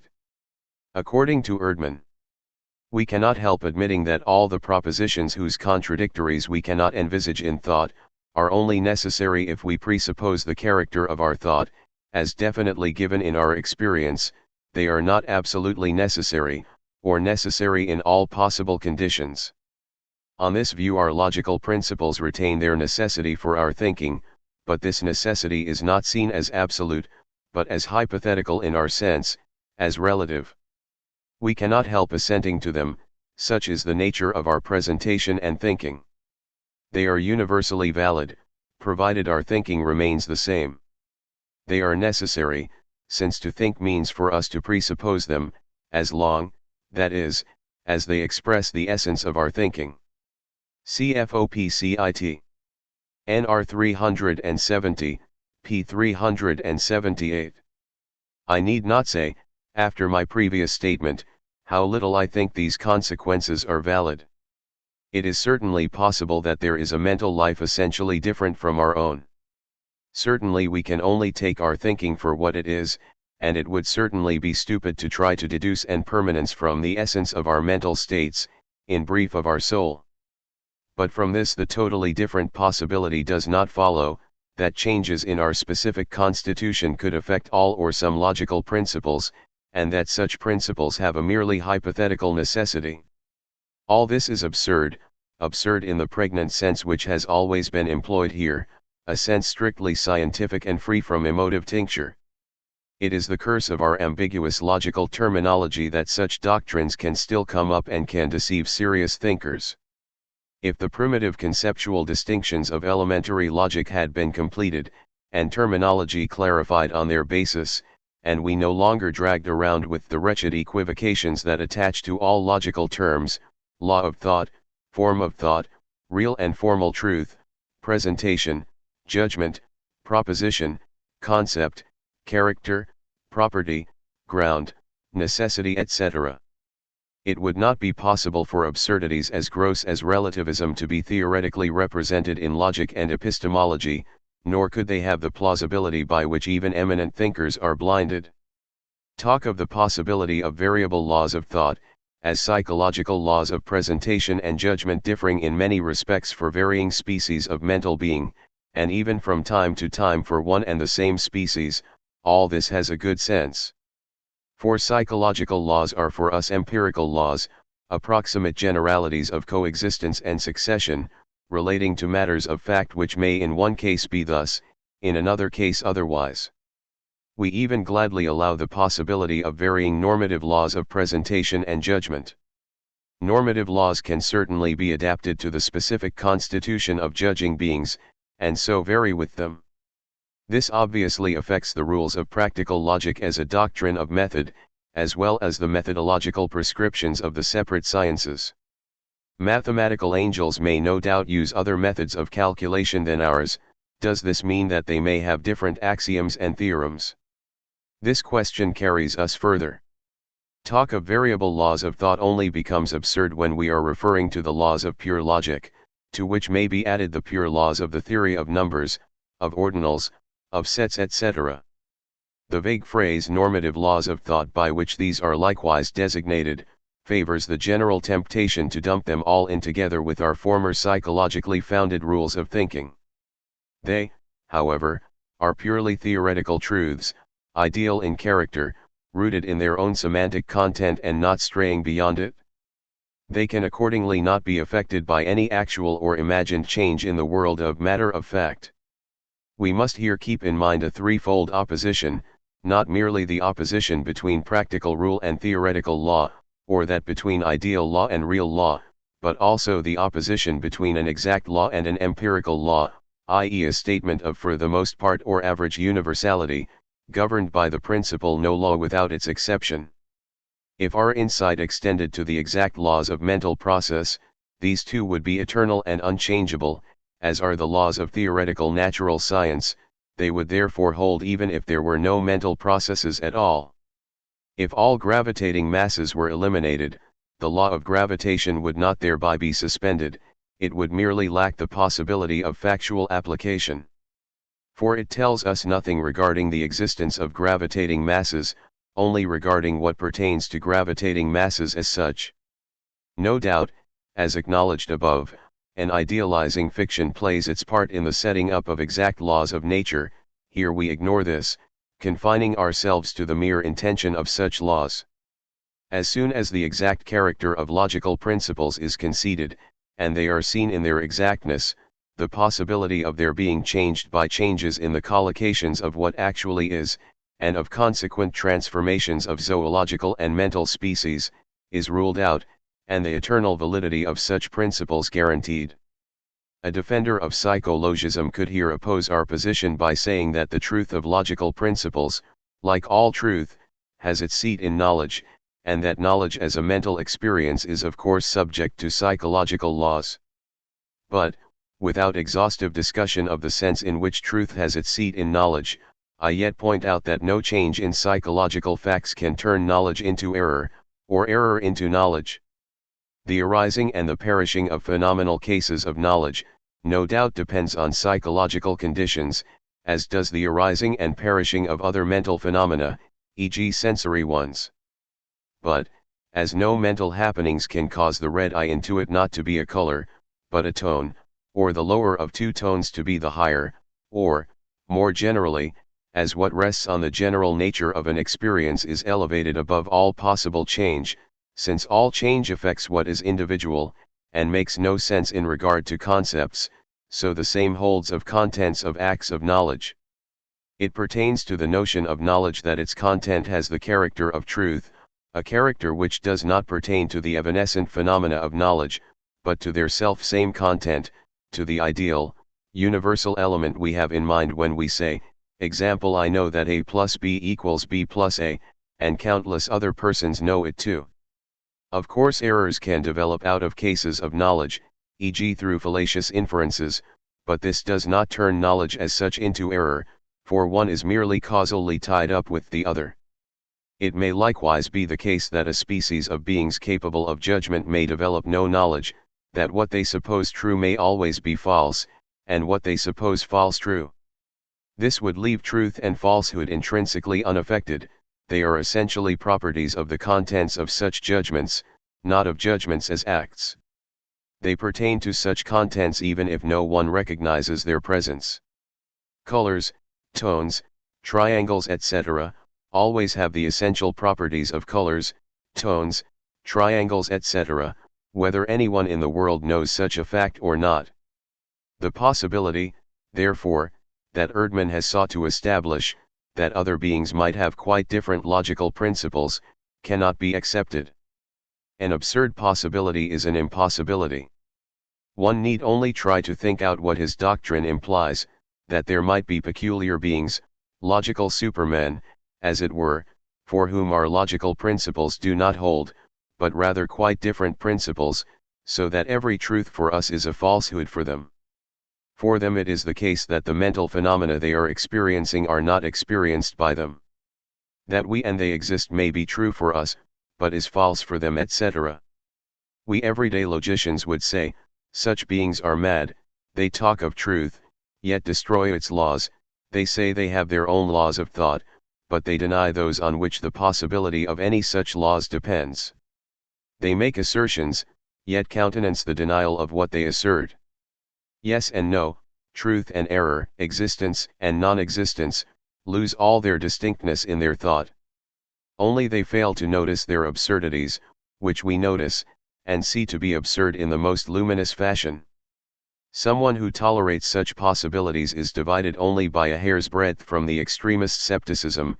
The subjectivity of truth is applied to the species instead of to the individual person. He is a specific relativist in the sense defined above, and is exposed to the objections we developed, which we shall not here repeat. For the rest, I see no reason why we should stop at the boundaries of imaginary racial differences. Why not recognize real racial differences, differences between sanity and insanity, and all individual differences, as having an equal right? Perhaps a relativist will object to our appeal to inner evidence, to the evidence with which we see the absurdity of the possibility here suggested, by repeating what we quoted above, that it is irrelevant that this possibility is unsupported by our self-observation, since it is obvious that our thought cannot be at variance with its own forms. Ignoring such psychologistic interpretation of our thought forms, which was refuted above, we shall merely point out that such an expedient means absolute skepticism. If we have lost faith in the inwardly evident, how can we rationally make and sustain assertions? Perhaps, inasmuch as other people may be constituted as we are, and may incline to similar judgments in virtue of identical laws of thinking. But how can we know this, if we can know nothing whatever? Without insight, there can be no knowledge. It is really odd that men are prepared to put their trust in statements so dubious as those regarding what is common to human beings, but not in those mere trivialities, which though offering us only the slenderest instruction, grant us the clearest insight into what little they say. In this we can at least find nothing which relates to thinking beings and their specific peculiarities. The relativist cannot secure a temporarily improved position by saying that he is being treated as an extreme relativist. He is only a relativist as regards logical principles, while leaving other truths unassailed. This will not enable him to escape the general objections to specific relativism. For, if one relativizes the basic truths of logic, one relativizes all truth whatever. It is enough to consider the content of the law of contradiction and to draw some immediate consequences. Edmund keeps far from such half measures. He has founded his logic on the relativistic concept of truth which his doctrine demands. His definition runs: the truth of a judgment consists in the fact that the logical immanence is subjectively, more specifically put, objectively, certain, and that the predicative expression of this immanence represents a necessity for thought. OPCITNR 278, p. 275. For an object is for Edmund what is presented to us, and this in its turn is expressly identified with our presentation. In the same way, his objective or universal certainty is only apparently objective, since it is based on the general agreement of judging subjects. OPCIT p. 274. The expression objective truth is to be found in Edmund's writing, but he identifies it with universal validity, i.e. validity for all. This is divided for him into certainty for all, and, if I understand him rightly, also into a necessity of thought for all. This is just what is meant by the above definition. It might seem a problem how, on this definition, we should ever rise to the justified assertion of even a single case of objective truth, and how we can escape the infinite regress that his definition demands, and of which the distinguished thinker is fully conscious. He does not, unfortunately, tell us enough on this point. The judgments in which we assert that others will agree with us are of course not, as he says, this agreement itself, but how does this help us? And how are we helped by our subjective certainty regarding such agreement? Our assertion would only be justified if we knew of the agreement, and this means if we perceived its truth. One might also ask how one ever came to be subjectively certain of the agreement of everyone, and, ignoring this difficulty, whether it is at all proper to demand such universal certainty, and whether truth may not rather be the appurtenance of a select few than possessed by everyone. Chapter 8. The Psychologistic Prejudices. So far our attack has been mainly upon the consequences of psychologism. We now turn against its arguments. We shall try to show that what it regards as obvious truths are in fact delusive prejudices. 41. First prejudice. A first prejudice runs: prescriptions which regulate what is mental must obviously have a mental basis. It is accordingly self-evident that the normative principles of knowledge must be grounded in the psychology of knowledge. One's delusion vanishes as soon as one abandons general argumentation and turns to the things themselves. We must first put an end to a distorted notion which both parties share, by pointing out that logical laws, taken in and for themselves, are not normative propositions at all in the sense of prescriptions, i.e. propositions which tell us, as part of their content, how one should judge. One must always distinguish between laws that serve as norms for our knowledge activities, and laws which include normativity in their thought content, and assert its universal obligatoriness. Let us take as an example the well-known syllogistic principle we expressed in the words, "A mark of a mark is also a mark of the thing itself." This statement would be commendably brief if its expression were not also an obvious falsehood. Point 1. To express it concretely, we shall have to adjust ourselves to a few more words. It is true of every pair of characters A, B, that if every object which has the character A also has the character B, and if any definite object S has the character A, then it also has the character B, that this proposition contains the faintest thought of normativity must be strongly denied. We can employ our proposition for normative purposes, but it is not therefore a norm.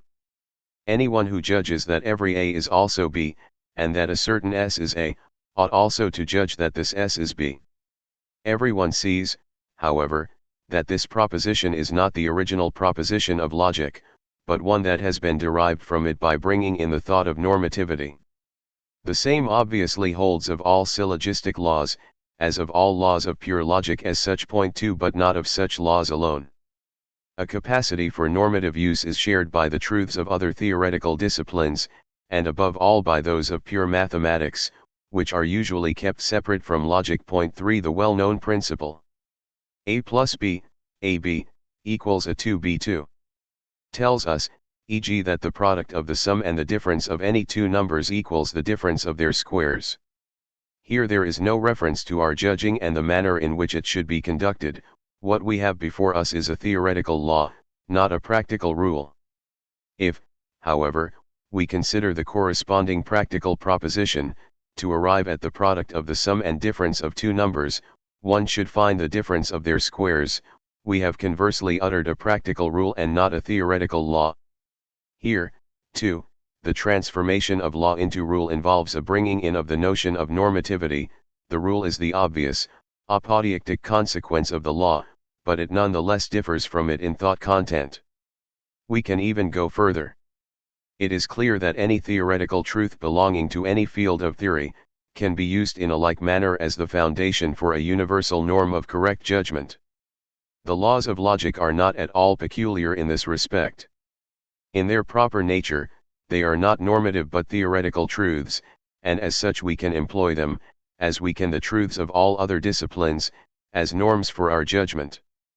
We cannot, however, treat the general persuasion that the laws of logic are norms of thinking as quite baseless, nor the obviousness with which it impresses us as a mere delusion. These laws must have some intrinsic prerogative in the regulation of our thought. But does this mean that the idea of regulation, or of an ought, must therefore form part of the content of such laws? Can it not follow from that content with self-evident necessity? In other words, may not the laws of logic and pure mathematics have a distinctive meaning content which gives them a natural right to regulate our thought? This simple treatment shows us how both sides have made their mistakes. The anti-psychologists went wrong by making the regulation of knowledge the essence, as it were, of the laws of logic.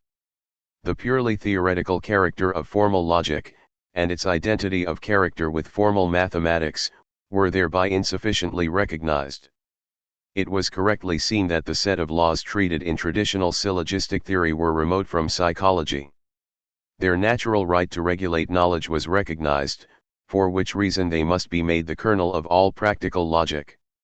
The difference between the proper content of these laws, and their function, their practical application, was, however, ignored.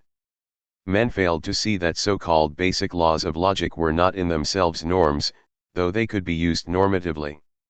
Concern with this normative use had led men to speak of such laws as laws of thought, and so it appeared that these laws, too, had a psychological content, and that their only difference from what are ordinarily called psychological laws lay in this normative function, not possessed by other psychological laws. The psychologistic thinkers, on the other hand, went wrong in putting forward a presumed axiom whose invalidity we may expose in a few words. It is entirely obvious that each general truth, whether psychological or not, serves to found a rule for correct judgment, but this not only assures us of the meaningful possibility, but even of the actual existence of rules of judgment which do not have their basis in psychology. Not all rules which set standards for correct judgment are on that account logical rules. It is, however, evident that, of the genuinely logical rules which form the nucleus of a technology of scientific thinking, only one set permits and demands a psychological establishment, the technical precepts specifically adapted to human nature concerning the acquisition and criticism of scientific knowledge. The remaining, much more important group consists of normative transformations of laws, which belong solely to the objective or ideal content of the science. Psychological logicians, even such as are of the stature of a Mill or a Sigwart, treat science from its subjective side, as a methodology of the specifically human acquisition of knowledge, rather than from its objective side, as the idea of the theoretical unity of truth, and therefore lay one-sided stress on the methodological tasks of logic. In doing so they ignore the fundamental difference between the norms of pure logic and the technical rules of a specifically human art of thought. These are totally different in character in their content, origin, and function. The laws of logic, seen in their original intent, concern only what is ideal, while these methodological propositions concern only what is real. If the former spring from immediately evident axioms, the latter spring from empirical facts, belonging mainly to psychology.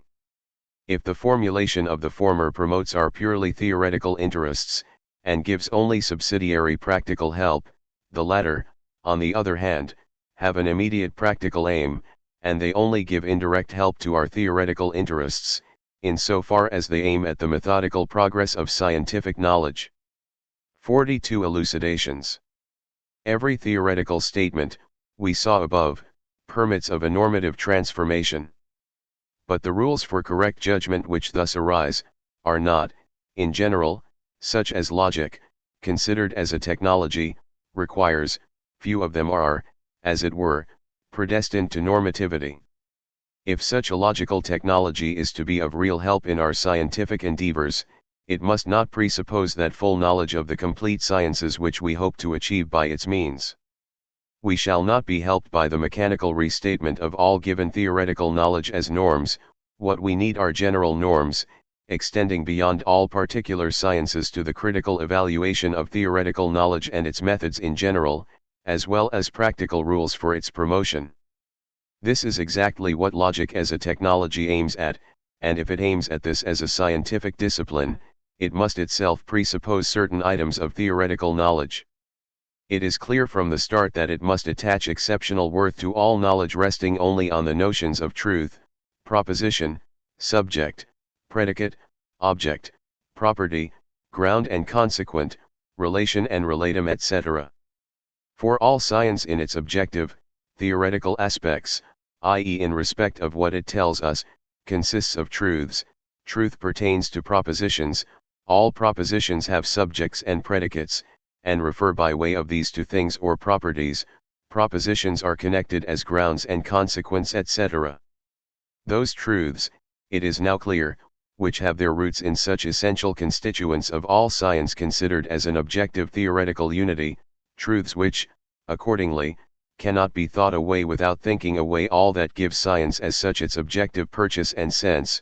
Such truths obviously provide the fundamental standards by which we can decide whether anything claiming to be a science, or to belong to one, whether as premise, conclusion, syllogism, induction, proof, or theory, really lives up to its intentions, or does not rather stand in an a priori conflict with the ideal conditions of the possibility of theory and science as such. Men should admit that truths which have their roots in the concepts which constitute the objectively conceived idea of science, cannot also belong to the field of any particular science.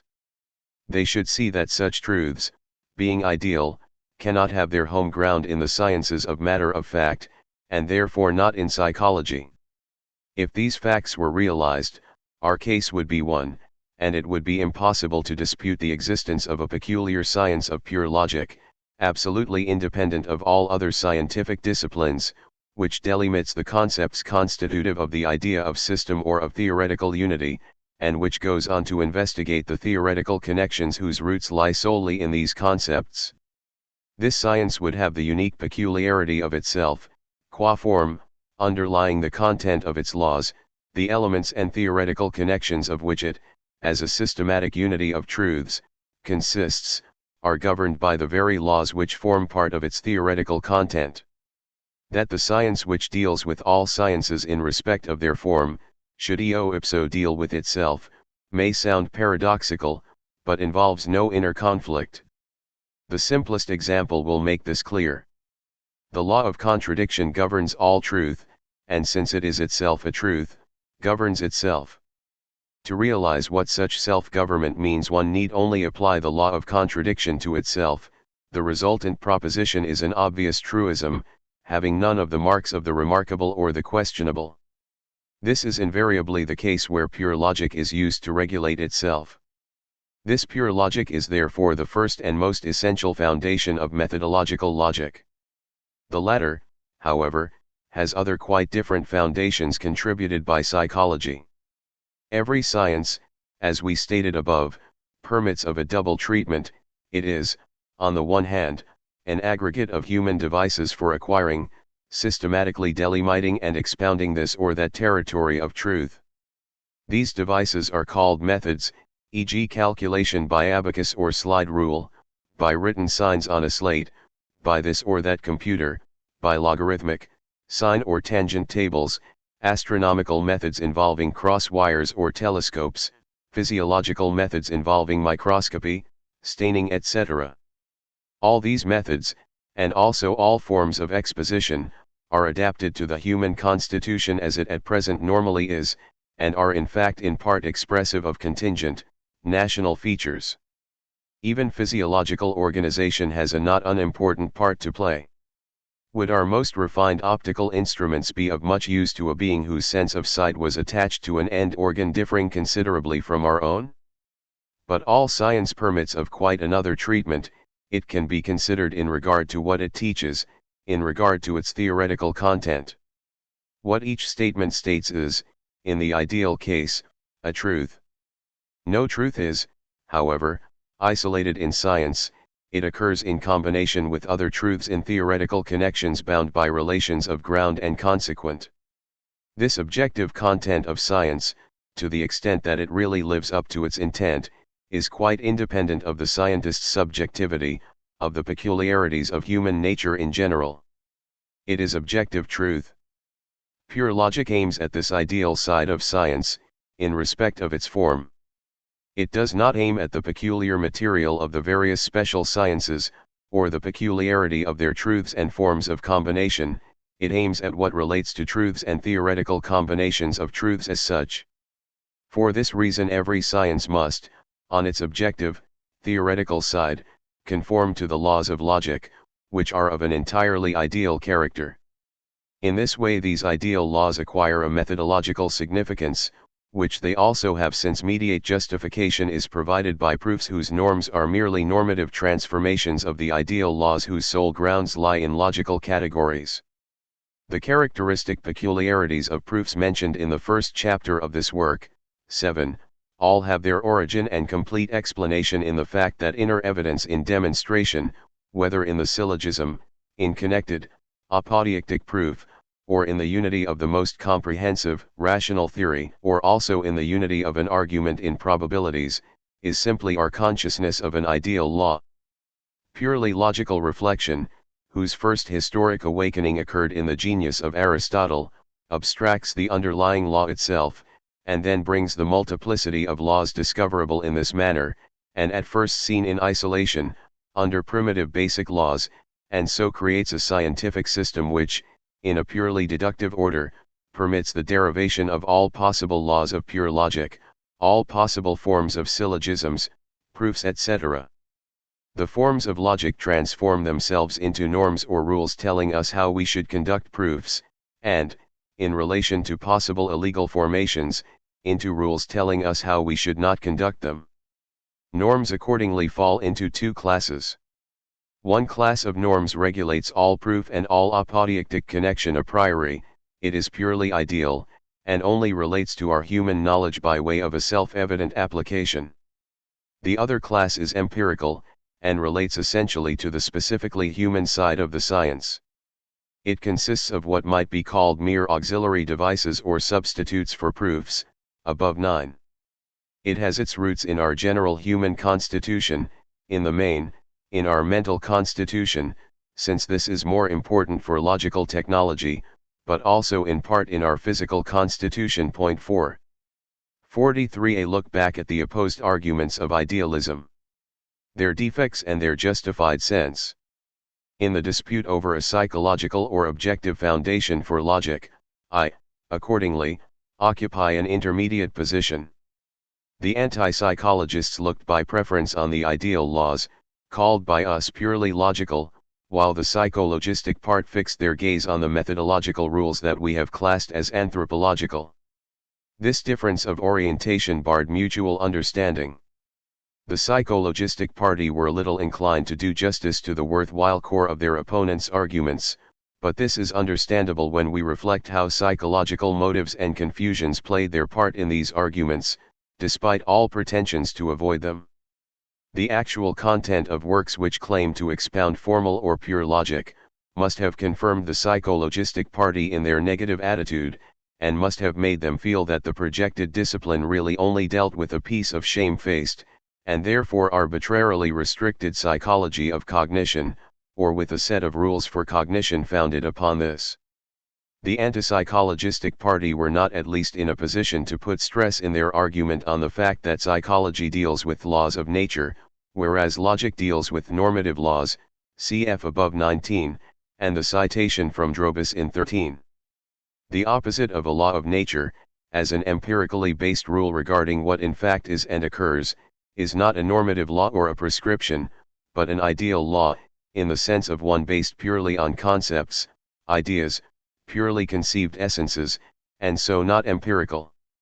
To the extent that formal logicians, in their talk of normative laws, were concerned with this purely conceptual, a priori character, their arguments hit on a point that was undoubtedly correct. But they overlooked the theoretical character of the laws of pure logic.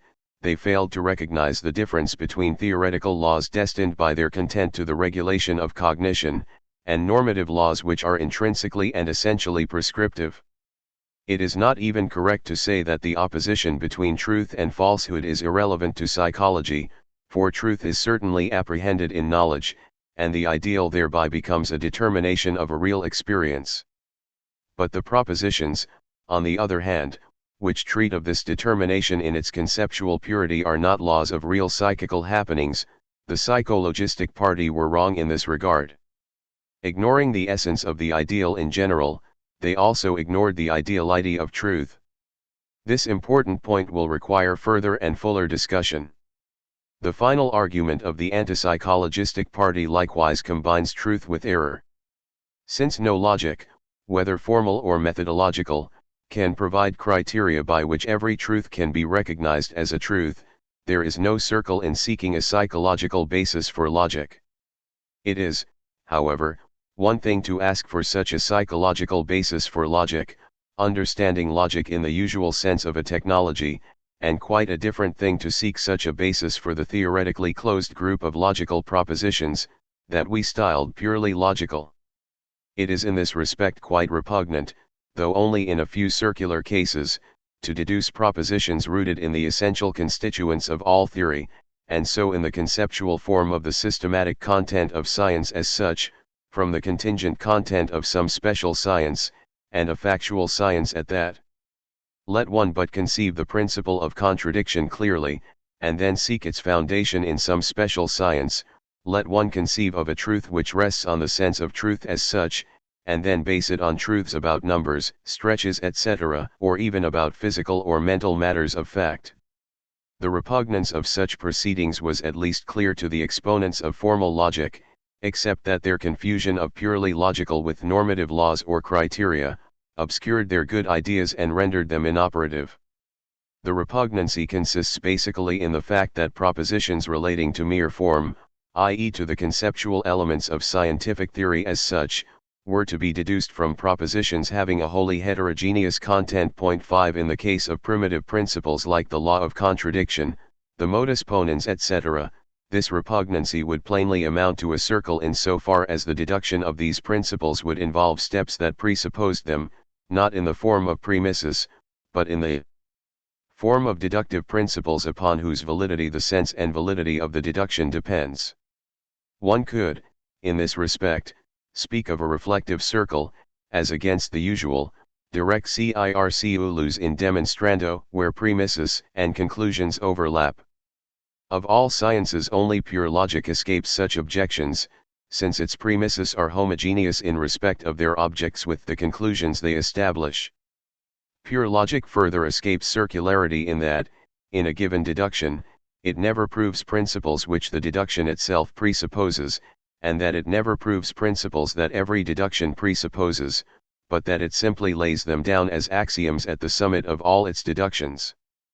Pure logic, therefore, has the extraordinarily difficult task of analytically ascending to such axioms as are indispensable starting points for deduction, and are also irreducible to one another without a direct or a reflective circle, and then constructing and arranging a deduction for the theorems of logic, of which the rules of the syllogism form a small part, so that at each step, not only the premises, but also the principles of our deductive transitions, are either among our axioms, or among our previously proven theorems. 44. Second prejudice. To confirm his first prejudice that rules for cognition must rest on the psychology of cognition, the psychologistic party appeals to the actual content of logic, cf. the arguments of 15 above, p. 52, par 2. What is logic about? Everywhere it concerns itself with presentations and judgments, with syllogisms and proofs, with truth and probability, with necessity and possibility, with ground and consequent, and with other closely related or connected concepts. But what can be thought of under such headings but mental phenomena and formations? This is obvious in the case of presentations and judgments. Syllogisms, however, are proofs of judgments by means of judgments, and proof is plainly a mental activity. Talk of truth, probability, necessity, possibility, etc., likewise concerns judgments. What they refer to can only be manifested or experienced in judgments. Is it not, therefore, strange that one should wish to exclude from psychology propositions and theories which relate to psychological phenomena? In this regard, the distinction between purely logical and methodological propositions is pointless. The objection affects both equally. Every attempt, therefore, to extrude even a part of logic from psychology, on ground of its pretended purity, must count as radically mistaken. 45. Refutation. Pure mathematics would likewise be made a branch of psychology. Obvious as all this may seem, it must be mistaken. This is shown by the absurd consequences which, as we know, psychologism cannot escape. There is, however, another reason for misgiving, the natural affinity between purely logical and mathematical doctrine, which has often led to an assertion of their theoretical unity. We have already mentioned by the way that even Lotze taught that mathematics must be regarded as an independently developed branch of general logic. Only a practically motivated division of teaching can, he thinks, blind us to the fact that mathematics has its whole home ground in the general field of logic. Logic, ed. 2, 18, p. 34 and 112, p. 138. To which Real adds that one could well say that logic coincides with the general part of purely formal mathematics, taken in the sense of H. Hankel, A. Real, Der philosophische Kritisismus und seine Bedeutung für die positive Wissenschaft, Vol. 2, Part I, p. 226. However this may be, an argument that is correct for logic must be approved in the case of arithmetic as well. Arithmetic sets up laws for numbers, for their relations and combinations. Numbers, however, are the products of colligation and counting, which are mental activities. Relations arise from relating activities, combinations from acts of combination. Adding and multiplying, subtracting and dividing, these are merely mental processes. That they require sensuous supports makes no difference, since this is true of any and every act of thinking. Sums, products, differences, and quotients, and whatever may be determined in arithmetical propositions, are merely mental processes, and must as such obey mental laws. It may be highly desirable that modern psychology with its earnest pursuit of exactness should be widened to include mathematical theories, but it would hardly be much elevated by the inclusion of mathematics itself as one of its parts. For the heterogeneity of the two sciences cannot be denied. The mathematician, on the other hand, would merely smile if psychological studies were pressed upon him as supposedly providing a better and deeper grounding for his theoretical pronouncements. He would rightly say that mathematics and psychology belong to such different worlds, that the very thought of interchange among them was absurd. Here, if anywhere, talk of is applicable. 6. 46. The research domain of pure logic is, like that of mathematics, an ideal domain. These objections may have taken our argument far afield, but, when we attend to their content, they help us to state the basic errors of our opponent's position. The comparison of pure logic with pure mathematics, its mature sister discipline, which no longer needs fight for its right to independent existence, provides us with a reliable leitmotif. We shall first glance at mathematics. No one regards the theories of pure mathematics, e.g. the pure theory of numbers, as parts or branches of psychology, though we should have no numbers without counting, no sums without addition, no products without multiplication, etc. The patterns of all arithmetical operations refer back to certain mental acts of arithmetical operation, and only in reflection upon these can we show what a total, sum, product, etc., is. In spite of the psychological origin of arithmetical concepts, everyone sees it to be fallacious to demand that mathematical laws should be psychological. How is this to be explained? Only one answer is possible. Counting an arithmetical operation as facts, as mental acts proceeding in time, are of course the concern of psychology, since it is the empirical science of mental facts in general. Arithmetic is in a totally different position. Its domain of research is known, it is completely and exhaustively determined by the familiar series of ideal species 1, 2, 3. In this sphere there can be no talk of individual facts, of what is temporally definite. Numbers, sums, and products and so forth are not such casual acts of counting, adding and multiplying, etc., as proceed here and there. They also differ obviously from presentations in which they are given. The number 5 is not my own or anyone else's counting of 5, it is also not my presentation or anyone else's presentation of 5. It is in the latter regard a possible object of acts of presentation, whereas, in the former, it is the ideal species of a form whose concrete instances are found in what becomes objective in certain acts of counting, in the collective whole that these constitute. In no case can it be regarded without absurdity as a part or side of a mental experience, and so not as something real. If we make clear to ourselves what the number 5 truly is, if we conceive of it adequately, we shall first achieve an articulate, collective presentation of this or that set of 5 objects. In this act a collection is intuitively given in a certain formal articulation, and so as an instance of the number species in question. Looking at this intuited individual, we perform an abstraction, i.e. we not only isolate the non-independent moment of collective form in what is before us, but we apprehend the idea in it, the number 5 as the species of the form swims into our conscious sphere of reference. What we are now meaning is not this individual instance, not the intuited object as a whole, not the form immanent in it, but still inseparable from it. What we mean is rather the ideal form species, which is absolutely one in the sense of arithmetic, in whatever mental act it may be individuated for us in an intuitively constituted collective, a species which is accordingly untouched by the contingency, temporality, and transience of our mental acts. Acts of counting arise and pass away and cannot be meaningfully mentioned in the same breath as numbers. Arithmetical propositions are concerned with such ideal unities, lowest species in a heightened sense quite different from that of empirical classes, and this holds both of numerical propositions, arithmetical singulars, and of algebraic propositions, arithmetical generalizations. They tell us nothing about what is real, neither about the real things counted, nor about the real acts in which they are counted, in which such and such indirect numerical characteristics are constituted for us. Concrete numbers and numerical propositions belong in the scientific fields to which the relevant concrete units belong. Propositions about arithmetical thought processes belong in psychology. In strict propriety, arithmetical propositions say nothing about what is contained in our mere number presentations, as little as they speak of other presentations, do they speak of ours. They are rather concerned with absolute numbers and number combinations in their abstract purity and ideality.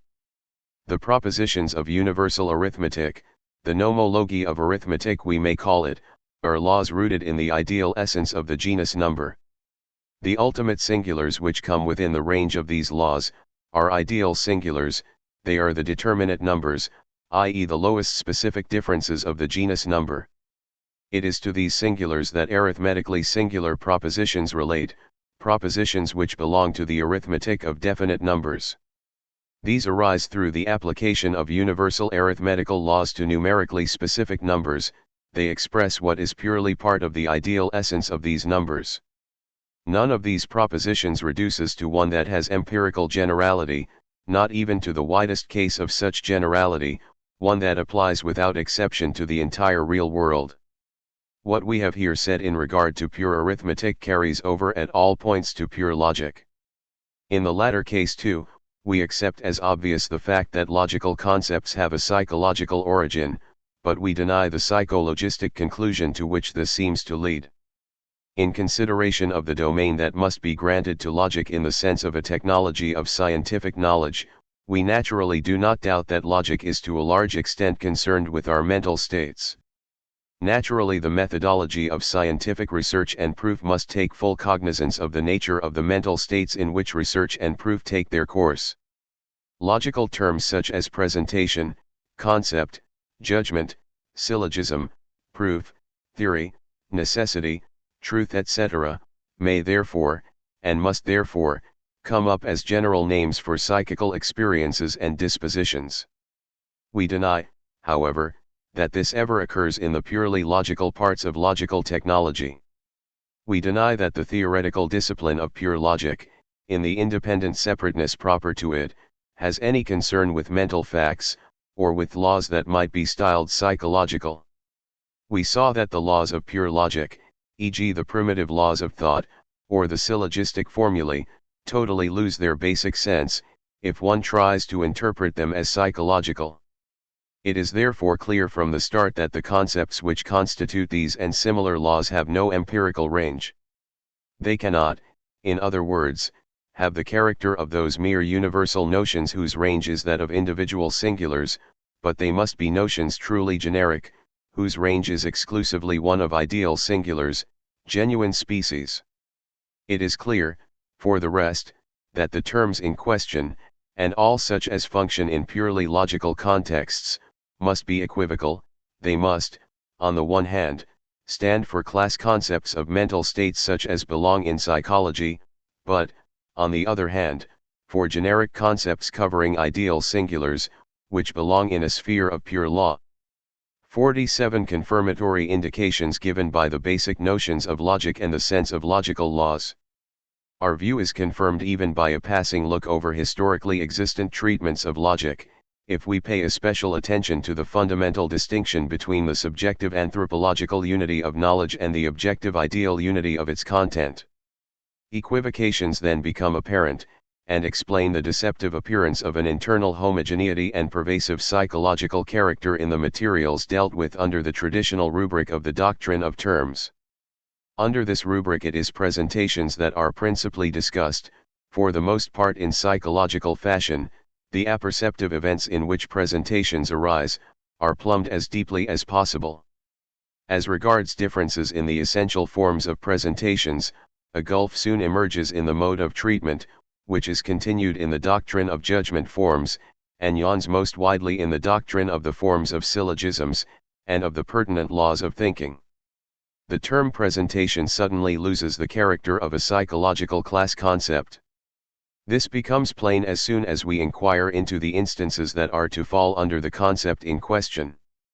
If the logician pins down differences like that between singular and general presentations, between Socrates and man in general, or between the number 4 and number in general, or between an attributive and a non-attributive presentation, Socrates, whiteness, as opposed to a man, a color, or if he enumerates various modes of combining presentations to form new presentations, such as the conjunctive, disjunctive, or determinative combinations, etc., or if he classifies essential relations of presentations such as those between intension and extension, everyone must here perceive that he is not dealing with phenomenal, but with specific singulars. Suppose someone makes use of the following sentence as a logical illustration: the presentation triangle includes the presentation figure, and the extension of the latter includes the extension of the former. Is he talking at all about someone's subjective experiences, or about the real inclusion of phenomena in phenomena? Does the extension of what we hear, and in all similar contexts, call a presentation cover as distinct members the presentation of a triangle had now and one to be had an hour hence? Is not the presentation triangle one of its members, and in similar, singular fashion, the presentation Socrates, the presentation lion, etc.? Throughout logic there is much talk of judgments, but here again such talk is equivocal. In the psychological parts of logical technology, judgments are spoken of as affirmations.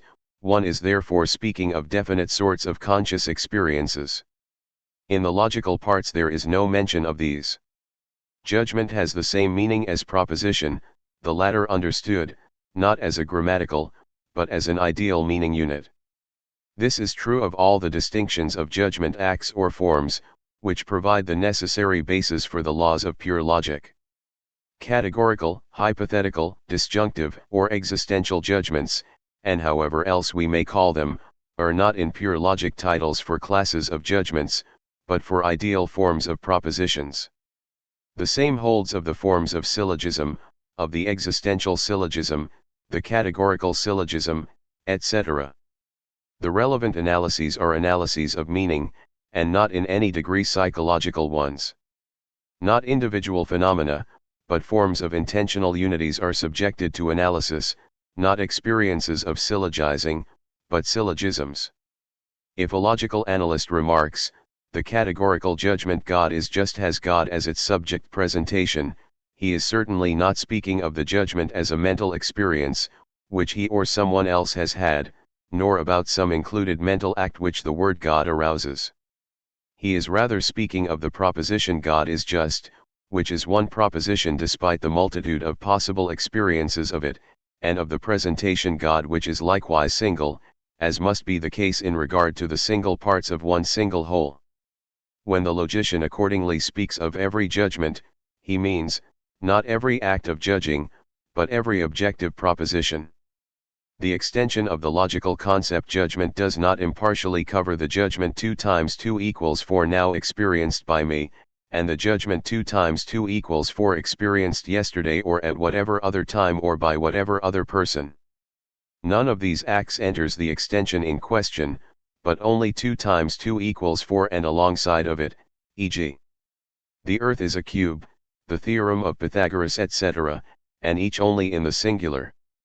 The same is obviously true if one says the judgment S follows from the judgment P, and so in all similar cases. We can thereby pin down the true sense of logical laws, and make it such as we have said it to be in our previous analyses. The principle of contradiction, we are told, is a judgment about judgments. But, in so far as judgments are taken to mean mental experiences, acts of affirmation, believing etc., this conception can have no validity. To utter the principle is to judge, but neither the principle, nor what it judges about, are judgments. If someone says, of 2 contradictory judgments, one is true and one false, he means, if he does not misunderstand himself, as subsequent interpretation may well lead him to do, no law for acts of judgment, but a law for the contents of judging, in other words for the ideal meanings which we call propositions. He would have done better to say, of 2 contradictory propositions, one is true and the other false. 7 It is also clear that we require nothing, in order to understand the law of contradiction, beyond conceiving the sense of opposed propositional meanings. We need not think of judgments as real acts, they are in no sense our relevant objects. One need only look in order to see that only judgments in an ideal sense fall within the range of this logical law. The judgment 2 times 2 equals 5 is one judgment, the judgments there are dragons another, the proposition about the sum of the angles etc., another, but not one of the actual or imaginary acts of judgment falls within it, that in their endless multiplicity, correspond to each of these ideal unities. The case of all purely logical propositions, e.g. the laws of syllogism, is exactly parallel. The distinction between the psychological mode of treatment, whose terms function as class terms for mental states, and the objective or ideal mode of treatment where the same terms stand for ideal genera and species, is not a subsidiary, or a merely subjective distinction. It determines the difference between essentially distinct sciences. Pure logic and arithmetic, as sciences dealing with the ideal singulars belonging to certain genera, or of what is founded a priori in the ideal essence of these genera, are separated from psychology, which deals with the individual singulars belonging to certain empirical classes. 48. The decisive differences. We shall conclude by stressing the decisive differences on whose recognition or non-recognition one's total response to the psychologistic line of argument depends. These are as follows. 1. There is an essential, quite unbridgeable difference between sciences of the ideal and sciences of the real. The former are a priori, the latter empirical. The former set forth ideal general laws, grounded with intuitive certainty in certain general concepts, the latter establish real general laws, relating to a sphere of fact, with probabilities into which we have insight. The extension of general concepts is, in the former case, one of lowest specific differences, in the latter case one of individual, temporally determinate singulars. Ultimate objects are, in the former case, ideal species, in the latter case, empirical facts. The essential differences between natural laws and ideal laws, between universal propositions of fact, perhaps disguised as general propositions, all ravens are black, the raven is black, and genuine generalizations, such as the universal propositions of pure mathematics, between the notion of an empirical class and that of an ideal genus, etc. A correct assessment of these differences presupposes the complete abandonment of the empiricistic theory of abstraction, whose present dominance renders all logical matters unintelligible. We shall have to speak in detail of this matter later on, cf. Investigation 11. 2. In all knowledge, and particularly in all scientific knowledge, there are three fundamentally distinct patterns of connection. A pattern of connection of cognitive experiences, in which science is subjectively realized, a psychological pattern of connection among the presentations, judgments, insights, surmises, questions, etc., in which research is carried out, in which a theory already discovered receives its insightful thinking out. B. A pattern of connection among the matters investigated and theoretically known in the science, which constitute its sphere or territory. The pattern of connection of investigation and knowing is plainly quite different from that of what is investigated and known. C. The logical pattern of connection, i.e. the specific pattern of connection of the theoretical ideas in which the unity of the truths of a scientific discipline, and those, in particular, of a scientific theory or proof or inference, are constituted, the unity of concepts in a true proposition, of simple truths in truth combinations, etc. In the case, example of physics, we distinguish between the pattern of connection of the mental states of the physical thinker from that of the physical nature that he knows, and both from the ideal pattern of connection of the truths in physical theory, e.g. in the unity of analytical mechanics, of theoretical optics, etc. Even the form of an argument in probability, which governs the connection between facts and hypotheses, is part of this logical line. The logical pattern of connection is the ideal form for the sake of which we speak in specie of the same truth, the same syllogism or proof, the same theory and rational discipline, by whomsoever these same things may be thought. This unity of form is one of legal validity, of the validity of laws under which all these same things stand, the validity, i.e. of the laws of pure logic, which accordingly overshadow all science, and do so, not in respect of the psychological or objective content of science, but in respect of its ideal meaning load. The peculiar patterns of combination of the concepts, propositions and truths which form the ideal unity of a particular science, can of course only be called logical, in so far as they are instances falling under logic. They do not belong among the actual parts of logic. The three patterns of combination just distinguished naturally concern logic and arithmetic like all other sciences. Only in their case, the matters investigated are not, as in physics, real matters of fact, but ideal species. The specific nature of logic involves the previously noted peculiarity that the ideal patterns of combination which make up its theoretical unity are themselves subordinate instances of the laws that it sets up.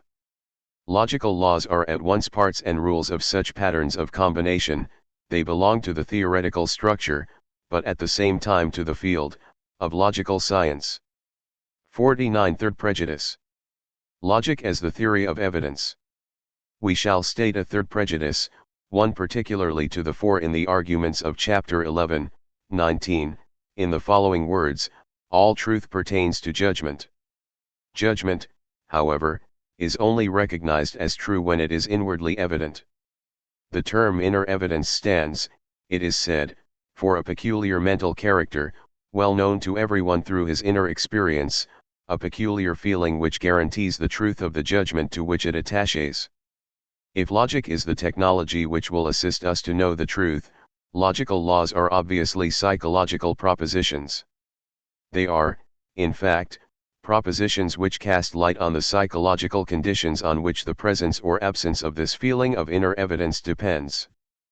Practical prescriptions are naturally connected with such propositions, and help us to achieve judgments having this distinctive character. Such psychologically based rules of thought must surely be meant where we speak of logical laws or norms.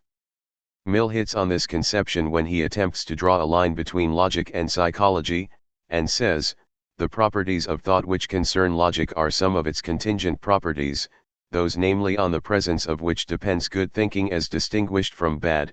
An examination of Sir William Hamilton's philosophy, p. 462. In his further statements, he repeatedly calls logic the psychologically conceived theory or philosophy of evidence, OPCIT pages 473, 475-6, 478. He was of course not immediately concerned with the propositions of pure logic. In Germany this point of view occasionally crops up in Sigwart. Logic, he says, can only proceed by becoming conscious of the way this subjective feeling of necessity, the inner feeling of the evident of our previous paragraph, makes its appearance, and then expressing these conditions in a general manner. Logic, 1, ed. 2, p. 16. Many statements of Wundt's tend in a similar direction. We read, example in his logic, that the properties of self-evidence and universal validity involved in certain thought connections permit us to derive the logical from the psychological laws of thought. The normative character of the former has its sole foundation in the fact that certain psychological thought connections actually do have self-evidence and universal validity, without which it would not be possible for us to approach thought with the demand that it should satisfy the conditions of the self-evident and universally valid. The conditions that must themselves be fulfilled if we are to have self-evidence and universal validity are called the logical laws of thought. But Wundt emphasizes that psychological thinking is always the more comprehensive form of thinking. Point 8. In the logical literature at the end of last century, the interpretation of logic as a practically applied psychology of the inwardly evident certainly became more penetrating and more widely entertained. The logic of Husserl and Manin here deserves special mention, since it may be regarded as the first properly carried out attempt to make a thorough, consistent use of the notion of the psychology of inward evidence over the whole field of logic. Husserl says that the main task of logic is the investigation of those laws, primarily psychological, which express the dependence of emergent inward evidence on the particular properties of our presentations and judgments. Logic, Vienna 1890, p. 16. Among all actually given thought phenomena, or even such as we can conceive possible, logic must pick out the types or forms of thinking to which inner evidence attaches directly, or which are necessary conditions for the emergence of inner evidence. OPCIT p. 17. The seriousness of such psychologism is shown by the rest of the treatment. Thus the method of logic, in its concern with the theoretical groundwork of correct thinking, is said to be the same method that psychology applies to all mental phenomena. It must describe such phenomena, in this case those of correct thinking, and reduce them as far as may be to simple laws, i.e. explain more complex laws by way of simple ones. OPCIT p. 18. Further on, one reads that the logical doctrine of the syllogism is given the task of formulating the laws, which tell us what features in our premises determine whether a certain judgment can be deduced from them with inward evidence, etc. etc. 50. Transformation of logical propositions into equivalent propositions about the ideal conditions for the evidence of judgment. The resultant propositions are not psychological. We turn to criticism. We are far from regarding as unobjectionable the nowadays commonplace, but far from clear assumption with which the argument starts, that all truth lies in our judgments. We do not of course doubt that to know truth and to utter it justifiably, presupposes the prior seeing of it. Nor do we doubt that logic as a technology must look into the psychological conditions in which inner evidence illuminates our judgments. We may even go a further step in the direction of the conception we are refuting. While we seek to preserve the distinction between purely logical and methodological propositions, we expressly concede that the former have a relation to the psychological datum of inner evidence, that they in a sense state its psychological conditions.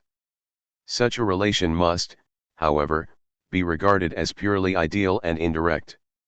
The pure laws of logic say absolutely nothing about inner evidence or its conditions.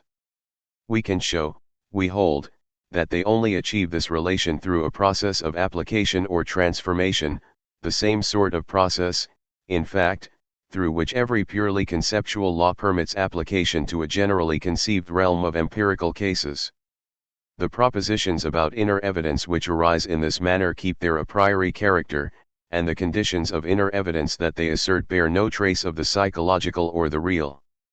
They are purely conceptual propositions, transformable, as in every like case, into statements about ideal incompatibilities or possibilities. A little reflection will make matters clear. Every law of pure logic permits of an inwardly evident transformation, possible a priori, which allows one to read off certain propositions about inward evidence, certain conditions of inward evidence, from it. The combined principles of contradiction and excluded middle are certainly equivalents to the proposition, one and only one of two mutually contradictory judgments can manifest inner evidence. Point 9. The mood Barbara is likewise certainly equivalent to the proposition, the inner evidence of the necessary truth of a proposition of the form all A's are C's, more precisely, its truth as a necessary consequence, may appear in a syllogizing act whose premises are of the forms all A's are B's and all B's are C's. The like holds of every proposition of pure logic. Understandably so, since there evidently is a general equivalence between the proposition A is true and it is possible for anyone to judge A to be true in an inwardly evident manner. The propositions, therefore, whose sense lies in stating what necessarily is involved in the notion of truth, that the truth of propositions of certain forms determines the truth of propositions of corresponding other forms, can certainly be transformed into equivalent propositions which connect the possible emergence of inner evidence with the forms of our judgments. Our insight into such connections will, however, provide us with the means to refute the attempt to swallow up pure logic in a psychology of inner evidence. In itself, plainly, the proposition A is true does not state the same thing as the equivalent proposition it is possible for anyone and everyone to judge that A is the case. The former says nothing about anyone's judgment, not even about judgments of anyone in general. The position here resembles that of propositions of pure mathematics. The statement that A plus B equals B plus A states that the numerical value of the sum of two numbers is independent of their position in such a sum, but it says nothing about anyone's acts of counting or addition. The latter first enters the picture in an inwardly evident, equivalent transformation. It is an a priori truth that no number can be given in CO and Series 2 unless we count, and no sum unless we add. But even when we abandon the original forms of the propositions of pure logic, and turn them into corresponding equivalents regarding inward evidence, nothing results which psychology could claim as its own. Psychology is an empirical science, the science of mental facts, and psychological possibility is accordingly a case of real possibility. Such possibilities of inner evidence are, however, real ones, and what is psychologically impossible may very well be ideally possible. The solution of the generalized three-body problem, or n-body problem, may transcend all human cognitive capacity, but the problem has a solution, and the inner evidence which relates to it is therefore possible. There are decimal numbers with trillions of places, and there are truths relating to them. No one, however, can actually imagine such numbers, nor do the additions, multiplications, etc., relating to them.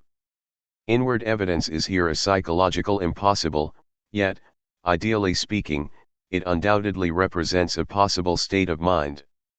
The turning of the notion of truth into the notion of the possibility of evident judgment has its analog in the relation of the concepts individual being and possibility of perception. The equivalence of these concepts, if by perception we mean adequate perception, is undeniable. A perception is accordingly possible, in which the whole world, with the endless abundance of its bodies, is perceived at one glance. But this ideal possibility is of course no real possibility. We could not attribute it to any empirical subject, particularly since such a vision would be an endless continuum of vision. Unitarily conceived, it would be a Kantian idea. Though we stress the ideality of the possibilities of evident judgment which can be derived from logical principles, and which we see to reveal their a priori validity in cases of apodeictic self-evidence, we do not deny their psychological utility. If we take the law that, out of two contradictory propositions, one is true and one is false, and deduce from it the truth that, one only out of every pair of possible contradictory judgments can have the character of inward evidence, we may note this to be a self-evidently correct deduction, if self-evidence be defined as the experience in which the correctness of his judgment is brought home to a judging subject. The new proposition utters a truth about the compatibilities or incompatibilities of certain mental experiences. In this manner, however, every proposition of pure mathematics tells us something about possible and impossible happenings in the mental realm. No empirical enumeration or calculation, no mental act of algebraical transformation or geometrical construction, is possible which conflicts with the ideal laws of mathematics. These laws accordingly have a psychological use. We can read off from each of them a priori possibilities and impossibilities relating to certain sorts of mental acts, acts of counting, of additive and multiplicative combination, etc. These laws are not thereby made into psychological laws. Psychology, the natural science concerned with what we mentally live through, has to look into the natural conditions of our experience. In its field are specifically to be found the empirically real relationships of our mathematical and logical activities, whose ideal relations and laws make up an independent realm. This latter realm is set up in purely universal propositions, made up out of concepts which are not class concepts of mental acts, but ideal concepts of essence, each with its concrete foundation in such mental acts or in their objective correlates. The number 3, the truth named after Pythagoras, etc., are, as our discussion showed, neither empirical singulars nor classes of singulars. They are ideal objects ideationally apprehended in the correlates of our acts of counting, of inwardly evident judging, etc. In relation to inner evidence, psychology has therefore merely the task of tracking down the natural conditions of the experiences which fall under this rubric, of investigating the real contexts in which, as experience shows, inward evidence arises and perishes. Such natural conditions are concentration of interest, a certain mental freshness, practice, etc. Their investigation does not lead to knowledge which is exact in its content, to inwardly evident, truly law-like generalizations, but only to vague, empirical generalizations. The inward evidence of our judgments does not merely depend on such psychological conditions, conditions that one might also call external and empirical, since they are rooted not purely in the specific form and matter of our judgment, but in its empirical context in mental life. It depends also on ideal conditions. Each truth stands as an ideal unit over against an endless, unbounded possibility of correct statements which have its form and its matter in common. Each actual judgment, which belongs to this ideal manifold, will fulfill, either in its mere form or in its matter, the ideal conditions for its own possible inward evidence. The laws of pure logic are truths rooted in the concept of truth, and in concepts essentially related to this concept. They state, in relation to possible acts of judgment, and on the basis of their mere form, the ideal conditions of the possibility or impossibility of their inner evidence. Of these two sorts of conditions of the inwardly evident, the former relates to the special constitution of the sorts of psychical being which the psychology of the period recognizes, psychological induction being limited by experience.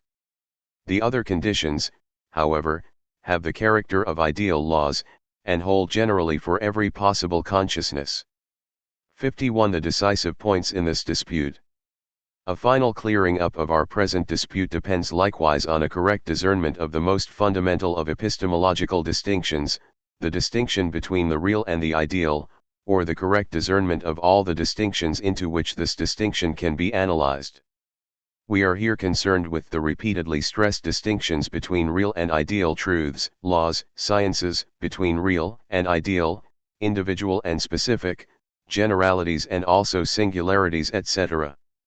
Everyone, no doubt, has some acquaintance with these distinctions. Even so extreme an empiricist as Hume draws a fundamental distinction between relations of ideas and matters of fact, a distinction which the great idealist Leibniz drew before him, using the rubrics vérités de raison and vérités de fait. To draw an epistemologically important distinction does not, however, mean that one has as yet grasped its epistemological essence. One must clearly grasp what the ideal is, both intrinsically and in its relation to the real, how this ideal stands to the real, how it can be immanent in it and so come to knowledge. The basic question is whether ideal objects of thought are, to use the prevailing jargon, mere pointers to thought economies, verbal abbreviations whose true content merely reduces to individual, singular experiences, mere presentations and judgments concerning individual facts, or whether the idealist is right in holding that such an empiricistic doctrine, nebulous in its generality, can indeed be uttered, but in no wise thought out, that all attempts to reduce ideal unities to real singulars are involved in hopeless absurdities, that its splintering of concepts into a range of singulars, without a concept to unify such a range in our thought, cannot be thought, etc. The understanding of our distinction between the real and the ideal theory of inner evidence presupposes, on the other hand, correct concepts of inner evidence and truth. In the psychologistic literature of the last decades we have seen inner evidence spoken of as a casual feeling which attends on certain judgments, and is absent from others, which at best has a universally human linkage with certain judgments and not with others, a linkage in every normal human being in normal circumstances of judgment. There are certain normal circumstances in which every normal person feels self-evidence in connection with the proposition 2 + 1 = 1 + 2, just as he feels pain when he gets burnt.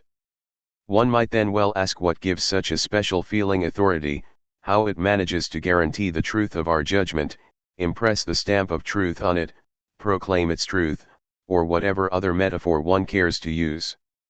One might also ask what such vague talk of normal endowment and normal circumstances precisely covers, and might point to the fact that even this recourse to normality will not make inwardly evident judgments coincide with true ones. It is in the last resort undeniable that even the normal man in normal circumstances must pass, in an unnumbered majority of cases, possible correct judgments which lack inner evidence.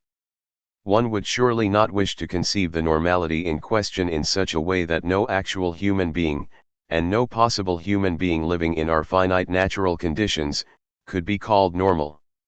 Empiricism altogether misunderstands the relation between the ideal and the real, it likewise misunderstands the relation between truth and inner evidence. Inner evidence is no accessory feeling, either casually attached, or attached by natural necessity, to certain judgments. It is not the sort of mental character that simply lets itself be attached to any and every judgment of a certain class, i.e. the so-called true judgments, so that the phenomenological content of such a judgment, considered in and for itself, would be the same whether or not it had this character. The situation is not at all like the way in which we like to conceive of the connection between sensations and the feelings which relate to them. Two persons, we think, have the same sensations, but are differently affected in their feelings. Inner evidence is rather nothing but the experience of truth. Truth is of course only experienced in the sense in which something ideal can be an experience in a real act. Otherwise put, truth is an idea, whose particular case is an actual experience in the inwardly evident judgment. The inwardly evident judgment is, however, an experience of primal givenness. The non-self-evident judgment stands to it much as the arbitrary positing of an object in imagination stands to its adequate perception. A thing adequately perceived is not a thing merely meant in some manner or other, it is a thing primarily given in our act, and as what we mean it, i.e. as itself given and grasped without residue. In like fashion what is self-evidently judged is not merely judged, meant in a judging, assertive, affirmative manner, but is given in the judgment experience as itself present in the sense in which a state of affairs, meant in this or that manner, according to its kind, whether singular or general, empirical or ideal etc., can be present. The analogy which connects all experiences of primal givenness, then leads to analogous ways of speaking, and inner evidence is called a seeing, a grasping of the self-given, true, state of affairs, or, as we say with tempting equivocation, of the truth. And, as in the realm of perception, the unseen does not at all coincide with the non-existent, so lack of inward evidence does not amount to untruth. The experience of the agreement between meaning and what is itself present, meant, between the actual sense of an assertion and the self-given state of affairs, is inward evidence. The idea of this agreement is truth, whose ideality is also its objectivity. It is not a chance fact that a propositional thought, occurring here and now, agrees with a given state of affairs. The agreement rather holds between a self-identical propositional meaning, and a self-identical state of affairs. Validity or objectivity, and their opposites, do not pertain to an assertion as a particular temporal experience, but to the assertion in specie, to the pure, self-identical assertion 2 times 2 equals 4 etc. This conception alone accords with the fact that it makes no difference whether we perform a judgment with the content, the meaning J, insightfully, or whether we have insight into the truth, the being of J. We accordingly also have insight into the fact that no one's insight can be at variance with our own, to the extent that either of us really has insight. This has its source in the essential relation between the experience of truth and truth. Our conception alone escapes the doubt which the conception of inner evidence as a casually connected feeling never can escape, and which plainly amounts to a complete skepticism, the doubt whether, when we have insight that J is the case, another might not have the insight that incompatible with J, is the case, that insights in general might not clash with insights, without a hope of settlement. We understand, accordingly, why the feeling of inner evidence has no other essential precondition but the truth of the judged content in question. It is obvious that where there is nothing, nothing can be seen, but it is no less obvious that where there is no truth, there can be no seeing something to be true, i.e. no inward evidence. Cf. Investigation 6, Chapter 5. Chapter 9. Logic and the Principle of the Economy of Thought. 52 Introductory. We now turn to another empiricistic attempt to find a basis for logic and epistemology, closely related to the psychologism which we have hitherto sought to refute, and which has won wide acceptance in recent years, the attempt to provide a biological basis for these disciplines, either through the principle of least action, as Avenarius styles it, or through the principle of the economy of thought, as Mach calls it. That this new tendency ends up by being a psychologism, is made very clear in the Psychology of Cornelius. In that work the principle in question is expressly given the position of the basic law of the understanding, of a universal, basic law of psychology. H. Cornelius, Psychology, pages 82, 86. Psychology, the psychology of cognitive processes in particular, when built upon this basis, will also yield us the foundations of all philosophy. OPCIT pages 3 to 9. It seems to me that, by these theories of thought economy, ideas well justified and fruitful in their due limits, are given a twist that, if universally accepted, would entail the corruption of all genuine logic and epistemology, as well as of all psychology. Point 1. We shall first consider the principle of Avenarius and Mach in the teleological guise of a principle of adaptation. In this we shall see its worthwhile content, and the justified goal of the investigations that might spring from it, both in psychological anthropology and the practical theory of science. We shall go on to show how little it is able to provide foundations for psychology, or to assist us in pure logic and the theory of knowledge. 53. The teleological character of the principle of Mach and Avenarius and the scientific meaning of an economy of thought, Denkokonomik. However we may express our principle, it is a principle of evolution or adaptation. Its concern is to conceive science as the most purposive, economical, power-saving, adaptation of thought to the varied fields of phenomena. Avenarius, in the preface to his Habilitationsschrift, Philosophy as Thought About the World According to the Principle of Least Action. Prolegomena to a Critique of Pure Experience, Leipzig, 1876, p. 3f, expresses his principle as follows: the change imposed by the mind on its presentations when new impressions enter, is always the least possible. Immediately afterwards he says, since the mind is subject to the conditions of organic existence and its purposive demands, the principle cited becomes a principle of development. The mind uses only as much energy as it needs to use in an apperception, and, where there are many possible apperceptions, prefers that one which achieves more with the same expenditure of energy. In favorable circumstances, the mind even prefers a temporary spurt of effort, to a momentary reduction of energy, with which, however, a lesser effectiveness or duration of effect would be connected, a temporary spurt which promises so many more, and so much longer enduring, effective advantages. The increase in abstraction, due to Avenarius's introduction of the notion of apperception, with all its sweeping vagueness and emptiness, is dearly bought. Mach rightly gives a central position to a fact which in Avenarius seems the outcome of tortuous and generally dubious deductions, the fact that science achieves as complete an orientation as possible in each relevant empirical field, and also the most economical of possible adjustments of thought to such a field. He is further not fond, and quite rightly, of speaking of a principle, but simply of the economical character of scientific research, of the thought economies achieved by concepts, formulae, theories, methods, etc. We have not therefore to do, in the case before us, with a principle in the sense of a rational theory, with an exact law capable of functioning as the ground for a rational explanation, as the laws of pure mathematics or of mathematical physics can function, but with one of those valuable ideological viewpoints, which are of great use in the biological sciences in general, and which may all be attached to the general notion of development.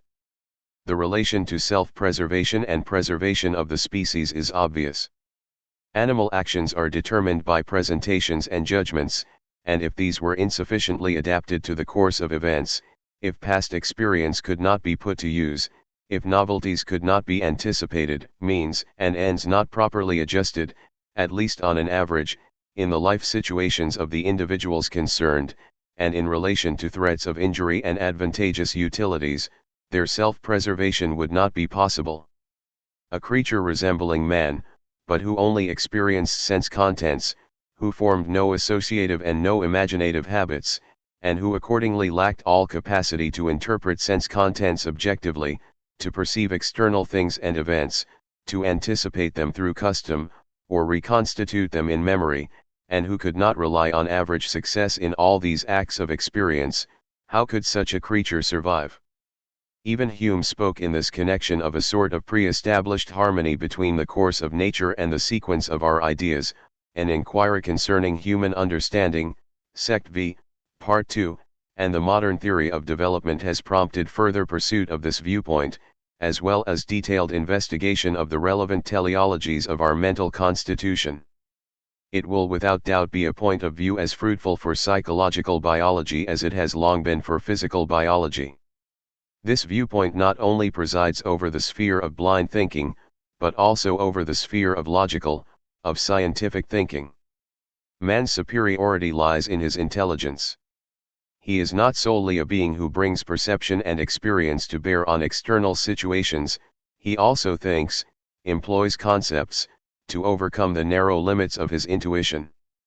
Through conceptual knowledge he penetrates to rigorous causal laws, which permit him to foresee the course of future phenomena, to reconstruct the course of past phenomena, to calculate the possible reactions of environing things in advance, and to dominate them practically, and all this to a vastly greater extent, and with vastly more confidence, than would otherwise be possible. Science dou prévoyance, prévoyance dou action, as Comte tellingly remarks.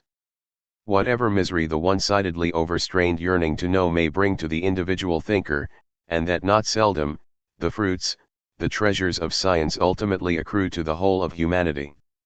In what we have said, the economy of thought has not as yet been mentioned. This notion, however, crops up as soon as we go into the question of what the notion of adaptation involves. A creature obviously will have a more purposive constitution, be better adapted to its living conditions, the more rapidly it can perform the acts needed for, or favorable to, its own maintenance, and the less energy it expends on such performance. It will become more quickly ready for, and more successful in avoiding the injuries, or pursuing the advantages, that occur with a certain average frequency in a given sphere. It will also pile up a larger stock of superfluous power to avoid new injuries or compass new advantages. We are of course only dealing here with vague, roughly coordinated, roughly accessible relations. They are nonetheless such as can be talked of with sufficient definiteness, and can, at least in certain fields, be instructively, if sketchily, weighed. This is certainly true of the field of mental performances. Having recognized them as promoting survival, one can treat them from an economic standpoint, and can test men's actual performances from a teleological angle. One can also, so to speak, a priori, show certain excellences to be demanded by an economy of thought, and then show them to be realized in the forms and manners of our thought procedures, whether in general, or in advanced minds, or in the methods of scientific research. We have here, in any case, a field of extensive, rewarding, instructive investigations. The field of mind is a subfield of biology, and accordingly has room, not merely for abstract psychological researches, aimed, like physical researches, at elementary laws, but also for concrete, psychological investigations, and, in particular, for teleological ones. The latter make up mental anthropology as the necessary counterpart of physical anthropology. They deal with man in the living human community, as well as in the wider community of all life on earth. 54. Closer treatment of the justified ends of an economy of thought, in the sphere, mainly, of purely deductive methodology. Its relation to a logical technology. The standpoint of a thought economy, applied especially to the sphere of science, may achieve important results. It may throw clear light on the anthropological grounds of varying methods of research. Many of the most fruitful and characteristic methods of the most advanced sciences only achieve satisfactory intelligibility if we look to the peculiarities of our mental constitution. As Mach excellently remarks on this point, to do mathematics without achieving clearness in this regard, is often to have the disagreeable impression that one's paper and pencil are cleverer than oneself too. The following points merit consideration. Men's intellectual powers are severely limited, and there is, in particular, a narrow sphere within which complex, abstract notions can be fully understood. There is also a vast effort involved in the mere understanding of genuine complexities of this sort. We are also similarly restricted in our genuine grasp of the sense of even moderately complex propositional combinations, and even more restricted in our power to grasp and genuinely carry out deductions of even moderate complexity. The sphere in which active research originally moves in full comprehension, and operating with the thoughts themselves, is a fortiori a small one. When all these facts are considered, it is quite astonishing that the more comprehensive rational theories and sciences should have been developed at all.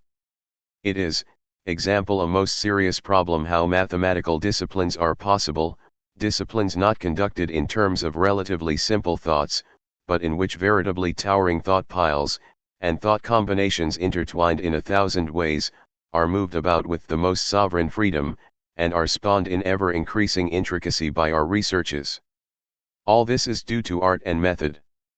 They overcome the defects of our mental constitution, and permit an indirect achievement by way of symbolic processes from which the intuitive element, as well as all true understanding and inner evidence are absent, but which are rendered secure because a general proof of the efficiency of the method has been once and for all guaranteed. All the arts which belong here, and which are generally had in mind when there is talk of method in a certain pointed sense, have the character of devices which economize thought. They arise in history, and in the individual case, out of certain natural processes of thought economy. The thinker's practical reflection makes him see the advantages of these processes. They are then perfected in full consciousness, and artificially constructed, and they are thus made into more complex but infinitely more efficient pieces of machinery than the natural processes ever were. Following such a path of insight, and with constant reference to the peculiarities of our mental constitution, the pioneers of research discover methods which they justify once and for all. When this has been done, such methods can be used without insight, so to say mechanically. In each given case, an objectively correct result is assured. This far-reaching reduction of insight to mechanism in our thought processes leads to an indirect mastery over those endlessly winding paths of thought that admit of no direct mastery. Such a reduction rests on the psychological nature of cognitive symbolic thinking.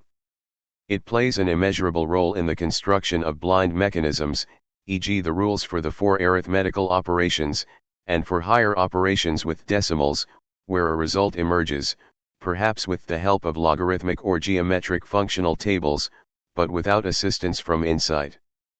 But it also plays a part in contexts where insight guides our researches and our proofs.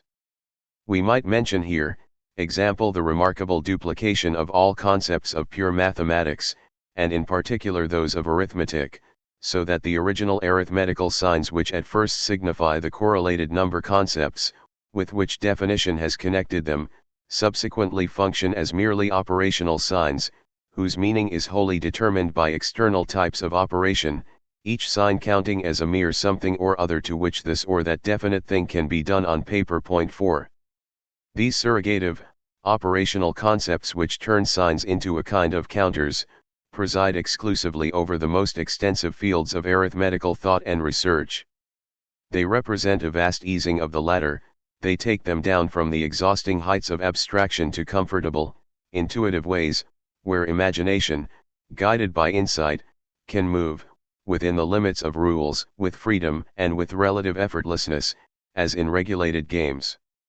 One should point, in this connection, to the revolutionary thought economy which occurs in the purely mathematical disciplines, when genuine thought is replaced by surrogative, cognitive thinking, an economy which leads imperceptibly to formal generalizations of our original thought trains, and even of our sciences. In this manner, almost without specially directed mental labor, deductive disciplines arise having an infinitely enlarged horizon. Out of arithmetic, the original theory of numbers and numerical magnitudes, a generalized, formal arithmetic arises in more or less spontaneous fashion. In this, numbers and magnitudes no longer count as basic concepts, but merely as chance objects of application. Fully conscious reflection now takes over, and the pure theory of manifolds emerges as a further extension. In its form this covers all possible deductive systems. The form system of formal arithmetic is merely one of its special instances. See under this head some points in Chapter 11, 69, 70. To analyze these and like types of method, and fully to clarify their achievement, is perhaps the most beautiful and least developed field in the theory of science, the extremely important, instructive theory of deductive method, of mathematical method in the widest sense. We do not of course get to do this through mere generalities, through vague talk of the surrogative function of signs, of mechanisms which save energy, etc. Deep-going analyses are everywhere needed. Each typically different method must be genuinely investigated, and its economic achievement actually shown and precisely explained. Once the meaning of the task here set us has been clearly grasped, the problems of an economy of thought in pre-scientific or extra-scientific thinking also acquire new light and a new form. Survival requires a certain adaptation to external nature. It demands, we said, the capacity to judge things more or less rightly, to foresee the course of events, to assess causal consequences correctly, etc. Real knowledge of all this is achieved first, if at all, in science. But how can we in practice judge and infer without the insight which only science, the possession of so few, can offer? The practical needs of pre-scientific life are subserved by many highly complex, efficient procedures. One need only think of the decimal system of numbers. If they are not discovered by insight, but naturally developed, one must ponder the question of their possibility, as to how the operation of blind mechanism can coincide in outcome with the demands of insight. Considerations such as those indicated above show us the way. To throw light on the teleology of pre-scientific or extra-scientific procedures, one must first carefully analyze the combinations of presentations and judgments in question, and the dispositions at work. One must establish the actual facts, the psychological mechanism of the thought procedure in question. The economy of thought achieved is made plain when we show our procedure to be one whose results can, in logically perspicuous fashion, be indirectly proved to accord with the truth, whether of necessity, or with a certain, not too small, probability. If the natural origin of the machinery which economizes thought is not to remain a miracle, or, what is the same, a product of a peculiar, creative act of divine intelligence, we shall have to start with a careful analysis of the naturally dominant circumstances and motives of the ordinary man's ideas, perhaps of a savage's or animal's ideas, and show on this basis how a procedure which has had such success could and must have issued spontaneously out of purely natural causes. 5. In this manner, the idea of an economy of thought, which to me seems well justified and fruitful, has been given some definiteness and clarity. We have given an outline of the problem that it must solve, and the main paths that it must enter upon. Its relation to logic, in the practical sense of a technology of knowledge, is immediately understandable. It plainly yields an important foundation for such a technology. It gives essential aids towards constituting the idea of technical methods of human knowledge, towards useful specifications of such methods, and to the deduction of rules for their assessment and discovery. 55. The meaninglessness of an economy of thought for pure logic and epistemology, and its relation to psychology. To the extent that these thoughts coincide with those of our Avenarius and Enoch, we have no differences. I gladly agree with them. I am genuinely convinced, in particular, that we owe a vast amount of logical illumination to the historical methodological labors of Enoch, and that this is the case where one cannot altogether, or altogether cannot, agree with his conclusions.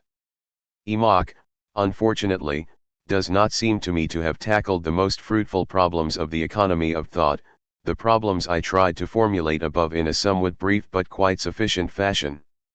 His failure to do this is, in any case, partly due to the epistemological misinterpretations that he thought of as necessary foundations for his investigations. Mach's writings have, however, had an immense influence in respect of these very misinterpretations. This is the side of his thought that he shares with Avenarius, in respect of which I must here oppose him. Mach's doctrine of an economy of thought, like Avenarius's doctrine of least action, relates, as we saw, to certain biological facts. Ultimately we are dealing with a branch of the theory of evolution. This fact makes plain why such researches throw light on practical epistemology, on the methodology of scientific research, but not at all on pure epistemology, and especially not on the ideal laws of pure logic. Per contra, the writings of the school of Mach and Avenarius seem to aim at an epistemology rooted in an economy of thought. Against such a conception, or such a use of the economy of thought, we must train the whole arsenal of objections which we above oppose to psychologism and relativism. Attempts to found epistemology on an economy of thought ultimately reduce to attempts to found it on psychology. We need not here repeat, nor specially apply, our arguments.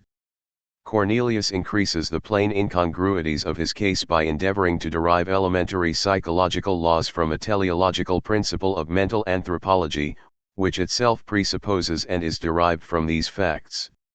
He also tries, through the instrumentality of psychology, to provide an epistemological foundation for philosophy. This so-called principle, I must further remark, is not at all an ultimate, explanatory, rational principle, but a mere assemblage, a mass of facts regarding adaptation, facts ideally in need of an ultimate reduction to elementary facts and laws, whether we are able to provide such or not.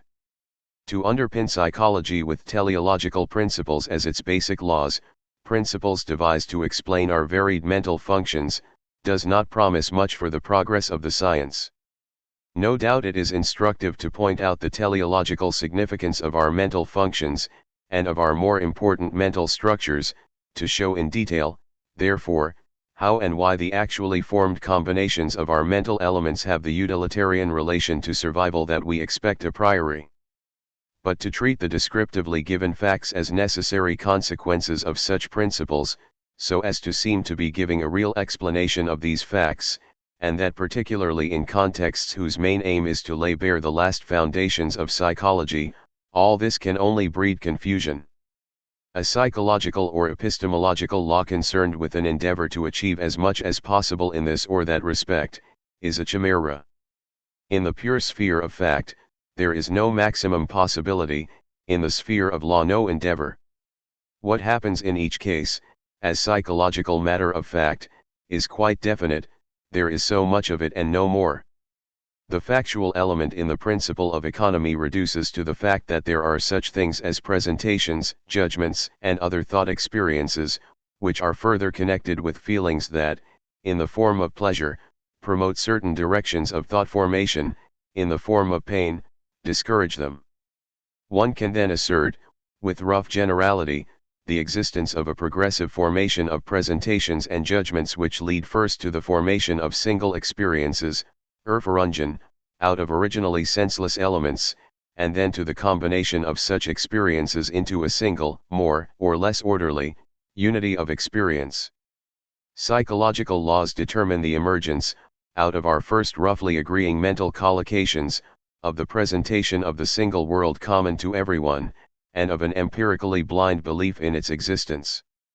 One should, however, note that this world is not the same for everyone, but only so on the whole, it is the same only to an extent which affords a sufficient practical guarantee for our common presentations and actions. It is not the same for the ordinary man and the scientific research worker, for the former it is a system merely approximate in its regularity, and shot through with countless accidents, whereas for the latter it is a nature ruled throughout by absolutely strict law. It is plainly an undertaking of great scientific import to show up the psychological ways and means through which the idea of a world as an object of experience, an idea sufficient for the needs of practical life and for survival, should have been developed and established, and, following this, to show up the psychological ways and means through which an objectively adequate idea of a unified experience should have grown up in the minds of scientific research workers, the idea of a unified experience governed by strict laws, and embracing an ever-enriched scientific content. This whole investigation is, however, irrelevant to epistemology. It can only have a highly indirect use for the latter, in assisting us to criticize epistemological prejudices, in whose case psychological motives really count. The question is not how experience, whether naive or scientific, arises, but what must be its content if it is to have objective validity. We must ask on what ideal elements and laws such objective validity of knowledge of the real is founded, more generally, on what any knowledge is founded, and how the performance involved in knowledge should be properly understood. We are, in other words, not interested in the origins and changes of our world presentation, but in the objective right which the world presentation of science claims as against any other world presentation, which leads it to call its world the objectively true one. Psychology looks for perspicuous explanations of the formation of world presentations. World science, the sum total of the different sciences of the real, wishes to know perspicuously what obtains in reality, what makes up the true, the actual world. Epistemology, however, wishes to grasp perspicuously, from an objectively ideal standpoint, in what the possibility of perspicuous knowledge of the real consists, the possibility of science and of knowledge in general. 56. Continuation. The involved in any foundation of pure logic on an economy of thought. We seem, in the case of the principle of economy, to be dealing with an epistemological or a psychological principle. This appearance mainly stems from confusion between the factually given and the logically ideal, the former being tacitly substituted for the latter. We perspicuously see it to be the supreme goal, the ideally justified drift of all explanation which transcends mere description, that it should arrange facts which are in themselves blind, facts at first found in a conceptually delimited field, under laws which are as general as possible, and that it should in this sense bring them together with the maximum possible rationality. This maximization of the work of bringing together is here quite clear. It is the ideal of a pervasive, all-embracing rationality. If all matters of fact obey laws, there must be some minimum set of laws, of the highest generality and maximum deductive independence, from which all other laws can, by mere deduction, be derived.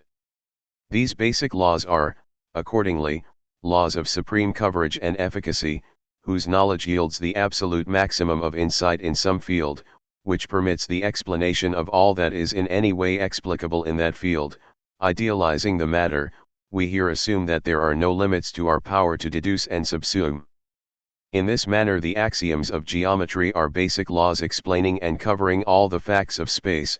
Through them every general spatial truth, i.e. every geometrical truth, achieves a self-evident reduction to its final explanatory grounds.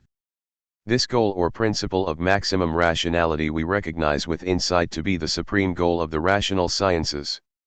It is self-evident that it would be better for us to know laws more general than those which, at a given time, we already possess, for such laws would lead us back to grounds deeper and more embracing. Plainly, however, our principle is no mere biological principle, or principle of thought economy. It is a purely ideal principle, an eminently normative one. It accordingly permits no resolution or reinterpretation into facts of our mental life, or the life of human society. To identify the drift towards maximum possible rationality with a drift towards biological adaptation, or to derive it from the latter, to saddle it in addition with the function of a basic mental force, all this is a mass of confusions only paralleled by the psychologistic misreadings of the laws of logic, and their conception as laws of nature. To say that our mental life is in fact swayed by this principle is to run counter to obvious truth. Our actual thinking does not in fact conform to its ideals, as if ideals were some sort of natural forces. The ideal drift of logical thinking is as such towards rationality. The thought economist, Sit Venia Furbo, turns it into a dominant real drift of human thought, bases it on the vague principle of power saving, and ultimately on adaptation, and imagines that he has cleared up the norm that we should think rationally, has explained the objective sense and worth of rational science in general. Certainly one is justified in talking of an economy in thinking, of an economy of thought in the embrace of facts by general propositions, of subordinate generalizations by higher ones, and the like. One is, however, only justified in that one compares one's actual thought with a perspicuously recognized ideal norm, which is accordingly. The ideal validity of this norm is presupposed by all meaningful talk of an economy of thinking. It is not therefore a possible explanatory outcome of a theory of such economy. We measure our empirical by our ideal thinking, and we then say that the former to some extent runs as if guided by insight into these ideal principles. We are accordingly right in speaking of a natural teleology of our mental organization, according to which our presentations and judgments proceed on the whole, i.e. proceed sufficiently for the average advantage of living, as if they were logically governed. With the exception of the few cases of truly perspicuous thinking, thought bears in itself no hallmark of logical validity. It is not intrinsically perspicuous, nor purposively, if indirectly, steered by prior insight. As a matter of fact, thought achieves a certain show of rationality, to an extent which allows us thought economists, reflecting on the ways of our empirical thinking, to prove perspicuous